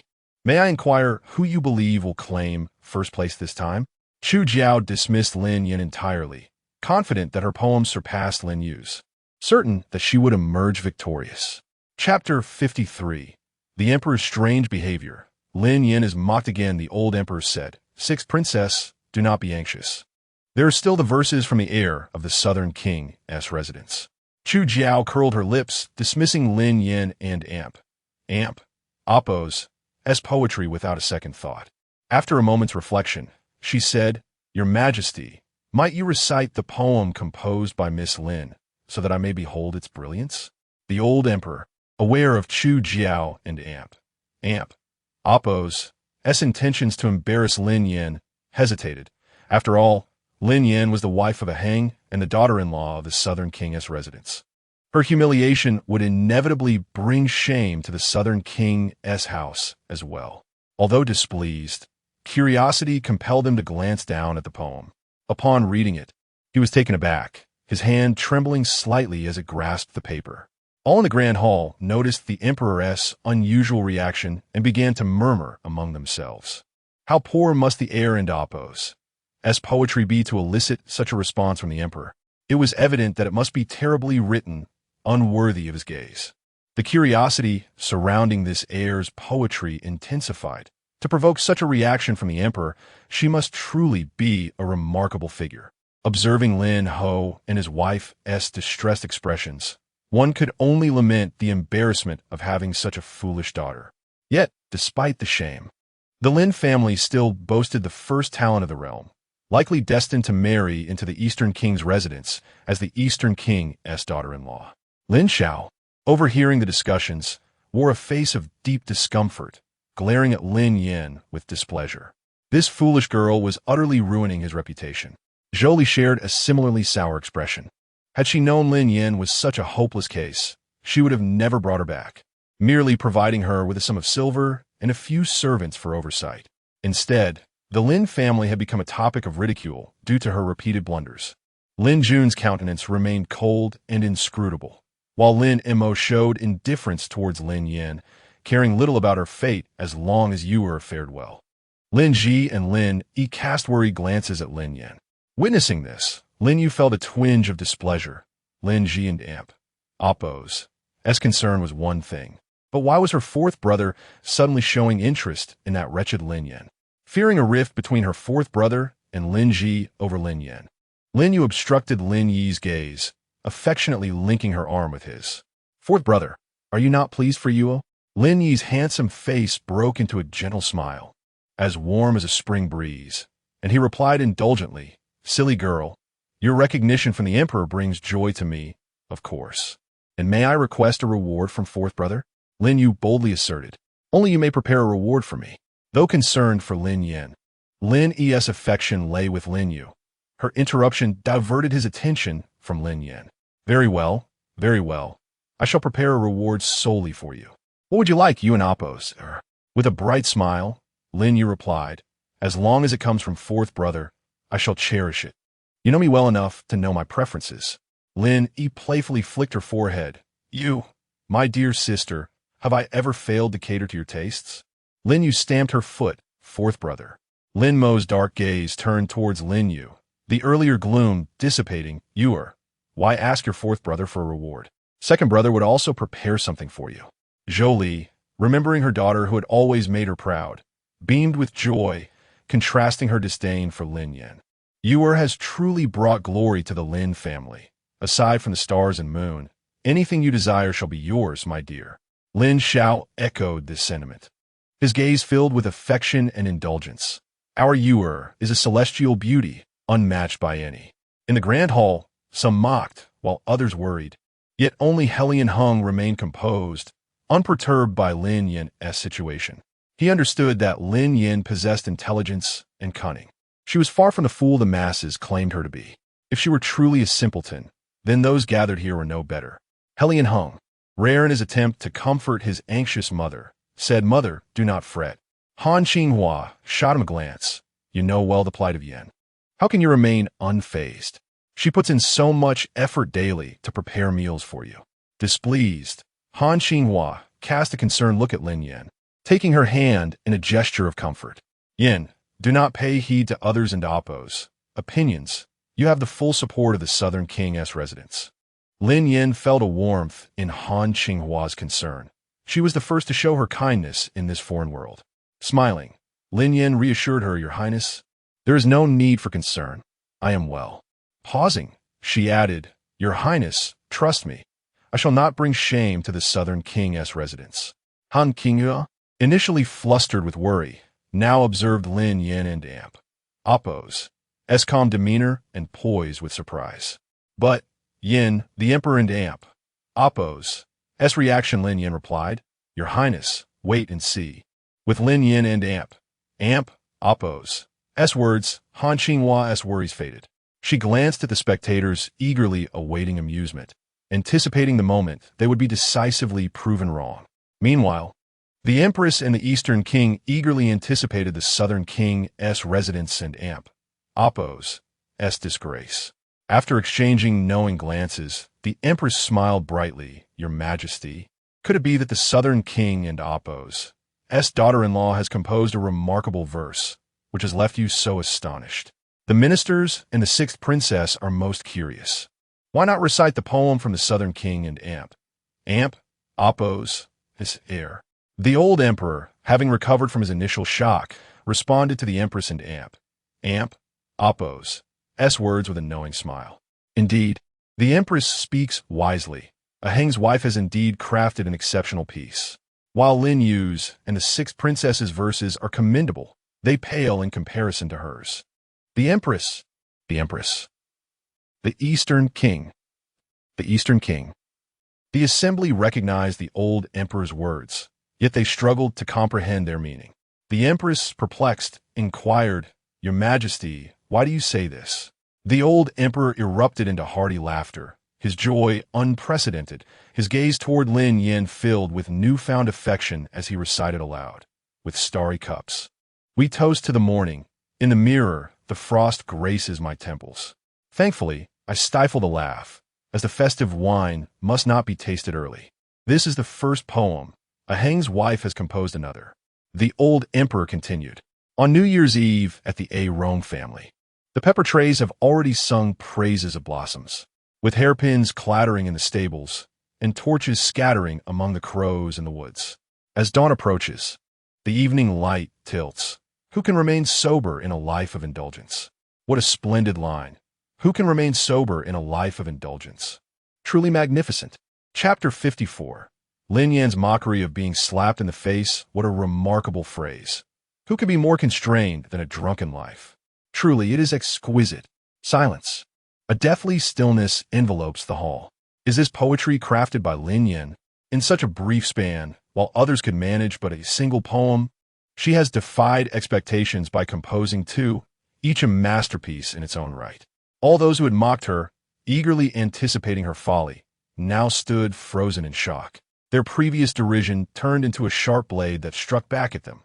They were the true jesters, despite their unwillingness to accept this reality. The one who proposed the poetry contest was none other than the sixth princess of the state of Chu, and Lin Yan had composed her verses in full view of the public, rendering any notion of cheating utterly implausible. The empress, Dong Wang, Helian Yao Lin Xiao, and Zhou Li were left in disbelief, struggling to comprehend the unfolding events. Chu Jiao and Lin Yu stared wide-eyed in incredulity. How could this be? Was Lin Yan not a simpleton? How could she possibly craft such verses? Lin Yu clenched her sleeves tightly, filled with resentment and disbelief, unwilling to accept that Lin Yan, the fool, had outdone her. She would rather believe this was a dream than accept the reality that Lin Yan had surpassed her. After a moment of astonishment, Chu Jiao devised a plan, stating, "Your Majesty, as I am new to the Helian dynasty, I have heard much about Miss Lin's reputation as a simpleton. I wish to challenge her to another contest. Should she prevail, I will accept the outcome without protest." This statement brazenly implied that Lin Yan had cheated. The old emperor's expression shifted, his lips pressed downwards, his hawk-like gaze sharp, exuding the gravitas that befits an emperor. "You are bold. It was you who proposed the contest, and it is you who refuses to acknowledge the results. Have you mistaken the Helian dynasty for the state of Chu?" Upon his words, the entire assembly fell into a hushed silence, trembling as they knelt. "Your Majesty, spare your wrath." Chu Zhe also urged Chu Jiao to apologize. "She is still young, and it is my oversight in her upbringing. Please punish me instead, Your Majesty." Realizing her blunder, Chu Jiao softened her demeanor. "I misspoke, Your Majesty. I beg for your forgiveness." The old emperor and Appo's expression softened considerably, and he waved his hand. "Sixth princess, let this be a lesson." "Thank you, Your Majesty." Chu Jiao breathed a sigh of relief. "You truly have the magnanimity of a statesman." The old emperor chuckled, and the tense atmosphere in the hall gradually eased. However, Lin Yan stepped forward. "Grandfather, I am willing to compete with the sixth princess once more." She fixed her gaze on Chu Jiao, unflinching, to prevent any accusations of cheating. The reputation of being a simpleton must be shed, and it will also demonstrate to Zhou Li that her own daughter is no inferior to Lin Yu. The old emperor, keenly observant, was eager to see how Lin Yan would navigate this challenge. "I permit it. Will Miss Lin accept the contest of musical instruments?" Zhu Ziao, with an air of provocation, was confident in her mastery of the arts, convinced Lin Yan could not possibly prevail. "Very well," Lin Yan replied, her demeanor gentle and innocent, yet her spirit unwavering against the princess's challenge. "As the guest princess, you may go first." It was fortuitous, as she was quite adept in this domain. Chu Jiao, with an air of arrogance, lifted her chin, exuding confidence and an expression that suggested Lin Yan was destined to lose. She seated herself on a low stool and delicately plucked the strings of a guzheng, performing the renowned piece as the song goes. The melodious strains of the instrument danced joyfully, weaving a tapestry of enchanting beauty, reminiscent of a babbling brook, transporting listeners into a tranquil reverie. Chapter 55. Lin Yan, the undisputed first talented woman. The audience was entranced by the exquisite melodies emanating from the guqin, lingering in a state of reverie. Only after a significant pause did they erupt into fervent applause. This piece was notoriously challenging, yet the sixth princess played it with such captivating grace that one yearned to hear more. In the realm of Chu, her prowess on the guqin was unrivaled, leading many to conclude that the daughter of the southern king was destined to lose. Her arrogance was unfounded, despite having the emperor's favor. Her insistence on further competition would surely result in a loss that would tarnish not only her reputation, but also that of the Helian dynasty. As Chu Jiao listened to the murmurs around her, she wore an expression of haughty satisfaction. "Miss Lin, it is your turn," she declared. Lin Yan, who also played the guzheng, was met with a not-so-subtle challenge from Chu Jiao. "Few can best me on the guzheng, Miss Lin. Perhaps you should select another instrument to avoid an embarrassing defeat." Lin Yin smiled gently, replying, "No need, the guzheng is quite sufficient. Zhuziao's gop, sweet josai." I look forward to the spectacle. Others, including Lin Yu, the Empress, and various adversaries, awaited Lin Yin and Oppos as potential misstep, but they were soon to be disabused of their expectations. With effortless poise, Lin Yin plucked the strings, releasing a cascade of exhilarating notes. She played the renowned Peace Ambush from 10 sides, the music resonating with the thunderous gallop of 1,000 horses, evoking the imminent danger of arrows in flight amidst a battleground fraught with tension. The emotionally charged and complex rhythms compelled listeners to hold their breath, swept into a perilous musical realm. As the audience perceived the encroaching ambush under the cloak of night, the atmosphere thickened with the palpable tension of impending conflict.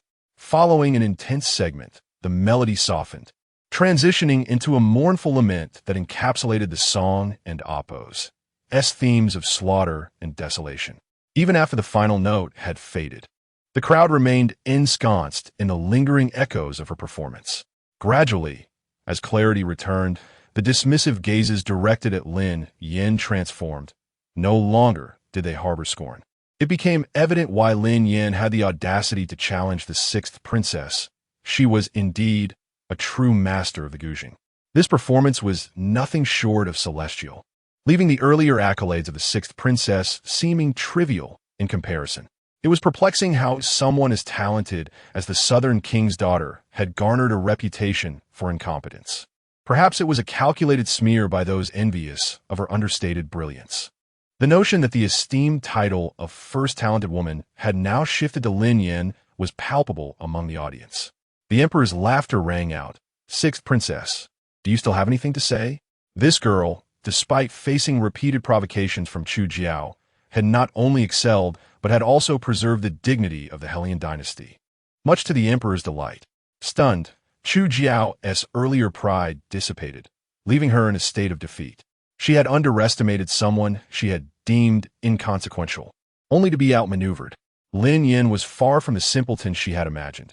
Her artistry surpassed Chu Jiao's in both music and intellect. Although she acknowledged her loss graciously, resentment lingered, particularly regarding Lin Yan's connection to the ethereal man she coveted.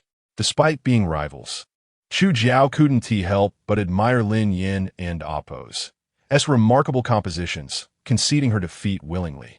"I declare the first place to be the Southern King and Oppos' daughter," the emperor proclaimed, his gaze towards Lin Yin radiating warmth. "Child, you are indeed remarkable."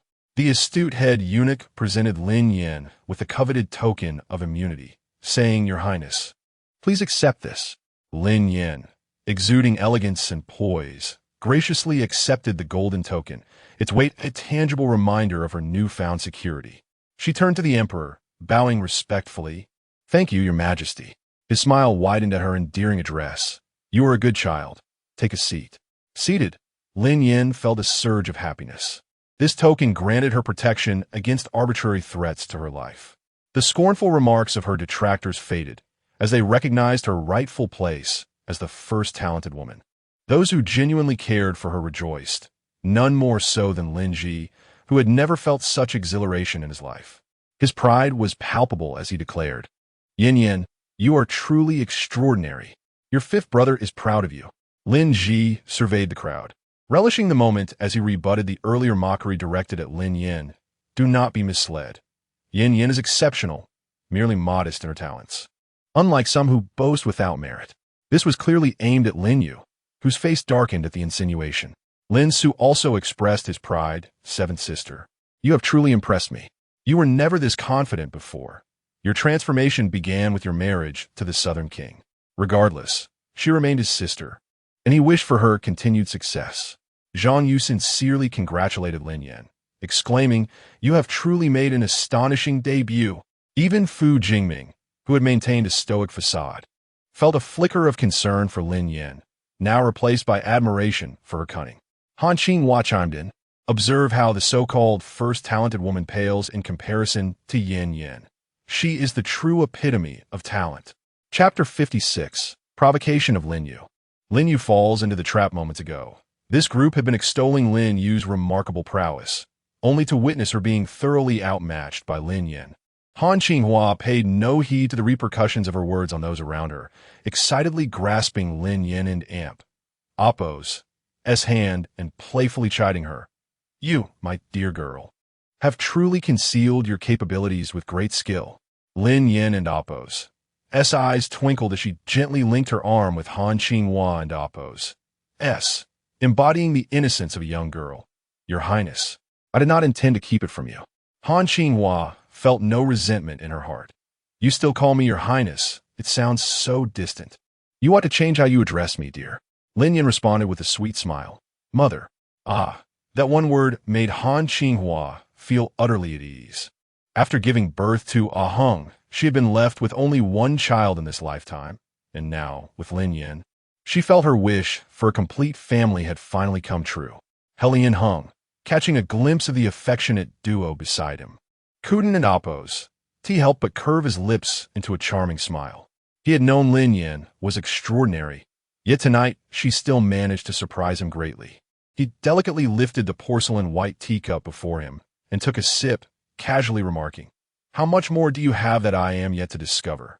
Lin Yin turned her gaze towards the noble and handsome man beside her, her enchanting peach blossom eyes blinking playfully, filled with mischief as she leaned in slightly. Her red lips parting. That is for my husband to uncover slowly. Helian hung and Amp, Appo's lips curled in a teasing manner, the depths of his elongated, profound eyes glimmering with an inscrutable light. There was no rush. He had all the time in the world. Where there is joy, there is also discontent. The Empress, the Eastern King, and Helian Yao had all presumed that the title of the top scholar would undoubtedly belong to Lin Yu. Little did they expect the sudden emergence of Lin Yin, who not only triumphed in poetry, but also outperformed Chu Jiao, known far and wide as a master of the guzheng. Lin Yin had captured the emperor's favor and obtained a golden ticket for immunity from death, which was exceedingly infuriating. The Lin family was equally taken aback, instinctively glancing at the strikingly beautiful girl whose brilliance was now becoming apparent. Lin Yu bit her lip in frustration, casting a venomous glare at Lin Yin, her fingers twisting the handkerchief tightly, crumpling it into a wrinkled ball. The glory she had basked in moments ago was now replaced by utter humiliation. Not only had she failed to secure the top spot, but even her reputation as the foremost talented woman was at risk of being usurped by Lin Yin. If she must pretend to be a fool, why not continue the charade? Why must Lin Yin steal her limelight, making her a laughingstock to prove her own superiority? Lin Yu was now convinced that Lin Yan's previous actions had all been a facade, crafted for this moment, to let everyone know that despite being meticulously nurtured by the Lin Marquis for over a decade, she could not surpass a mere country bumpkin. Lin Xiao had not anticipated Lin Yin and Appo's dazzling performance, especially considering his earlier confident assertions, which now seemed utterly ridiculous. Instead of feeling joy at Lin Yin and Appo's success, he was engulfed by endless frustration. Observing his younger daughter's sour expression, he gently comforted her. Your excellence is evident to all. Do not let one setback cause you to doubt yourself.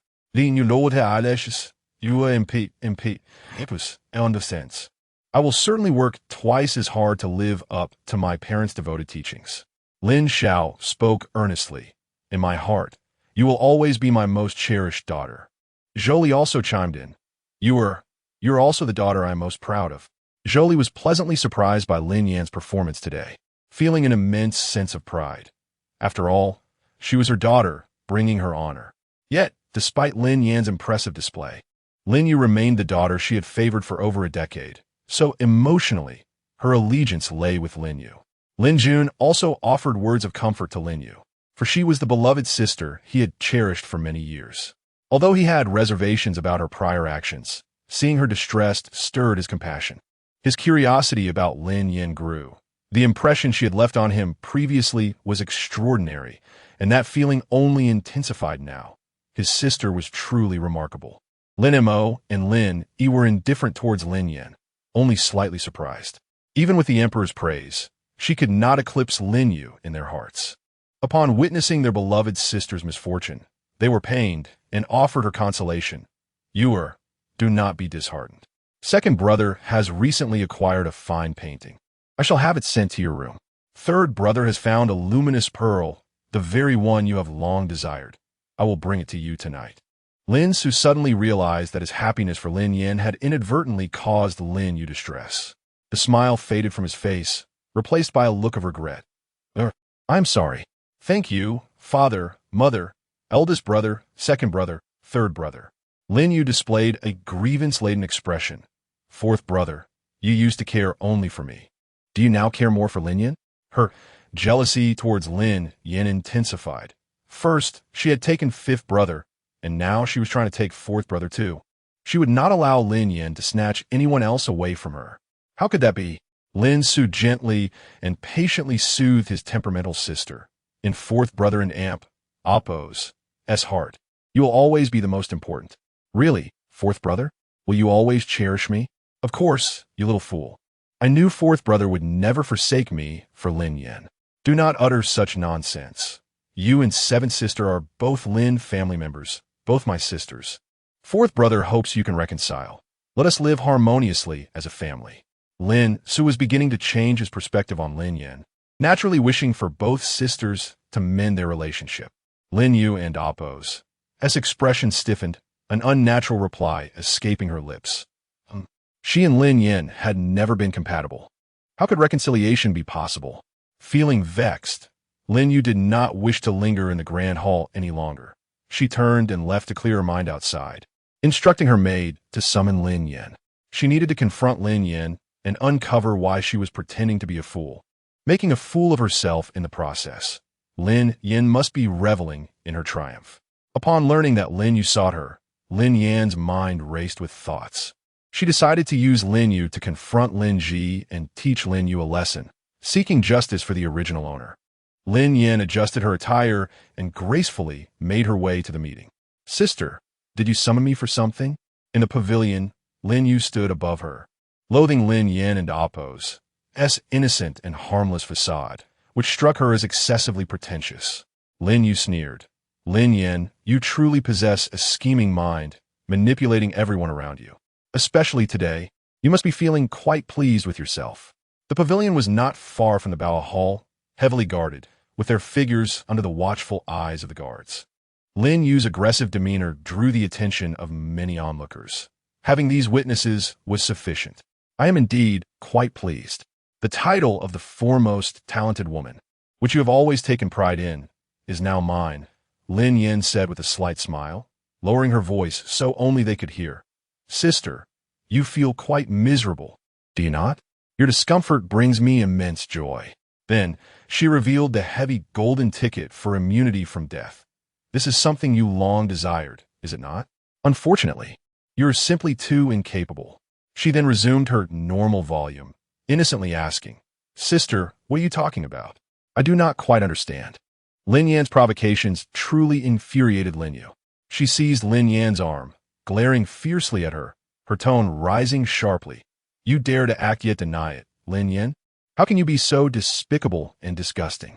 Lin Yan remained unfazed by the insults, continuing to provoke Lin Yu. If I am despicable, can I be more so than you? You took my parents and brothers and have plotted against me at every turn, tarnishing my reputation. If we speak of despicability, sister, you are undoubtedly the champion of the despicable, a true desperate hen. Oh, indeed, the term cheap chicken is rather straightforward, and I trust my sister can comprehend its meaning. Should she find it perplexing, I am more than willing to provide clarification. Before Lin Yu, Lin Yan exhibited a demeanor so vile. Yet to the group of guards not far away, she appeared pitiful and frail, akin to a delicate flower subjected to harsh bullying. After provoking Lin Yu, she commenced her performance as a master of tea artistry. In Lin Yu and Amp, Oppo's presence, she portrayed a weak and weeping figure, evoking sympathy. Sister, how could you speak to me in such a manner? You, who are renowned as the foremost talented woman, I presumed victory was assured for you this time. I truly did not intend to win. If you genuinely desire this precious immunity medal, you could simply express your wish. Anything that pleases you, I shall not contest. This wretched woman's words dripped with mockery and insult, while she flaunted her superiority. Lin Yu was utterly infuriated. She had always been the cherished jewel of the Lin Marquisate, basking in glory for over a decade, adored wherever she went, the envy of all, the epitome of talent. Now, stripped of her title, she was subjected to Lin Yan's scorn, a humiliation she could not endure. Consumed by rage, she resolved to teach this insolent woman a lesson she would never forget, to ensure that Lin Yan would no longer dare to be arrogant or smug. Lin Yu raised her hand and delivered a resounding slap. Exerting all her strength, her mind fixated on a singular thought. She wished for Lin Yan and Appo's downfall. Having trained in Taekwondo, Lin Yan perceived Lin Yu's movements as sluggish. Just as the slap neared her face, she deftly turned her head to evade it, then artfully fell to the ground, creating the illusion of having been struck. As she lay on the ground, clutching her face, her expression radiated a blend of grievance and sorrow, while her words pierced deeply. Lin Yu, you worthless fool, as long as I am here, the Lin family will inevitably grow to despise you. Just wait to be cast out. Lin Yan knew precisely what struck at Lin Yu's heart, each phrase landing squarely on her sensitive spots. Lin Yu could not bear such taunts. She aspired to be the eternal gem of the Lin family, not to suffer the disgrace of being expelled. Her gaze toward Lin Yan morphed into one of deep resentment and hatred. Chapter 57. The fate of Yin Yan is destined to be safeguarded by heaven. She shall surely be unharmed. Under Lin Yan's deliberate provocation, Lin Yu chased after Lin Yan, continuing their quarrel until they reached the edge of a lake. Sister, Don and Amp, Appo's, come any closer, please stop hitting me, Lin Yu exclaimed, her anger boiling over as she glared at Lin Yan, wishing she could bore a hole through her with her furious gaze. Lin Yan, unfazed, teased, sister, strike me fiercely. For a moment, Lin Yu hesitated, sensing something amiss in Lin Yan's tone, yet she dismissed the thought. With great force, she struck Lin Yan, who pretended to falter and fell into the cold waters, dragging Lin Yu down with her in the process. The still surface of the lake erupted with a loud splash, sending ripples of dark water shimmering under the dim light. Lin Yan swam beside Lin Yu, and in a concealed manner, she forcefully pressed Lin Yu beneath the surface, only to lift her just before she could drown, repeating this act several times. Lin Yu, choking and gasping, tears streamed down her face. She could not swim and instinctively flailed her arms in a desperate plea for help. Help! Save me! She cried out, fear of drowning consuming her. Lin Yan released her grip just in time, sinking out of sight into a hidden space. Meanwhile, Lin Ji was alerted by a maid serving by Yin Yan's side, who informed him of Lin Yu's bullying. He rushed to the scene, witnessing Lin Yu's cruel act of shoving Lin Yan into the icy lake. Rage darkened his expression, his eyes ablaze with fury. How dare Lin Yu, knowing full well that Yin Yan could not swim, push her into the water with such malicious intent? Worrying for Lin Yan and Appo's safety, Lin Ji plunged into the lake without hesitation, ignoring Lin Yu and Appo's cries for help. He searched frantically, calling out, Yin Yan, where are you? Lin Yu, spotting Lin Ji, saw him as her savior and shouted amidst gasps for air, fifth brother, save me. Lin Ji paid her no mind, his head submerged in the frigid water, straining to see Lin Yan's figure, but finding nothing. His anxiety deepened. Yin Yan, where are you? As Lin Yu sank further, he could not stand by and watch her drown, despite his disdain for her. He relinquished the search for Lin Yan, instead dragging Lin Yu towards the shore. He flung Lin Yu onto the bank and dove back into the depths. Seizing the moment, Lin Yan emerged from her concealed space, blowing bubbles to attract Lin Ji's attention. As expected, he noticed the bubbles and swiftly swam towards them, discovering the very person he had been worried about, Lin Yan. With utmost care and tenderness, he lifted Lin Yan from the water and swam rapidly to shore. Upon reaching the bank, Lin Yan lay with closed eyes, her complexion pale. Lin Ji and Appo's heart sank as he whispered hoarsely, Yin Yan, please wake up. He knelt beside her, consumed with guilt for not finding her sooner, wishing desperately that she would not. He could not bear to complete that thought. Denying the possibility, he insisted to himself, it cannot be. Yin Yan is destined for greatness. She will surely be all right. Meanwhile, the old emperor learned of the commotion between Lin Yin and Lin Yu, both of whom had fallen into the lake. Displeased, he decided to personally address the situation, fearing it would reflect poorly on the guests during such an important occasion. A throng of courtiers followed him to the lakeside. Helian Hung immediately spotted the lifeless Lin Yin in Lin Ji's arms, his heart heavy with dread. "Hurry," he commanded Daicheng, who quickly pushed his wheelchair ahead of the emperor. Helian Hung snatched Lin Yin from Lin Ji and Amp, Apos. S grasp, his piercing gaze fixed on him as he demanded, "What happened?" Lin Ji, his expression vacant, replied, "Lin Yu pushed Yin Yin into the lake." Helian Hung and Apos, S eyes darkened with fury. Meanwhile, Lin Yu awoke to the cacophony around her, slowly opening her eyes to familiar faces. Overwhelmed by fear and indignation, she leapt into Zhou Li's arms, whimpering, "Mother, I'm so scared. I nearly drowned." Zhou Li gently patted Lin Yu's back, soothing her, "Calm down, dear. Tell us what happened. Why were you fighting with Lin Yin? And how did you end up in the lake?" Just as Lin Yu was about to speak, she overheard Lin Ji's accusations and protested. "Fifth brother, that's not true. I didn't push Lin Yin. She fell in on her own and dragged me down with her. If it weren't and Oppos, for my good fortune, I would have drowned." Lin Ji could no longer contain his rage, pointing an accusatory finger at Lin Yu. "You dare deny it? I saw you chasing Yin, forcing her to the lake's edge before pushing her in. All the while, you've been the one tormenting her." He recalled how, before Yin Yin was married, Lin Yu had pushed her into the lake once before, and now she had employed the same treachery, fully aware of Yin Yin and Appo's inability to swim. "You intended to kill her." Lin Ji's fury intensified, his eyes blazing with rage as he glared at Lin Yu like a wolf in the dark. "I regret saving you. I should have let you drown."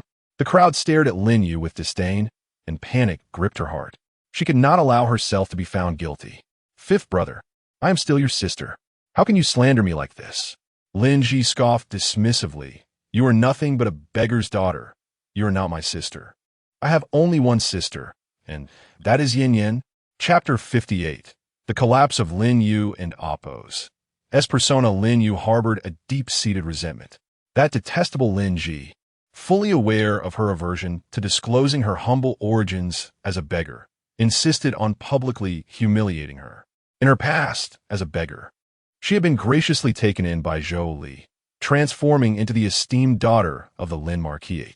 This chapter of her life was the most loathsome for Lin Yu. "Fine, you may choose to deny me as your sister, but you must never tarnish my reputation. I will absolutely not acknowledge any accusations of wrongdoing," Lin Yu explained. Suppressing her temper, she could not allow herself to be branded with the heinous charge of attempting to harm Lin Yin. Otherwise, her fate would be sealed. "I did not push Lin Yin at the estate, nor did I do so this time. She leaped into the water of her own accord. Moreover, Brother Wu, you claim Lin Yin cannot swim? You have been deceived. She is quite adept in the water. Time and again, she attempted to submerge me, aiming to drown me."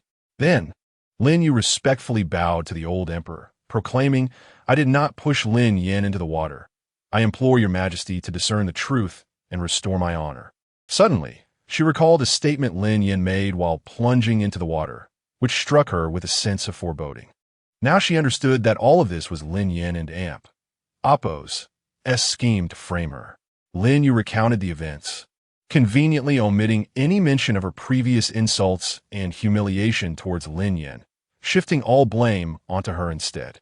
After all, Lin Yin was currently unconscious and might already be dead. Even if Lin Yin awoke, Lin Yu felt no fear, as only the two of them had been present at the scene. Even if Lin Ji testified against her, she could assert that she and Lin Ji had long since fallen out, and he was deliberately attempting to slander her. Confidently, Lin Yu believed she would evade accountability, unaware of the hidden eyes observing her. Lin Ji could no longer contain his fury and was about to confront Lin Yu when he was restrained. Ignoring the resistance, Lin Ji furiously waved his arms, declaring, "Lin Yu, cease your slander against Yin Yin, or by heaven, I shall silence you." In the face of Lin Ji's wrath, Lin Yu felt a twinge of fear and hid behind Zhou Li, exclaiming, "Mother, Brother Wu wants to hit me." Zhou Li, oblivious to the fact that her own daughter lay unconscious, fiercely protected Lin Yu, admonishing, "Old Wu, stop this nonsense." Lin Xiao felt utterly embarrassed and shouted, "Lin Ji, you cannot act out in front of His Majesty." Lin Ji retorted boldly, "Even before His Majesty, I shall seek justice for Yin Yan." Kneeling before the old emperor, Lin Ji stated, "Your Majesty, I witnessed the events with my own eyes. I speak no falsehoods. Please take action on behalf of Yin Yan." The old emperor rubbed his forehead, responding, "At present, we have only your words, which are insufficient as evidence. We must await Lin Yan's awakening to hear her testimony." What a familial farce this was, indeed distressing. The old emperor cast a cold glance at Lin Xiao, remarking, "Minister Lin, your household is in disarray." Lin Xiao felt a chill run down his spine and bowed deeply, confessing, "It is my incompetence that has led to such chaos. I humbly request your Majesty and Oppose as leniency." The old emperor waved his hand, commanding someone to fetch a physician to attend to Lin Yan. Just then, Lin Yan coughed up a mouthful of lake water and slowly opened her eyes. Helian Heng's troubled heart began to ease. "You are awake." Soaked to the bone, Lin Yan sat on Helian Heng's lap, wrapped in his cloak, and buried her face in his chest, saying, "Husband, I am so frightened." How considerate of him to cover her with his cloak. The commotion drew everyone's attention, and the old emperor inquired, "What transpired? How did you and Lin Yu end up in the lake?" Straightening her posture, Lin Yan glanced at Lin Yu before lowering her head. Biting her lip as she softly replied, "Grandfather, it is all Lin Yan's fault. Please punish me." This was intriguing. The old emperor pressed further. "Why do you claim it is your fault?" Lin Ji was elated at Lin Yan and Oppo's awakening and exclaimed, "Yin Yan, do not fear. His Majesty is here. Do not succumb to anyone's coercion. Speak the truth." Helian Hung interjected, "Lin Yan, you are backed by the Southern King's residence. Only he may bully you, others cannot." Lin Yan's eyes reddened, tears welling up as she sniffled and forced a smile. "Thank you, husband." Wiping her tears with the back of her hand, she began her account. "A maidservant serving my sister approached me, claiming she was searching for me. I followed her to the pavilion, where my sister began to berate me for stealing her spotlight, for tarnishing her reputation as the foremost talented lady. She insisted I continue to play the role of an imbecile, and when I refused, she struck me. After all, she is my sister. I was reluctant to retaliate and fled, but she chased after me, striking me again, and then she pushed me into the lake. I did not wish to fall. I grasped her clothing, and thus we both tumbled in together. Grandfather, I'm aware I have caused trouble. Please punish me." While Lin Yu shifted the blame onto others, Lin Yan refrained from embellishing her account and instead willingly accepted her fault, creating a stark contrast between the two sisters. The old emperor comprehended the underlying truth. "You lie." Lin Yu panicked, recalling those very words she had uttered. "Lin Yan, why do you not mention how you call me worthless, insulted me, and demanded I strike you? How can you be so deceitful?" Regardless, she would not concede. "I did not." Lin Yan rose from Helian Heng's lap, her frail form advancing step by step towards Lin Yu. With reddened eyes, her delicate nose was frostbitten, and her amber-hued pupils shimmered with tears, she pitifully questioned Lin Yu. "Sister, why do you always target me? I have never wished to compete with you. It is you who insists on viewing me as an adversary. From the moment I returned to the estate, you have openly and covertly tormented me, leading our parents and brothers to misunderstand and dislike me. Is it not enough for you to monopolize their affection? Do you truly desire my demise for your own peace of mind?"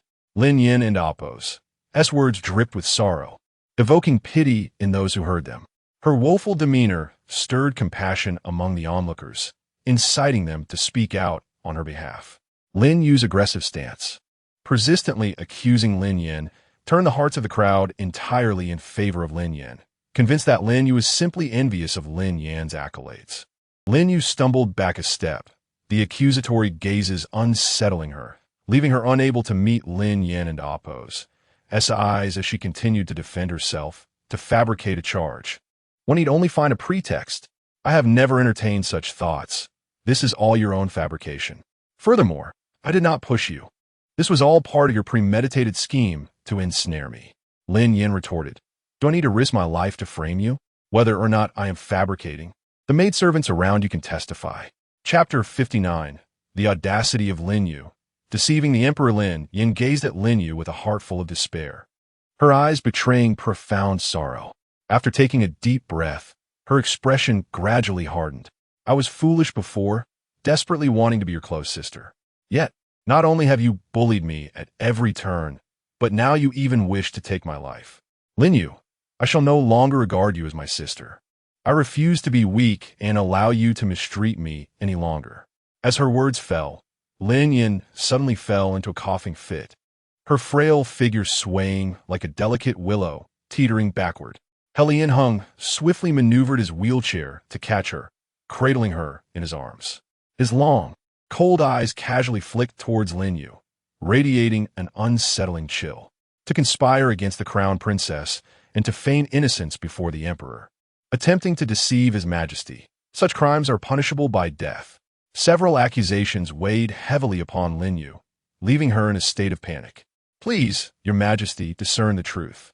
I have not committed any of these acts. I am being slandered. Desperation clouded her face as she clutched Lin Xiao and Appo's sleeve. Father, you must believe me. You are innocent. Lin Xiao, filled with deep affection for Lin Yu, unwaveringly sided with her regardless of her actions. He lifted his robe and knelt before the old emperor. Your majesty, my daughter would never engage in such behavior. At the time, only you, and Lin Yan were present. There were no other witnesses. Therefore, I believe this is merely a quarrel between sisters. You did not intend to harm Lin Yan, and thus cannot be accused of conspiring against the crown princess or of deceit. The old emperor found this situation rather amusing. Lin Aiqing, your bias towards Lin Yu is quite evident. Have you forgotten that Lin Yan is your true daughter? Lin Xiao lowered his head, responding respectfully. I have not forgotten, your majesty. I am merely addressing the matter at hand. How commendable to address the matter at hand. The old emperor thought, his patience waning. He beckoned to the guards concealed in the shadows. Come forth. Instantly, the hidden guards appeared before the emperor. The foremost among them, a sword-bearing attendant, reported succinctly, Your Majesty, I witnessed Miss Lin Yu bully the crown princess first, insulting her and even striking her. The crown princess endured all, only to be pushed into the lake by Miss Lin Yu. The emperor's keen eyes narrowed, his imperial authority enveloping the room, exuding an intense pressure. Impudent Lin Yu, how dare you deceive me?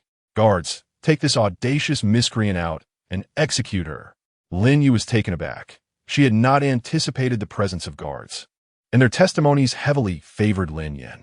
Panic washed over her, draining her face of color as she knelt before the emperor, her previous pride vanishing. Your Majesty, I swear, I did not push Lin Yan into the lake. This is all a deliberate setup against me. Please, Your Majesty, see the truth. With 3 fingers raised to the heavens, she vowed, if I utter a single lie, may the heavens strike me down. The old emperor was no longer concerned with whether she had indeed pushed Lin Yan into the lake. In light of the overwhelming evidence and witnesses, her audacity to deceive him was truly detestable. He didn't oppose, to even spare her a glance, commanding sternly, take her away.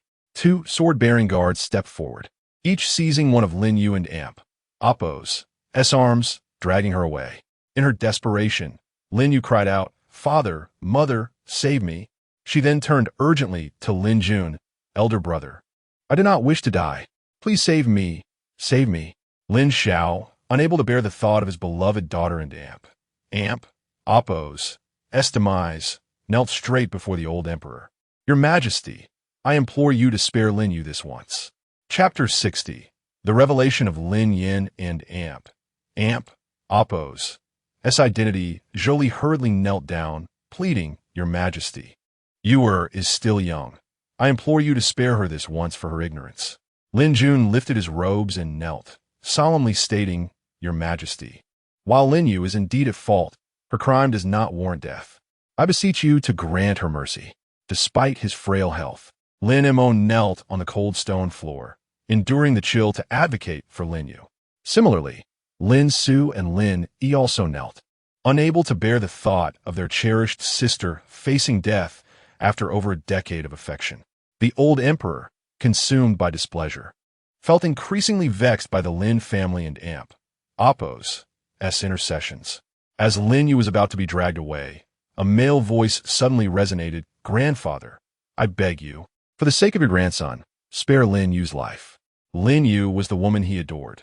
Despite her transgressions that had angered the emperor, He Lian Yao could not bear to witness her demise. Ignoring the objections of the empress and the Eastern king, he persisted in his plea. He Lian Yao bowed deeply, proclaiming, "Grandfather, I have never asked anything of you, but this time I implore you." The Lin Marquisate held substantial power in the court, and with Lin Jun being an invaluable and talented minister, combined with his grandson's appeal, the old emperor's resolve to execute Lin Yu began to waver. "Very well. Since you plead for her, I shall spare her life." At that moment, He Lian Hung suddenly interjected, "Grandfather, Lin Yan is the chef who prepared that bowl of Yangzhou fried rice." "What did you say?" The old emperor was taken aback. Over a month ago, he had reminisced about a flavor he longed for, and coincidentally, Hung had found a chef who could replicate it. To his astonishment, this chef was none other than his granddaughter-in-law, Lin Yan. The emperor's softened disposition vanished. The flavor he yearned for nearly slipped away forever, igniting his fury. He immediately commanded, "Take her away." In an instant, the hope of saving Lin Yu was extinguished by He Lian Heng's words. Lin Xiao, Jolie Lin So Lin E Lin Mo, and He Lian Yao could not help but curse inwardly.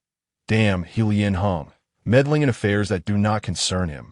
Only Lin Jun cast a surprised glance at He Lian Hung. It was rumored that this cold and ruthless heir held little affection for Lin Yan, but it appeared otherwise. His indifference to women made Lin Yan's ability to capture his attention all the more intriguing. Lin Yu's piercing voice pulled him back to reality. "Mother, father, brother Yao, please save me. I do not wish to die, not at all." He Lian Yao, at his wit and Amp Oppo's end, pleaded, "Grandmother, father, please help you and Amp Oppo's The empress and the Eastern king exchanged glances, their expressions darkening with anger towards Lin Yu. Her reckless actions had endangered Yao. Despite the Lin Marquisate's influence and Lin Jun's closeness to the emperor, Lin Yu's defiance had sealed her fate, rendering her ineligible to be Yao's consort. The court was filled with noble ladies. There was no need to provoke the emperor over a discarded pawn. The empress and the Eastern king pulled He Lian Yao aside, signaling him to cease his foolishness and not to incite the emperor's wrath, as it would jeopardize their grand plans. Meanwhile, Jolie suddenly had an epiphany regarding the emperor and Amp Oppo's fury. Lin Yan. She turned to Lin Yan and implored, "Little Seven, please save your sister. She is so young and has a bright future ahead. Can you truly bear to watch her perish? Consider this a plea from your mother." Chapter 61. The Lin family faces criticism. Lin Yan receives sympathy with her head bowed low. Lin Yan and Amp Oppo's eyes flickered with irony in her attempt to save Lin Yu. This was the first time Zhou Li had spoken to her so kindly. Lin Yan chose not to respond, leaving Zhou Li feeling both anxious and frustrated. In desperation, she pleaded, "Xiao Qi, do you really want to force your mother to kneel and beg you?" After a long pause, Lin Yan finally raised her gaze to meet Zhou Li and Oppo's her amber pupils filled with tears and sorrow. Her voice was soft, imbued with a profound sense of helplessness. "But mother, my sister also wishes for my life." The melancholy in her expression evoked sympathy from those present. Zhou Li's demeanor stiffened momentarily before she forced a laugh. "But Xiao Qi, you are fine now. If you do not save your sister, you will truly perish." Lin Yan and Oppo's pupils constricted, her once beautiful eyes now dimmed and clouded, whispering with a quiver in her voice, "Mother has always favored my sister, and I have endured it. Why can't you stand by my side this time? You are my daughter, but you is also your mother's daughter. It pains me regardless of who faces misfortune." Zhou Li wept. "So Xiao Qi, for your mother's sake, please forgive your sister this once." Lin Ji, incensed by Zhou Li's words, shouted, "You're talking nonsense. What do you mean by both hands are flesh? In your eyes, there's only that venomous Lin Yu. You have never cared for Yan's well-being. When Lin Yu bullied her and slandered her, what were you doing? You defended Lin Yu, berating Yin Yin for her humble origins. Now, to save Lin Yu, you can utter such absurdities. Have you no conscience? If not for the fact that this woman was his mother, Lin Ji would have gladly struck her. His words left the others present in disbelief as they turned their gazes toward Zhou Li. Han Xinhua, equally furious, regarded Zhou Li with palpable disdain. It matters not if the Lin family does not cherish Yin girl. From now on, she shall find solace in the South King's residence. Recalling how she had treated Yin girl poorly when she first arrived, regret washed over her. The first time she met Yin girl, she had been so fearful and anxious, pleading for safe haven. Her heart ached for this unfortunate child. She resolved to treat her better in the future. Though Yin girl is not my biological daughter, I regard her as one in my heart, Zhang Yu interjected.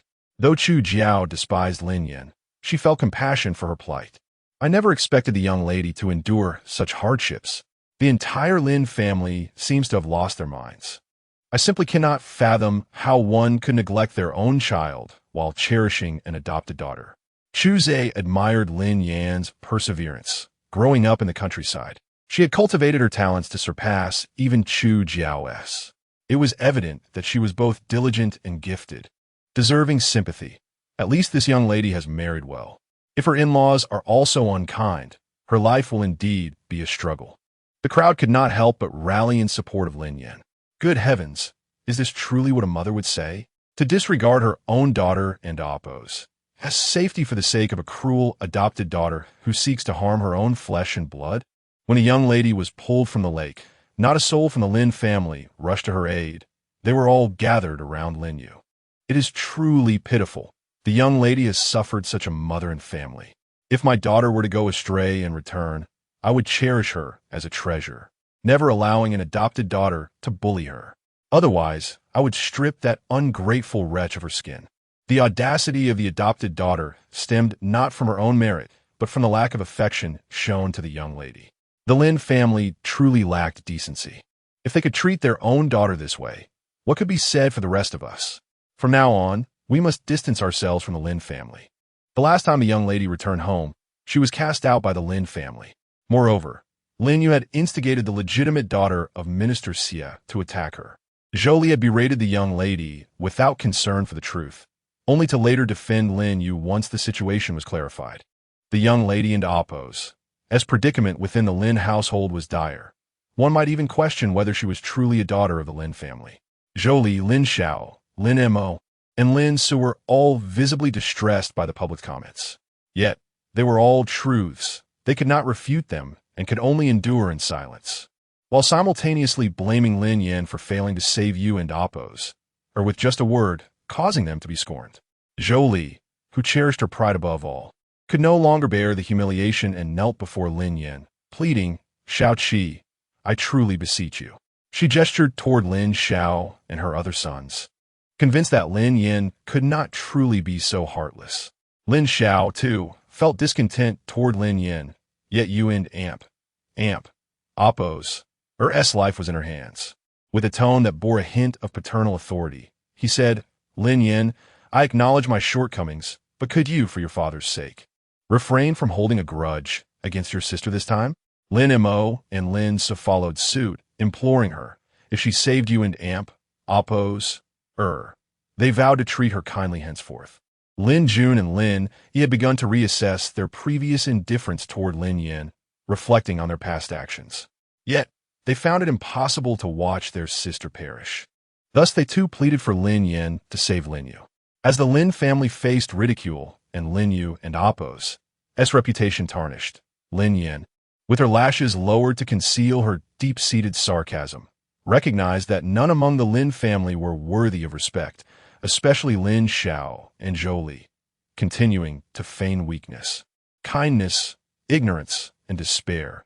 She remained silent for a moment before, under the pleading gazes of the Lin family. She trembled to her feet and knelt before Zhou Li. "I cannot accept my mother's kneeling. Mother, please rise." Zhou Li stubbornly refused, replying, "As long as you are willing to save Yuer." "Very well." Zhou Li's face brightened with hope. "Really? You are truly willing to save Yue? I knew you were not so heartless." "Heartless?" She was accused of being heartless. "Huh.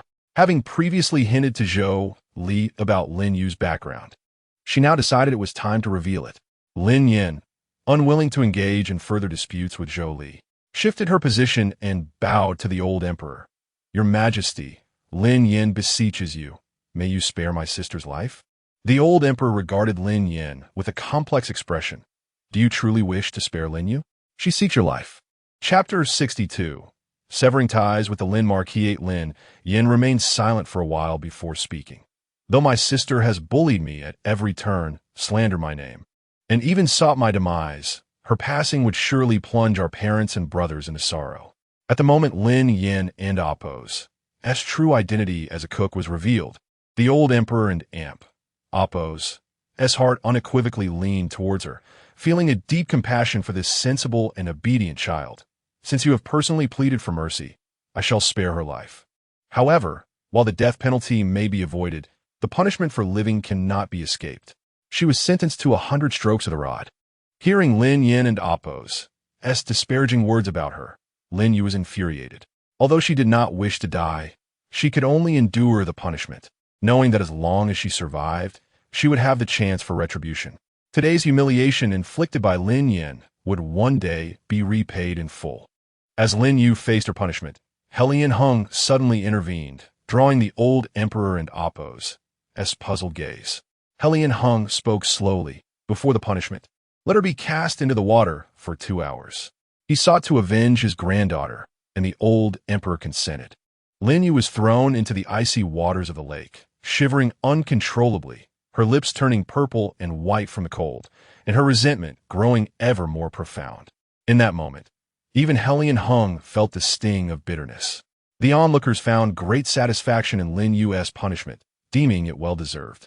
They also understood that Lin Yin held a unique place in Helian Hang's heart, as he was avenging his granddaughter. The Lin family realized that Lin Yu and Appo's survival was already the best outcome they could hope for, and they dared not ask for more. They began to see Lin Yin in a new light. Lin Mo and Lin Yi fulfilled their earlier promise. Seventh sister, we have neglected you in the past, but we shall make amends. Lin Yin replied softly, there is no need. The two were taken aback. Why not? Have you not always longed for our affection? Lin Yin suddenly burst into laughter, a sound both chilling and mournful, her clear, bright eyes clouded with tears, and her reddened gaze fixed upon them. Indeed, your affection was something I once yearned for, but now I find it unnecessary. Your hearts have always belonged solely to my sister, in her presence. I have always been the overlooked one, the extraneous one. As emotions surged, Lin Yan's temples throbbed, seemingly channeling the original owner's despair. Tears streamed down her delicate, pale face, resembling a string of broken pearls. I am, after all, a child of the Lin family, your true sister. I was lost for over a decade, and upon my return, I had hoped for warmth and welcome. But I was grievously mistaken. No one in this family has embraced me. To spare my sister and Appo's feelings, I have been declared an adopted daughter, even warned not to entertain thoughts of rivalry with her. Very well, I can accept being an adopted daughter and refrain from competing. I believe that if I behaved well, one day you might come to appreciate me. I do not require you to love me as you do my sister. Even a fraction would suffice. Yet tonight, Lin Yan's voice faltered, her cries echoing like a caged beast, radiating a sense of shattering vulnerability, as if a mere touch would cause her to fall apart. But tonight, I see clearly that between my sister and me, I will forever be the abandoned one. Your concern is no longer needed. Lin Yin sniffled, her voice thick with emotion. Even if branded as unfilial, I shall proceed with this resolve. Witness this, everyone. From this day forth, I sever all ties with the Lin family. Bridges will be burnt, and paths diverged, with no further entanglements. The Lin family stood in stunned disbelief, unable to fathom such words from Lin Yin. Zhou Li and Appo's mind buzzed. Lin Yin, are you serious? Do not speak in anger, Lin Xiao asserted, adopting the demeanor of a stern father. With all eyes upon them, he felt compelled to maintain familial ties, even if he cared not a whit for them. Lin Jun's brow furrowed, his expression heavy with concern. He wished to counsel her, but found himself at a loss for words. What she spoke was the truth. In the choice between her and Lin Yu, it had always been Lin Yu who was favored. Gazing at Lin Yin, who was utterly despondent and disillusioned, he felt a pang of sorrow. Lansu, Ikelipend, looked at her with gentle eyes. Seventh sister, do you truly wish to sever our bond? It was evident that she had been deeply wounded, prompting such a drastic thought. Lin Mo and Lin Su, who had intended to treat her kindly, now felt a surge of resentment at her actions, perceiving them as a means to manipulate them. Yes, I'm serious. She had meticulously portrayed the Lin family and Amp, Oppo's, mistreatment of her, crafting an image of a pitiful victim, all for this moment.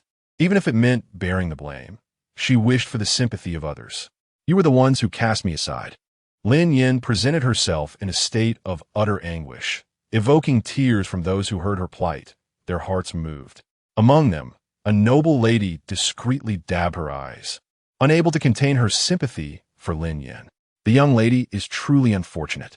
How could they forsake such a considerate and understanding daughter? It is no wonder she wishes to sever ties with the Lin family. If I were in her position, I would do the same. Nearly lost my life due to my adopted status, with my own parents and brothers siding with the perpetrator.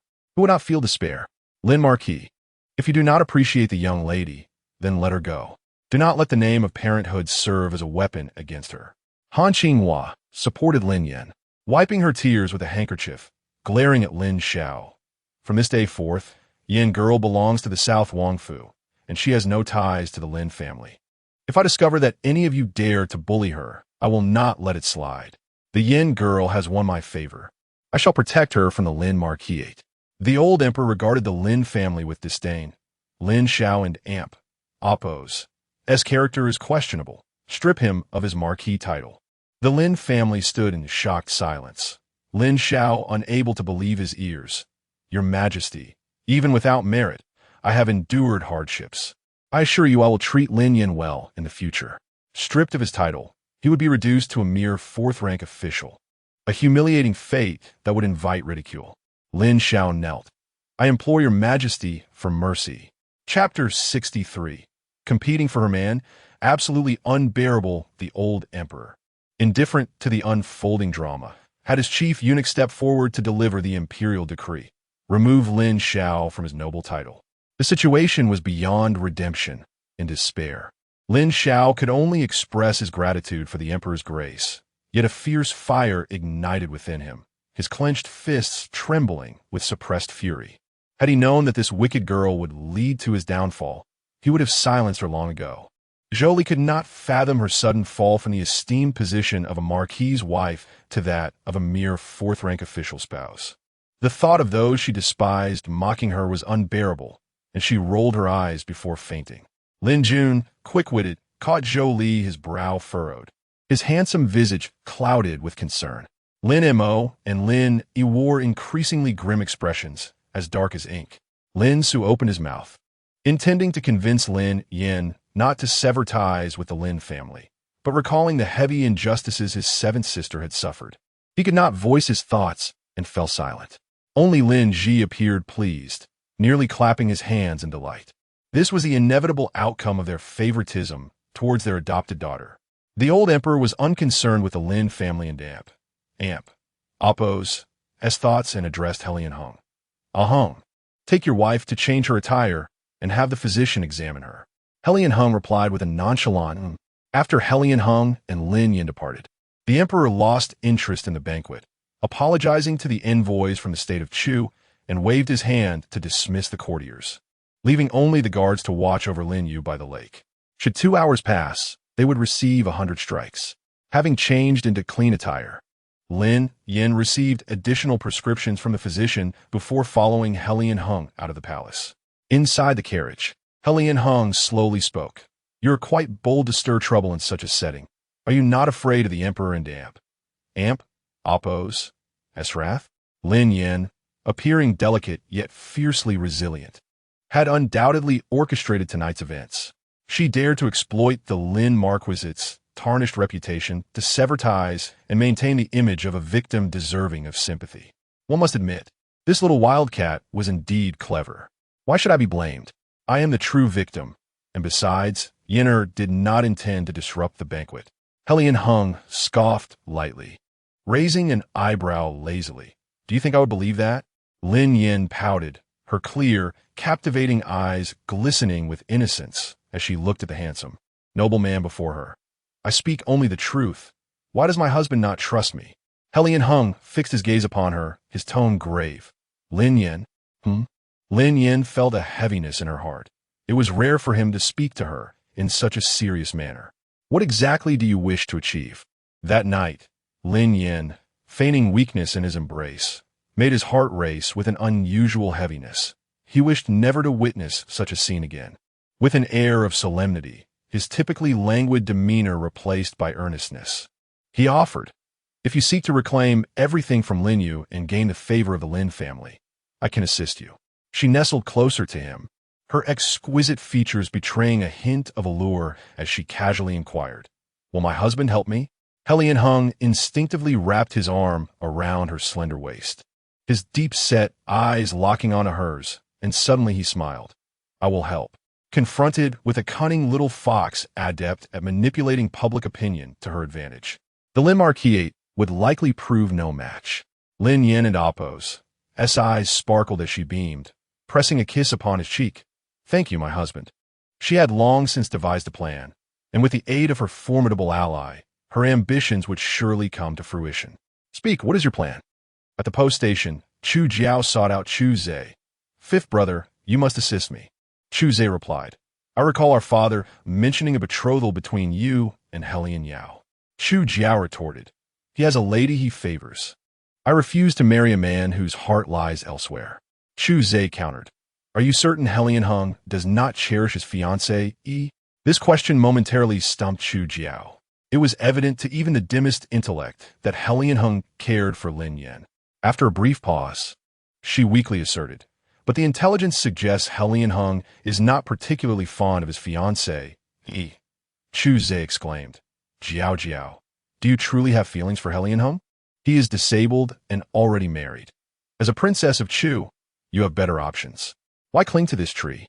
If we can locate the flower divine physician, his legs can surely be healed." The thought of Helian Hung's breathtaking figure made the typically headstrong Chu Jiao blush. "Fifth brother, he is truly handsome." Chu Shishunt, exasperated. "Jiao Jiao, do you genuinely admire Helian Hung, or are you merely infatuated with his looks?" "I like him. I truly like him." Chu Jiao was acutely aware of how her heart raced, and her cheeks flushed in Helian Hung's presence, unlike with any other man. Chu Zhe, indulgent towards his sister, relented. "Very well, I shall assist you." Chu Jiao leaped in joy. "Fifth brother, thank you." Chu Zhe ordered his men to set off immediately to seek the flower divine physician, unaware that the very person he and Helian Hung had been searching for had quietly arrived in the capital, at the South King's residence. In the study, Lin Yin learned that Lin Ji wished to visit her and instructed Chun Yu. "Do you understand?" Chun Yu, unsure why the young lady requested such a message, nodded compliance. "Rest assured, young lady." As Chun Yu reached the main entrance, she informed Lin Ji, "Fifth young Master Lin, my lady fell ill with a chill last night and is unable to see you. Please refrain from visiting her in the future." Upon hearing this, Lin Ji expressed concern. "Is Yin Yin unwell? She is frail. You must take good care of her." He handed Chun Yu a parcel. "Deliver this to Yin Yin. It is to help her regain her strength." Inside were ginseng and other nourishing herbs, procured with the last of his silver. Chun Yu accepted it. "Fifth young master need not worry. I will ensure the young lady is well cared for." Lin Ji nodded and turned to leave. Chun Yu returned to Songmu courtyard, placing the herbs before Lin Yin. "Young lady, these are from fifth young master Lin." Lin Yin replied softly, "Put them away." After securing the herbs, Chun Yu returned. "Young lady, it is dire. The fifth prince and sixth princess of the state of Chu have come to the residence, and the sixth princess insists on meeting the young master." Lin Yan's expression remained unchanged, even smiling gently. "Is that so?" With guests arriving, as the young lady of the South King's residence, I must extend my hospitality, otherwise it would be unbecoming of me. Competing for her man, absolutely intolerable. Chapter 64. Does the duel face you concern, Lord Hung? In the grand hall, He Lianheng sat in his wheelchair, flanked by Chu Zhe and Chu Jiao. Chu Jiao's cheeks flushed crimson as she shyly gazed at the handsome, aloof man. Lord Hung, my brother and I have already sent people to seek the renowned Dr. Hua. I believe they will find him soon. He Lianheng remained non-committal. Though Dr. Hua was celebrated for his exceptional medical skills, capable of reviving the dead, his whereabouts were notoriously elusive. Even he had searched for over a month without success. Thank you, fifth prince and sixth princess, He Lianheng replied coolly. Chu Jiao assumed He Lianheng was pleased with her efforts and moved closer. Lord Hung, you may call me by my given name, Jiao Jiao. He Lianheng's brows furrowed slightly, exuding an aura that repelled her. Princess, that would be inappropriate and a disservice to your noble name. I do not mind, she insisted, her eyes sparkling with determination. I only wish for your happiness. He Lianheng and Appo's expression hardened. Princess, I am already married and have no intention of taking another wife. There are many worthy suitors in the capital. You need not waste your efforts on me. His words were a clear dismissal. Chu Jiao, favored by the Emperor of Chu, was accustomed to getting what she desired. The more He Lianheng rejected her, the stronger her desire to conquer him grew. With her chin held high, she proclaimed, Lord Hung, do you not realize that marrying me would greatly benefit you and the South King's mansion? Behind her stood the powerful Chu kingdom, and she was confident that He Lianheng would be swayed. He Lianheng raised his gaze to meet hers, his words laced with authority. What I seek does not require the aid of a woman. Fifth prince, do you not agree? One must rely on one's own strength. Chu Jiao found herself increasingly drawn to this man. He was unlike others, who would easily succumb to such temptation. Chu Zhe scrutinized He Lianheng, noting that he genuinely had no interest in an alliance with the Chu kingdom, which sparked a newfound admiration in him. Lord Hung speaks wisely. Chu Jiao looked at her brother with disbelief. What happened to helping me? Have you betrayed me? Chu Zhe gestured for her to remain calm. Just as he was about to speak, Lin Yin approached gracefully, standing beside He Lianheng, her hand resting on the arm of his wheelchair, asserting her presence. Lin Yin was displeased by the arrival of her rival and performed a masterful display of feigned innocence. My dear husband, although I am feeling unwell, I cannot believe you did not inform me of our guest's arrival. It is quite rude to keep me in the dark. She turned to Chu Zhe and Chu Jiao with a charming smile. Fifth prince, sixth princess, you wouldn't blame me for being late, would you? It would be unfair to criticize a sickly person. Her beauty was striking, with delicate features and captivating eyes that sparkled like stars. The tear mole at the corner of her eye added to her allure, making her seemingly unaware of her own charm. Clad in a moonlight white garment and a white cloak, adorned with a fluffy collar, she exuded a fresh, pure aura reminiscent of a pristine lily, in stark contrast to the dimness of last evening.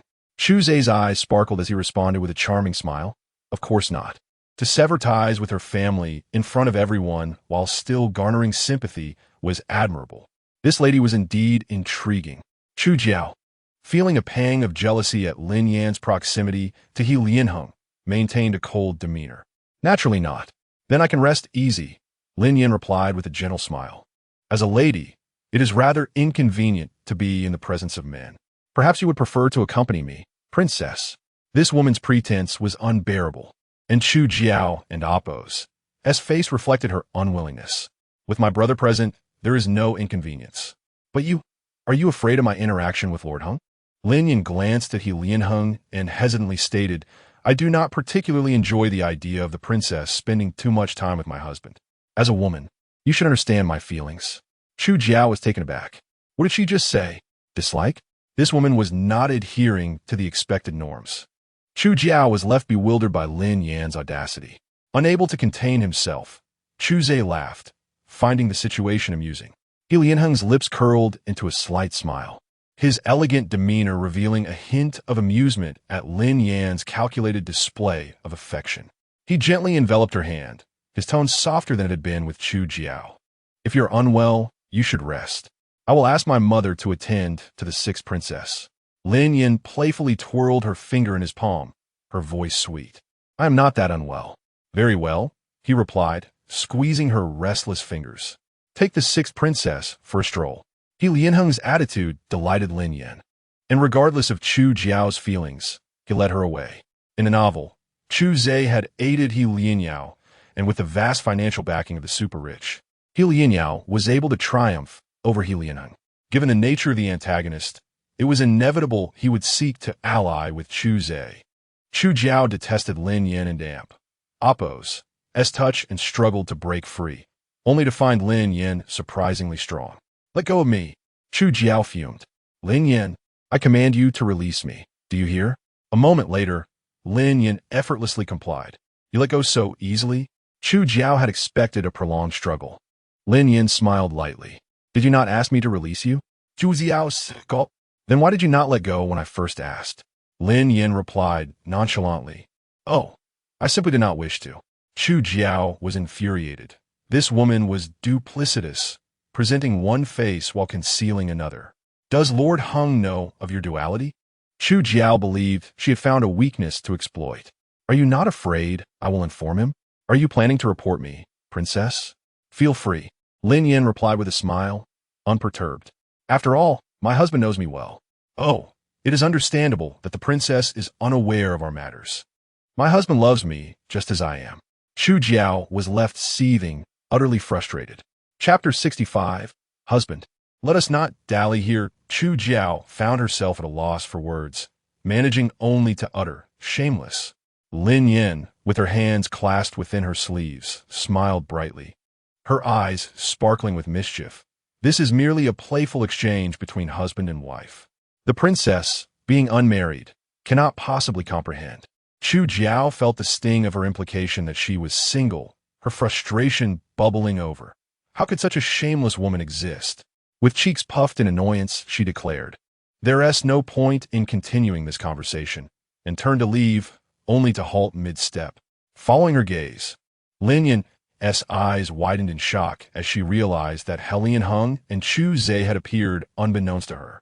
The words she had just spoken echoed in her mind. What if they had overheard everything? Oh heavens, this was mortifying. Quickly suppressing her tumultuous emotions, Lin Yin adopted a gentle smile and inquired, "Husband, fifth prince, when did you arrive? Why was there no sound?" He Lianheng, wary of Chu Jiao potentially using her status to trouble Lin Yin, approached knowing full well Lin Yin could hold her own. Yet, upon arrival, he had caught the tail end of her bold declarations. A hint of amusement flickered in his typically aloof demeanor as his penetrating gaze lingered on her exquisitely delicate features. He nonchalantly replied, "We've been here for quite a while." Lin Yan's eyes widened in disbelief. "What? You've been here for ages? That means you heard everything I said." She lamented internally. Awkwardness engulfed her. She had no romantic banter with He Lianheng. Her embarrassment could fill a castle. Adhering to her philosophy of as long as I'm not embarrassed, it is others who should feel awkward, Lin Yin maintained her composure and cheerfully redirected the conversation. "Are you and the fifth prince also planning to stroll through the garden?" Chu Zhe smiled slightly. Indeed. He had overheard her earlier remarks and found it intriguing that beneath her delicate exterior lay such wildness. It was no wonder that He Lianheng regarded her with newfound interest, having always been indifferent to women. Though Lin Yin masked her feelings well, Chu Zhe did not miss the subtle shift in her expression. He Lianheng beckoned her over. "Come here." Obediently, she approached, and he instructed, "Push me over there." Lin Yin excused herself to Chu Zhe, then gently guided He Lianheng behind a rockery, crouching beside him. "Husband, do you have something to say to me?" He Lianheng leaned in slightly, his long fingers pinching her chin, a smirk playing on his lips as he lazily remarked, "I was unaware that we shared any playful intimacy."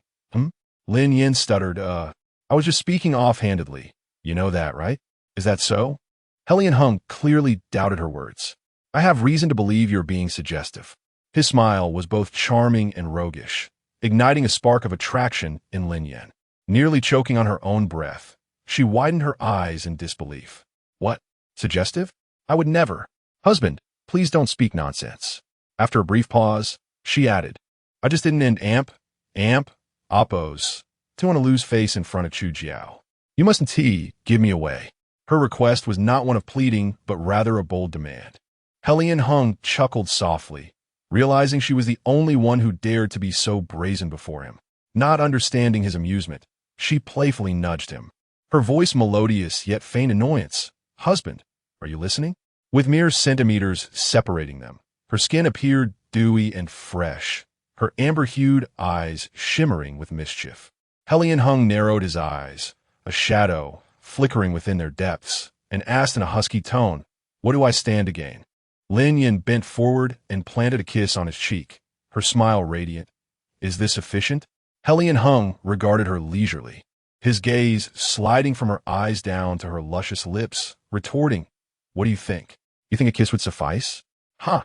His gaze was unreserved, leaving Lin Yin feeling inexplicably bashful. Instinctively, she licked her lips, then, gathering her courage, cupped his handsome face in her hands and pressed her lips against his.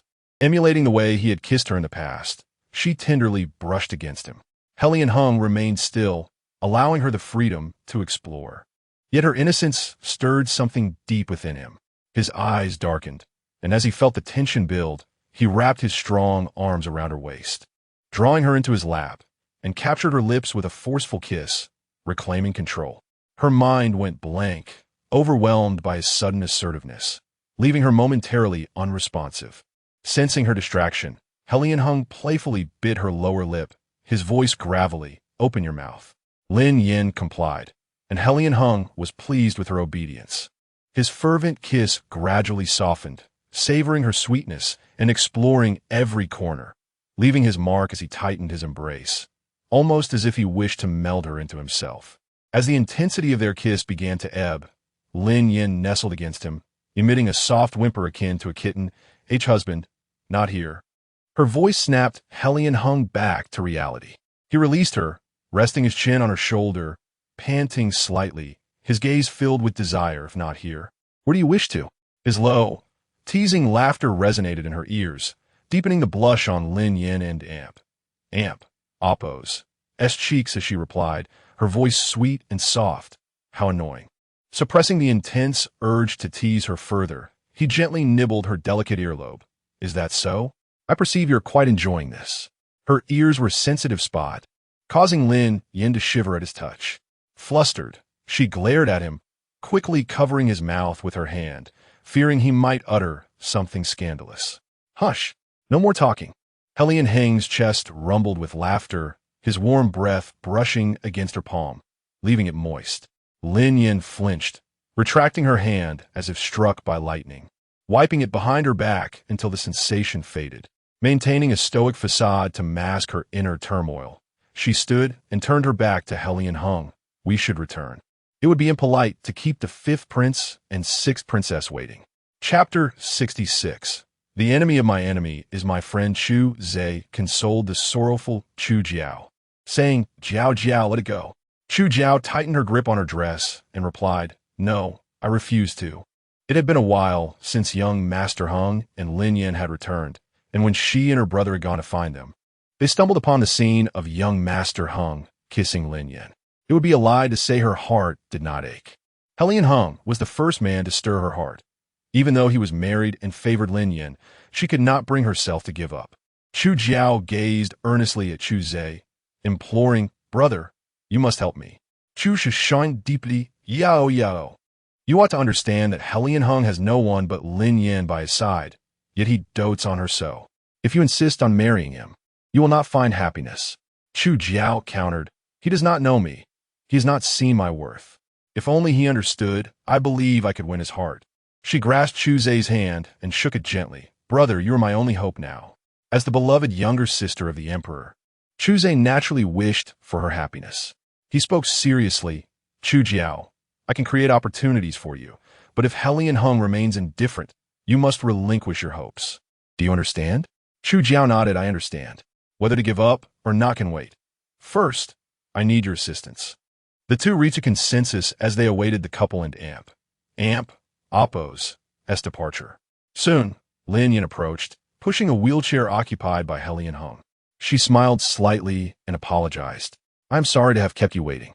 Chu Zhe replied, "It is no trouble." Chu Jiao's gaze fixated on Lin Yan's swollen lips, unmistakable marks of Helion Hang's affection, which was a painful sight for her. With a cold huff, she turned her head away, unwilling to look at Lin Yan. She was reluctant to admit that the scene of them kissing behind the rockery was quite picturesque, and her heart ached. Had she known, she would not have gone there.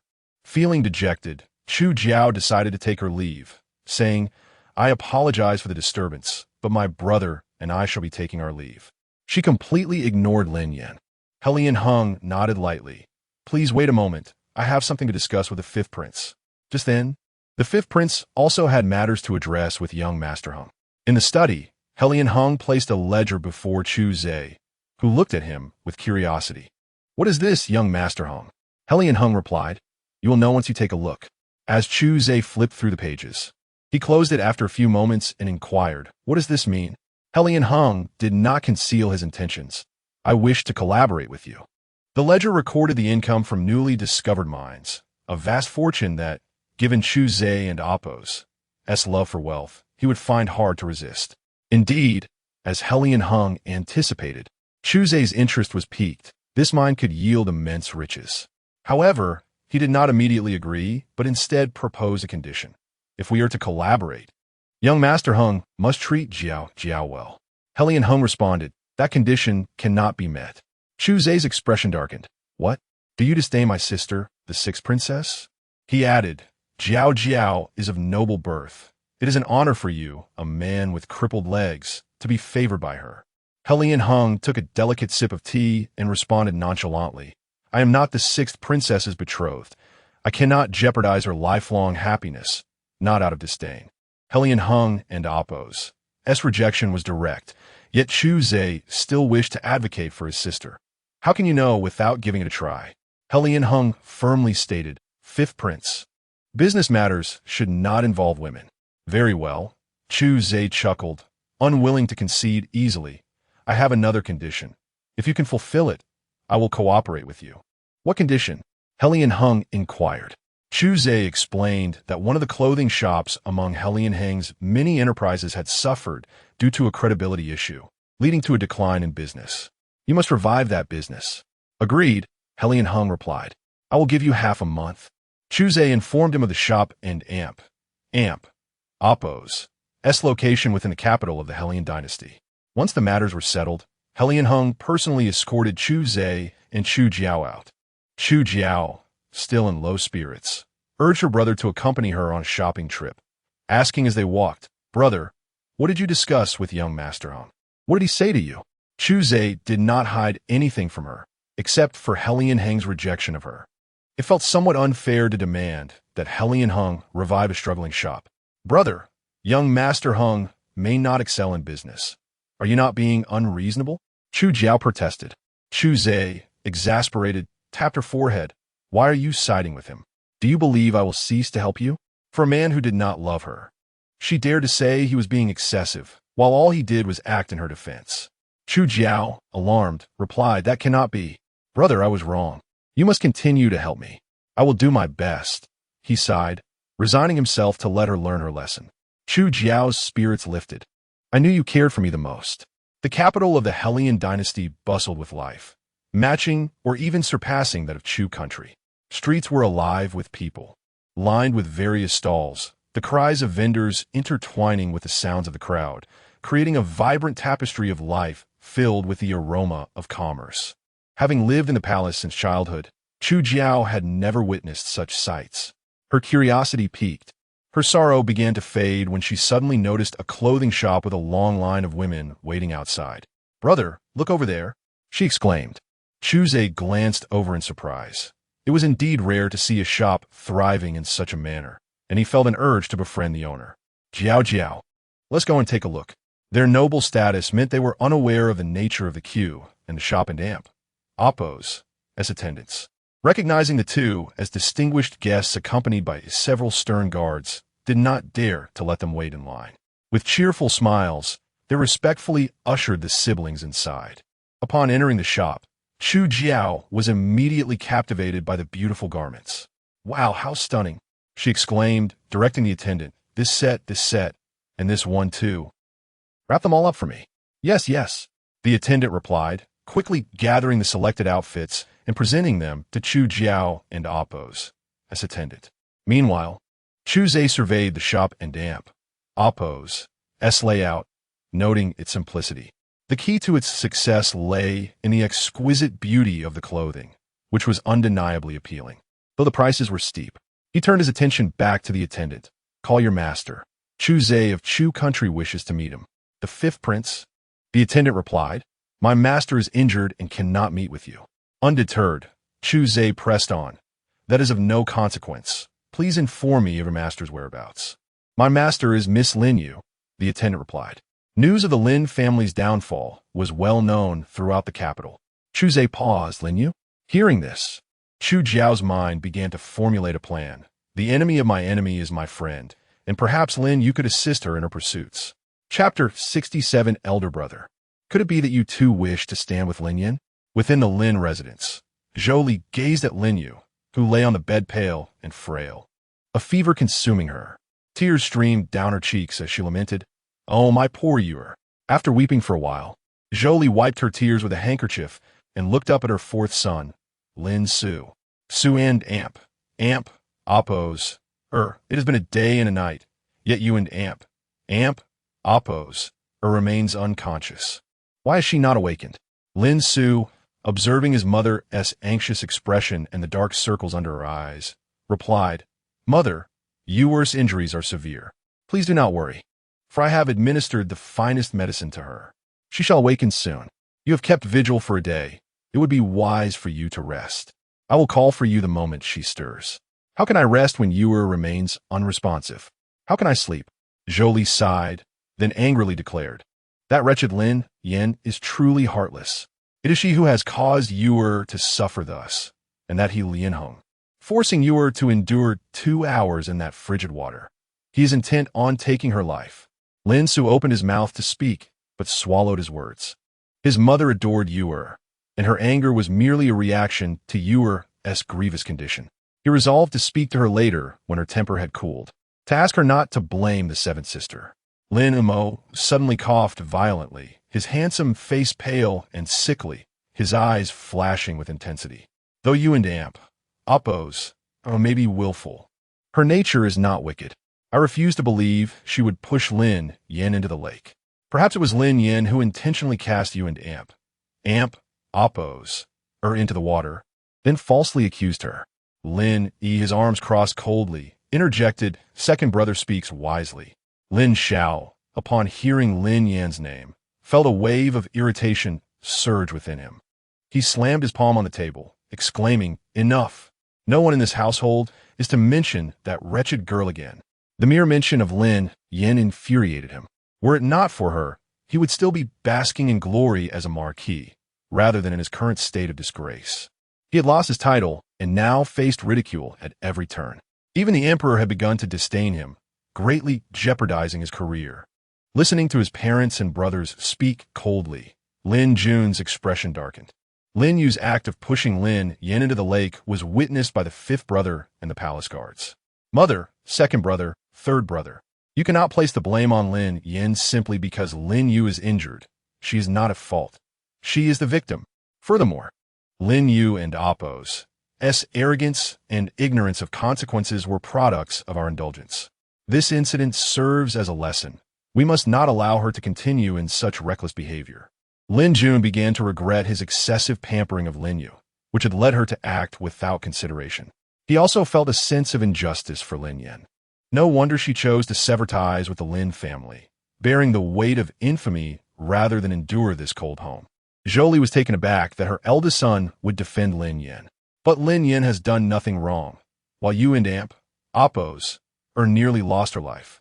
Were it not for the fourth and Amp, Appo's medical expertise, she would likely be dead by now." Lin Mo smiled coldly. "Elder brother, could it be that you too wish to side with Lin Yan? First the fifth brother, now you. Lin Yan truly has her ways." Lin E and Amp, Appo's gaze turned icy as he fixed it upon Lin Jun Yu and Amp, Appo's, holds you in the highest regard. Should she learn that you speak in favor of Lin Yan, how heartbroken she would be. Lin Jun and Appo's brow furrowed deeply as he replied somberly, "You and Appo's is fortunate this time. The emperor has spared her life. What if next time she is not so fortunate? When trouble arises, You all refused to seek the cause within Lin Yu, instead directing your ire toward others. Zhou Li, who cherished Lin Yu above all, could not bear to hear such words. They implied her failure as a mother. Facing Heiress, she exclaimed, "How can you say such a thing? Do you wish for you and Amp, Oppos, or to come to harm?" Lin Jun felt a sense of despair in communicating with them. Even with love for Lin Yu, there must be boundaries. They indulged her unconditionally. Frustrated, he rubbed his forehead and muttered, "You will come to regret this one day." Before leaving, once Lin Jun departed, Jolie could no longer contain her sorrow. "Yuna has changed it. How could he act this way?" she cried. Lancer, unable to bear his mother's distress, comforted her. "Mother, elder brother is also concerned for you and Oppos." His tone was simply harsh. He did not mean it. Jolie leaned against Lin Su, weeping. "He is my son. How could I not know? Junior has indeed changed. Enough. Stop crying." Lin Xiao shouted in frustration. He was already agitated, and Jolie's incessant weeping only exacerbated his irritation. Crying. Are you a weeping spirit? It infuriates me to see you like this." With an exasperated flick of his sleeve, he stormed out, lamenting that at least Xinger would not know of Yuer's plight and how to grieve. Jolie watched Lin Xiao's retreating figure, her heart heavy with sorrow. "I too worry for Yuer. How can a master blame me for that?" Lin Mo and Lin Yi remained silent, lacking the skill to comfort her, leaving the burden of consolation to Lin Su. "Mother, father is also worried about Yuer. He is merely distressed and did not intend to scold you." Jolie accepted his words and ceased her tears, remaining by Lin Yu's bedside, awaiting her awakening. At that moment, Hong Mama approached Jolie, whispering, "Madam, someone seeks your presence." Jolie, lacking the desire to entertain visitors, waved her hand dismissively. "Tell her to leave." Hong Mama leaned in closer, lowering her voice. "Madam, the visitor claims to have information regarding the sixth miss, insisting that you must go." The visitor had instructed her that only Zhou Li was to attend, or else she would gain no knowledge regarding Lin Yu. Jolie and Oppos' heart raced. This was related to you and Oppos. And she could no longer remain seated. She instructed her sons to care for Lin Yu and followed Hong Mama to meet the visitor. Jolie maintained her composure, her eyes warily fixed upon the cloaked figure before her, unable to discern whether it was a man or a woman. "Speak. Who are you? And what do you want?" The visitor was indeed Chun Yu, who deliberately lowered her voice to sound masculine. "I merely wish to convey to you some information regarding Miss Lin Yu's lineage. Her biological mother is currently in the capital." Jolie's heart raced. The arrival of you and Amp, Oppos, and Amp, Oppos' biological mother could only mean trouble. Was she here to claim you and Amp, Oppos, No, that was utterly unacceptable. She had raised you and Amp, Oppos, for over a decade, treating her as her own daughter, and the bond was too profound for anyone to sever.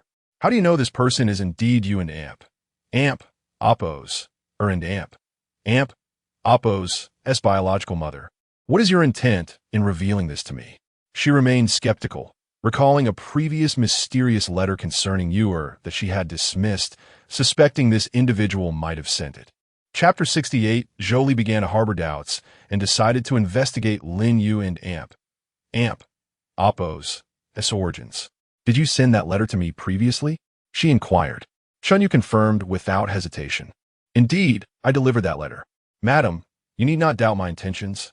I have no ulterior motives. I merely seek to rectify injustices and assist others. Internally." She scoffed at Jolie's naivety, thinking her utterly deluded, lavishing affection upon an illegitimate daughter while neglecting the true noblewoman. She eagerly anticipated the day Jolie would uncover the truth, envisioning her despair when it was revealed. Should Jolie dare to disrupt the noblewoman's peace? Chun Yu vowed to unleash her fury upon her. Jolie was perplexed by Chun Yu and Oppos' words. "What do you mean by and Oppos? Assisting others in Oppos?" "Madam will understand upon her own investigation. I take my leave now." Chun Yu turned to depart, but paused briefly. "Madam, allow me to offer a piece of advice. If you wish to discover the whereabouts of Lin Yu's birth mother, simply follow Lin Xiao." With that, Chun Yu executed a swift movement, disappearing from sight. Zhou sat slumped in her chair, her brow furrowed as she contemplated Chun Yu's words. Mama, do you believe this person's claims? Red Mama replied, Madam, regardless of their credibility, we can certainly send someone to investigate. What did that person mean when they said that following the master would lead to finding you and Amp, Appo's, her biological mother? A sense of unease gnawed at Zhou, as if foreboding misfortune loomed. She grasped Red Mama's hand tightly. Mama, I entrust this matter to you. It is imperative that you conduct a thorough investigation. Red Mama nodded. Rest assured, madam, this old servant will not fail you. With that, she took her leave. However, shortly after departing, she returned. Madam, the sixth princess of Chu has arrived. Zhou, already in a state of agitation, felt a rush of anxiety upon hearing that Chu Jiao had come. What brings the sixth princess here? Red Mama replied, This old servant does not know. Please invite the sixth princess in. Zhou pondered for a moment. As the sixth princess was a distinguished guest, she could not afford to offend her, so she decided to greet her personally at the door. Before Zhou could reach the entrance, Chu Jiao approached with quick steps, and upon seeing her, Zhou bowed. Greetings to the sixth princess. Chu Jiao waved her hand dismissively. Lin, madam, there is no need for such formalities. Please come inside. Zhou instructed her servants to prepare tea, but was met with Chu Jiao and Appo's refusal. This palace does not wish for tea. I have come to see Lin Yu. Zhou replied, Princess, Yu has yet to awaken. At that moment, a maid attending to Lin Yu entered with news. Madam, Miss has awakened. Zhou and Appo's heart leaped with joy. You and Appo's is awake? The maid nodded. Indeed, I hurried here to inform you. With you and Appo's awake, the weight of Zhou and Appo's worries finally lifted, and she no longer cared about the purpose of Chu Jiao's visit, leading her along. As they approached, Lin Mo, Lin Yi, and Lin Su were gathered around Lin Yu, expressing their concern. Zhou, disregarding Chu Jiao, rushed forward. You and Appo's, you have finally awakened. Mother was so worried. Lin Yu, her backside bruised and battered, could only lie prone. And upon seeing Zhou, she buried her face in her mother's embrace, crying, Mother, it hurts so much, truly it does. The pain inflicted upon her body resonated deeply in her heart. Zhou gently patted Lin Yu's back. Your fourth brother is known as the Little Divine Doctor. He will ensure your swift recovery. She then turned to Lin Su. Fourth, do you have any means to alleviate her pain? Lin Su shook his head. Mother, there is no such medicine. I can only procure the best remedies to hasten her healing. Zhou recognized that she was placing undue pressure on him and replied, Then make haste to restore Yu to health. She then focused solely on conversing with Lin Yu, her tone tender and full of concern, as if she had forgotten all about Chu Jiao. It was Lin Yi who first noticed Chu Jiao. He greeted her coldly with a slight bow. Sixth princess. Following suit, Lin Mo and Lin Su also offered their salutations. Chu Jiao nodded. I have matters to discuss with Lin Yu. You may leave. The dismissive attitude she displayed made it clear that she regarded herself as the one in power, leaving the three brothers feeling slighted. They exited, leaving only Chu Jiao and Lin Yu in the room. Observing Zhou's tender care for Lin Yu, Chu Jiao felt a twinge of sympathy for Lin Yan. Despite her superiority in guzheng and poetry, Lin Yan remained a pitiable figure. As she reflected on Lin Yan and Appo's plight, she began to feel a sense of discontent towards her, deciding that perhaps Lin Yan's poor temperament was the reason for her unlikability. After a moment of contemplation, Chu Jiao seated herself with an air of arrogance. Lifting her chin as she addressed Zhou, Lin, madam, you may step out. I have matters to discuss with Lin Yu. Zhou glanced at the imperious Chu Jiao, reluctant to leave. Princess Yu and Appo's is injured. I fear she may not be comfortable. You need not concern yourself with me. Chu Jiao smiled, adjusting the ornamental hairpin in her hair. Lin, madam, there is no need for concern. I have no intention of harming Lin Yu, merely some inquiries to make. With the conversation having reached this point, Zhou felt she could no longer remain and turned to Lin Yu. If you feel any discomfort, simply call out. Mother will be just outside. Lin Yu nodded. I understand, mother. Once Zhou Li departed, Lin Yu turned to the elegantly dressed, poised, and proud young woman before her. Sixth princess, are you here to inquire about Lin Yin? Beyond that, she could think of no reason for Chu Jiao's visit, especially considering Chu Jiao's interest in Helian Hung, with Lin Yin as her rival. Chu Jiao clapped her hands in applause. Clever. Indeed, I wish to ask you about Lin Yin. Embracing the philosophy that an enemy's enemy is a friend, Lin Yu openly shared everything she knew. When Lin Yin first returned to the manor, her demeanor was quite arrogant, yet she was foolishly transparent, believing that being brought back to the Lin family made her a distinguished young lady. Uneducated and crude in her behavior, she began to change the day before her wedding, when she deliberately jumped into a lake and falsely accused me of pushing her. From that day forth, my fifth brother grew close to Lin Yin, gradually severing ties with me. After her marriage into the Nanjun prince and amp, Appo's residence, rumors circulated that she was not valued there, facing dire circumstances that forced her to engage in business. I had always believed Lin Yin endured hardship in the Nanjun prince's residence. Yet it turns out that was far from the truth. Just last night, I learned that she is quite favored by both the Nanjun princess and Helian Hung, with the former openly declaring the Nanjun residence as Lin Yin and Appo's support, while the latter seeks her life. This debt will not be easily settled. Chapter 69. Lin Ji's anger towards Lin Yin. For several consecutive days, Lin Ji had sought to visit Lin Yin, only to be met with rejection at the door. Doubts began to gnaw at him regarding the severity of Lin Yan's condition. Determined, he attempted to force his way into the South Wang mansion, only to be thwarted by the guard stationed there. Lin Wugongzi, you should return, Spring Rain implored from the side, with a fierce gaze reminiscent of a wolf. Lin Ji struggled against the guards. Why won't you let me in? Is Lin Yin and Appo's condition truly dire? Whispers had circulated that since her near drowning, compounded by immense trauma, Lin Yin had been bedridden, unable to recover. Today, he would see her come what may. Lin Wugongzi, if you persist, I cannot promise to be courteous, Spring Rain cautioned. Lin Ji smirked coldly. If you continue to obstruct me, do not blame me for my lack of courtesy. Remove him, Spring Rain commanded. Being a favored attendant of the young masteress' wife, the guards complied without hesitation, moving to drive Lin Ji away. Undeterred, Lin Ji charged forward. His martial skills, honed through countless battles in the arena, had grown formidable, and he easily dispatched the two guards. With no obstacles in his path, he strode into the South Wang mansion. Spring Rain stepped in front of him, arms outstretched. You cannot enter, Lin Wugongzi. Losing patience, he pushed her aside. Step aside. She did not press further, adhering strictly to the young master's wife's instructions.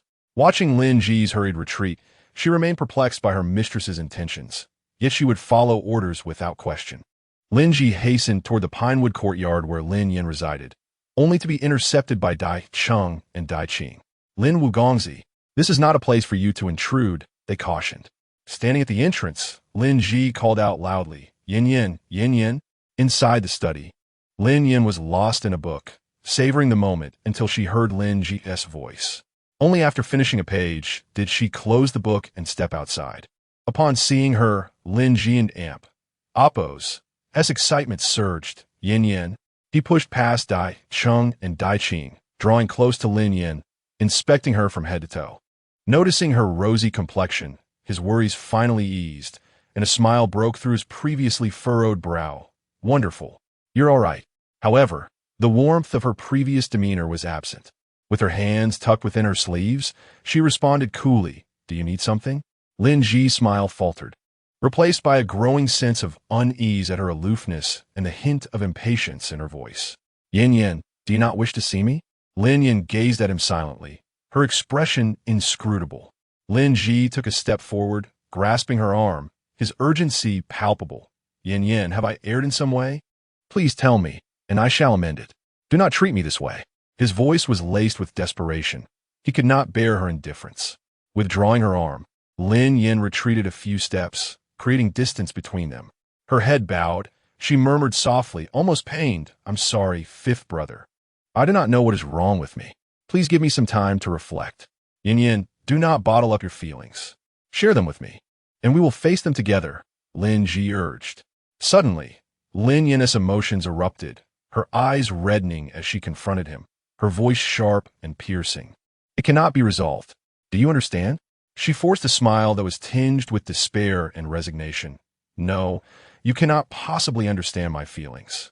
Lin Ji stood there, bewildered. This was a side of Lin Yin he had never witnessed before. Her suppressed sorrow was almost tangible, and it tugged painfully at his heartstrings. Yin he raised his hand, intending to stroke her hair, but halted upon meeting her tear-filled gaze. His hand fell limply to his side, clenched into a fist as he acquiesced. All right, I will not press you. But please, if something troubles you, inform me at once, will you? Lin Yin sniffled and nodded, her voice thick with emotion. A heavy silence enveloped them. Recognizing her discomfort and disinterest in his presence, Lin Ji forced a smile. Then, Yin, rest well. I shall visit you again tomorrow. She did not respond. As his smile faded, a sense of melancholy washed over him. I shall take my leave. As he turned to depart, Lin Yin suddenly called out, "Fifth brother." He halted, excitement bubbling within him as he turned back. I knew you wouldn't ignore me. What is wrong? Please do not treat me like this again. It pains me to see you so. Lin Yin inhaled deeply, managing a strained smile. I'm sorry. Fifth brother, I will work on myself. You silly girl, I am not angry with you. I am merely concerned, he replied tenderly. Please wait a moment. I have something for you. Very well. As long as Yin was willing to engage with him, Lin Ji overlooked the oddness in her demeanor, eagerly awaiting what she had in store. Upon her return, Lin Yin handed him a porcelain vial. The moment he glimpsed it, understanding dawned, and a surge of anger welled within him. He wished to unleash his fury, yet felt powerless to do so. Yin, after all he has done, why you still give this to Lin Mo? You care for him so deeply, but does he care for you? He has never valued you at all. Do you even comprehend that? As his temper flared, he directed his ire at Lin Yin. What you're doing is entirely unwarranted. Do you understand? Lin Mo is not worth your sacrifices. Please do not be foolish. Overwhelmed with anger and heartbreak, Lin Ji watched Lin Yin lower her head, her shoulders trembling as she bit her lip, striving to stifle her sobs. Yet, he could still hear the faint sounds of her weeping. She was crying. Regret washed over him as he realized he had let his temper get the best of him. In a flurry of anxiety, he sought to console her. Yin, please do not cry. I was wrong. I did not mean to scold you. I was merely upset. Can you forgive me? Chapter 70. The relationship between Lin Mo and Lin Yu begins to fray. Lin Yin kept her head bowed, her voice thick with tears, appearing immensely aggrieved. Fifth brother, I know everything, but I cannot let air. Lin Mo has always been in poor health, and I clearly possess the ability to help him. Lin Ji sighed, suddenly at a loss for words. Despite the Lin family's countless wounds, Yin still yearned for familial affection. Internally cursing, he thought, the members of the Lin family are truly detestable. Lin Ji said, Yin, convey everything to Lin Mo. Tell him that this spiritual spring water is something you have painstakingly acquired. No, Lin Yin replied. Fifth brother, I implore you not to tell him. Lin Ji puzzled. Ask why? Lin Yin fell silent. What more could she say? It was simply not the right time. Revealing it now would diminish its effect. Forget it. If Yin does not wish to share, then so be it. Lin Ji finally relented. Fifth brother will heed your wishes. A faint smile graced Lin Yin and Amp, Oppo's, face. Thank you, fifth brother. Oh, foolish child. Lin Yin continued. By the way, fifth brother, this is the only small vial of spiritual spring water available for the time being. Consuming it is not only immensely beneficial for the body, but it also accelerates wound healing. You must remind Lin Mo, he has already consumed it several times, and it is crucial that he does not stop midway. Lin Yin seemingly casually advised Lin Ji, hoping he would grasp her intent. She was eager to discover whether Lin Mo prioritized his own recovery or wished for Lin Yu to heal swiftly. Regardless, this matter would undoubtedly serve as a catalyst in the relationship between Lin Mo and Lin Yu. At the Lin residence, Lin Ji's return brought great joy to Zhou Li. Old fifth, you have finally decided to come home. She instructed the servants, "Tell the kitchen to prepare more of the dishes that young Master Wu enjoys for lunch." Lin Ji, with a cold demeanor, interjected, "There is no need. I have returned to discuss matters with Lin Mo." Zhou Li's smile faltered, tightly grasping Lin Ji's hand, her voice sharp. "Old Fifth, given the grave situation at home, do you still intend to remain absent? How long will you continue to act so willfully?" Lin Ji withdrew his arm, his temper flaring. "What is there to return home for? To witness how you all indulge that venomous woman, Lin Yu? Call me willful or foolish, it matters not. In any case, I shall not return to this family." With that, Lin Ji paid no heed to Zhou Li's emotions and strode towards Lin Mo's courtyard. Zhou Li gazed at Lin Ji and Appo's retreating figure, unable to suppress her tears. "What sins have I committed? First Lin Yin, now Old Fifth. How did I end up with two such troublesome children? Sooner or later, they will drive me to my grave. Woe is me." Lin Xiao had just returned from court when he spotted Zhou Li weeping. Already agitated from his experiences outside, he sought a moment of peace at home, only to be met with her lamentations, which exacerbated his irritation. Lin Xiao snapped at her, "For heaven's sake, stop crying. You're no longer a child. You weep day in and day out. Are you possessed? I am still alive. Why do you parade around with that mournful expression? It's quite unlucky." In a fit of rage, Lin Xiao decided against remaining at the Lin residence, angrily tossing his sleeves as he exited.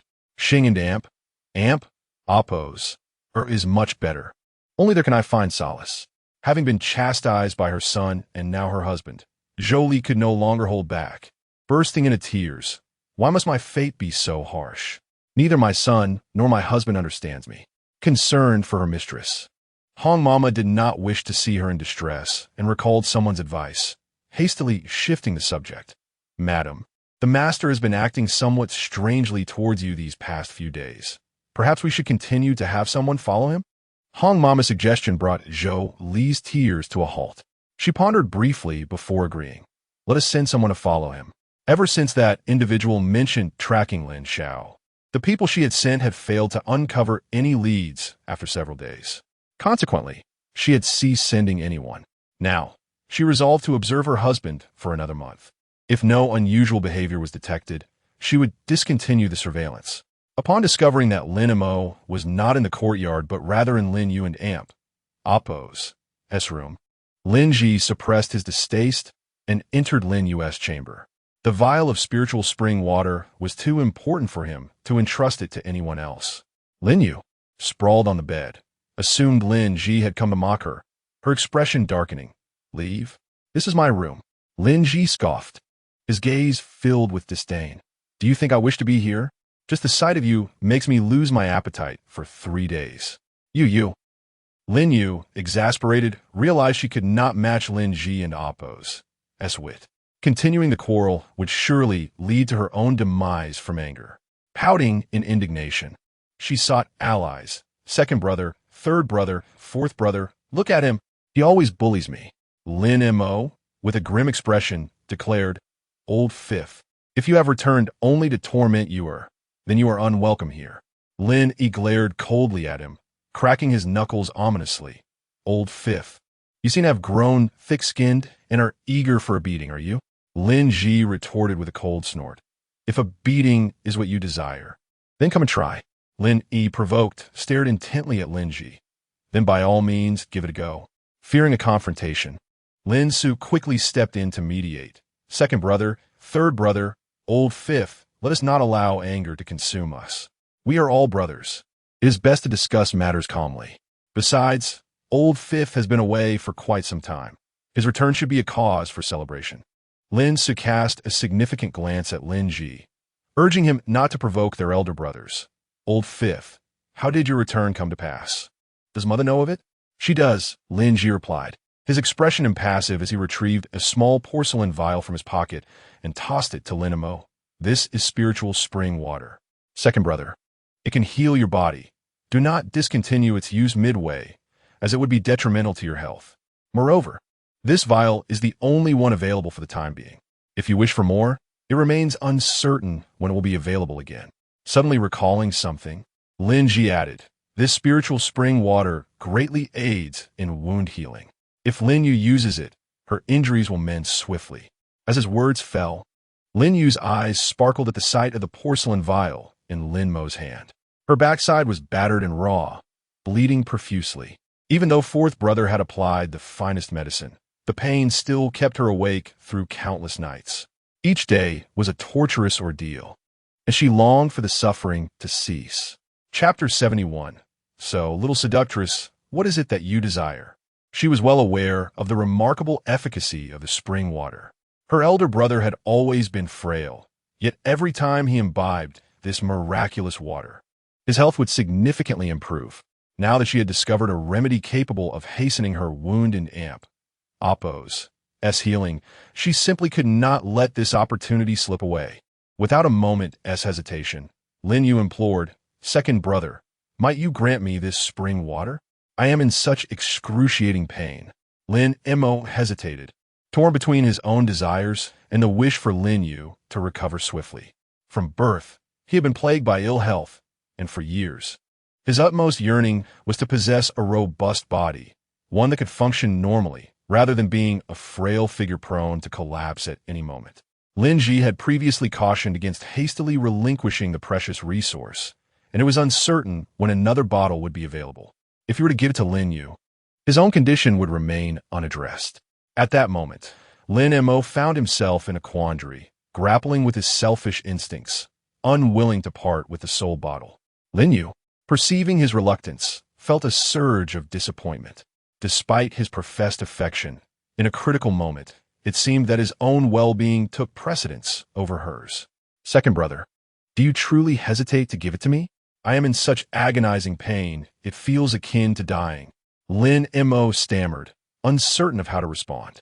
Linny, unable to contain his frustration, interjected, "Second brother, you have witnessed Lin Yu and Appo's suffering.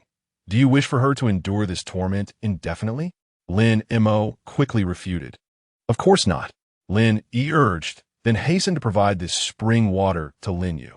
Under the relentless cries of pain from Lin Yu and the urging from Lin Mo, despite his inner reluctance, had no choice but to surrender the invaluable bottle of spring water to Lin Yu. Upon receiving the spring water, Lin Yu and Appo's face blossomed with joy. "Thank you, second brother. I knew you loved me the most." Lin Mo managed a strained smile. "You foolish girl, have I not always cherished you?" Beaming, Lin Yu could hardly contain her eagerness to drink the spring water. She uncorked the porcelain vial and consumed it in one swift motion. Moments later, she noticed a significant alleviation of the pain in her wound. She beckoned to the maidservant Xiao Hong. "Please, check my injury to see if it has improved." Xiao Hong lifted the blanket and gasped, "Miss, it truly has improved. The efficacy of this spring water is astounding. If we could procure a few more bottles, I believe it would not be long before your wound is entirely healed." Alas, there was but a single bottle remaining. Nevertheless, she felt a flicker of hope as the pain subsided, prompting her to summon her second, third, and fourth brothers.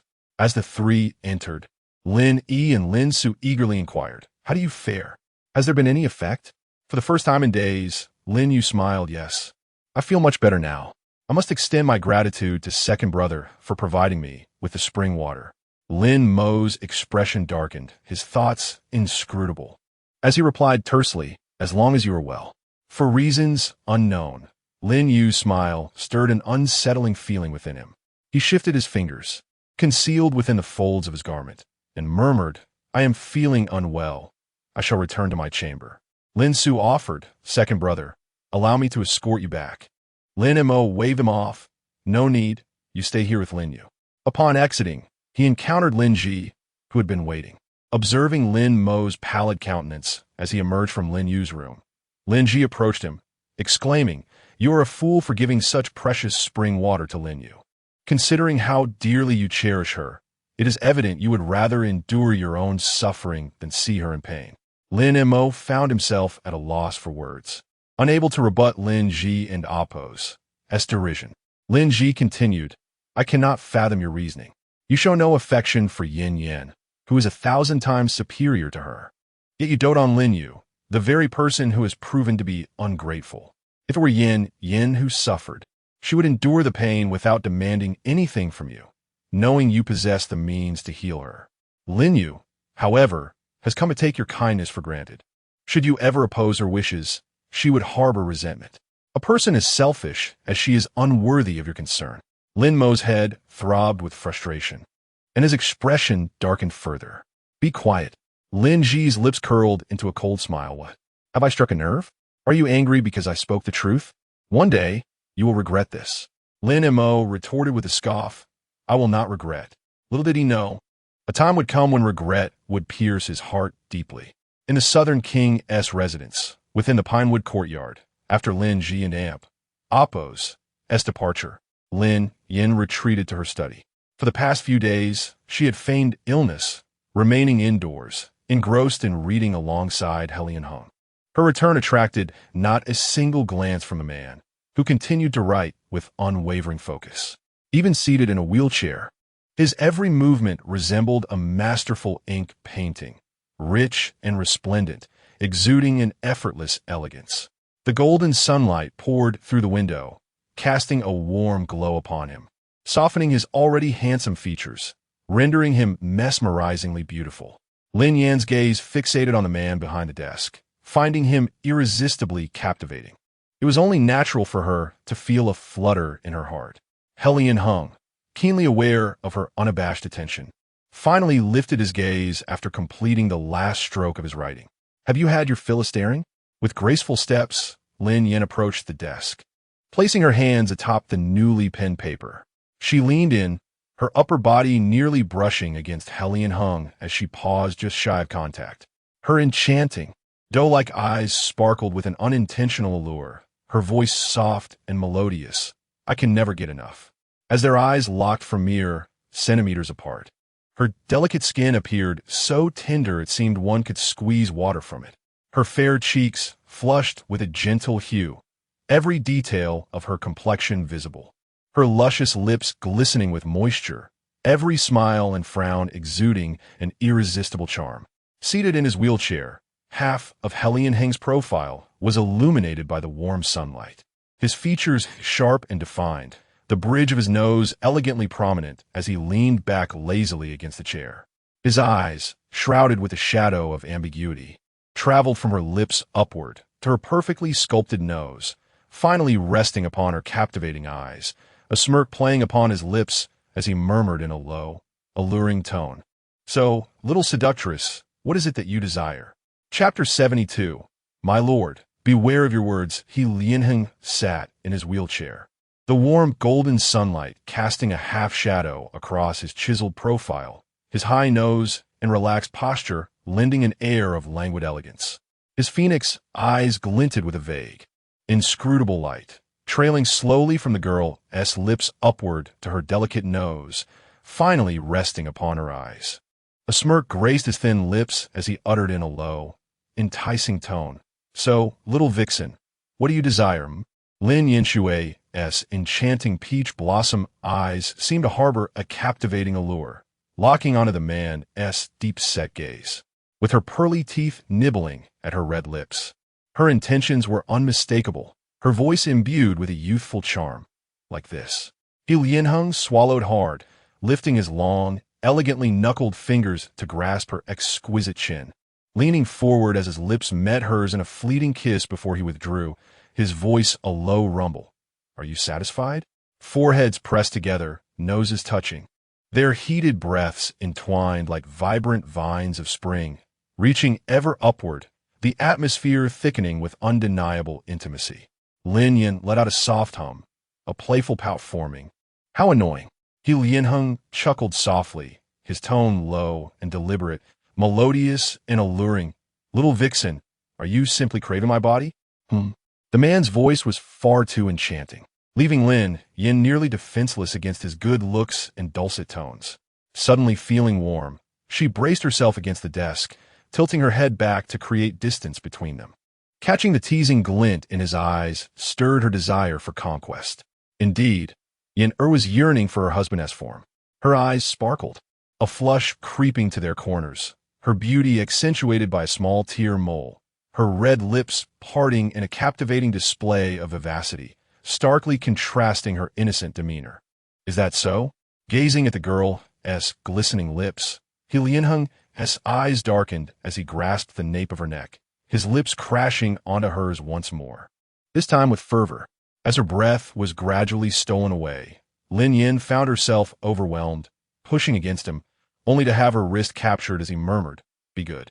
Surrounded by the intoxicating scent of sandalwood, Lin Yin surrendered, allowing him to kiss her unabashedly. Suddenly, the study door swung open, a male voice calling out, "Young Master Fu." Dai Cheng, upon witnessing the scene, swallowed his words, swiftly shutting the door and leaning against it, his heart racing with agitation. The young master was kissing the young mistress. He was finished. He had interrupted the young master. Dai Cheng, standing beside him, looked on in confusion. "Lao Cheng, what are you doing?" Dai Cheng collected himself. "Nothing." Dai Cheng pressed, "If it's nothing, why did you open and close the door?" Thinking of their brotherhood, Dai Cheng decided to divert the blame. "You go ahead and open it." Dai Cheng, oblivious to the tension, opened the door, announcing as he entered, "Young Master. Young Master Fu and the mistress are here."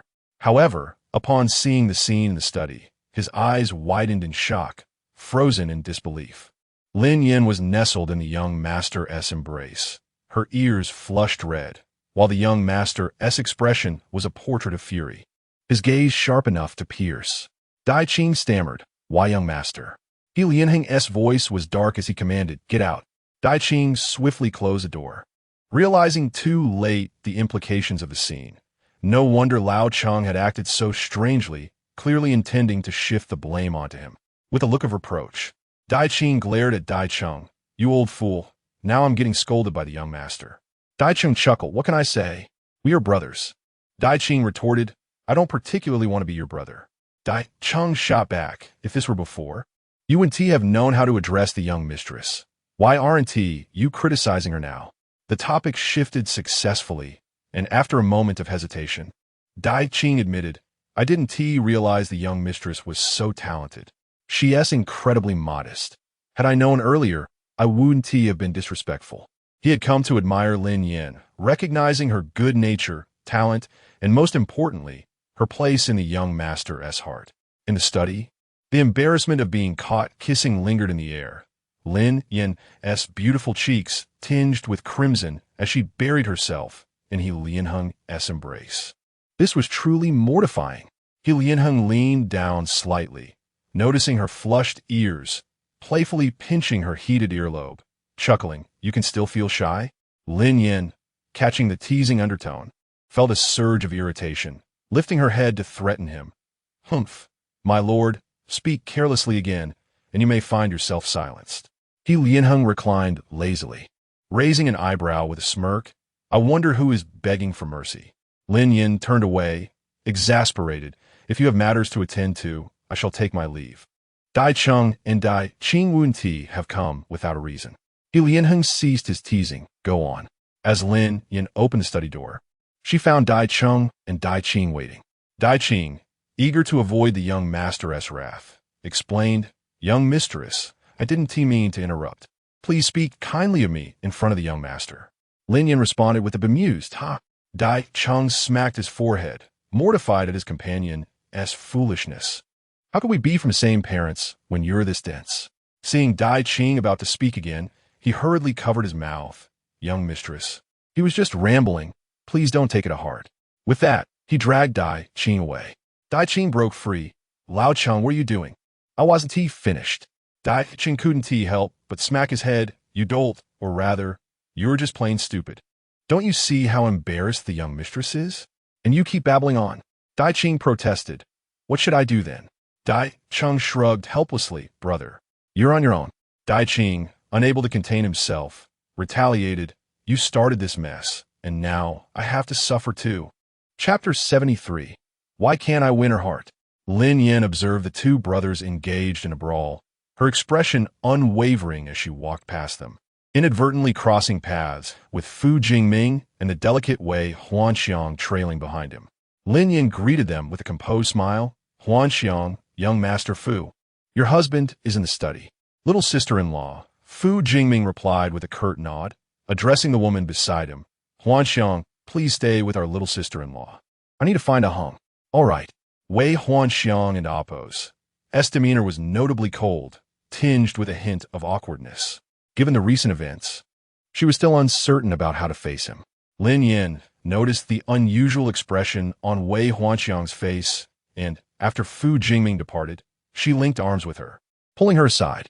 Huanxiang, it seems that after a few days apart, your relationship with young Master Fu has taken a strange turn. Is it that obvious?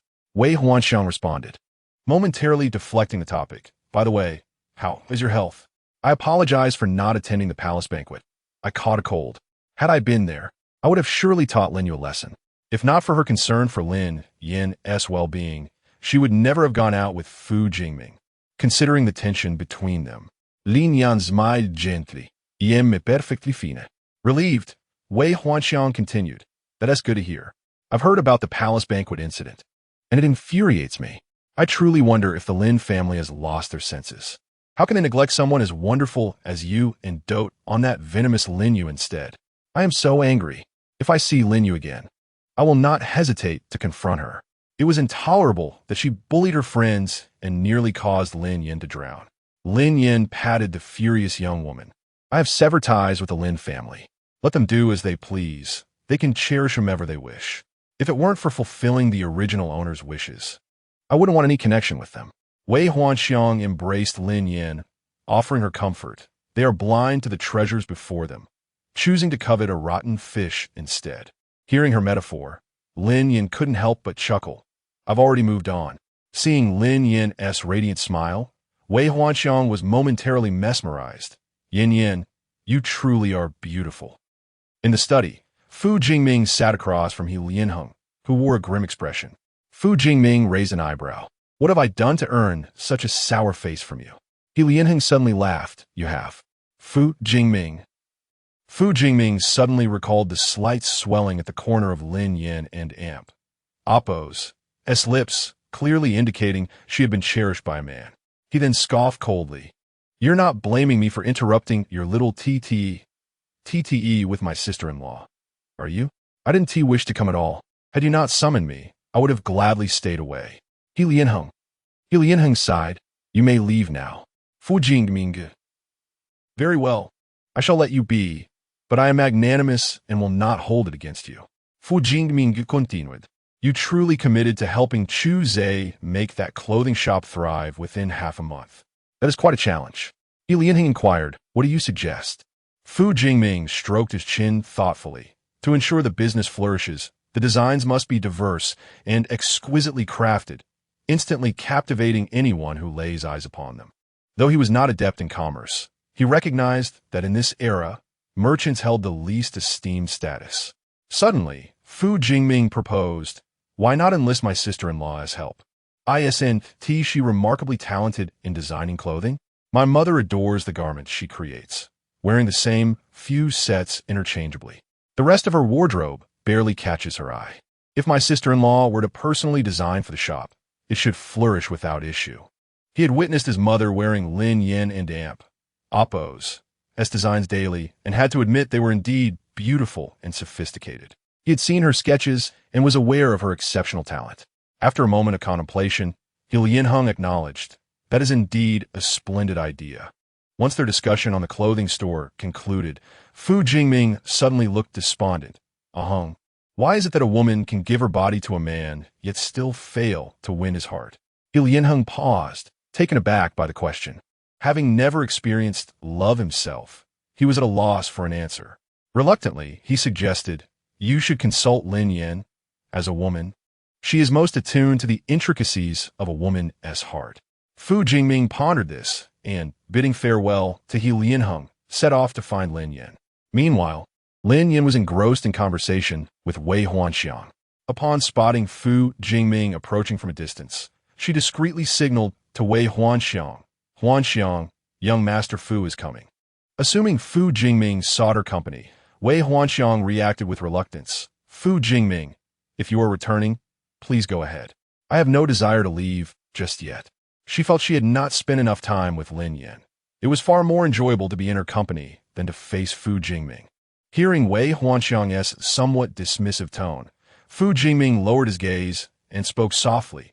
Huanxiang, I have matters to discuss with my sister-in-law. Would you kindly excuse yourself? Wei Huanxiang.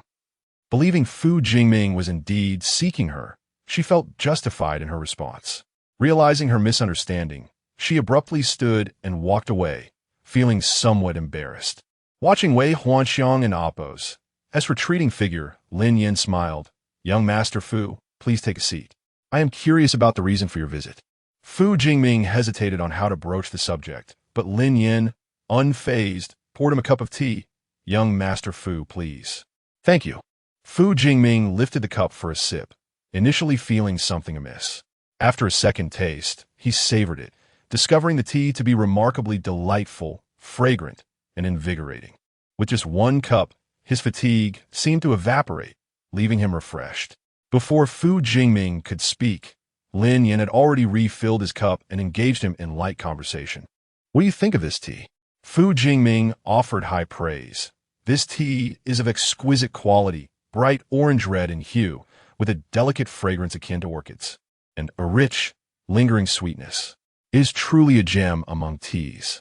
Having tasted countless teas, he had never encountered one so astonishing. After another cup, Fu Jingming finally confessed. Sister-in-law, to be candid, I sought you out to seek your insight on a matter. Lin Yin replied, I cannot claim to possess wisdom, but feel free to share your concerns. Chapter 74. The tea and the breath of Mr. Fu Jingming slowly articulated the troubles that plagued him a few days ago. Huanxiang caught a chill, and I took care of her, which somewhat eased the tension between us. However, Fu Jingming closed his eyes, seemingly finding it difficult to voice his thoughts. That day, we accidentally shared a bed, which angered Huanxiang and has since left our relationship in a state of turmoil. Lin Yin, being a woman, found it a bit challenging to express herself directly, but she spoke delicately. Little sister-in-law, what do you think I should do to appease Huanxiang and earn her acceptance? Sharing a bed? It seems they did not go further than that. Otherwise, it would not merely be sharing a bed, but rather consummation. Lin Yin pondered for a moment and replied, Girls appreciate romance, and even if Huanxiang has a carefree demeanor, she is no exception. Besides apologizing to her and demonstrating your sincerity, you must also learn to play the victim, perhaps? Fu Jingming asked uncertainly. Play the victim? Indeed. Lin Yin began strategizing for this couple on their bumpy romantic journey. You must take the initiative, yet not too forcefully.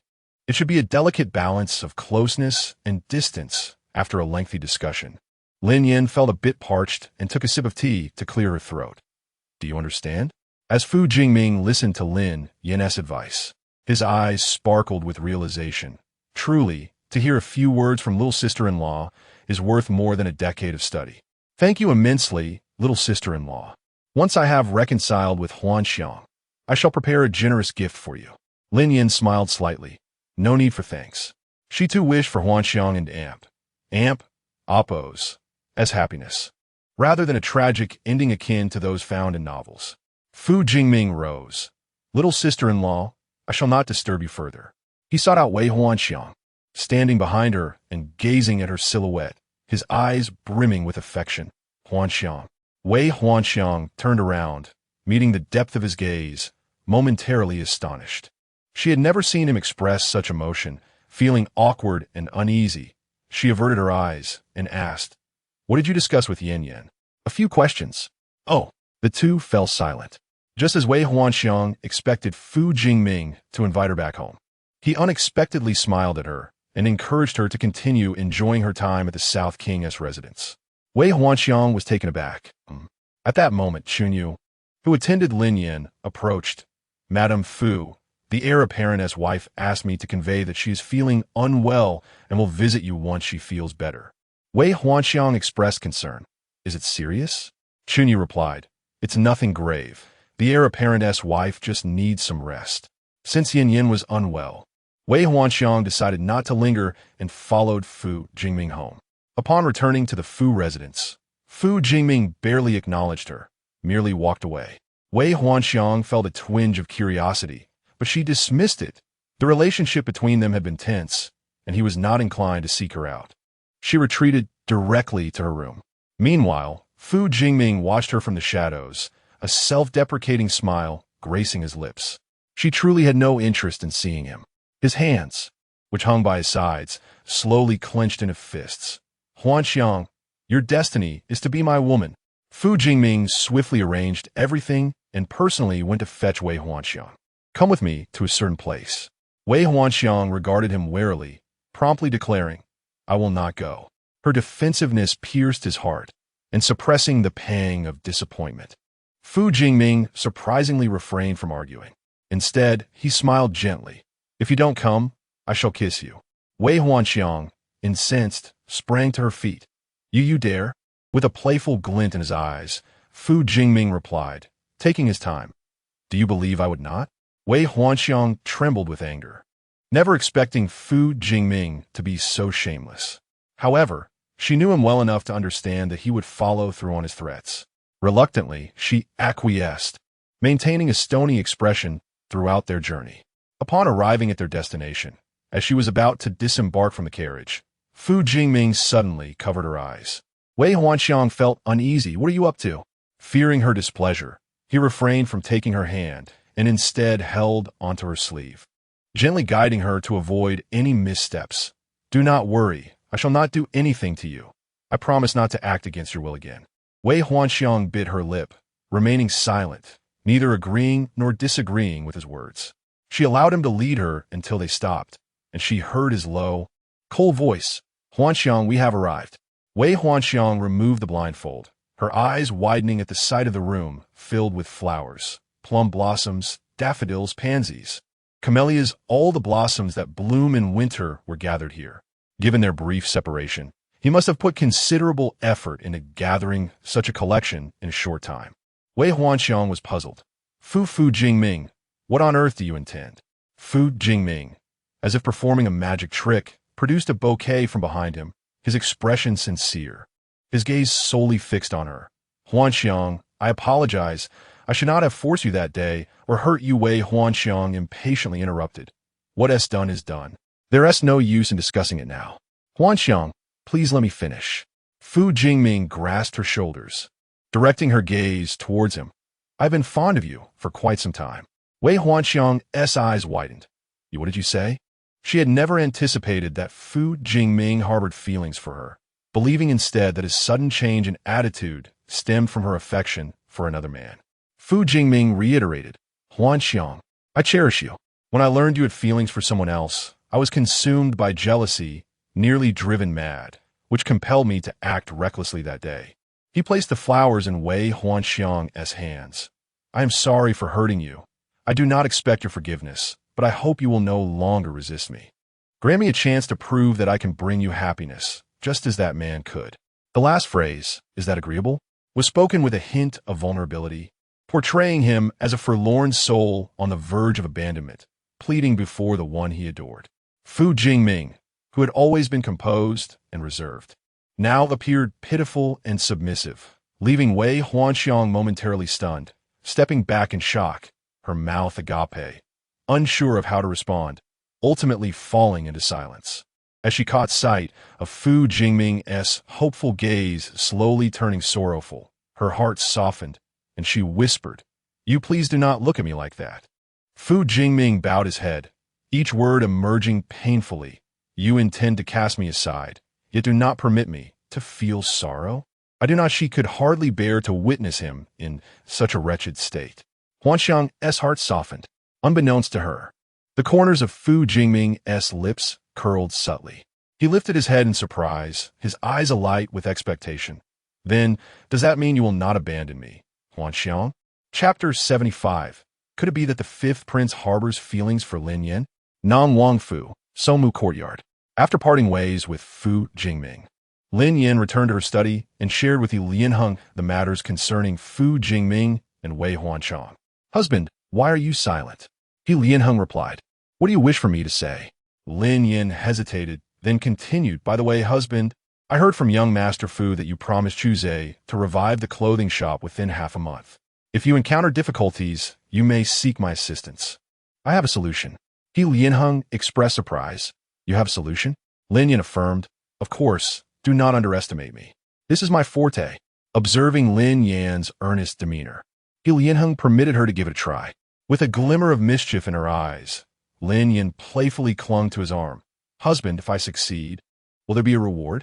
He Lianheng mused. There's a reward for success, but for failure. He paused, gazing into her sparkling eyes. There will only be punishment.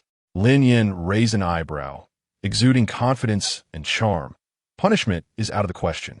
He Lianheng chuckled softly, eager to discover what surprises Lin Yan might unveil this time. Upon arriving at the clothing shop, the staff were already informed by Chu Zhe to heed the orders of the young master of Nong Wangfu for the next half-month. Upon seeing He Lianheng and Lin Yan, they bowed in unison. We greet young Master Heng and the young mistress. He Lianheng replied coolly. Simply report the situation of the shop to the young mistress. The shopkeeper, perplexed by He Lianheng's words, understood that he could not defy the young master and Oppos, as command and dutifully relayed the shop and Oppos, as predicament to Lin Yan. Since the unfortunate incident that had occurred previously, the shop's business had plummeted. To make matters worse, the neighboring tea shop had inexplicably transformed into a thriving clothing store, leaving Lin Yan's shop abandoned and desolate. After grasping the situation, Lin Yan summoned the shopkeeper and shared her plan. The shopkeeper, taken aback, abandoned his initial doubts and praised her ingenuity. Brilliant, truly brilliant. However, he expressed concern, but does what the young mistress proposed truly work? Lin Yan smiled lightly. It cannot possibly be worse than it is now. How will you know if you do not try? Right, shopkeeper? The shopkeeper nodded. What the young mistress says makes sense. I shall spread the word immediately. Lin Yan added. Do not forget the invitations. Remember, they must be of the highest quality and sophistication. Please find some tall, handsome women, and if possible, arrange for a band and a singer. The shopkeeper inquired, what about the venue? Lin Yan confidently replied, I will handle the venue. You focus on these arrangements. The shopkeeper nodded fervently. Yes, yes, young mistress. I will ensure these matters are addressed promptly. He Lianheng, intrigued by their conversation, asked Lin Yan, what do you intend to do with these people? Lin Yan teased, you will find out when the time comes. Husband, I cannot reveal it now. Gazing at her lively and cunning visage, He Lianheng felt a spark of anticipation. He was curious to see what Lin Yan had in store. At the post station, Chu Zhe regarded He Lianheng and Lin Yan with a smile. Please have a seat. I wonder what brings young Master Heng to seek me. He Lianheng replied coolly. It is not I who seeks you. Chu Zhe raised an eyebrow in surprise, turning his attention to the enchanting Lin Yan, whose beauty harmoniously blended purity and allure, a rarity he had seldom encountered. Regaining his composure, Chu Zhe inquired, what matter does the young mistress wish to discuss with me? Lin Yan smiled sweetly. Fifth Prince, I would like to request your assistance. Chu Zhe expressed surprise. Assistance? She affirmed, indeed. Chu Zhe replied, speak, and if it is within my power, I shall help. Lin Yan continued, I have heard that you have opened a grand restaurant in the capital. I require a large venue and hope you can pause operations for 5 days. Intrigued, Chu Zhe asked, what does the young mistress intend to do?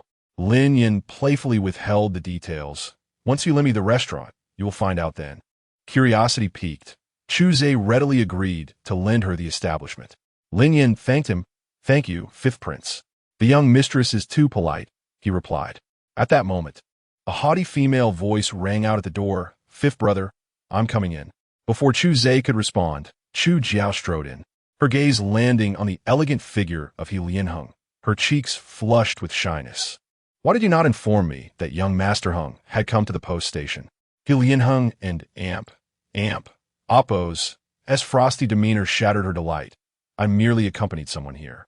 Chu Jiao's smile faltered, as she realized he referred to Lin Yan. A surge of jealousy washed over her, and she glared at Lin Yan. What are you doing here? This is not a place for just anyone to stroll into. Having rushed over upon hearing of He Lianheng's presence at the post station, she was dismayed to find Lin Yan here.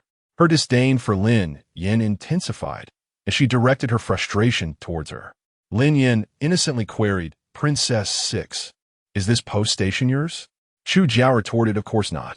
Lin Yan continued, then why should I not come here? Caught off guard, Chu Jiao struggled to respond. Lin Yan tilted her head, feigning innocence.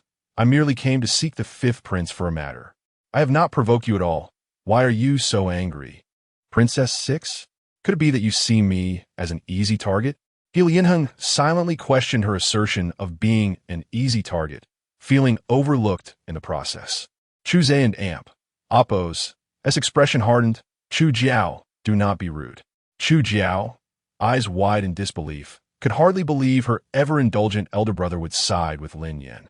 In a huff, she exclaimed, "Fifth brother, how can you support an outsider?" Chu Zhe replied firmly, "I assist reason, not kin." Chu Jiao and Amp. Oppose. Demeanor turned colder. "Fifth brother, you have changed." In the past, she had never faced reproach from him, yet now he stood with Lin Yan. Could it be that the fifth prince harbored feelings for Lin Yan? Chapter 76. The bold little wildcat Chu Jiao twirled her eyes, suddenly struck by an idea. She raised her chin slightly and huffed. "Humph, considering you're my fifth imperial brother, I shall not hold this against you this time." Chu smiled silently, sensing that Chu Jiao was concocting some mischief, yet he refrained from exposing her intentions. Once Hung and Lin Yan departed, he inquired, "Jiao Jiao, what scheme are you plotting now?" Chu Jiao made a startling declaration. "Fifth brother, do you have feelings for Lin Yan? If you do, then take her away. Bring her back to Chu, assume a different identity, and give her a proper status." As Chu sipped his tea, her words caused him to spew it all over Chu Jiao and Oppo's face. "Chu Jiao, have you gone mad? How can you utter such nonsense?" Chu Jiao, drenched in tea, shrieked, "Ah, fifth brother, why did you spray me with water?" Displeased, she vigorously wiped her face with her sleeve. Chu's apologetic responded, "I'm sorry, Jiao Jiao. It was unintentional. Your words were simply astonishing." Once she had wiped her face clean, Chu Jiao looked directly at Chu's.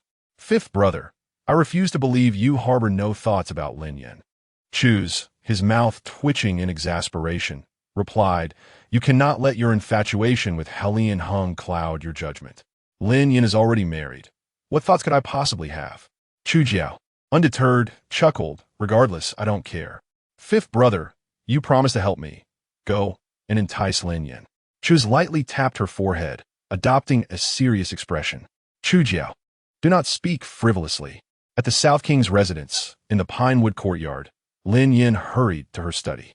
She spread rice paper on her dedicated small table, gracefully holding a brush dipped in ink, sketching design drafts with an elegance reminiscent of a figure emerging from a painting. Hung observed the serious and focused Lin Yan, bathed in warm golden sunlight, her hair shimmering with a gentle halo. Sitting upright, she slightly lowered her head, adorned with delicate earrings, her slender neck accentuating her grace. Strands of hair framed her exquisite profile, with long, curled lashes casting shadows upon her eyelids, her nose elegantly arched, and her lips naturally tinted red. Her profile alone was breathtaking. Immersed in her sketches, Lin Yan was oblivious to Hung and Oppo's gaze. She was lost in a torrent of inspiration, producing over 10 drafts before she paused. She meticulously examined each one for necessary modifications, growing increasingly satisfied, even naming the series. As she contemplated inscribing a title, she suddenly recalled her handwriting was rather unattractive and abandoned the thought, wishing for Hung's assistance. Upon raising her head, she met Hung's deep-set, narrow eyes, which bore an inscrutable expression. She paused, asking, "What is it, my lord?" Caught in the act of peeping, Hung showed no embarrassment, calmly asking, "Have you finished your drawings?" "Yes," Lin Yan replied, moving to his side and displaying her drafts before him. "My lord, could you assist me with the title?" Hung's indifferent gaze swept across the sketches, each one exquisite and captivating. He sensed that if these drafts were fashioned into garments, they would undoubtedly stir a sensation and gain fervent admiration. Retracting his gaze, he inquired slowly, "Why not write it yourself?" Lin Yan, unusually bashful, lowered her head to stare at her shoes. My handwriting is too ugly." Having seen Lin Yan and Oppo's handwriting, which resembled the scrawls of a chicken, he understood immediately and asked, "What do you wish to inscribe?" "Rippling reflections of peach blossoms." With a flourish, Hung and Amp. Oppo's brush danced across the paper, his powerful strokes crafting bold characters. Lin Yan gazed in admiration, exclaiming, "What beautiful writing!" Hellion Hung set down the brush and tossed her a thick book. "Practice from this book, writing each character 100 times. Once completed, I will review it. You cannot rely on me for every inscription. What will you do if I'm not around one day?" Lin Yin. She leafed through the hefty tome, contemplating the daunting task ahead. "I refuse to write." Hellion Hung lifted his eyelids, casting a cool glance her way. "Refuse?" Faced with his penetrating gaze, Lin Yin and Appo's heart raced, and she threw herself into his embrace, pouting, "I simply do not wish to write. Besides, I still have to assist my lord. I have no time for writing." Hellion Hung pinched her cheek. "You may practice once you finish your tasks." Lin Yin, regretting her last remark, she felt a twinge of annoyance. Hellion Hung, sensing her displeasure, explained, "Your handwriting is too poor. Do you truly wish to present such scrawl to others?" Lin Yin, "Thank you very much, but there is no need for an explanation." In her final act of defiance, she declared, "I will not write." Hellion Hung, "There is no room for negotiation." His tone was overly grave, emitting an aura of authority that filled the vast study with an oppressive tension. Lin Yin could hardly suppress her unease and reluctantly nodded. "Very well." With an impassive expression, she distanced herself from his embrace, unwilling to engage in further conversation, clutching her drafts as she turned to leave. Feeling the warmth leave his arms, Hellion Hung narrowed his eyes and commanded, "Come back." Lin Yin halted, her back still to him, her voice tinged with irritation. "What is it?" Without answering, he repeated, "Come here." Reluctantly, Lin Yin turned, biting her lip in silence, awaiting his words. Ignoring her sulk, Hellion Hung queried, "Where are you going?" "To attend to business." Lin Yin feigned a smile. "Does my lord have further matters? If not, I shall take my leave." She aimed to assert her own will. Before he could respond, she hurriedly exited the study. Hellion Hung. The little wildcat had grown increasingly audacious, daring to express her displeasure toward him. After a moment's reflection, he summoned Dai Qing. "Follow Lin Yin." Dai Qing, lacking perceptiveness, asked, "Young master, did you and the young mistress have a quarrel? She seemed rather upset just now. If I may say, as a man, you should indulge her a bit. She looked quite pitiful." Hellion Hung scoffed. "Who is the master here, you or I?" Dai Qing immediately fell silent, trembling under his dark and piercing gaze, lamenting inwardly. "The young master is the master. I understand my mistake." With a cold snort, Hellion Hung chose not to pursue the matter further. Noticing Dai Qing and Appo's dazed expression, his gaze sharpened. "Why are you still standing there? Hurry and go." Chapter 77. Upon a sudden encounter between Chu Zhe and Lin Yin, Dai Qing, startled, exclaimed, "I shall attend to it at once." He hurriedly departed, appearing as though pursued by a specter. The Prince and Appo's imposing aura had become increasingly intimidating. Even he felt a tremor of fear, leaving him to wonder how the princess consort endured such a presence. Had it been anyone else, they would have long since fled. It is no wonder the capital whispered of the prince's ruthless nature. The rumors were indeed well-founded. "Come back," Hellion Hung suddenly called out to him. Dai Qing halted, turned, and heard the prince's frosty voice. "Never mind, it's nothing." Dai Qing thought to himself, "Is it indeed nothing or something? We dare not inquire further." At Rue E Pavilion, Lin Yin stood at the entrance, fixated on the signboard. The shopkeeper inquired, "Princess consort, why do you gaze upon this sign so intently?" Lin Yin replied, "The E in Rue E should be replaced with the E from Iran." The shopkeeper mused over the name, Rue E, and considered Rue E to be more aesthetically pleasing, embodying a beautiful essence and poetic sentiment. With a smile, he said, "Indeed, I shall have someone remake the sign at once." The shopkeeper assumed Lin Yin had come to check on the tasks he had completed, saying, "Princess consort, all your requests have been fulfilled, save for a few tall and attractive women whom I have yet to gather." Lin Yin nodded and presented her sketches to the shopkeeper. "Master Zhang, please ensure these garments are produced swiftly. This is the first collection, and I shall provide you with sketches for 2 more series shortly." Having been in this trade for many years, Master Zhang was confident in expediting the garment production. Upon seeing the sketches, he was instantly astounded, his mouth agape. The exquisite designs promised garments of unparalleled beauty, deepening his admiration for Lin Yan. Unable to contain his praise, he exclaimed, "Princess consort, your artistry is truly remarkable." "I am in awe." Lin Yan smiled gently and cautioned the shopkeeper. "This time we are pursuing a high-end market. The garments must be exclusively for the elite. Remember, the materials must be exquisite and the craftsmanship flawless, without any imperfections." Master Zhang nodded vigorously. "I understand. I shall attend to it immediately." He envisioned the booming business that would surely follow the production of such garments. After departing Rue E Pavilion, Master Zhang did not head directly to implement the tasks, but instead sought out Chu Zhe at the relay station.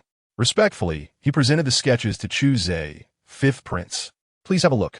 "What is this?" Chu Zhe inquired, examining the sketches with increasing astonishment. "Where did you acquire these designs?" Master Zhang replied, "They are crafted by the princess consort." He then detailed every instruction Lin Yan had given him, leaving no detail overlooked. After a moment of silence, Chu Zhe smiled, murmuring the name Lin Yan. He continued, "Proceed as the princess consort has instructed. Regardless of the cost, we must ensure her satisfaction." Master Zhang acknowledged, understood. Suddenly, Chu Zhe expressed a desire to see Lin Yan. "Is the princess consort still at Rui Pavilion?" Master Zhang confirmed, "She is." Chu Zhe waved his hand. "You may leave." "Yes, fifth prince." Once Master Zhang departed, Chu Zhe rose and made his way to Rue E Pavilion, where he found a gathering of people. Most captivating among them was a young lady at the forefront, her beauty striking and ethereal. Chu Zhe stood outside, quietly listening as she instructed the musicians and singers. The melodies she taught were unlike anything he had ever encountered, yet harmoniously exquisite, especially when combined with her melodious voice, rendering the song even more enchanting. As Lin Yan concluded her performance, Chu Zhe applauded. Noticing him only when she heard the applause, Lin Yan appeared slightly surprised, a soft smile gracing her lips. "Fifth prince, what brings you here?" Chu Zhe, ever charming, replied, "If I had not come, I would have missed the delightful sound of the princess consort and Appo's song." "You flatter me." "Fifth prince," Lin Yan replied, "are you here to see Master Zhang?" "Unfortunately, he has been dispatched on an errand." Chu Zhe gazed at her radiant face, smiling. "How unfortunate. Since Master Zhang is absent, I shall remain here for a while. I hope I'm not intruding upon the princess consort's work." "Not at all," she assured him. Thus, Chu Zhe settled beside her, quietly observing as she guided the musicians.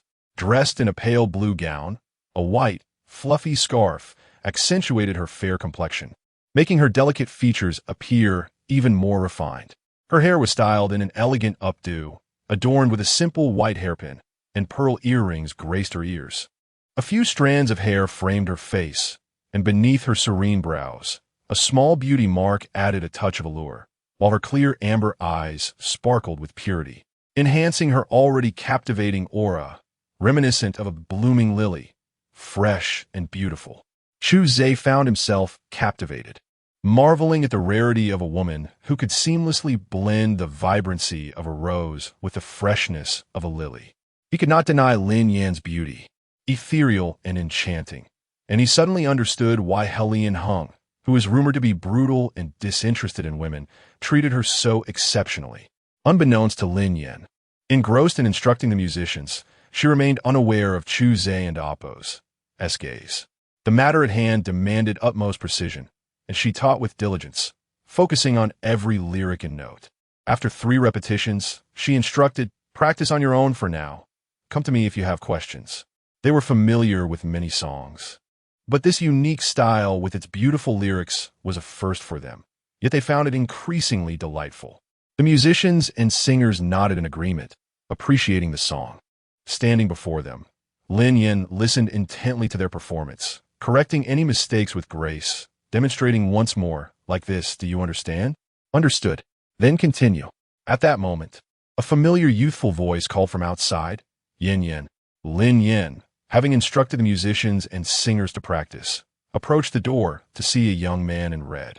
His demeanor rebellious, his expression tinged with hurt. "Did you not wish to see fifth brother?" Lin Yan furrowed her brows, remaining silent. Lin Ji stepped closer, grasping Lin Yan's shoulders with urgency. "Yin Yan, what troubles you?" Will you not tell fifth brother? Lin Yin raised her gaze slightly, revealing eyes that were reddened. Chapter 78. The Rift Between Lin Yin and Lin Ji. A heart-wrenching pain. Lin Ji stepped forward, gripping Lin Yin and Appo's shoulders with an urgent expression. Yin Yin, what has happened to you? Will you please tell fifth brother? Lin Yin slightly lifted her gaze, revealing her reddened eyes. Lin Ji's heart trembled, and he began to apologize. Yin Yin, I'm sorry. Fifth brother did not intend to pressure you. A few days prior, Lin Yin had refused to see him, and when he intruded upon the Southern King's residence, she asked for some time, which he had respected. Now, she had finally ventured out, and he had come to find her with joy, only to be doused with cold water. He could not comprehend why, after the grand banquet, everything had changed, and why she had become so distant.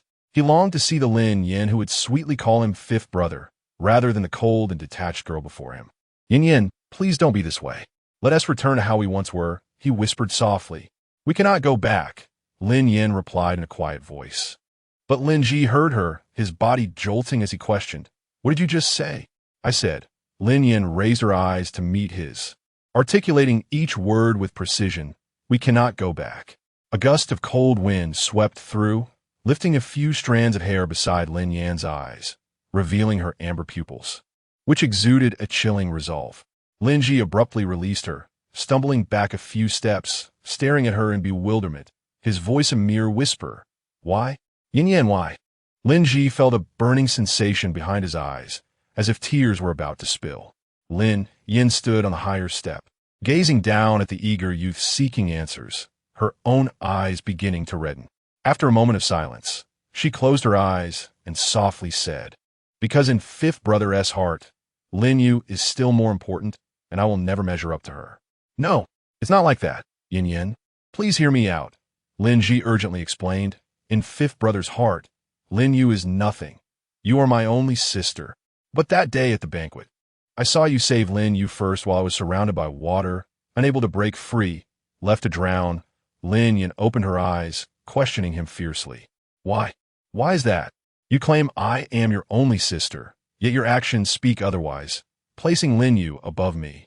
Overcome with emotion, Lin Yin raised her voice, tears brimming in her eyes, her words tumbling out incoherently.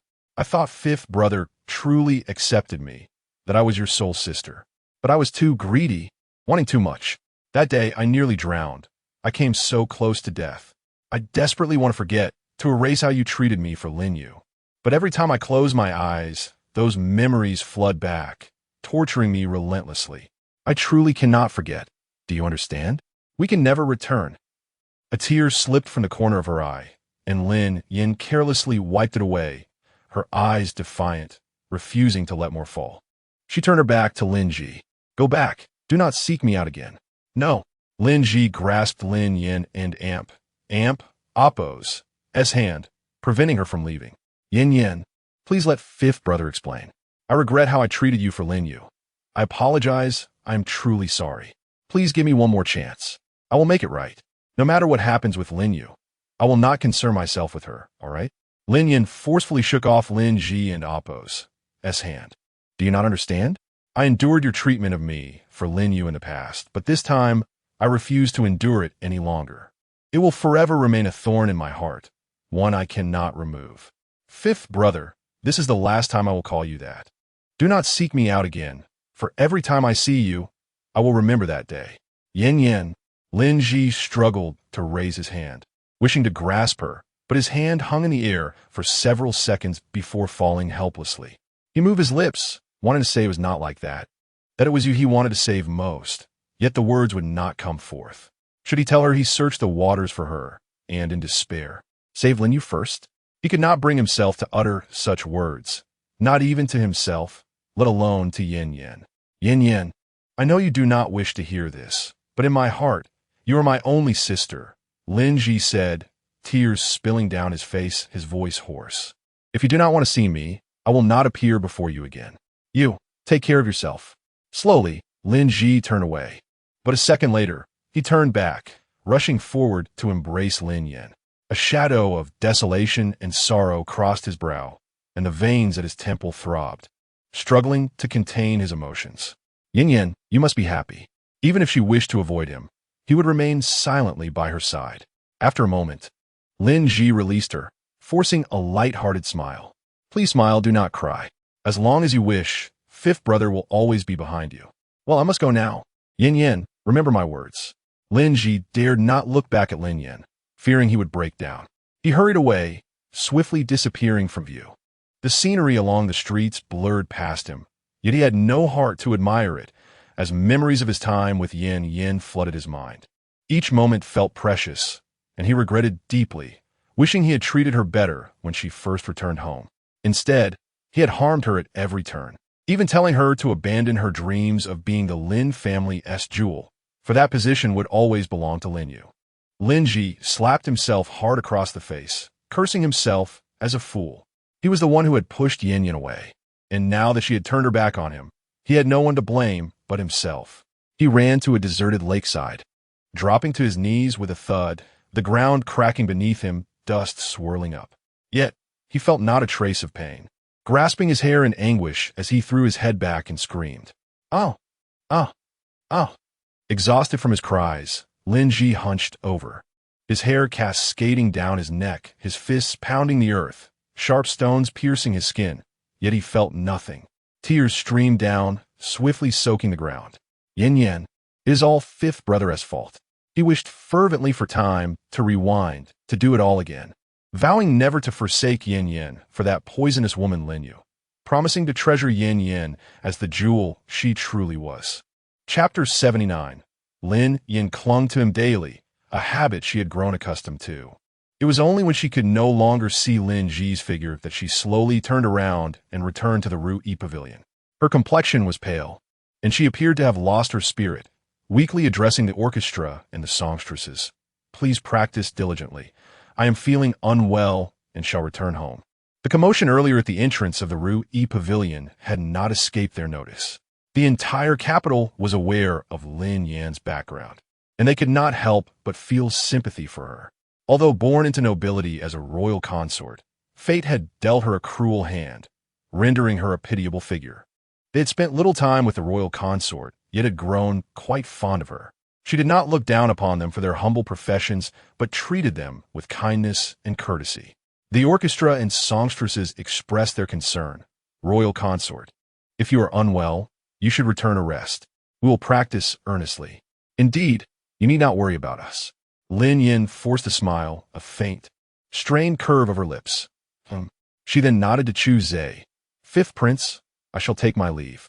Chu Zhe felt a gentle pang of sympathy in his heart. Though he concealed it well, royal consort, allow me to escort you home. He had witnessed everything that had transpired, and, seeing her so sorrowful yet steadfast, an indescribable emotion surged within him. Lin Yin declined. There is no need to trouble the fifth prince. Chu Zhe offered an excuse. It is no trouble at all. I happen to have matters to discuss with Lord Hung, and it is on the way. You must not refuse. Very well. With such words spoken, Lin Yin could hardly decline further, so she accompanied Chu Zhe back to the South Wangfu. Along the way, neither spoke a word. Lin Yin had someone lead Chu Zhe to find Helian Hung while she returned to her chamber. She lay on the bed, burying her head in the soft silk quilt, finally accomplishing one of the original owneress' wishes. Next, she would focus on Lin Mo and Zhou Li. She contemplated for a moment before summoning Chun Yu. How is Zhou Li? Has she sent anyone to follow Lin Xiao? Chun Yu replied, a watcher has been dispatched, but Zhou Li has yet to discover anything. Lin Yin, I have provided her with the opportunity. Why is she so inept? Lin Yin continued, give Zhou Li a little more guidance. Chun Yu acknowledged, understood. After Chun Yu departed, Lin Yin lingered on the bed. Having performed a highly emotional scene that day, she felt somewhat fatigued and gradually closed her eyes. When she awoke again, the sky had darkened.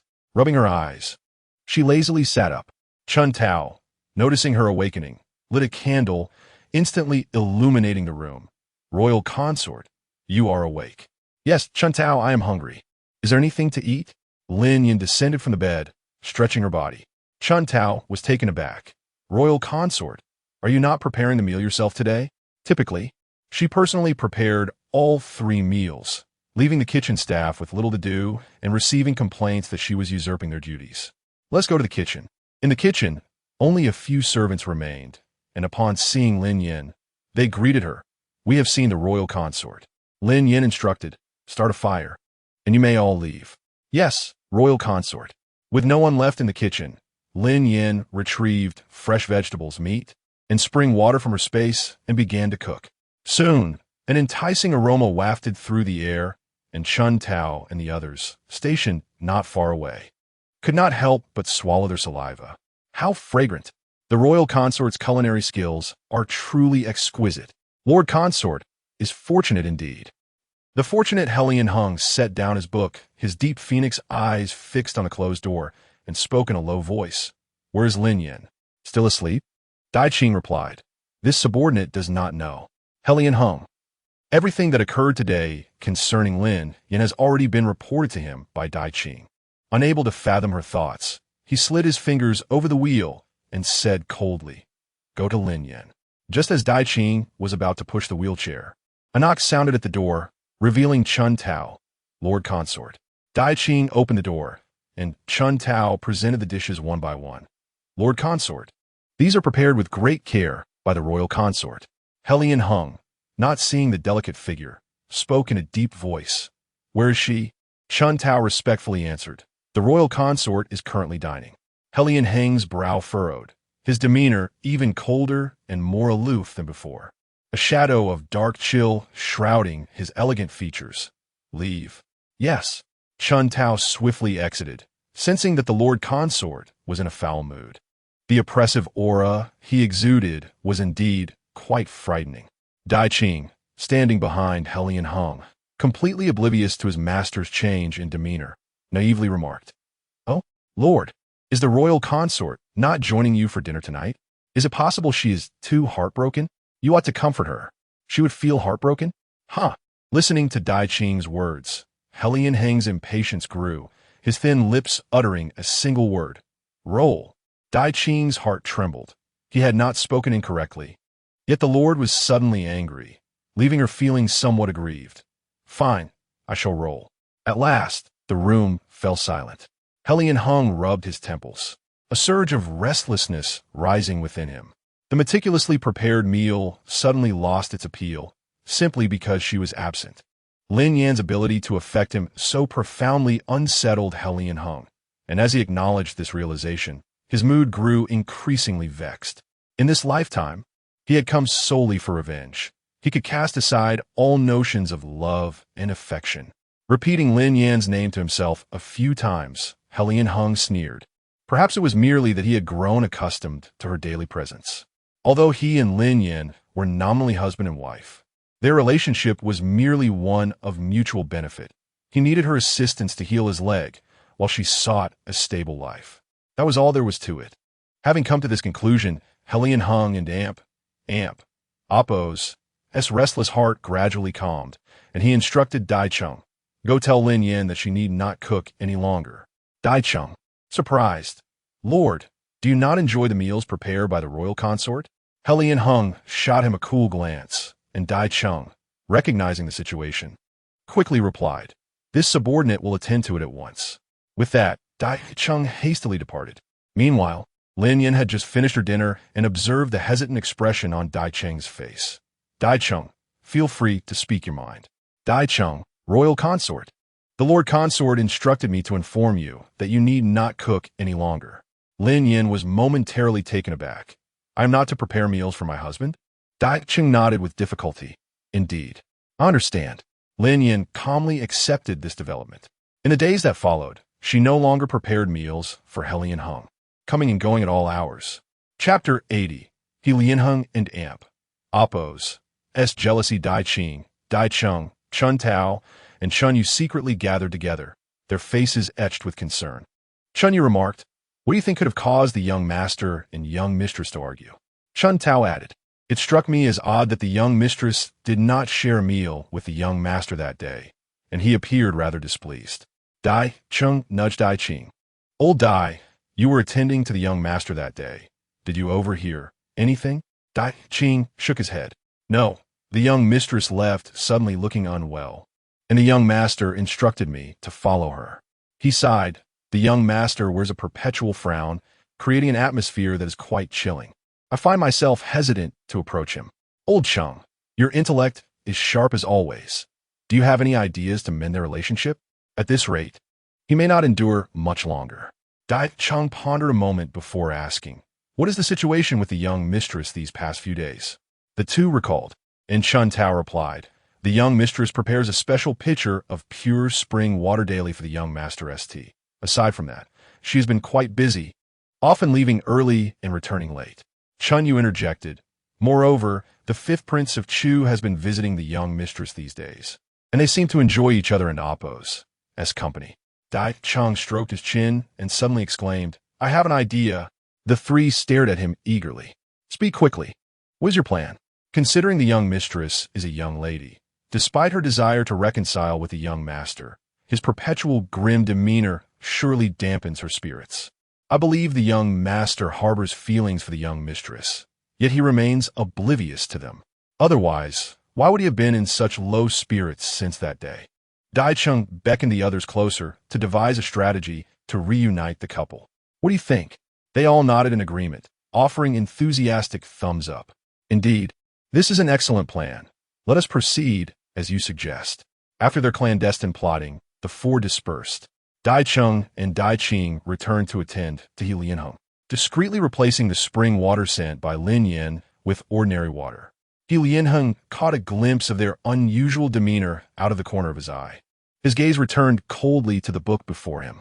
Lifting the porcelain teacup to his lips, he took a sip and frowned. Has Lin Yan not delivered water today? For the past 2 days, he had endured bland meals akin to chewing wax, and now even his tea lacked flavor. His expression darkened ominously, his handsome features clouded by a brewing storm. The teacup crashed down heavily, spilling its contents across the desk. Dai Chung and Dai Qing exchanged glances, each recognizing the amusement reflected in the other's eyes.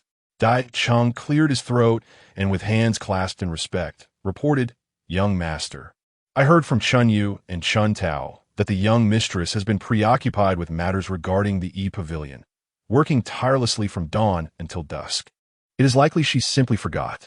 Furthermore, the young mistress often speaks of you. If you were to visit her, she would undoubtedly be delighted. Dai Qing chimed in, indeed. Young master, you ought to consider the young mistress's plight. As a delicate young woman, her burdens are not light. You should pay her a visit.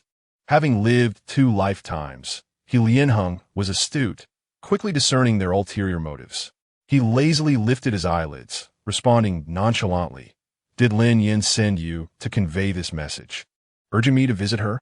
No. Dai Chung and Dai Qing replied nervously. He Lianheng's expression darkened further, his demeanor becoming increasingly forbidding. Remember your place. Do not meddle in affairs that do not concern you. Dai Qing, unable to contain himself, mustered the courage to speak against the mounting pressure. Young master, as a man, cannot you show some leniency towards the young mistress? If you continue to treat her so coldly, do you not fear she may seek solace elsewhere? Dai Chung nudged him. Be silent. Do not speak recklessly before the young master. He Lianheng sneered, his gaze icy and menacing. Let him speak. The spacious study filled with a chilling atmosphere, oppressive enough to stifle. Dai Qing felt a surge of fear. He had just spoken out of turn. Yet, with no choice but to press on, he declared, the fifth prince of Chu clearly has an interest in the young mistress, visiting her daily. He is wealthy and good-natured. If you continue to neglect the young mistress, she will surely leave.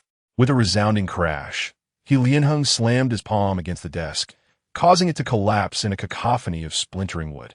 Books and writing materials scattered across the floor. Dai Qing and Dai Chung, startled, dropped to one knee. Dai Qing cast frantic glances at Dai Chung. Old Chung, what do we do? The young master is furious. Dai Chung replied, I warned you not to speak, yet you insisted. Now you have angered him. We must simply admit our fault. He Lianheng's cold gaze bore into Dai Qing, akin to a lifeless stare. Dai Qing, how long have you served by my side?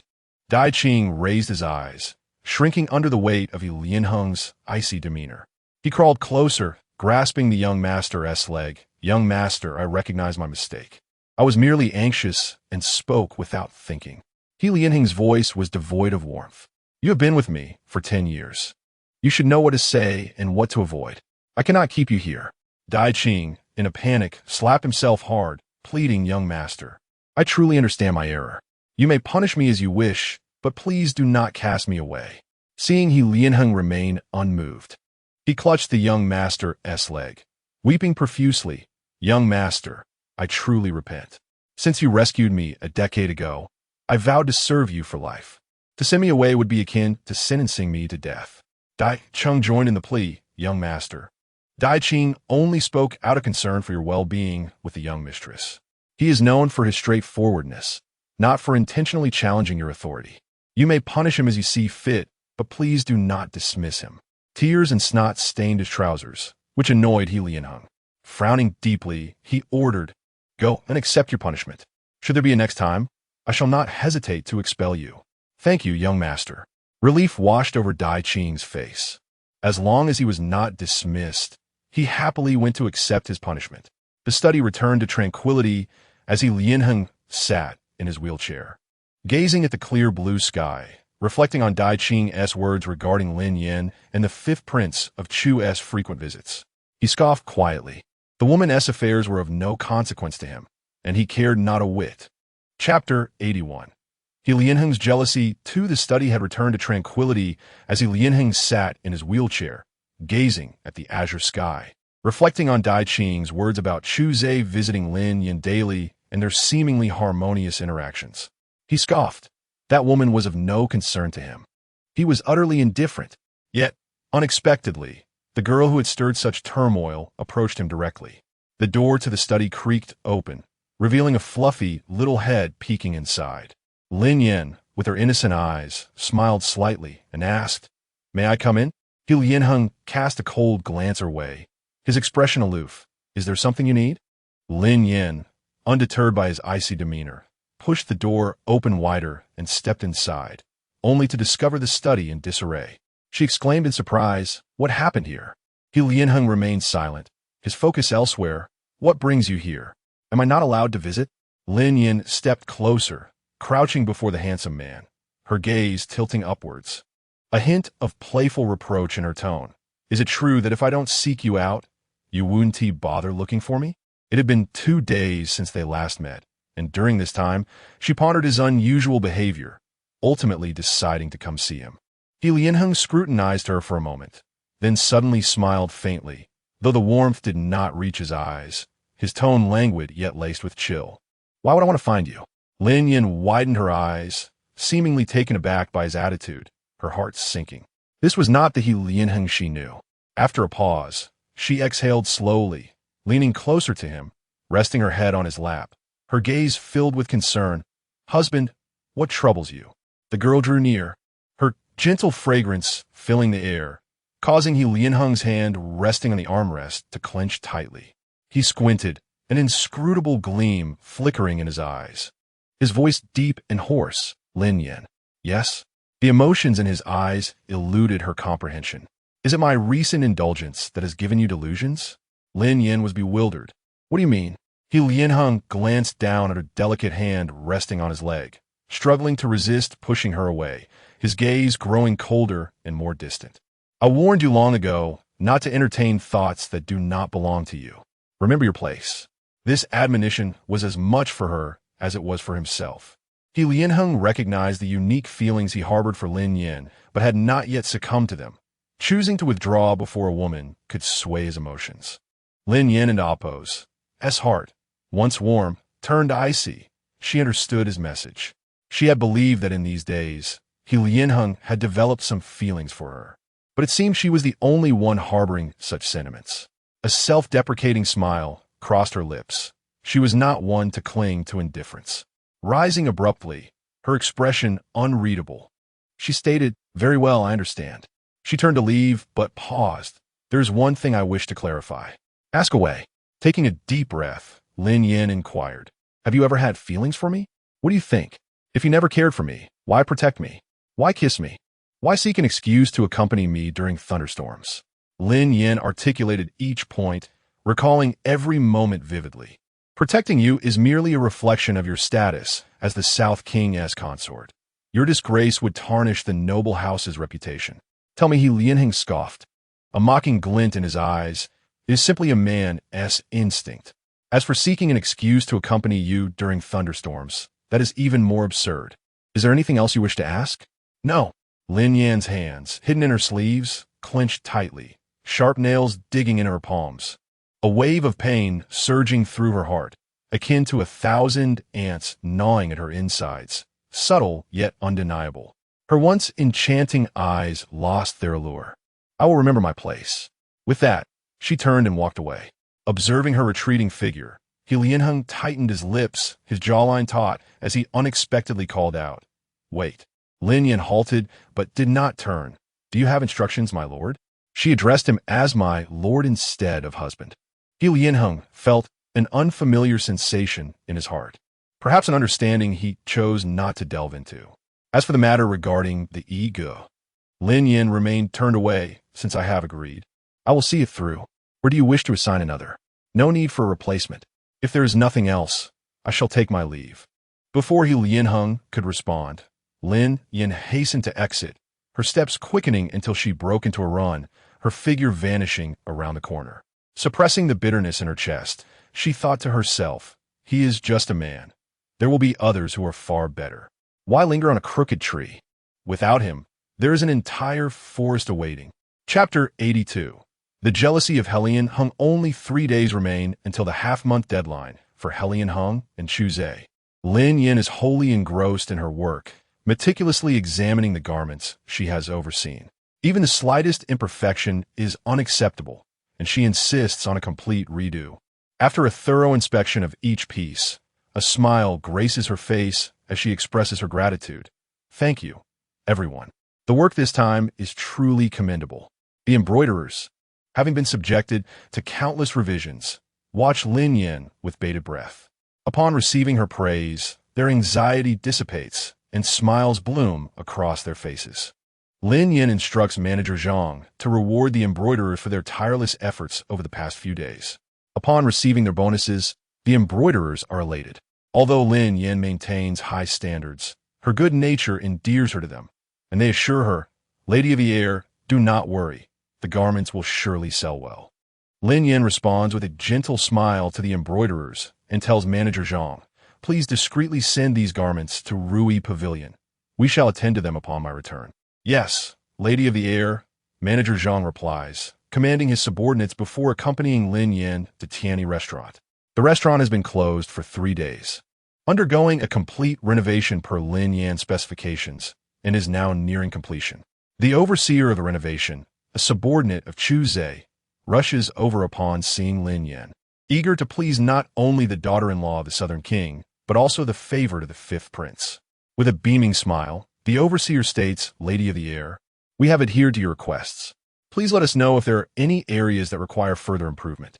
In the past few days, Lin Yan has identified several issues that fell short of her standards, necessitating a complete redo and extensive material sourcing, which has consumed both manpower and financial resources.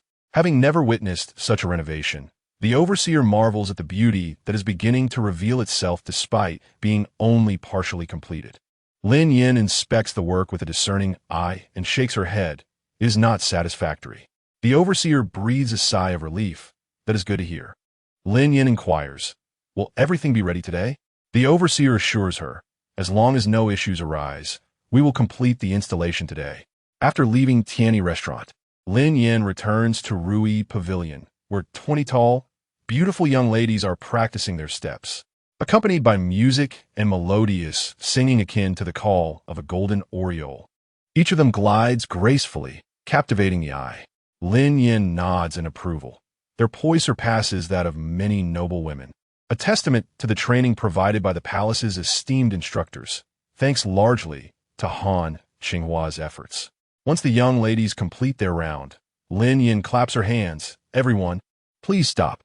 The young ladies cease their movements, turning their gazes toward Lin Yan as she announces, "Come forth to try on the garments and have your styles done. Should there be any discrepancies in fit, we can address them promptly." Rows of garments are brought forth, alongside an array of exquisite jewelry. However, the young ladies are too entranced by the garments to pay attention to the accessories, their eyes widening in awe at the intricately embroidered outfits, both stunning and luxurious. Lacking the words to articulate their admiration, their thoughts converge on a singular exclamation. So beautiful. Unable to contain herself, one bold young lady asks, "Lady of the Air, are these garments for us to wear?" "Indeed," Lin Yin replies. "Now, please take your seats and try on the outfits one by one." As the young ladies settle down, they watch in amazement as their companions don the garments, their expressions transforming into sheer astonishment. How beautiful! Truly beautiful! They did not anticipate that modestly attractive individuals could transform into stunning beauties with such attire. Those already possessing beauty become ravishingly exquisite after the complete ensemble. The young ladies yet to try on their garments eagerly await their turn, curious to see how splendid they might appear. The makeup and styling have all been designed by Lin Yin, with the makeup artist chosen by Chu Zhe following her specifications. After 2 hours of trials, the young ladies can no longer contain their excitement, exclaiming, "So beautiful! Really beautiful!" Gazing at their reflections in the mirror, they struggle to believe the beauty before them. Their eyes now filled with admiration for Lin Yin. "Lady of the Air, you are truly remarkable. You compose poetry, play the guzheng, and are celebrated as the foremost talented lady. Who would have thought you could design such exquisite garments and enhance each individual's features to their utmost potential?" Lin Yin offers a gentle smile. "All right, everyone, continue walking as you did before." The young ladies, now burdened by the weight of their beautiful garments, voice their concerns. "Lady of the Air, we are afraid of damaging or soiling the attire. You fear now, but how will you present yourselves before everyone in 3 days? Will you slouch?" Lin Yin's tone becomes more serious as she gazes at their lovely faces. After a moment's pause, she continues, "If you wish to withdraw, you may do so now. According to our original agreement, you will receive no payment. Do not forget why you have worked so hard these past few days, for the silver, to realize your worth, and to provide a better life for your families. The wages here could cover half a year's expenses for your entire household. Earning in half a month what others cannot in a year is a rare opportunity." The young ladies fall silent, reflecting on her words. Lin Yin ceases to speak further, quietly observing them as she waits for their decision. After a long moment, those who were fearful and hesitant begin to show determination in their eyes. "Lady of the Air, we will not withdraw. We will walk well." "Very well. Now prove it to me." The young ladies have memorized the steps and, following the design sequence, begin to showcase their garments. Accompanied by music and the harmonious singing of the golden aureole, Lin Yin stands at the forefront, her brows momentarily furrowing in concentration. Yet she refrains from voicing any concerns until all the ladies have completed their walks. Just as she is about to speak, she notices someone has suddenly joined her side. Lin Yin is momentarily taken aback. "Chu Zhe, when did you arrive?" In recent days, Chu Zhe has been a frequent visitor, and as their interactions have grown more familiar, they no longer feel the need for formal titles. Chapter 83. Helion hangs jealousy for after a while. "It was merely that you had not noticed me." Chu Zhe smiled charmingly and jested. "Yin Yin, do I truly seem so inconsequential in your eyes? It is rather disheartening." Lin Yin was aware that Chu Zhe was merely teasing. She chuckled lightly and continued his banter. "Did you only just realize this? I had thought you were already aware." Chu Zhe replied, "Shall I take my leave then?" Lin Yin stifled a laugh and gestured for him to go. "Please do, but I shan't see you off." Chu Zhe sighed dramatically. "Am I truly so unpleasant? If it were Helion Hung, I doubt I would receive such treatment." Upon mentioning Helion Hung, Lin Yan's expression momentarily froze before she swiftly regained her composure. "If you choose to visit, please remain quiet and do not disturb me." "Of course, Miss Yin Yin." Chu Zhe acquiesced, taking a seat and refraining from further interruption. Even without her explicit words, he sensed that she seldom spoke of Helion Hung. Though he was oblivious to the circumstances between them, he found this situation rather agreeable. Through the course of their interactions over the past few days, he discovered that Lin Yin was a woman of considerable intellect, talent, and business acumen. Having engaged in commerce for many years and amassed wealth rivaling nations, he had encountered a myriad of business strategies. However, Lin Yan's approach, focusing on a high-end market and leveraging public opinion to generate buzz and attract attention, was refreshingly novel. The ensuing discussions surrounding Yaij reached unprecedented heights. Wherever there were people, there was discourse. From the highest echelons of nobility to the common populace, none were unaware. Everyone yearned to witness the spectacle. Though not all possessed the privilege to enter, only those of power and influence could gain admission, while the average citizen found themselves excluded unless they possessed a unique perspective on fashion. This subtly conveyed that those who could enter were individuals of stature, simultaneously generating ongoing intrigue and conversation. Even he could not help but admire such a strategy. Chu Zhe observed the ceremonial ladies as they passed by repeatedly, his gaze gradually settling on Lin Yan. She seemed to radiate light. Wherever she stood, she captivated the attention of those around her, himself included. Suddenly, a chuckle escaped him, prompting Lin Yan to glance back. "What is so amusing? Quite an impressive display," Chu Zhe replied, rising to his feet and applauding. "I eagerly await the arrival of 3 days hence." He approached Lin Yan and stood beside her. "Yin Yan, after this event concludes, would you consider collaborating with me?" "Collaborate?" she inquired. "Indeed," Chu Zhe affirmed, "you possess a remarkable talent for business, whereas I have resources. I am confident that together we can forge new heights of prosperity." Lin Yan posed a question, "And what of Helian Hung in this partnership?" "Naturally, he shall not be involved," he replied, his smile deepening at her direct address of Helian Hung by name, which unmistakably hinted at underlying issues between them. After a moment's contemplation, Lin Yan conceded, "That is not entirely out of the question." Initially, her pursuit of Helian Hung was driven not only by an attraction to his striking appearance, but also by a need for survival, clinging to him for a better life. However, it seemed he no longer required her presence, compelling her to consider her own future. Collaborating with Chu Zhe, the esteemed fifth prince of Chu and a renowned tycoon, appeared to be an exceptional opportunity. Chu Zhe's expression brightened. "So, does this mean you consent?" Lin Yan arched an eyebrow, her gaze playful. "Why would I decline? She was no fool. To celebrate our mutual agreement, we must indulge in a feast today. Yin Yan, I shall treat you to dinner." "Very well, but you'll need to wait a moment. I still have some tasks to complete." "Certainly. Attend to your matters. We shall dine once you are finished," he replied, returning to his seat with a smile, appreciating her diligence and meticulousness as a partner. After an hour had passed, it was now around 2 o'clock. Lin Yan instructed everyone to take a break before turning to Chu Zhe. "I sincerely apologize for the delay." Chu Zhe rose. "It was not too long." "Shall we? What would you like to eat?" "Let us dine at my establishment," Lin Yan suggested. "Your establishment?" Chu Zhe echoed, surprised. "Indeed," she affirmed. "The flavors of my restaurant are delectable. You will crave a second helping after your first visit." "Is that so? Then I must savor it thoroughly," he replied as they made their way to the eatery. Upon arriving at the quaint establishment, Chu Zhe surveyed the clean and serene environment, astonished to find it bustling with patrons, a scene he had never witnessed even at his own Grand Tiani restaurant. "Yin Yan, your business is thriving, because the taste is exceptional. Without it, how could there be customers?" Lin Yan remarked as she led him inside. Chu Zhe gazed at the confident and radiant young woman illuminated by the warm golden sunlight, her entire being seemingly enveloped in a soft glow, even her dark hair shimmering. His eyes flickered as an unfamiliar sensation began to bloom within him, his gaze fixated on her, as if perceiving nothing else. The reflection of her figure danced within his pupils. As Lin Yan advanced a few steps into the restaurant, she noticed Chu Zhe lingering at the entrance, lost in thought. She turned and gently called out, "Chu Zhe, what has captured your attention?" Snapping back to reality, he composed himself and entered with so many patrons. "Yin Yan, where shall we sit?"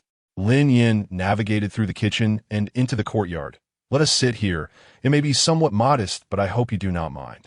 "I do not mind at all." Following the previous warning, Dai Cheng and Dai Qing dared not speak of Lin Yan in Helian Hang's presence. Resorting instead to hushed discussions at the study door, their muted voices just audible enough for the occupant within to overhear. Upon receiving news from Chunyu and Chuntao, Dai Qing's reaction was explosive, unable to contain his astonishment as he exclaimed, "What? The fifth prince of Chu has been with the young lady all morning and even accompanied her to the most exquisite dining establishment for lunch. Perhaps she even cooked for him herself. How can this be allowed? Dai Chung paused for a moment before replying. And why should it not be? The young lady and the fifth prince have spent nearly every day together.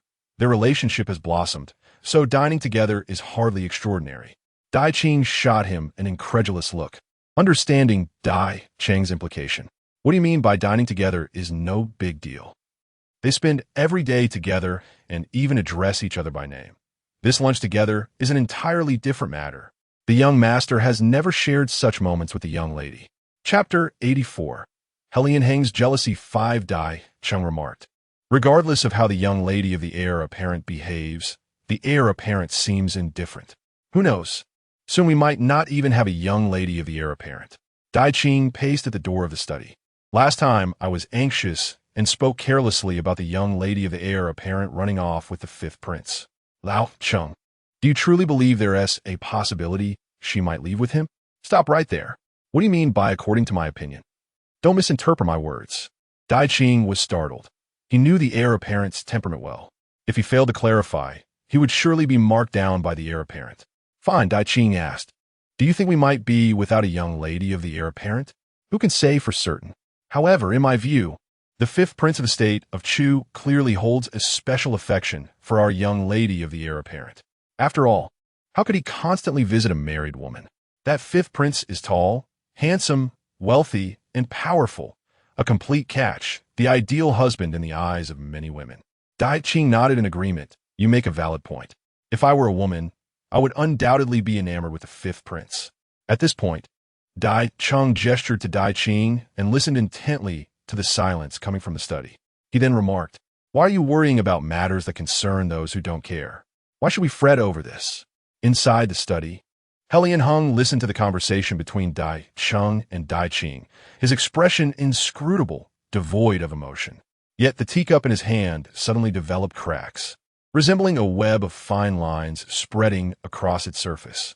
As the dialogue outside faded, Helian Hung glanced at the cracked teacup. With a slight release of his grip, the cup shattered in midair, crashing to the ground and scattering fragments everywhere. The spilled tea splashed onto his trousers, leaving a small, inconspicuous wet spot. Gazing at the dampened fabric, Helian Hung suddenly smiled, a chilling smile that radiated an icy coldness.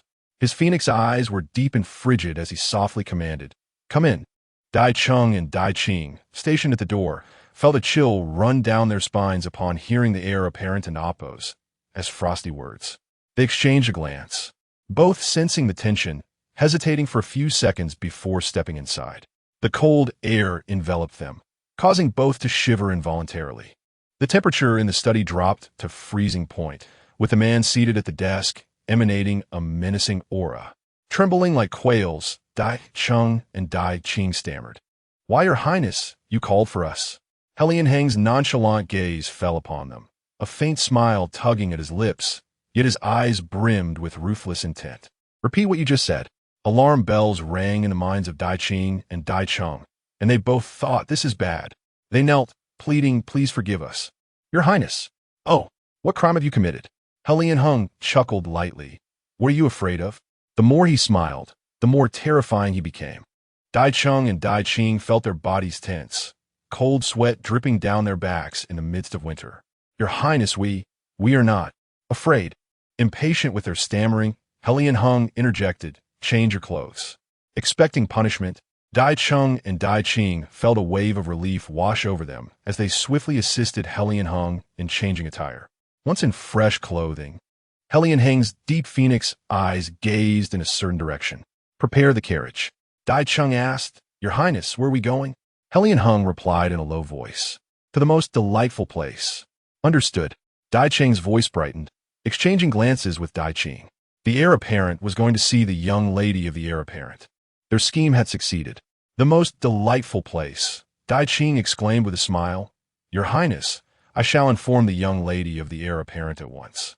Helian Hung raised his hand to stop him. "No need. You two wait here." With that, Helian Hung maneuvered his wheelchair slowly into the kitchen, where he could see Lin Yan and Chu Zhe conversing merrily in the backyard. Lian Hung narrowed his eyes, a tumult of emotions swirling within him. She was genuinely happy, happiness that was different from when she was with him, a joy that emanated from her heart. Was she truly this elated with Chu Zhe?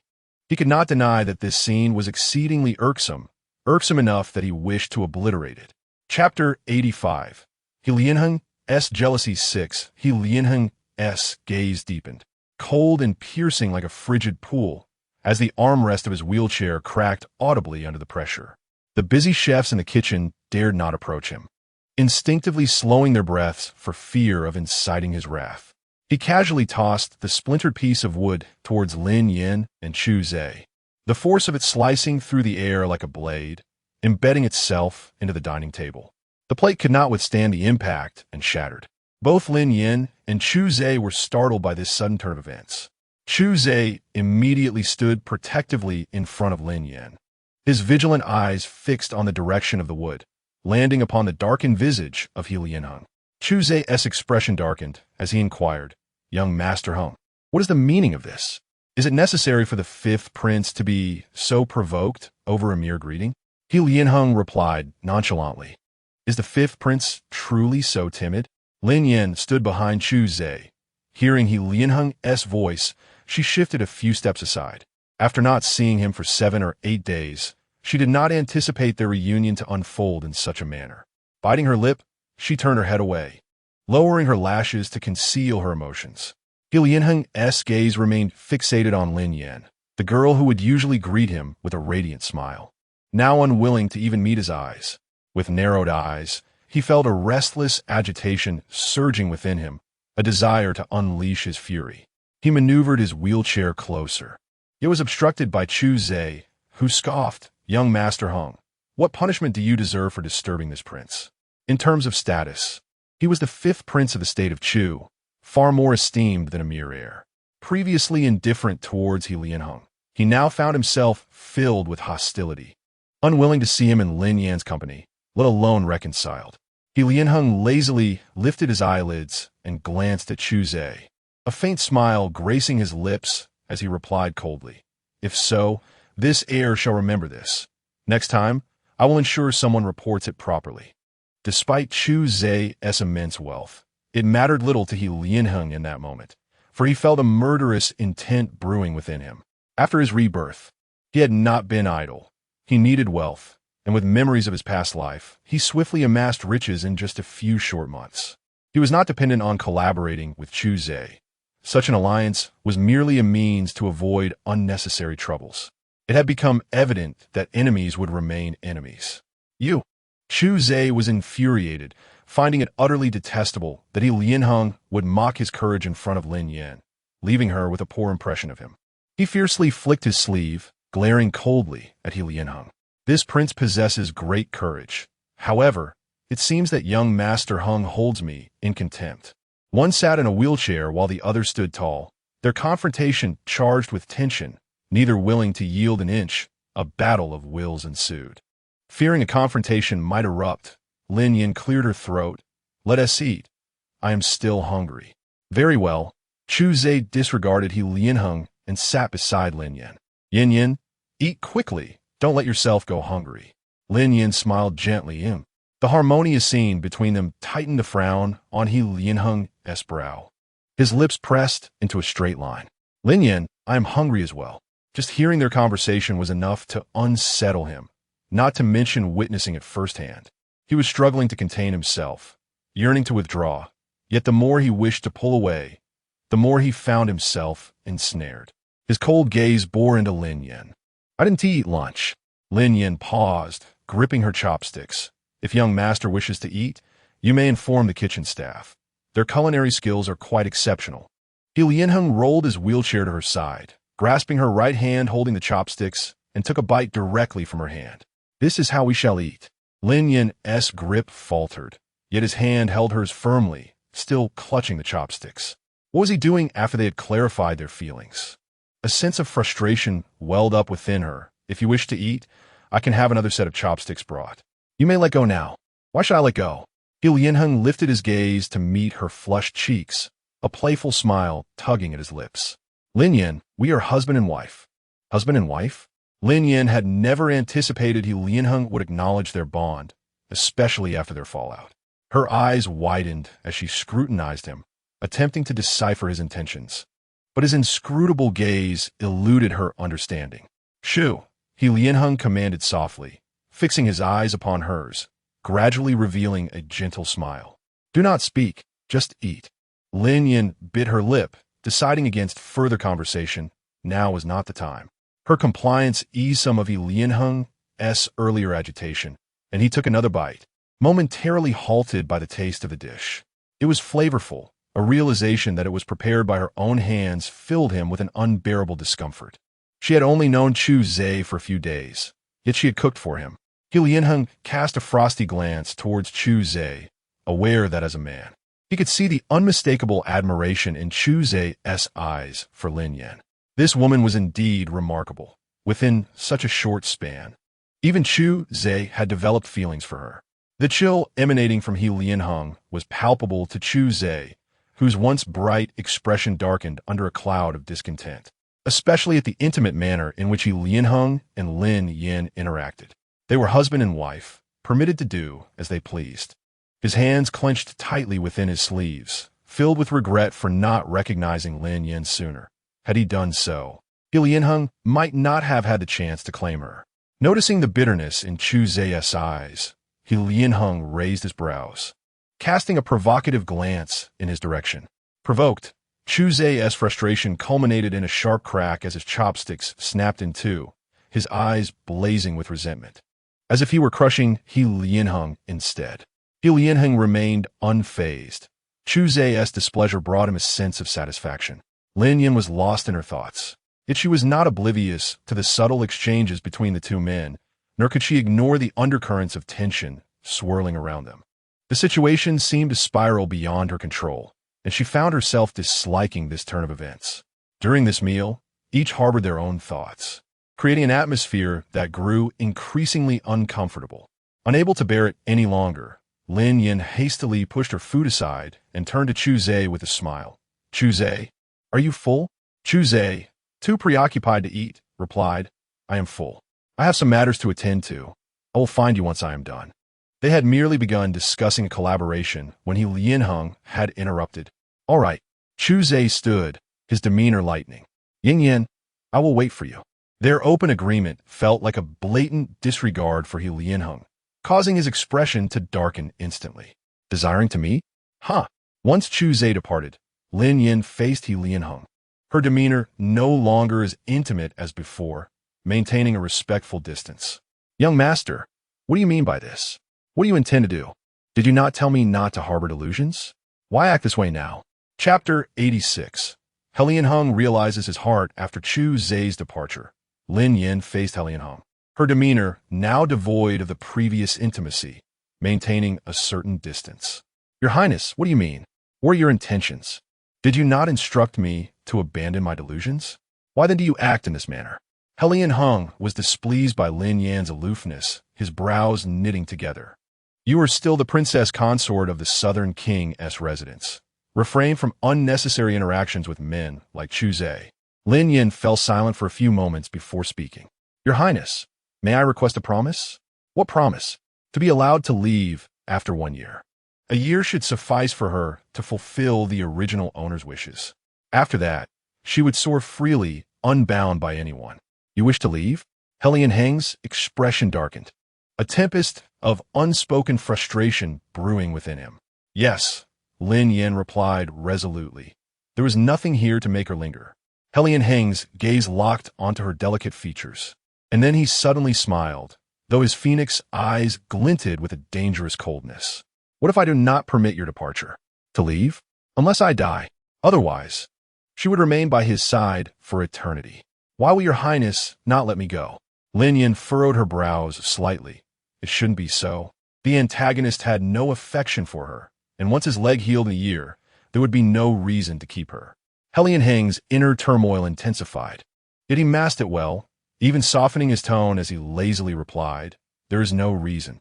Lin Yin, feeling a surge of anger, Lin Yin thought, fine, he was the boss, and she could not afford to offend him, nor could she evade him. Once she accomplished the original owner's wishes, with money in hand and Chu Zhe's assistance, she had no reason to fear her departure. Upon coming to this realization, Lin Yan's anger dissipated, and she even offered him a gentle smile. Yan and Apos understands. Does your highness have other matters to attend to? I must return to the Rue E Pavilion. Helian Heng's gaze remained fixed on Lin Yan, observing every change in her expression. She had clearly been angry moments ago, but her demeanor shifted abruptly, possibly due to her eagerness to meet Chu Zhe. A pang of unease gripped his heart. Did she truly wish to avoid his company? Gazing at her exquisite beauty, he spoke lightly. I happen to be unoccupied. Allow me to accompany you to the Rue E Pavilion. Every action Lin Yan undertook was reported back to him. He was well aware of her activities these past few days, yet he had never witnessed them firsthand. Lin Yan. She still needed to discuss a collaboration with Chu Zhe, and with him here, that would be impossible. Suddenly, a thought struck her. Helian Heng's unusual behavior might be a manifestation of possessiveness. It must be so. She did not believe he genuinely cared for her or felt jealous of her interactions with other men. It was impossible to dismiss Helian Heng now. She would have to wait for another opportunity to speak with Chu Zhe. Lin Yan displayed a perfectly crafted smile. As long as you are happy. At the inn, Chu Zhe learned that a maidservant from Lin Yan's side was seeking him. He permitted her entry, recognizing her as one who served Yen'er. Looking behind her, but not spotting Lin Yan, he withdrew his gaze and inquired, "Where is Yen'er? Did she send you with a message for me?" Chun Yu bowed respectfully and replied, "My lady is currently with the prince at the Rue E Pavilion. She instructed me to inform the fifth prince that she cannot come to see you today." Chun Yu emphasized the titles of princess consort and prince, subtly reminding Chu Zhe that the princess consort was in the company of the prince, urging him not to intrude. Chu Zhe discerned the underlying implication in Chun Yu's words, snorting lightly as he clasped his hands behind him, exuding an air of nobility.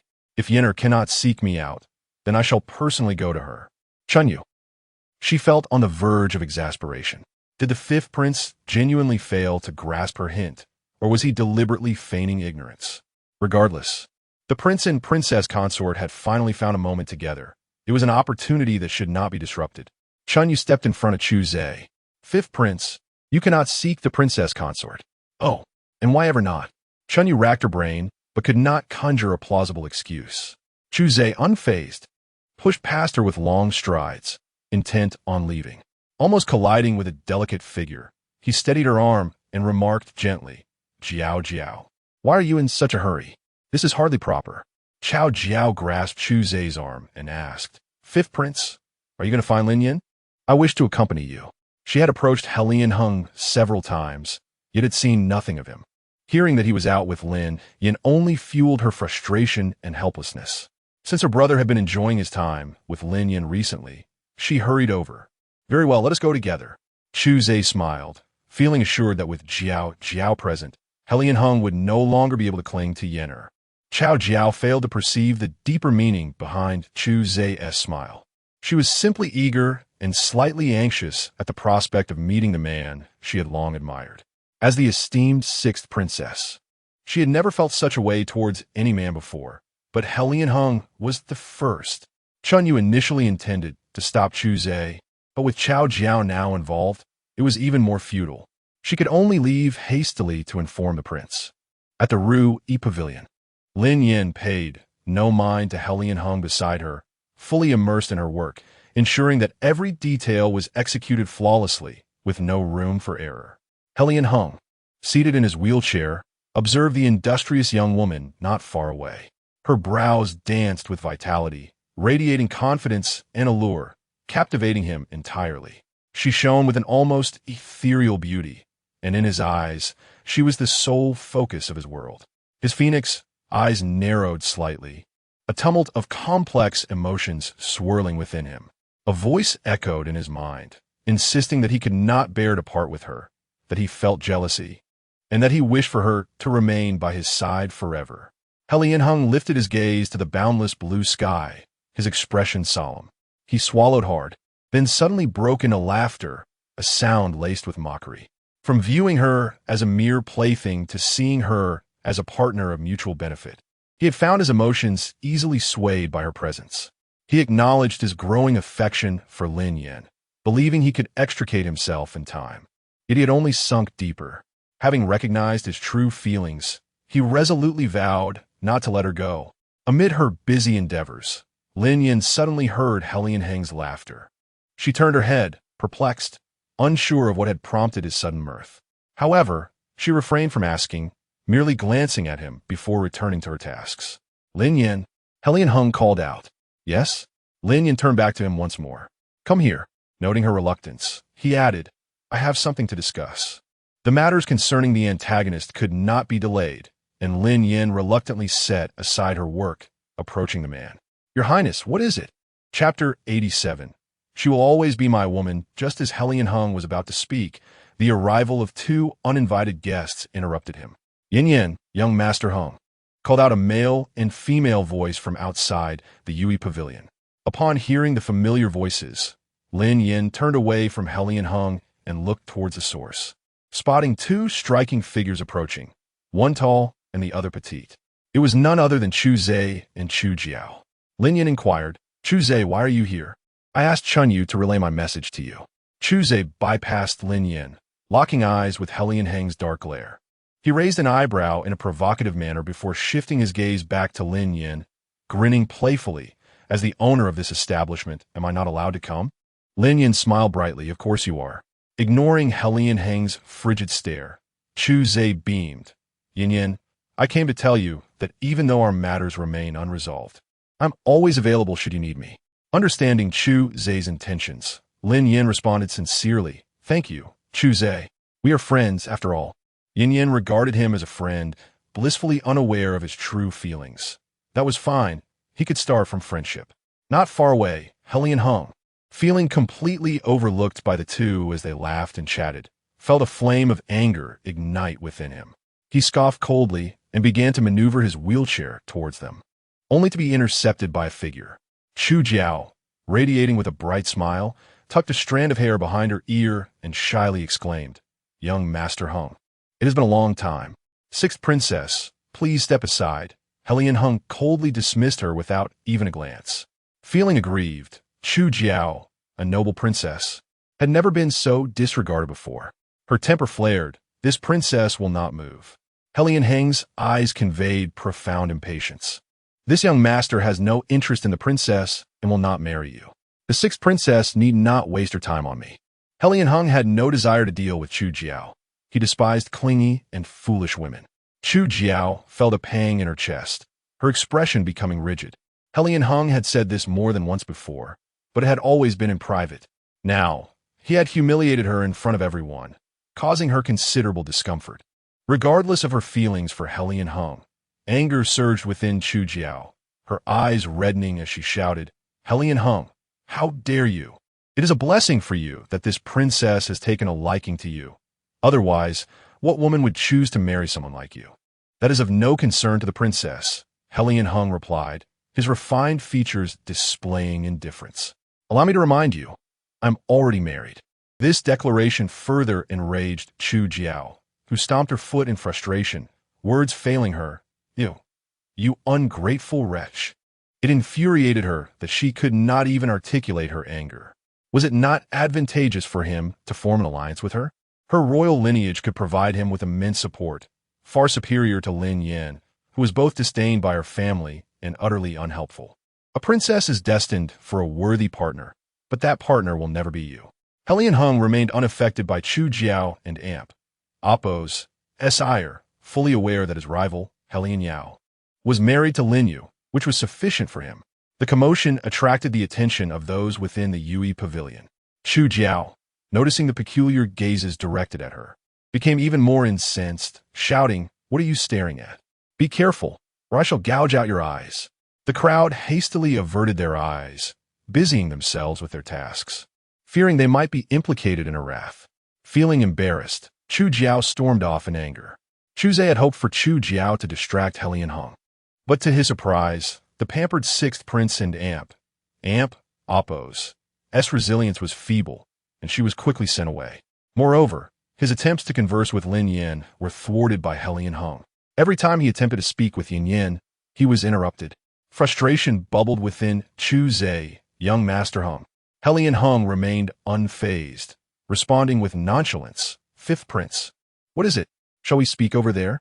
Chu Zhe pointed to a quieter corner. Very well. Helian Hung followed him. Fifth Prince, please proceed. Chu Zhe unceremoniously asked. Young Master Hung, do you have feelings for Yin Yin?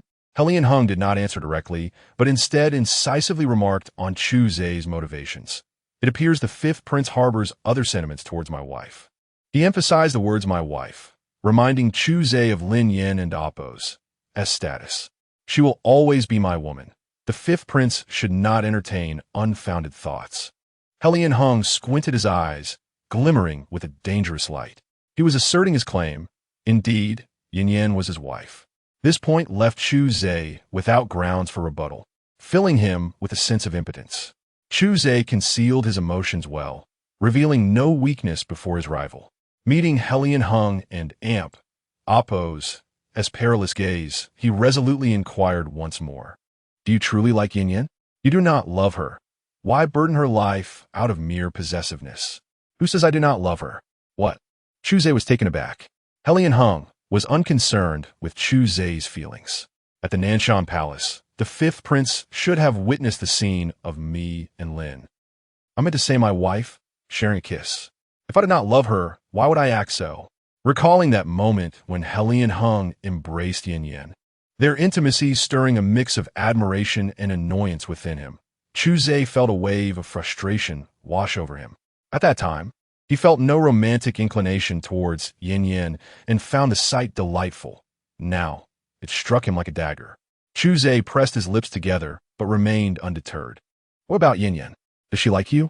Even seated in a wheelchair, Helian Hung exuded an aura that overshadowed Chu Zhe's. Fifth Prince, are you jesting? My wife has merely been in a temporary quarrel with me. I trust you do not think you have a chance? Chu Zhe clenched his fists. True. I lack the opportunity now, because I recognized Yin Yin too late. Helian Hung, I warn you, treat Yin Yin well. If you hurt her heart, I could take her away at any moment. Helian Hung laughed derisively. Fifth Prince, you will never have that chance. Let's hope so.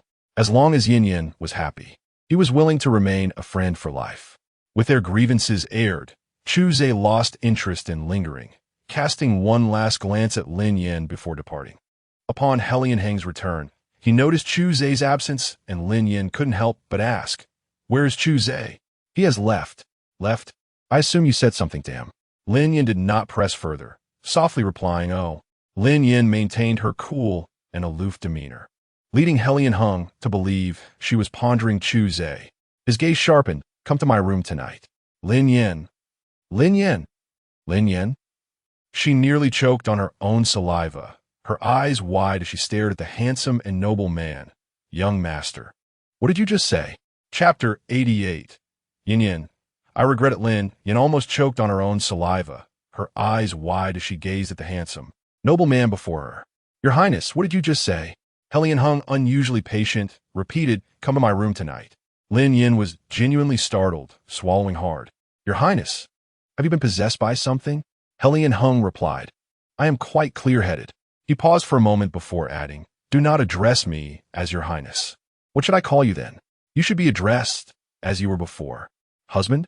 Lin Yin hesitantly uttered, confused about Helian Hung's intentions, voicing her doubts.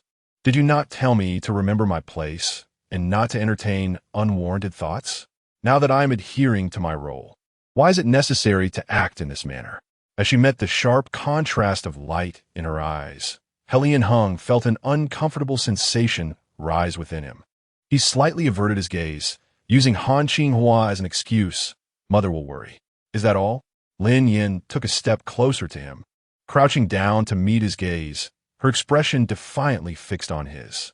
If that is the case, I will cooperate with you in front of the princess. If not, then this is quite sufficient. As for visiting your chamber tonight, that is unnecessary, lest you accuse me of harboring improper thoughts. If there is nothing else, I must return to my tasks. Please do as you wish. As Lin Yin stood to leave, her wrist was suddenly grasped. She turned her head slightly. Do you have further business, Your Highness? Helian Hung regarded the politely distant young woman, his deep, dark eyes swirling with emotion. With rare vulnerability, he lowered his head and spoke in a husky voice. This is not a mere delusion. What? Lin Yin was taken aback, almost doubting her own hearing, only to hear the man's rich, melodic voice again.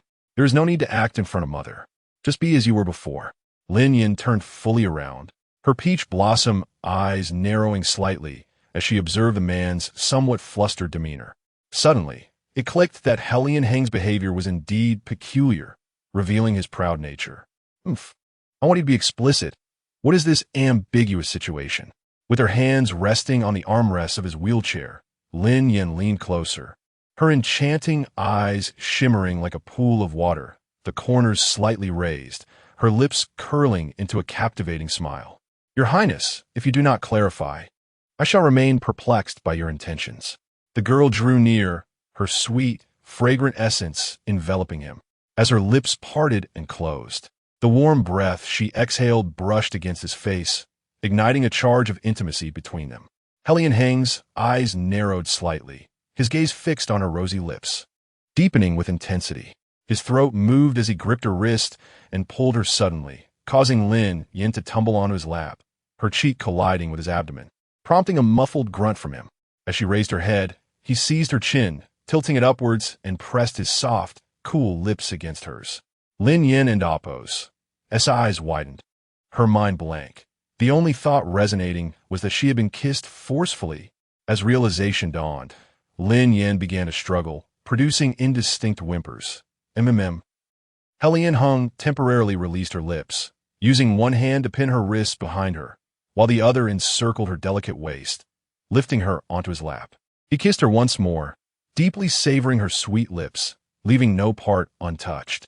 As he grew more adept at kissing, Lin Yin found herself unable to resist. She surrendered, relaxing her body, parting her lips slightly, allowing him to take the lead. Receiving her response, Helian Heng released her wrists, wrapping his arm around her slender back, pulling her closer until she nearly struggled for breath before he finally withdrew his lips. Foreheads touching, their eyelashes lowered. Lin Yan's lips were slightly swollen and glistening from the kisses, prompting him to steal another peck. As their eyes met, his heart swelled with joy, a low chuckle escaping his lips, filled with delight. He murmured, "Do you understand now?"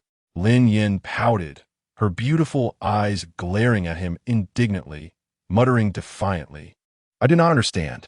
You are merely acting on instinct, not genuine feelings for me."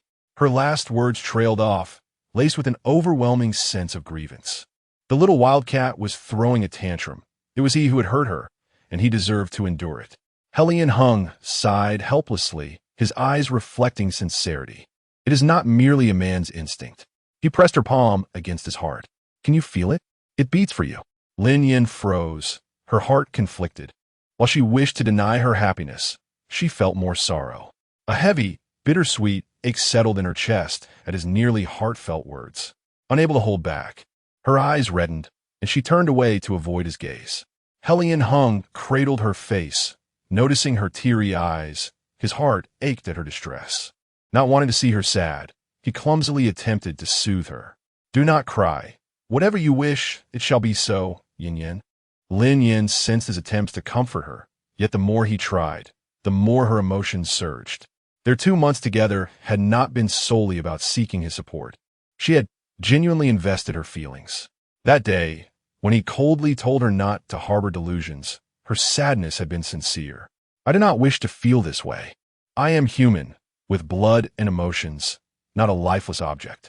You cannot summon me at will and dismiss me just as easily. Do you understand? I detest this." Her words struck him hard, causing an ache in his chest. Helian Heng, unsure how to console her, instinctively pressed his lips against her flushed eyes. "It was my fault. Such things shall not occur again, I promise." His soft kisses fell upon her eyes as he spoke in a hushed tone. "That day, I acted foolishly, Yin Yin. I regret it." Had he known she had already claimed space in his heart, and that he could not let her go, he would never have hurt her or uttered such foolish words. Lin Yin lowered her lashes, remaining silent. Helian Heng embraced her once more, resting his chin on her shoulder, his face close to hers. "Yin Yin, shall we reconcile?" Lin Yin remained silent for a moment before replying. I was truly heartbroken that day. Just reconciling feels unjust. So you must pursue me. I was always the one taking the initiative. Very well, I shall pursue you. As Lin Yan's emotions calmed, her mind cleared. She pushed Helian Hung away, rising from his lap and holding up 3 fingers. We must establish some ground rules. You may speak. Lin Yin hesitated. Let me think it over first. For now, do not disturb me. Chapter 89. Lin Yu intends to collaborate with Chu Jiao. After listening to Helian Hung and Appo's words, Fu Jingming, Kuden, and Amp, Appo's T helped but chuckle. Ahung, I never expected you would find yourself in such a predicament. However, consider it a consequence of your own actions. You'll just have to endure it. No wonder he suddenly invited him for drinks today, and during the day at that. It turns out he had angered his sister-in-law. Helian Hung felt a pang of regret. He shouldn't have sought Fu Jingming out. With a sharp glare, he retorted with a hint of mockery. At least I am favored by Yin Yan. Implicitly, he meant that Wei Huaxiang disliked him. Fu Jingming lifted his glass toward him, a bemused smile on his face. You will be disappointed. I have a cordial relationship with Huaxiang. She does not harbor any dislike for me. Oh, really? Helian Hung leisurely clinked his glass with Fu Jingming and Appo's downing his drink with a nonchalant air. It seems I must inform Yin Yan not to offer you any advice. Damn it, Fu Jingming grumbled. Just because you're not favored by my sister-in-law, doesn't and Appo's mean you can begrudge my good rapport with Huaxiang. So you were aware all along. Fu Jingming knew this man held grudges. He feared Lin Yan might not provide him with any advice, so he chose to endure for the time being. He gestured for Helian Hung to come closer, who lazily lifted an eyebrow. What is it? I can offer you some advice, and I guarantee your sister-in-law will forgive you immediately. How could you give me advice when you yourself are incapable? Helian Hung expressed his skepticism. Fu Jingming smirked, shooting him a sideways glance. Incapable? Huaxiang has gradually come to accept me, transitioning from dislike to acceptance. You, on the other hand, cling to your pride and suffer in silence. Fine, since you disapprove, I shall not bother further. Helian Hung clicked his tongue. Aren't all your tricks those that Yin has imparted to you? Fu Jingming, with a casual flourish, downed another drink. Who taught is irrelevant. What matters is that it works. Helian Hung shot him a glance. Pray tell, how did Yin instruct you? Fu Jingming raised an eyebrow, his gaze playful. Curious? Call me and Amp, Appo's, brother and Amp, Appo's, and I shall enlighten you. This man was hopelessly proud and stubborn, clearly wanting to offer his own advice while insisting on Yin and Amp, Appo's input. At all times, Ahung maintained an air of composure, as if no matter the circumstance, nothing could stir his emotions. Now that an opportunity presented itself, he could not let it slip away. Helian Hung chuckled lightly, saying, Your sister-in-law must have not seen Wang Linglin in quite some time. What do you suppose will happen when they finally meet? Fu Jingming, well aware of Helian Hung's mischievous intent, particularly regarding the prospect of Huaxiang meeting Wang Linglin, found himself unable to remain composed. They had grown up in close proximity, and just as Helian Hung understood him thoroughly, he too knew Helian Hung and Appo's vulnerabilities and would exploit them mercilessly. Fu Jingming replied coldly, You truly are unwilling to concede, even a little. Helian Hung raised his glass towards him. Is this your first day knowing me? Fu Jingming set aside his casual demeanor, imparting to Helian Hung the nuances of winning a woman's affection, including his insights from recent days. When a woman is upset, you must soothe her, allowing her to feel your sincerity, and in turn, her anger will dissipate. However, I perceive that my sister-in-law is unlike other women. She cannot be easily appeased. Besides sincerity, there are also techniques involved. He patted Helian Hung and Amp, Appo's shoulder. Take note. Helian Hung inquired, What techniques? Be assertive when necessary. Relinquish when needed. This push and pull will ensure your sister-in-law's heart remains with you, Fu Jingming advised. And remember to be romantic. Women adore romance. Romantic? Helian Hung echoed. What constitutes romance? Fu Jingming himself was not entirely sure of the term and Amp, Appo's definition. Based on Lin Yin and Amp, Appo's descriptions, he explained, It is something that quickens the heart and ignites feelings such as giving flowers, gifts, or things that women cherish. Within the Lin residence, though Lin Yu was injured, she remained aware of the happenings beyond her walls, particularly the spectacle Lin Yin was orchestrating, which had become the talk of the town. Indeed, everyone in the capital was aware of it. This exhibition, catering to the powerful and influential, symbolized status. Everyone was clamoring for invitations to attend. Lin Yu scoffed coldly. She shared an irreconcilable enmity with Lin Yin. Now her reputation lay in tatters, scorned as a treacherous vixen, regarded with disdain, and even the empress, who once held her in high regard, now harbored discontent towards her. Whether she could wed into the Eastern Prince and Appo's residence to become Yao Gu and Appo's consort was uncertain. Her own misfortune fueled her determination. She would not permit Lin Yin to enjoy prosperity. Rumor had it that Lin Yin had expended enormous resources to organize this exhibition. Lin Yin would not simply stand by and watch her succeed. If something were to go awry at the exhibition, it would be delightful. The greater the expectation, the greater the failure. Others would realize Lin Yan's incompetence, proving that a waste remains a waste, incapable of commanding respect. Lin Yu appeared to envision the scene and let out a malicious laugh. Ha ha, Lin Yin, if I cannot thrive, neither shall you. After laughing to her heart's content, Lin Yu summoned her devoted maid, Xiao Hong. Go fetch Princess Chu Jiao and inform her that I have matters to discuss. Xiao Hong, who had been waiting outside, was unsettled by Lin Yu and Appo's slightly deranged laughter, causing goosebumps to rise on her skin. She sensed a change in her mistress's demeanor following the incident.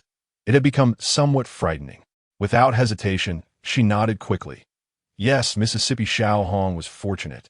She had not ventured far from the Lin residence when she encountered Chu Jiao, who had stormed out in a fit of anger. Princess, princess!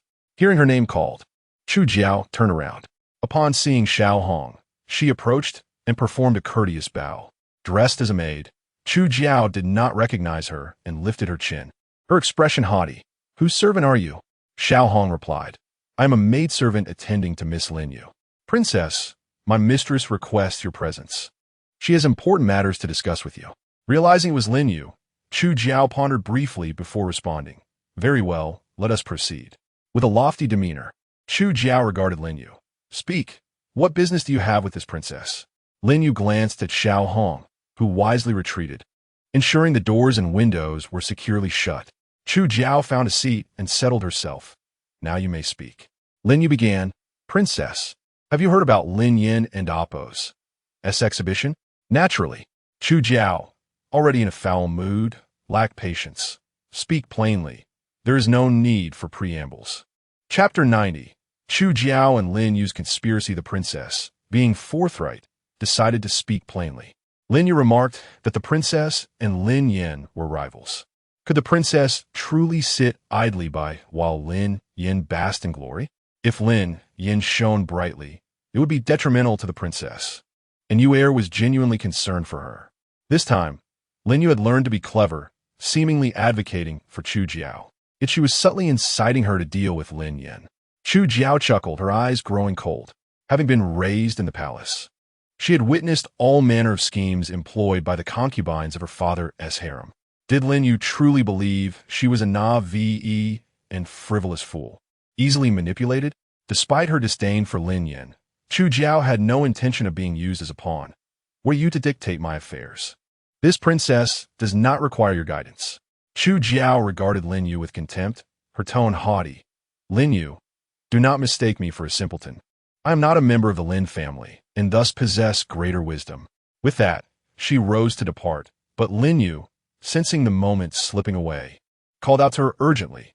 Sixth princess, I know someone who can thwart Lin Yin's upcoming showcase. Feeling belittled by such disregard, Lin Yu was incensed. Yet now was not the time for anger. She could only leverage Chu Jiao. Given Chu Jiao's aversion to Lin Yin, that was sufficient motivation. Upon hearing this, Chu Jiao halted, intrigued, and sat back down. Pray tell, who is this person you know, and what power do they possess to foil Lin Yan's exhibition? Lin Yu replied, Surely the princess has seen the garments worn by the southern king's consort, the esteemed Madame Fu? What does that have to do with the person you mentioned? Chu Jiao queried. her memory sparking to life. In recent days, she had frequently visited the southern king's residence and encountered Han Qinghua, whose exquisite attire had captivated her.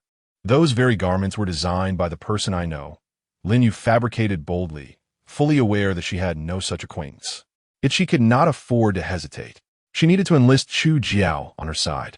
She had gathered that the garments for this showcase were all designed by Lin Yan. Even if Lin Yan could outshine her in poetry and surpass Chu Jiao in musical talent, Lin Yu refused to believe that Lin Yan could also best her in artistry. Chu Jiao, now somewhat intrigued, inquired, "What do you suggest I do?"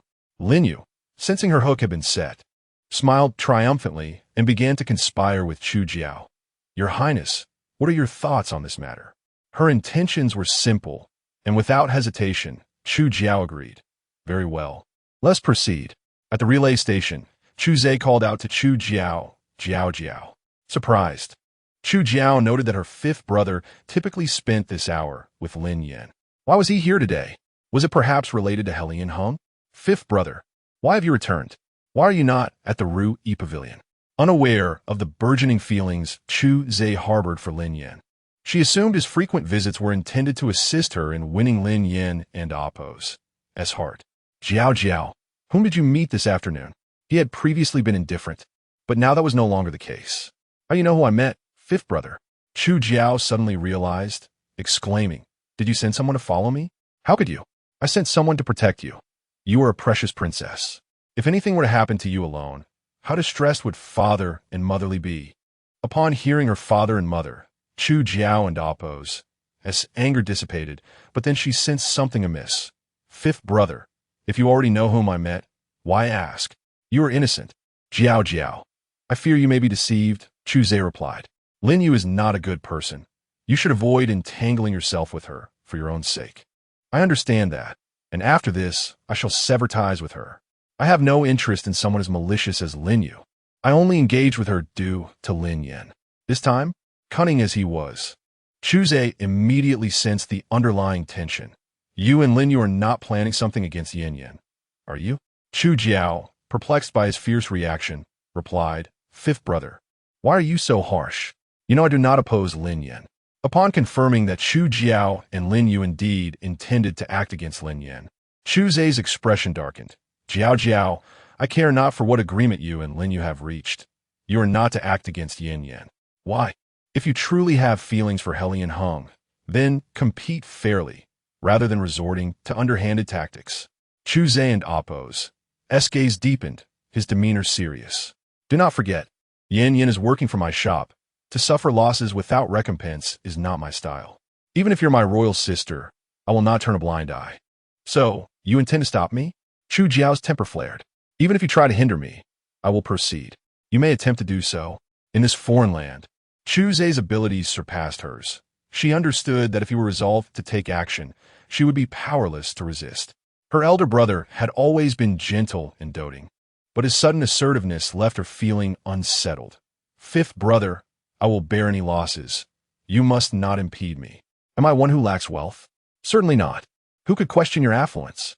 Suddenly, a thought struck Chu Jiao, and her eyes widened in astonishment. "Fifth brother, you cannot possibly have developed feelings for Lin Yan, can you?" "No way." Stunned by such a revelation, she struggled to comprehend. "Fifth brother, you have succumbed rather swiftly. What charm does Lin Yan possess that even you have fallen for her?" She then conceived a bold idea. "Fifth brother, since you are enamored with Lin Yan, let us join forces. You can win your beauty, and I shall claim a handsome suitor. What do you think of this proposal?" "Your proposal is laughable," Chu Zhe retorted, tapping her on the head. "As for Helian Hung, I advise you to abandon that notion." Today, he openly declared his affection for Yin Yan. "Jiao Jiao, even if you succeed in the end, you will find no happiness. His heart lies elsewhere." "That is enough, fifth brother. Reflect on this well." Disheartened in matters of the heart, Helian Hung turned his frustrations toward the queen's faction. He presented evidence of the assassin in the dungeon to the emperor. If the queen dared to send someone to assassinate him, she must be prepared for retaliation.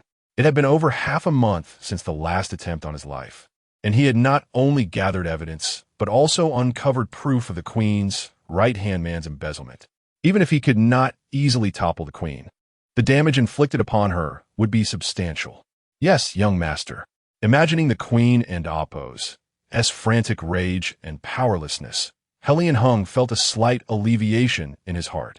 He lifted his gaze to the sky as the sun dipped below the horizon, and darkness began to envelop the land. Chapter 91.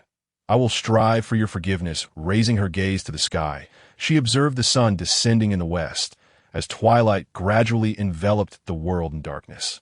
Thoughts of Lin Yin lingered in her mind, prompting her to tidy herself up and personally visit the Rue E Pavilion to fetch her. Just as Lin Yin was preparing to return to the South King's residence, she spotted Helion Hung's carriage stationed at the entrance. Da Qing leaped down from the carriage, a smile illuminating his face as he exclaimed, "Lady, please step aboard. The young master has been awaiting you for quite some time." Helion Hung had come to escort her home. Lin Yin curled her lips slightly, responding with a calm, "Oh." Da Qing, puzzled by her tranquility, wondered why the young lady appeared so unfazed, almost indifferent. He decided to ponder this later, seeking the insight of Lao Cheng, who understood such matters better. Da Qing placed a small stool down and lifted the carriage curtain, saying, "My lady, please." Lin Yin raised her skirts, stepping onto the stool and bending to enter the carriage. As the curtain was drawn, it shielded her from the biting cold outside. Inside the carriage, a small brazier crackled, emanating waves of warmth. Helion Hung, adorned in a crescent-white brocade robe, wore a precious jade pendant at his waist. He lounged lazily, half reclining in a relaxed posture, his head tilted slightly, one hand supporting his forehead, while his dark, inky hair cascaded over his shoulders, with a few strands falling before him. Beneath his arched brows lay a pair of long, deep-set phoenix eyes, twinkling with a myriad of starry glimmers, fixated intently on Lin Yin. A devilishly charming smile played upon his lips, exuding an enticing allure that could overshadow even the most enchanting of beings. The man's features were chiseled and strikingly handsome, possessing an ethereal quality that seemed almost unreal. His demeanor radiated an air of noble detachment, akin to a celestial being descended from the heavens. Lin Yin's eyes widened in astonishment, the beauty of the villainous overlord captivating her even more than she had anticipated. She could almost hear the rapid beating of her own heart. After gazing at him for what felt like an eternity, Lin Yin finally averted her gaze, grateful for the spaciousness of the carriage as she settled a comfortable distance from Helion Hung. He, unperturbed, retained his gentle smile, offering her a cup of tea as she took her seat. "Drink this to warm yourself," he said. "Thank you," Lin Yin replied, taking the cup and feeling a pleasant warmth spread through her. After setting the cup down, she noticed a slender hand, elegantly defined, offering her a piece of pastry. "Have some pastry to fill your stomach," he suggested. "Thank you." Lin Yin gratefully accepted the pastry, her hunger from a busy afternoon urging her to indulge. She took a delicate bite, savoring the treat. Observing her finish the entire piece, Helion Hung presented her with another, saying, "This is the last one. Do not overindulge." Having consumed both pastries, Helion Hung chuckled softly, inquiring, "Was it delicious, my lady?" "My lady?" Lin Yin was startled, choking slightly on her pastry, leading to a bout of coughing. Helion Hung leaned closer, gently patting her back and offering her a cup of tea. "Here, drink this to soothe your throat." Taking the tea from his hand, Lin Yin drank eagerly, still feeling parched. Her eyes, glistening with unshed tears, looked imploringly at him. Helion Hung instantly understood her need and poured her another cup. After downing both cups, she finally felt relief, her throat considerably more comfortable. When she heard his deep voice beside her, "Why the rush? No one is competing with you." Having just recovered from her coughing fit, her eyes glistened with unshed tears, and she glared at him innocently, retorting, "Isn't it all because of you?" Her youthful features, with a hint of redness on her nose and eyes, radiated a delicate charm, appearing anything but fierce, especially with those alluring, doe-like eyes fixed upon him. Helion Hung's gaze darkened momentarily, his throat tightening as he contemplated kissing her. Suppressing his urges, he chuckled lightly, a mischievous smile gracing his lips as he drawled, "What does it have to do with me? How could it not? You suddenly called me my lady," she replied, feeling a strange, indescribable emotion washing over her. It was the first time he had addressed her in such a manner, and it felt odd yet delightful. "We are husband and wife," Helion Hung declared, extending his hand to grasp her delicate, fragile fingers, slowly enclosing them within his grasp, as though he were holding her entire being. His phoenix eyes bore into hers, his tone deliberate, yet earnest as he asserted, "From now on, I shall always call you my lady." With a firm grip, he conveyed ownership. She was his. He had made his choice and would not let go. The depth of his gaze was profound, the darkness of his pupils imprinted with her image, a bond of affection that was impossible to overlook. As if one glance could drown a soul. Lin Yin felt a smile creeping onto her lips, but fearing he might grow too smug, she suppressed her amusement, lightly chiding, "Don't think this means I will forgive you easily." As she spoke, Helion Hung gradually shifted closer to her, though she was oblivious to the slight distance still lingering between them. With a swift motion, he conjured a flower from thin air, leaving Lin Yin astonished, her eyes wide with disbelief. "You." He placed the flower into her palm, his voice low and sincere, "I will strive for your forgiveness." Lin Yan's heart skipped a beat, the rhythmic pounding resonating within her. She felt as though he had touched her heart in a way that transcended physical contact. She mused that with such charm, it wouldn't be long before she succumbed to his allure. Clutching the fresh flower tightly, Lin Yin found herself at a loss for words, opting instead to change the subject. "I'm hungry." Helion Hung lifted the carriage curtain, catching sight of a nearby tavern. "Stop the carriage," he commanded. As the carriage came to a halt, Helion Hung extended his hand to her. "Shall we go?" "Where to?" Lin Yin asked, still entranced by the earlier surprise, her mind lingering on the flower in her hand. "You mentioned you were hungry. I'm taking you to eat." "Oh." The pair disembarked from the carriage and entered the tavern, fortuitously encountering Fu Jingming and Wei Huaxiang. Wei Huaxiang exclaimed in delight, "Yin Yin." She hurried over, linking her arm with Lin Yin's. "What a coincidence to find you here." The flower in Lin Yin and Appo's hand was too conspicuous to ignore, and Wei Huaxiang's gaze flitted between Lin Yin and Helion Hung, her smile laced with mischief as she remarked, "Yin Yin, the young master gifted you flowers. What mood is this?" Knowing Fu Jingming's close relationship with Helion Hung, and being aware of Helion Hang's disinterest in women, she was genuinely pleased with his overt affection for Lin Yin. Lin Yin, tucking her hair behind her ear, caught sight of a striking man seated in a wheelchair not far off, a subtle smile gracing her lips. Surprising. Unaware of the dynamics between the two, Wei Huaxiang beamed, saying, "Your relationship with the young master is truly enviable."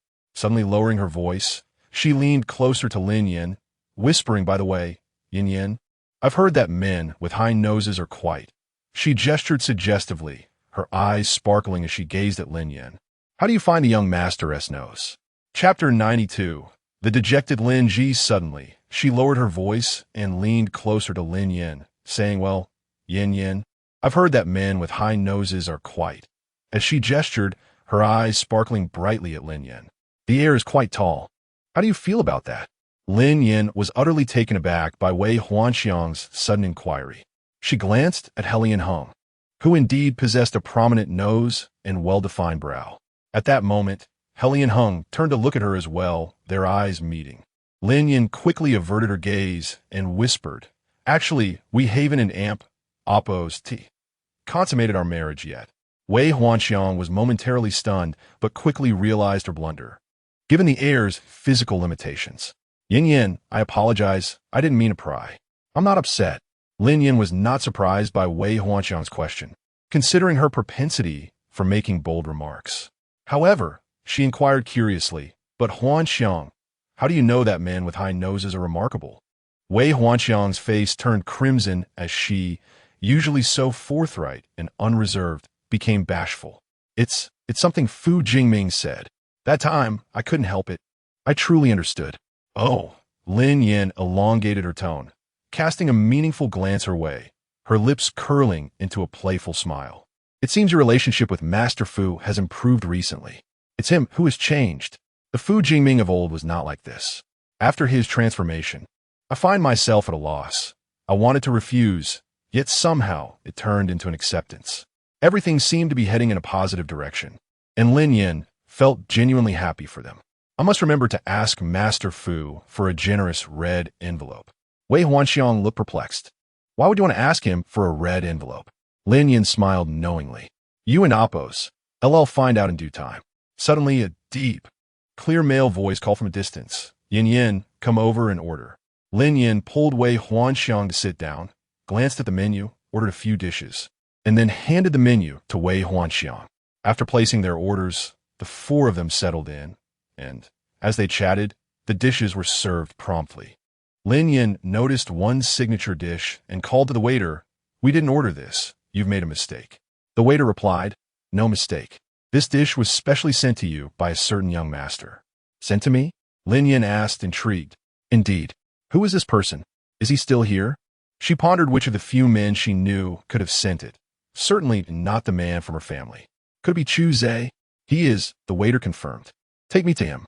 Lin Yin followed the waiter, while Helian Hung, his expression darkened, maneuvered his wheelchair behind her, eager to discover who had the audacity to send dishes to Yin Yin. The waiter pointed, Your Highness, that young master over there. Thank you. Lin Yin followed the direction indicated and saw a young man in red, despondently drinking, seated across from a finely dressed young lady. The young lady was urging him, Lin Ji, please stop drinking. You cannot continue like this just because of Lin Yin. Lin Ji raised his head to drink, his demeanor reckless. The liquor spilling from his lips, cascading down his throat, and disappearing beneath his collar. Ignoring her pleas, he continued to drown his sorrows, unable to bear it any longer. The young lady reached out forcefully to snatch the bottle from his grasp. Lin Ji, I beg you, stop drinking, all right?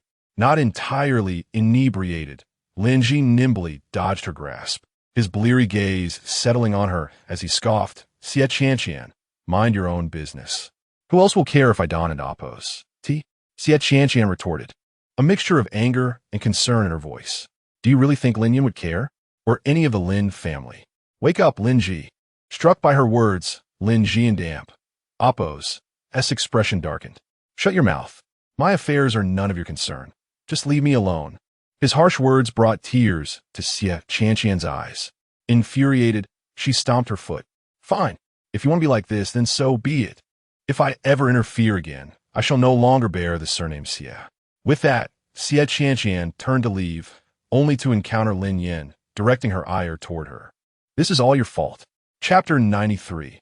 I will never forgive you, Xie Qianqian turned on her heel and walked away, only to encounter Lin Yin, whom she regarded with a scornful gaze, unjustly venting her frustrations upon her. This is all your fault. Just as Lin Yin was about to respond, a cold and indifferent voice interjected. Enough. It was only then that Xie Qianqian noticed the distinguished gentleman seated in a wheelchair behind Lin Yin. He exuded an air of aloofness, radiating an intimidating presence. Panic engulfed her as she caught sight of the dangerous glint in his eyes, compelling her to lower her gaze and refrain from meeting Helian Hung's stare. With a timid voice, she offered an explanation. Young master, I did not intend to. Helian Hung scoffed derisively, his piercing gaze directed at her. If Xie Xiang's will not guide his daughter, this young master has no qualms about taking it upon himself to instruct her. He was known for his protectiveness, and, as Lin Yin was his wife, he would not tolerate anyone bullying her indiscriminately. Xie Qianqian, feeling increasingly frantic, dared not challenge Helian Hung, and thus turned to Lin Yin for help. I apologize. I truly did not mean to lose my temper with you, Lin. Young mistress, could you possibly forgive me this time, considering the assistance I provided you last time? Before Lin Yin could respond, a youthful and irate voice boomed. Xie Qianqian, a young man, gripping a bottle of wine, approached Xie Qianqian, his displeasure evident as he glared at her. This is between me and Yin Yin. No matter how she treats me, it is warranted. Leave, and do not let me see you again. Previously, she had conspired with Lin Yu to bully Yin Yin, and now she dared to confront her in front of him. Did she truly believe he was powerless? Helian Hung's anger stemmed from concern for Lin Yin, while Lin Ji's anger was rooted in a sense of injustice and heartache. Who am I fighting for? Is it not for you? Lin Ji, How could you treat me this way? Lin Ji's face was a mask of impatience. Irritation etched across his brow. I do not need this. You are utterly oblivious. What do you even mean by fighting for justice? Do you realize how bothersome you are? My affairs are none of your concern. He found Xie Qianqian insufferable, akin to a persistent leech, always clinging to him, impossible to shake off. Her affection was met with disdain, and as tears streamed down her face, a mix of sorrow and anger welled up within her. As a young lady from a prominent family, I have discarded my pride to pursue you, believing that one day you would recognize my sincerity. Wu-wu. Xie Qianqian's voice trembled, thick with emotion, rendering her nearly incoherent. Lin Ji, you have no heart. Unable to bear the situation any longer, she fled in tears, her silhouette imbued with sadness and despair. Lin Ji, however, remained indifferent to her distress. Suddenly confronted with the awkwardness of their encounter, he scratched his head in embarrassment. Yin Yin, are you well? Lin Yin smiled faintly, yet her words were laced with frost. There is no need for such futile gestures. We cannot return to how we once were. Lin Ji's heart ached unavoidably as he lifted his bloodshot eyes to Lin Yin. She appeared radiant and thriving, which alleviated his worry somewhat. He managed a strained smile. I understand I cannot do much for you. I simply wish to do something. Do something for me? For your own peace of mind, perhaps? How laughable. When I needed you, you were absent. Now that I no longer require your presence, you come seeking validation. Lin Ji, I once yearned for your acceptance. Yet what have you done? I need not elaborate on how you treated me for Lin Yu. It seemed that the emotions of the original owner were manipulating her, as Lin Yin shed her innocent facade, revealing a steely demeanor. Her gaze turned icy as she derisively declared, if your intoxication clouds your judgment, allow me to reiterate, I shall never forgive you, not now, nor ever. Chapter 94. The indelible wounds of the past. Lin Ji fell into a prolonged silence, his voice hoarse as he implored, Yin Yin, can you truly not forgive me? This time, for reasons unknown, the original owner's emotions surged violently. Scenes of isolation, humiliation, and ridicule flooded her mind like an incessant film, evoking profound empathy and a painful ache in her chest. She lifted her cool, peach blossom eyes, her gaze resolute, and replied, no, I cannot forget the wounds of the past. That thorn will never fade away. She was not the original owner and would not offer forgiveness on her behalf. Lin Yin wished to say no more. Instructing the waiter to return the signature dishes Lin Ji had ordered, she had no need for them. A sharp pain, akin to being pricked by needles, surged within Lin Ji, causing his handsome face to pale as he staggered back a few steps. Suddenly, he advanced and grasped Lin Yin's hand, pleading, Yin Yin, can we truly never go back? Lin Yin lowered her eyelashes, glancing at the wrist he held before ruthlessly pulling away, her tone unwavering as she declared, yes, we cannot go back. I will never reconcile with the Lin family. This is my promise to the original owner. She was indifferent to Lin Ji's plight and pushed Huiyang Heng back to their private room. Inside the room, an odd atmosphere enveloped Fu Jingming and Wei Huanxiang. Wei Huanxiang shot a glare at Fu Jingming, warning him against any mischief before curiously inquiring, Yin Yin, you're finally back. Who was so kind as to bring you food? Lin Yin was reluctant to elaborate. No one. Let's eat. I am hungry. It was then that Wei Huanxiang noticed Lin Yin's demeanor had shifted and refrained from pressing further. During this time, Huiyang Heng ordered a jug of wine, and Fu Jingming subtly gestured, your little sister is angry with you again? Otherwise, why would you come down to drink, only to drink again tonight? Huiyang Heng remained unfazed, responding, not at all. He turned to Lin Yin, asking, care for a drink? Influenced by the original owner's emotions, Lin Yin felt a bit uneasy and nodded. All right. Huiyang Heng poured her a glass, and Lin Yin raised it to her lips, downing it in one go. The liquor was potent and fiery. Having never tasted such strong spirits, she choked and erupted into a violent coughing fit. Cough, cough, cough. Huiyang Heng gently patted her back to help her breathe, advising, this wine is strong. It's best not to drink too quickly. When she caught her breath, Lin Yin blinked her watery eyes, the corners tinged with a hint of red, both enchanting and delicate. Huliang Hung narrowed his eyes, lowering his voice. This wine, ISN and Oppos, tea suitable. Perhaps you should try some fruit wine instead. She waved her hand dismissively. There's no need for such fuss. Today, I wish to experience the sensation of intoxication. This body had a low tolerance for alcohol. After several cups, Lin Yanyan began to feel dizzy, her body weak and her consciousness hazy, her words escaping without thought. She had at last fulfilled her first wish. Wei Huanxiang, curious, asked what wish. Seeing her state, Huliang Hung covered Lin Yanyan's mouth as she began to babble nonsensically. She's drunk. I'll take her home now. Even Wei Huanxiang, with her straightforward nature, noticed that Lin Yanyan had returned with a somewhat altered mood. She turned to Huliang Hung, saying, Young master, please take good care of Yanyan. Indeed, Huliang Hung, fearing she might utter something inappropriate, did not release his hold on her mouth.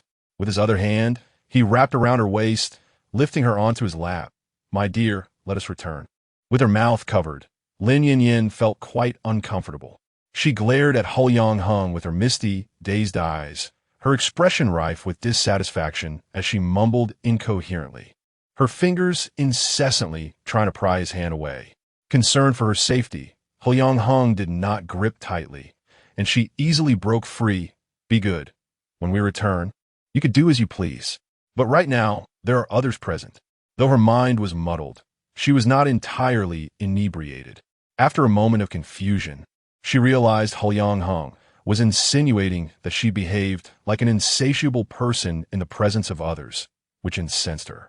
She struck him lightly, muttering in displeasure. You speak nonsense.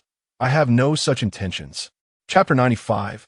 My dear, let us sleep after shedding our garments. A glimmer of amusement sparkled in Huliang Hung's eyes as he observed Yanyan, intoxicated, appeared irresistibly charming.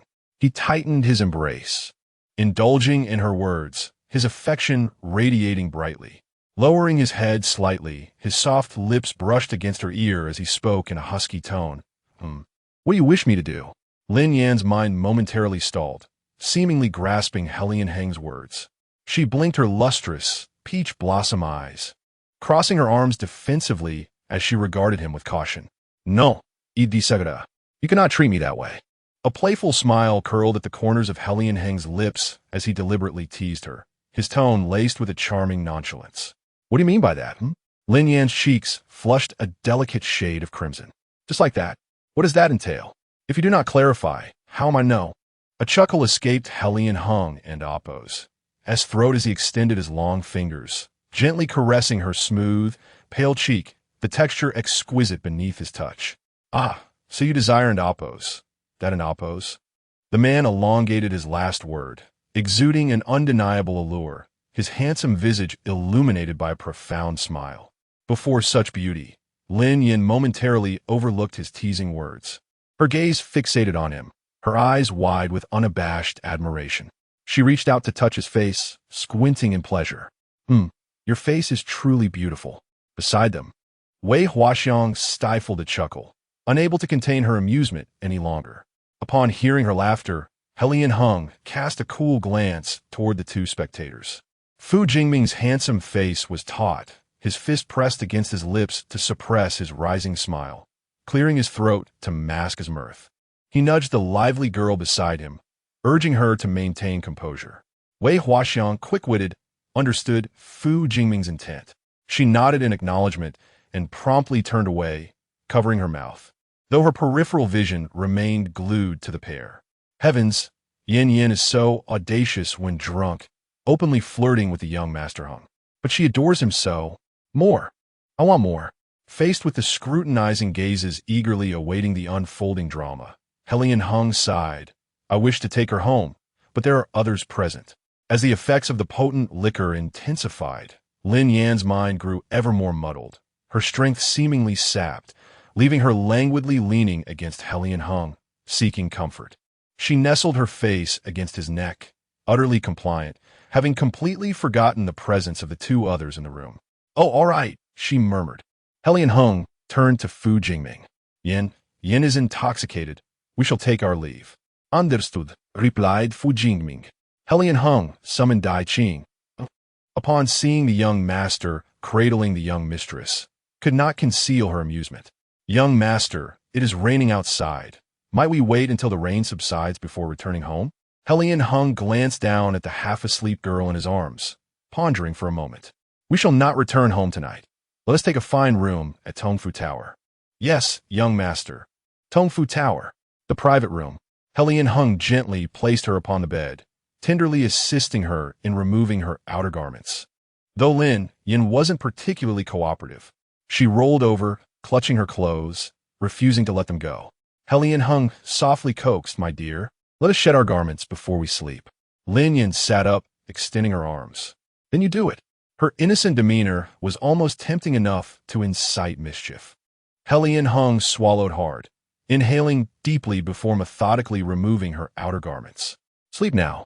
In his 2 lifetimes, this was the first time he had ever tended to a woman, yet he found himself willingly enamored by the experience.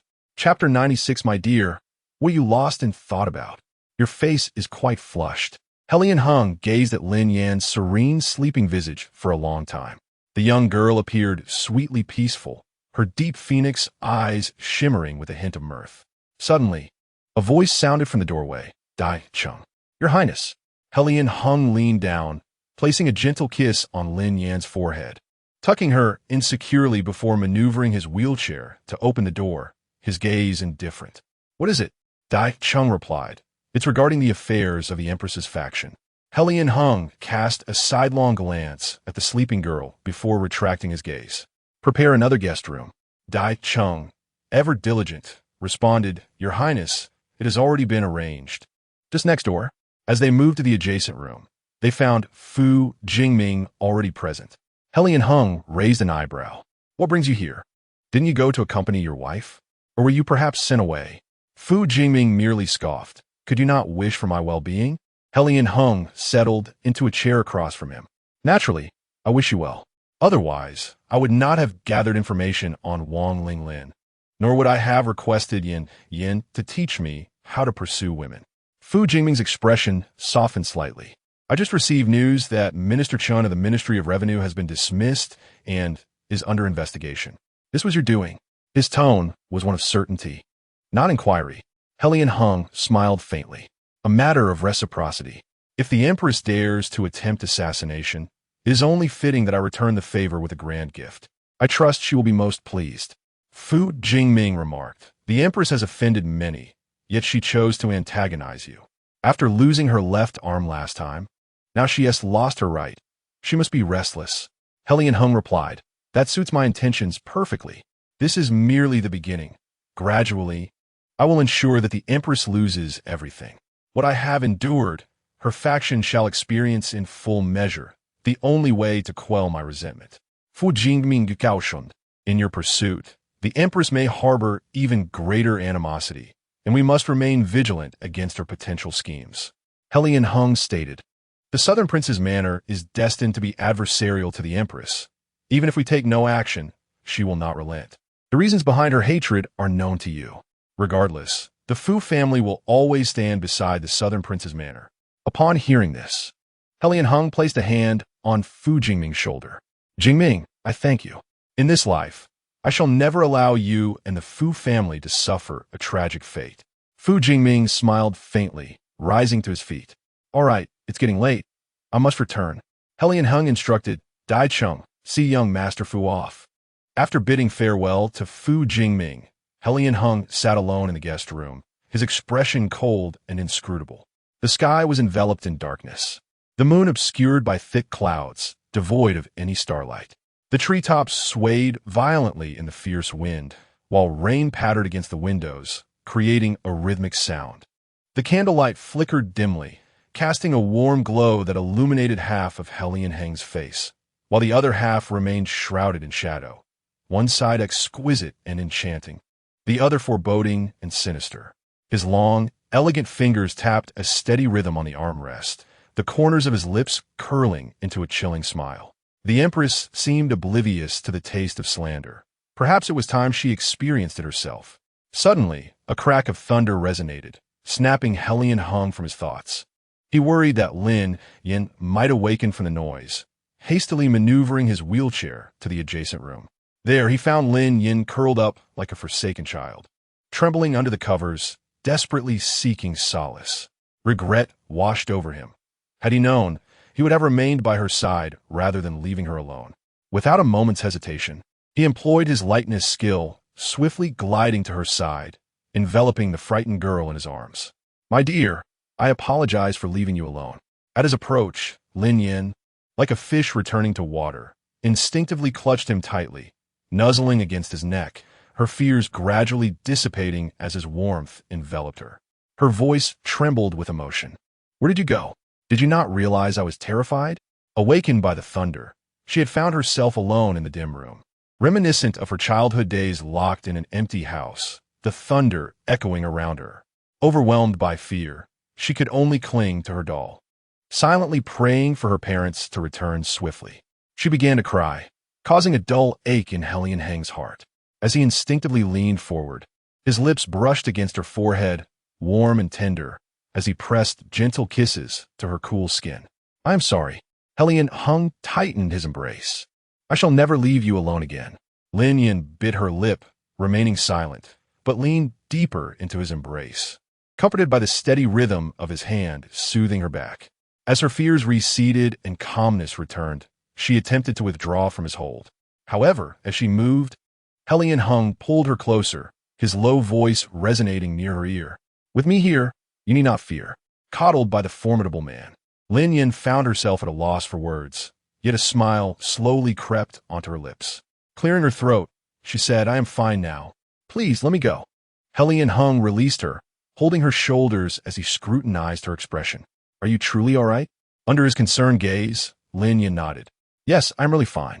With no further reason to touch her, he let his hand drop, pulling back the covers. "Rest now. I shall be here." After a brief slumber, Lin Yin found herself wide awake. "I'm not tired anymore." Detecting the scent of alcohol on her, she frowned. Hellion Heng's gaze remained fixed on her, not missing a single change in her expression. "What troubles you?" "I want to take a bath. I feel so unclean," she admitted, feeling embarrassed that Hellion Heng had not recoiled from her scent. "Do you require company? Shall I accompany you while you bathe?" The image of Hellion Heng sitting by while she bathed flashed through her mind, causing her cheeks to flush crimson. She shook her head vigorously. "No, I will wait until the storm passes." Her cheeks, reminiscent of ripe apples, glowed with embarrassment. Hellion Heng let out a deep, melodic chuckle. "My dear, what thoughts occupy your mind? Why is your face so flushed?" "I'm not thinking of anything." Hellion Heng leaned closer, his hands bracing against her sides, his warm breath brushing against her face. His phoenix eyes sparkled with mischief. "Are you perhaps imagining me accompanying you in the bath? If so, I assure you, I would not peek." Caught off guard, Lin Yin, like an agitated cat, pushed him away, flustered. "Do not speak nonsense. I was not thinking that." Chapter 97. Your desire. Hellion Heng stood still, gently brushing her hair back. You don't want to?" The more he said this, the angrier Lin Yin became. She covered his mouth with her hand and glared at him, feigning ferocity. "You mustn't speak." Seeing him silent, Lin Yin suspected he was plotting something again. She tilted her head. "Why aren't you talking?" With his mouth covered, Hellion Heng's voice was even lower than usual. "Didn't you say not to let me speak?" Lin Yin was taken aback. "You're so obedient?" Hellion Heng raised an eyebrow, exuding a relaxed yet mischievous charm. "Don't you like it?" "Of course I do," Lin Yin replied with a smile, feeling rather pleased. The most ruthless and fearsome antagonist in this story was so compliant before her. She certainly appreciated it. Hellion Heng pressed on. "My dear, are you still feeling wronged?" Understanding his implication, Lin Yin huffed. Wronged. The villain was quite adept at teasing her. She conceded that she was somewhat flattered at this moment, her heart softening, but she didn't want to acquiesce so easily. If he truly cared for her, he would continue to show it through his actions. Things that come too easily are seldom cherished by a man. Hellion Heng smirked, his gaze fixated on her. "I will continue to strive." His deep, phoenix eyes resembled a whirlpool, capable of drowning anyone who dared to gaze too long. Fearing she might sink into them, Lin Yin averted her eyes. The thunder has stopped. Hellion Heng called out to the door, instructing Dai Cheng to prepare bathwater. "Dai Cheng, standing nearby, muttered in disbelief, overhearing. The young master is asking for water already? It hasn't been long. Helian Hung, Lin Yin, Dai Qing. Unable to contain herself, Lin Yin burst into laughter, wanting to give Dai Qing a thumbs up. How bold to say such a thing in front of the formidable villain. Truly impressive. Dai Qing looked on, both surprised and sympathetic towards his brother. Sighing as he slapped his forehead, his expression one of utter disdain. How could anyone be so foolish? He didn't even want to acknowledge their acquaintance. Helian Hung let out a cold laugh, his eyes frosty as he cast a light glance at Dai Qing, his tone surprisingly gentle. Dai Qing, what did you just say? Repeat it. Dai Qing's towering figure trembled thrice. Meeting the young master's murderous glare, he nearly knelt in fear. He preferred the young master's usual cold demeanor to this terrifyingly cheerful version that spoke such frightening words. Realizing he had misspoken, Dai Qing slapped his mouth hard, nearly in tears. Young master, it was a slip of the tongue. I didn't mean to imply you were incapable. I was referring to myself. Is that so? You seem quite capable to me, Helian Hung retorted with a smirk. Younger brother is not capable in any regard, Dai Qing stammered, feeling the weight of Helian Hung's cold stare. The tension was unbearable, and unable to withstand it any longer, he knelt. Young master, I acknowledge my mistake. Please punish me. He was truly exasperated with his own foolishness. Considering Lin Yan's presence, Helian Hung decided to spare Dai Qing for the moment. Go prepare the water. Dai Qing felt as though he had been granted a reprieve and fled quickly, still incredulous that the young master had not punished him. He didn't punish me. Old Chung, can you believe it? His tone was filled with excitement. Dai Qing sighed in response, reluctant to burst his bubble, offering a half-hearted acknowledgement. This fool, unaware that nothing had transpired between the young master and mistress. How could he possess such a simple mind? Never mind, let him enjoy his moment. When a young master eventually punishes him, he would likely weep. Meanwhile, Lin Yin turned her back to Helian Hung, covering her mouth to stifle her laughter. Little did she know, her shaking shoulders had already betrayed her. Helian Hung's hand, with its defined knuckles, rested on her shoulder. My dear, is it really that amusing? Caught off guard, Lin Yin stiffened, slowly turning around. Not funny. Helian Hung raised a finger, affectionately caressing her cheek, his phoenix eyes narrowing with a dangerous glint. My dear, only you can truly ascertain my capabilities. The villain was displeased, which was rather intimidating. Lin Yin wouldn't provoke him openly. Instead, she feigned compliance, uniting against Dai Qing. Yes, you are the best. It's Dai Qing who is incapable. Seemingly amused, Helian Hung's deep breath relaxed slightly.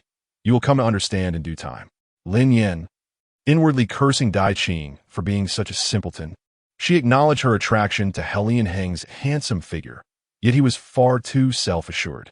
Lin Yin raised her eyes, glancing at him. As for things that have yet to occur, one cannot be so certain. Helian Hung clearly understood her implication. His gaze playful yet piercing. You desire my body. After a pause, he added, Oh, and you mentioned wanting to sleep with me. Lin Yin. How could he possibly know that? Ignoring his statement, she awkwardly denied. You shouldn't say such things. I do not desire your body. Helian Hung chuckled softly, and for some reason, his laughter incited a mix of embarrassment and irritation in Lin Yin. She poked his chest. What is so funny? Helian Hung leaned in, his handsome face close to hers, supporting himself on either side of her. My dear, are you really going to deny it? His gaze was profound like the sea, each breath radiating warmth, making Lin Yin and Appo's heart skip a beat, her cheeks flushing. How could I deny it? It made her sound like a heartless person. Since you won, admit it. I shall assist you in recalling, he declared confidently. Lin Yin sensed that Helian Hung was likely telling the truth, quickly covering his mouth. Raising her voice, no reminiscing. This time, Helian Hung did not comply. He firmly grasped her delicate hand. No, we must remember. Otherwise, you might renege on your word. At the suburban villa, she had drunkenly praised him for his beauty and expressed her desire for him. Mimicking her earlier gesture, he caressed her face, stating, Tonight, you shall say to me that you desire my body. He chuckled softly, his phoenix eyes sparkling with delight. My dear, Do you need further reminders? Lin Yin reflected on the incident at the villa, realizing she had forgotten some details, but she was sober enough that she couldn't have completely blacked out. With Helian Hung's prompt, memories flooded back. She had indeed behaved that way and said those things with Fu Jingming and Wei Huaxiang present, while she was shamelessly flirting with Helian Hung. Oh my, what an utterly mortifying scene. Lin Yin felt utterly speechless, having just denied it moments ago. She covered her face, overwhelmed with embarrassment. The pristine image she had worked so hard to maintain was utterly shattered. Noticing Lin Yin's face-covering gesture, Helian Hung understood she had recalled the moment. He leaned closer, whispering teasingly in her ear, his voice low and melodious. Have you remembered? Hearing his playful taunts, Lin Yin felt a mix of anger and shyness. So what if I desired your body? Who told you to be so handsome? Even Chu Jiao is entranced by you. A married man. Jealous, are we? Umph. Lin Yin was reluctant to admit her feelings, letting out a soft huff as she turned her head away. After a few seconds, she glanced back, her gaze dropping, her fingers unconsciously fidgeting with her nails to mask her discomfort. You must not get involved with Chu Jiao. Have I ever been entangled with another woman? His heart swelled with immense satisfaction at her jealous, proud demeanor. With his enchanting eyes fixed on hers, he spoke deliberately. My dear, I wish only to be connected with you. In that moment, they locked eyes, the air thick with unspoken tension. A budding intimacy reminiscent of vibrant vines unfurling in spring, intertwining them together. As Lin Yin gazed at his strikingly handsome face, she found herself increasingly captivated by Helian Hang's otherworldly beauty. Her delicate teeth grazed her rosy lips, which shimmered with a dewy allure, tempting and vibrant. Helian Hang's eyes narrowed slightly, a flicker of mischief dancing within them. Unable to restrain himself, he wrapped an arm around her waist and pressed his lips against hers. Lin Yin instinctively raised her hand, which ultimately found its way to the man's shoulder as she closed her eyes. Receiving her response, Helian Hang's excitement surged, drawing from the sweetness of the moment, holding her ever tighter as the heat between them intensified. Suddenly, a series of knocks interrupted the intimacy, followed by Dai Cheng's voice calling out, "Young master, the water is ready."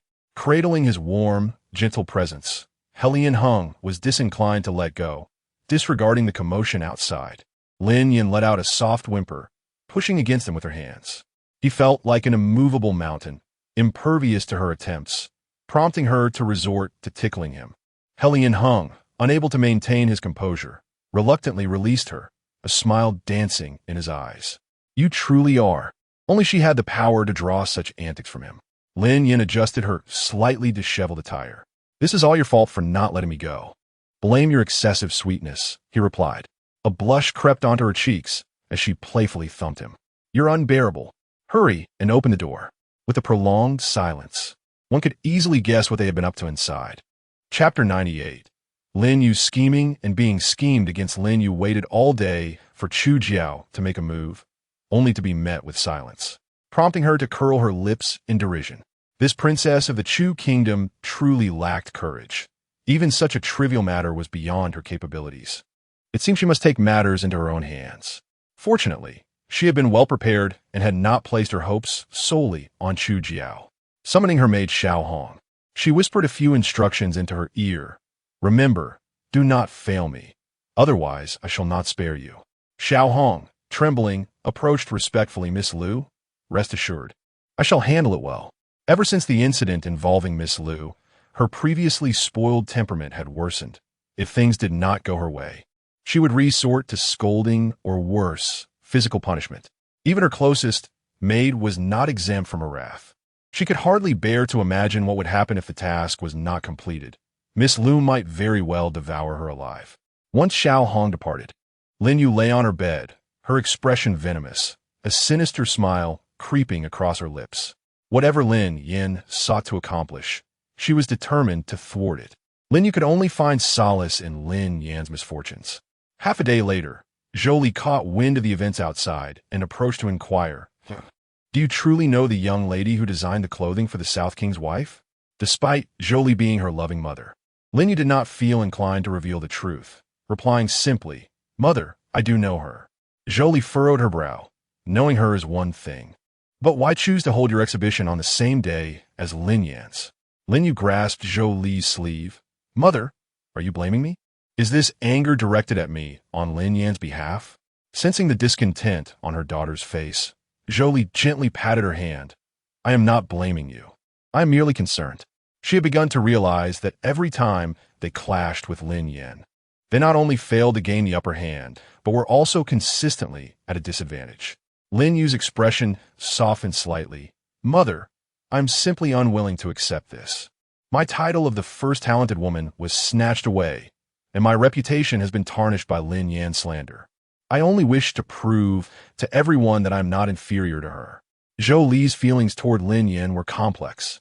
While she had the potential to bring honor to the family, that honor had eluded them.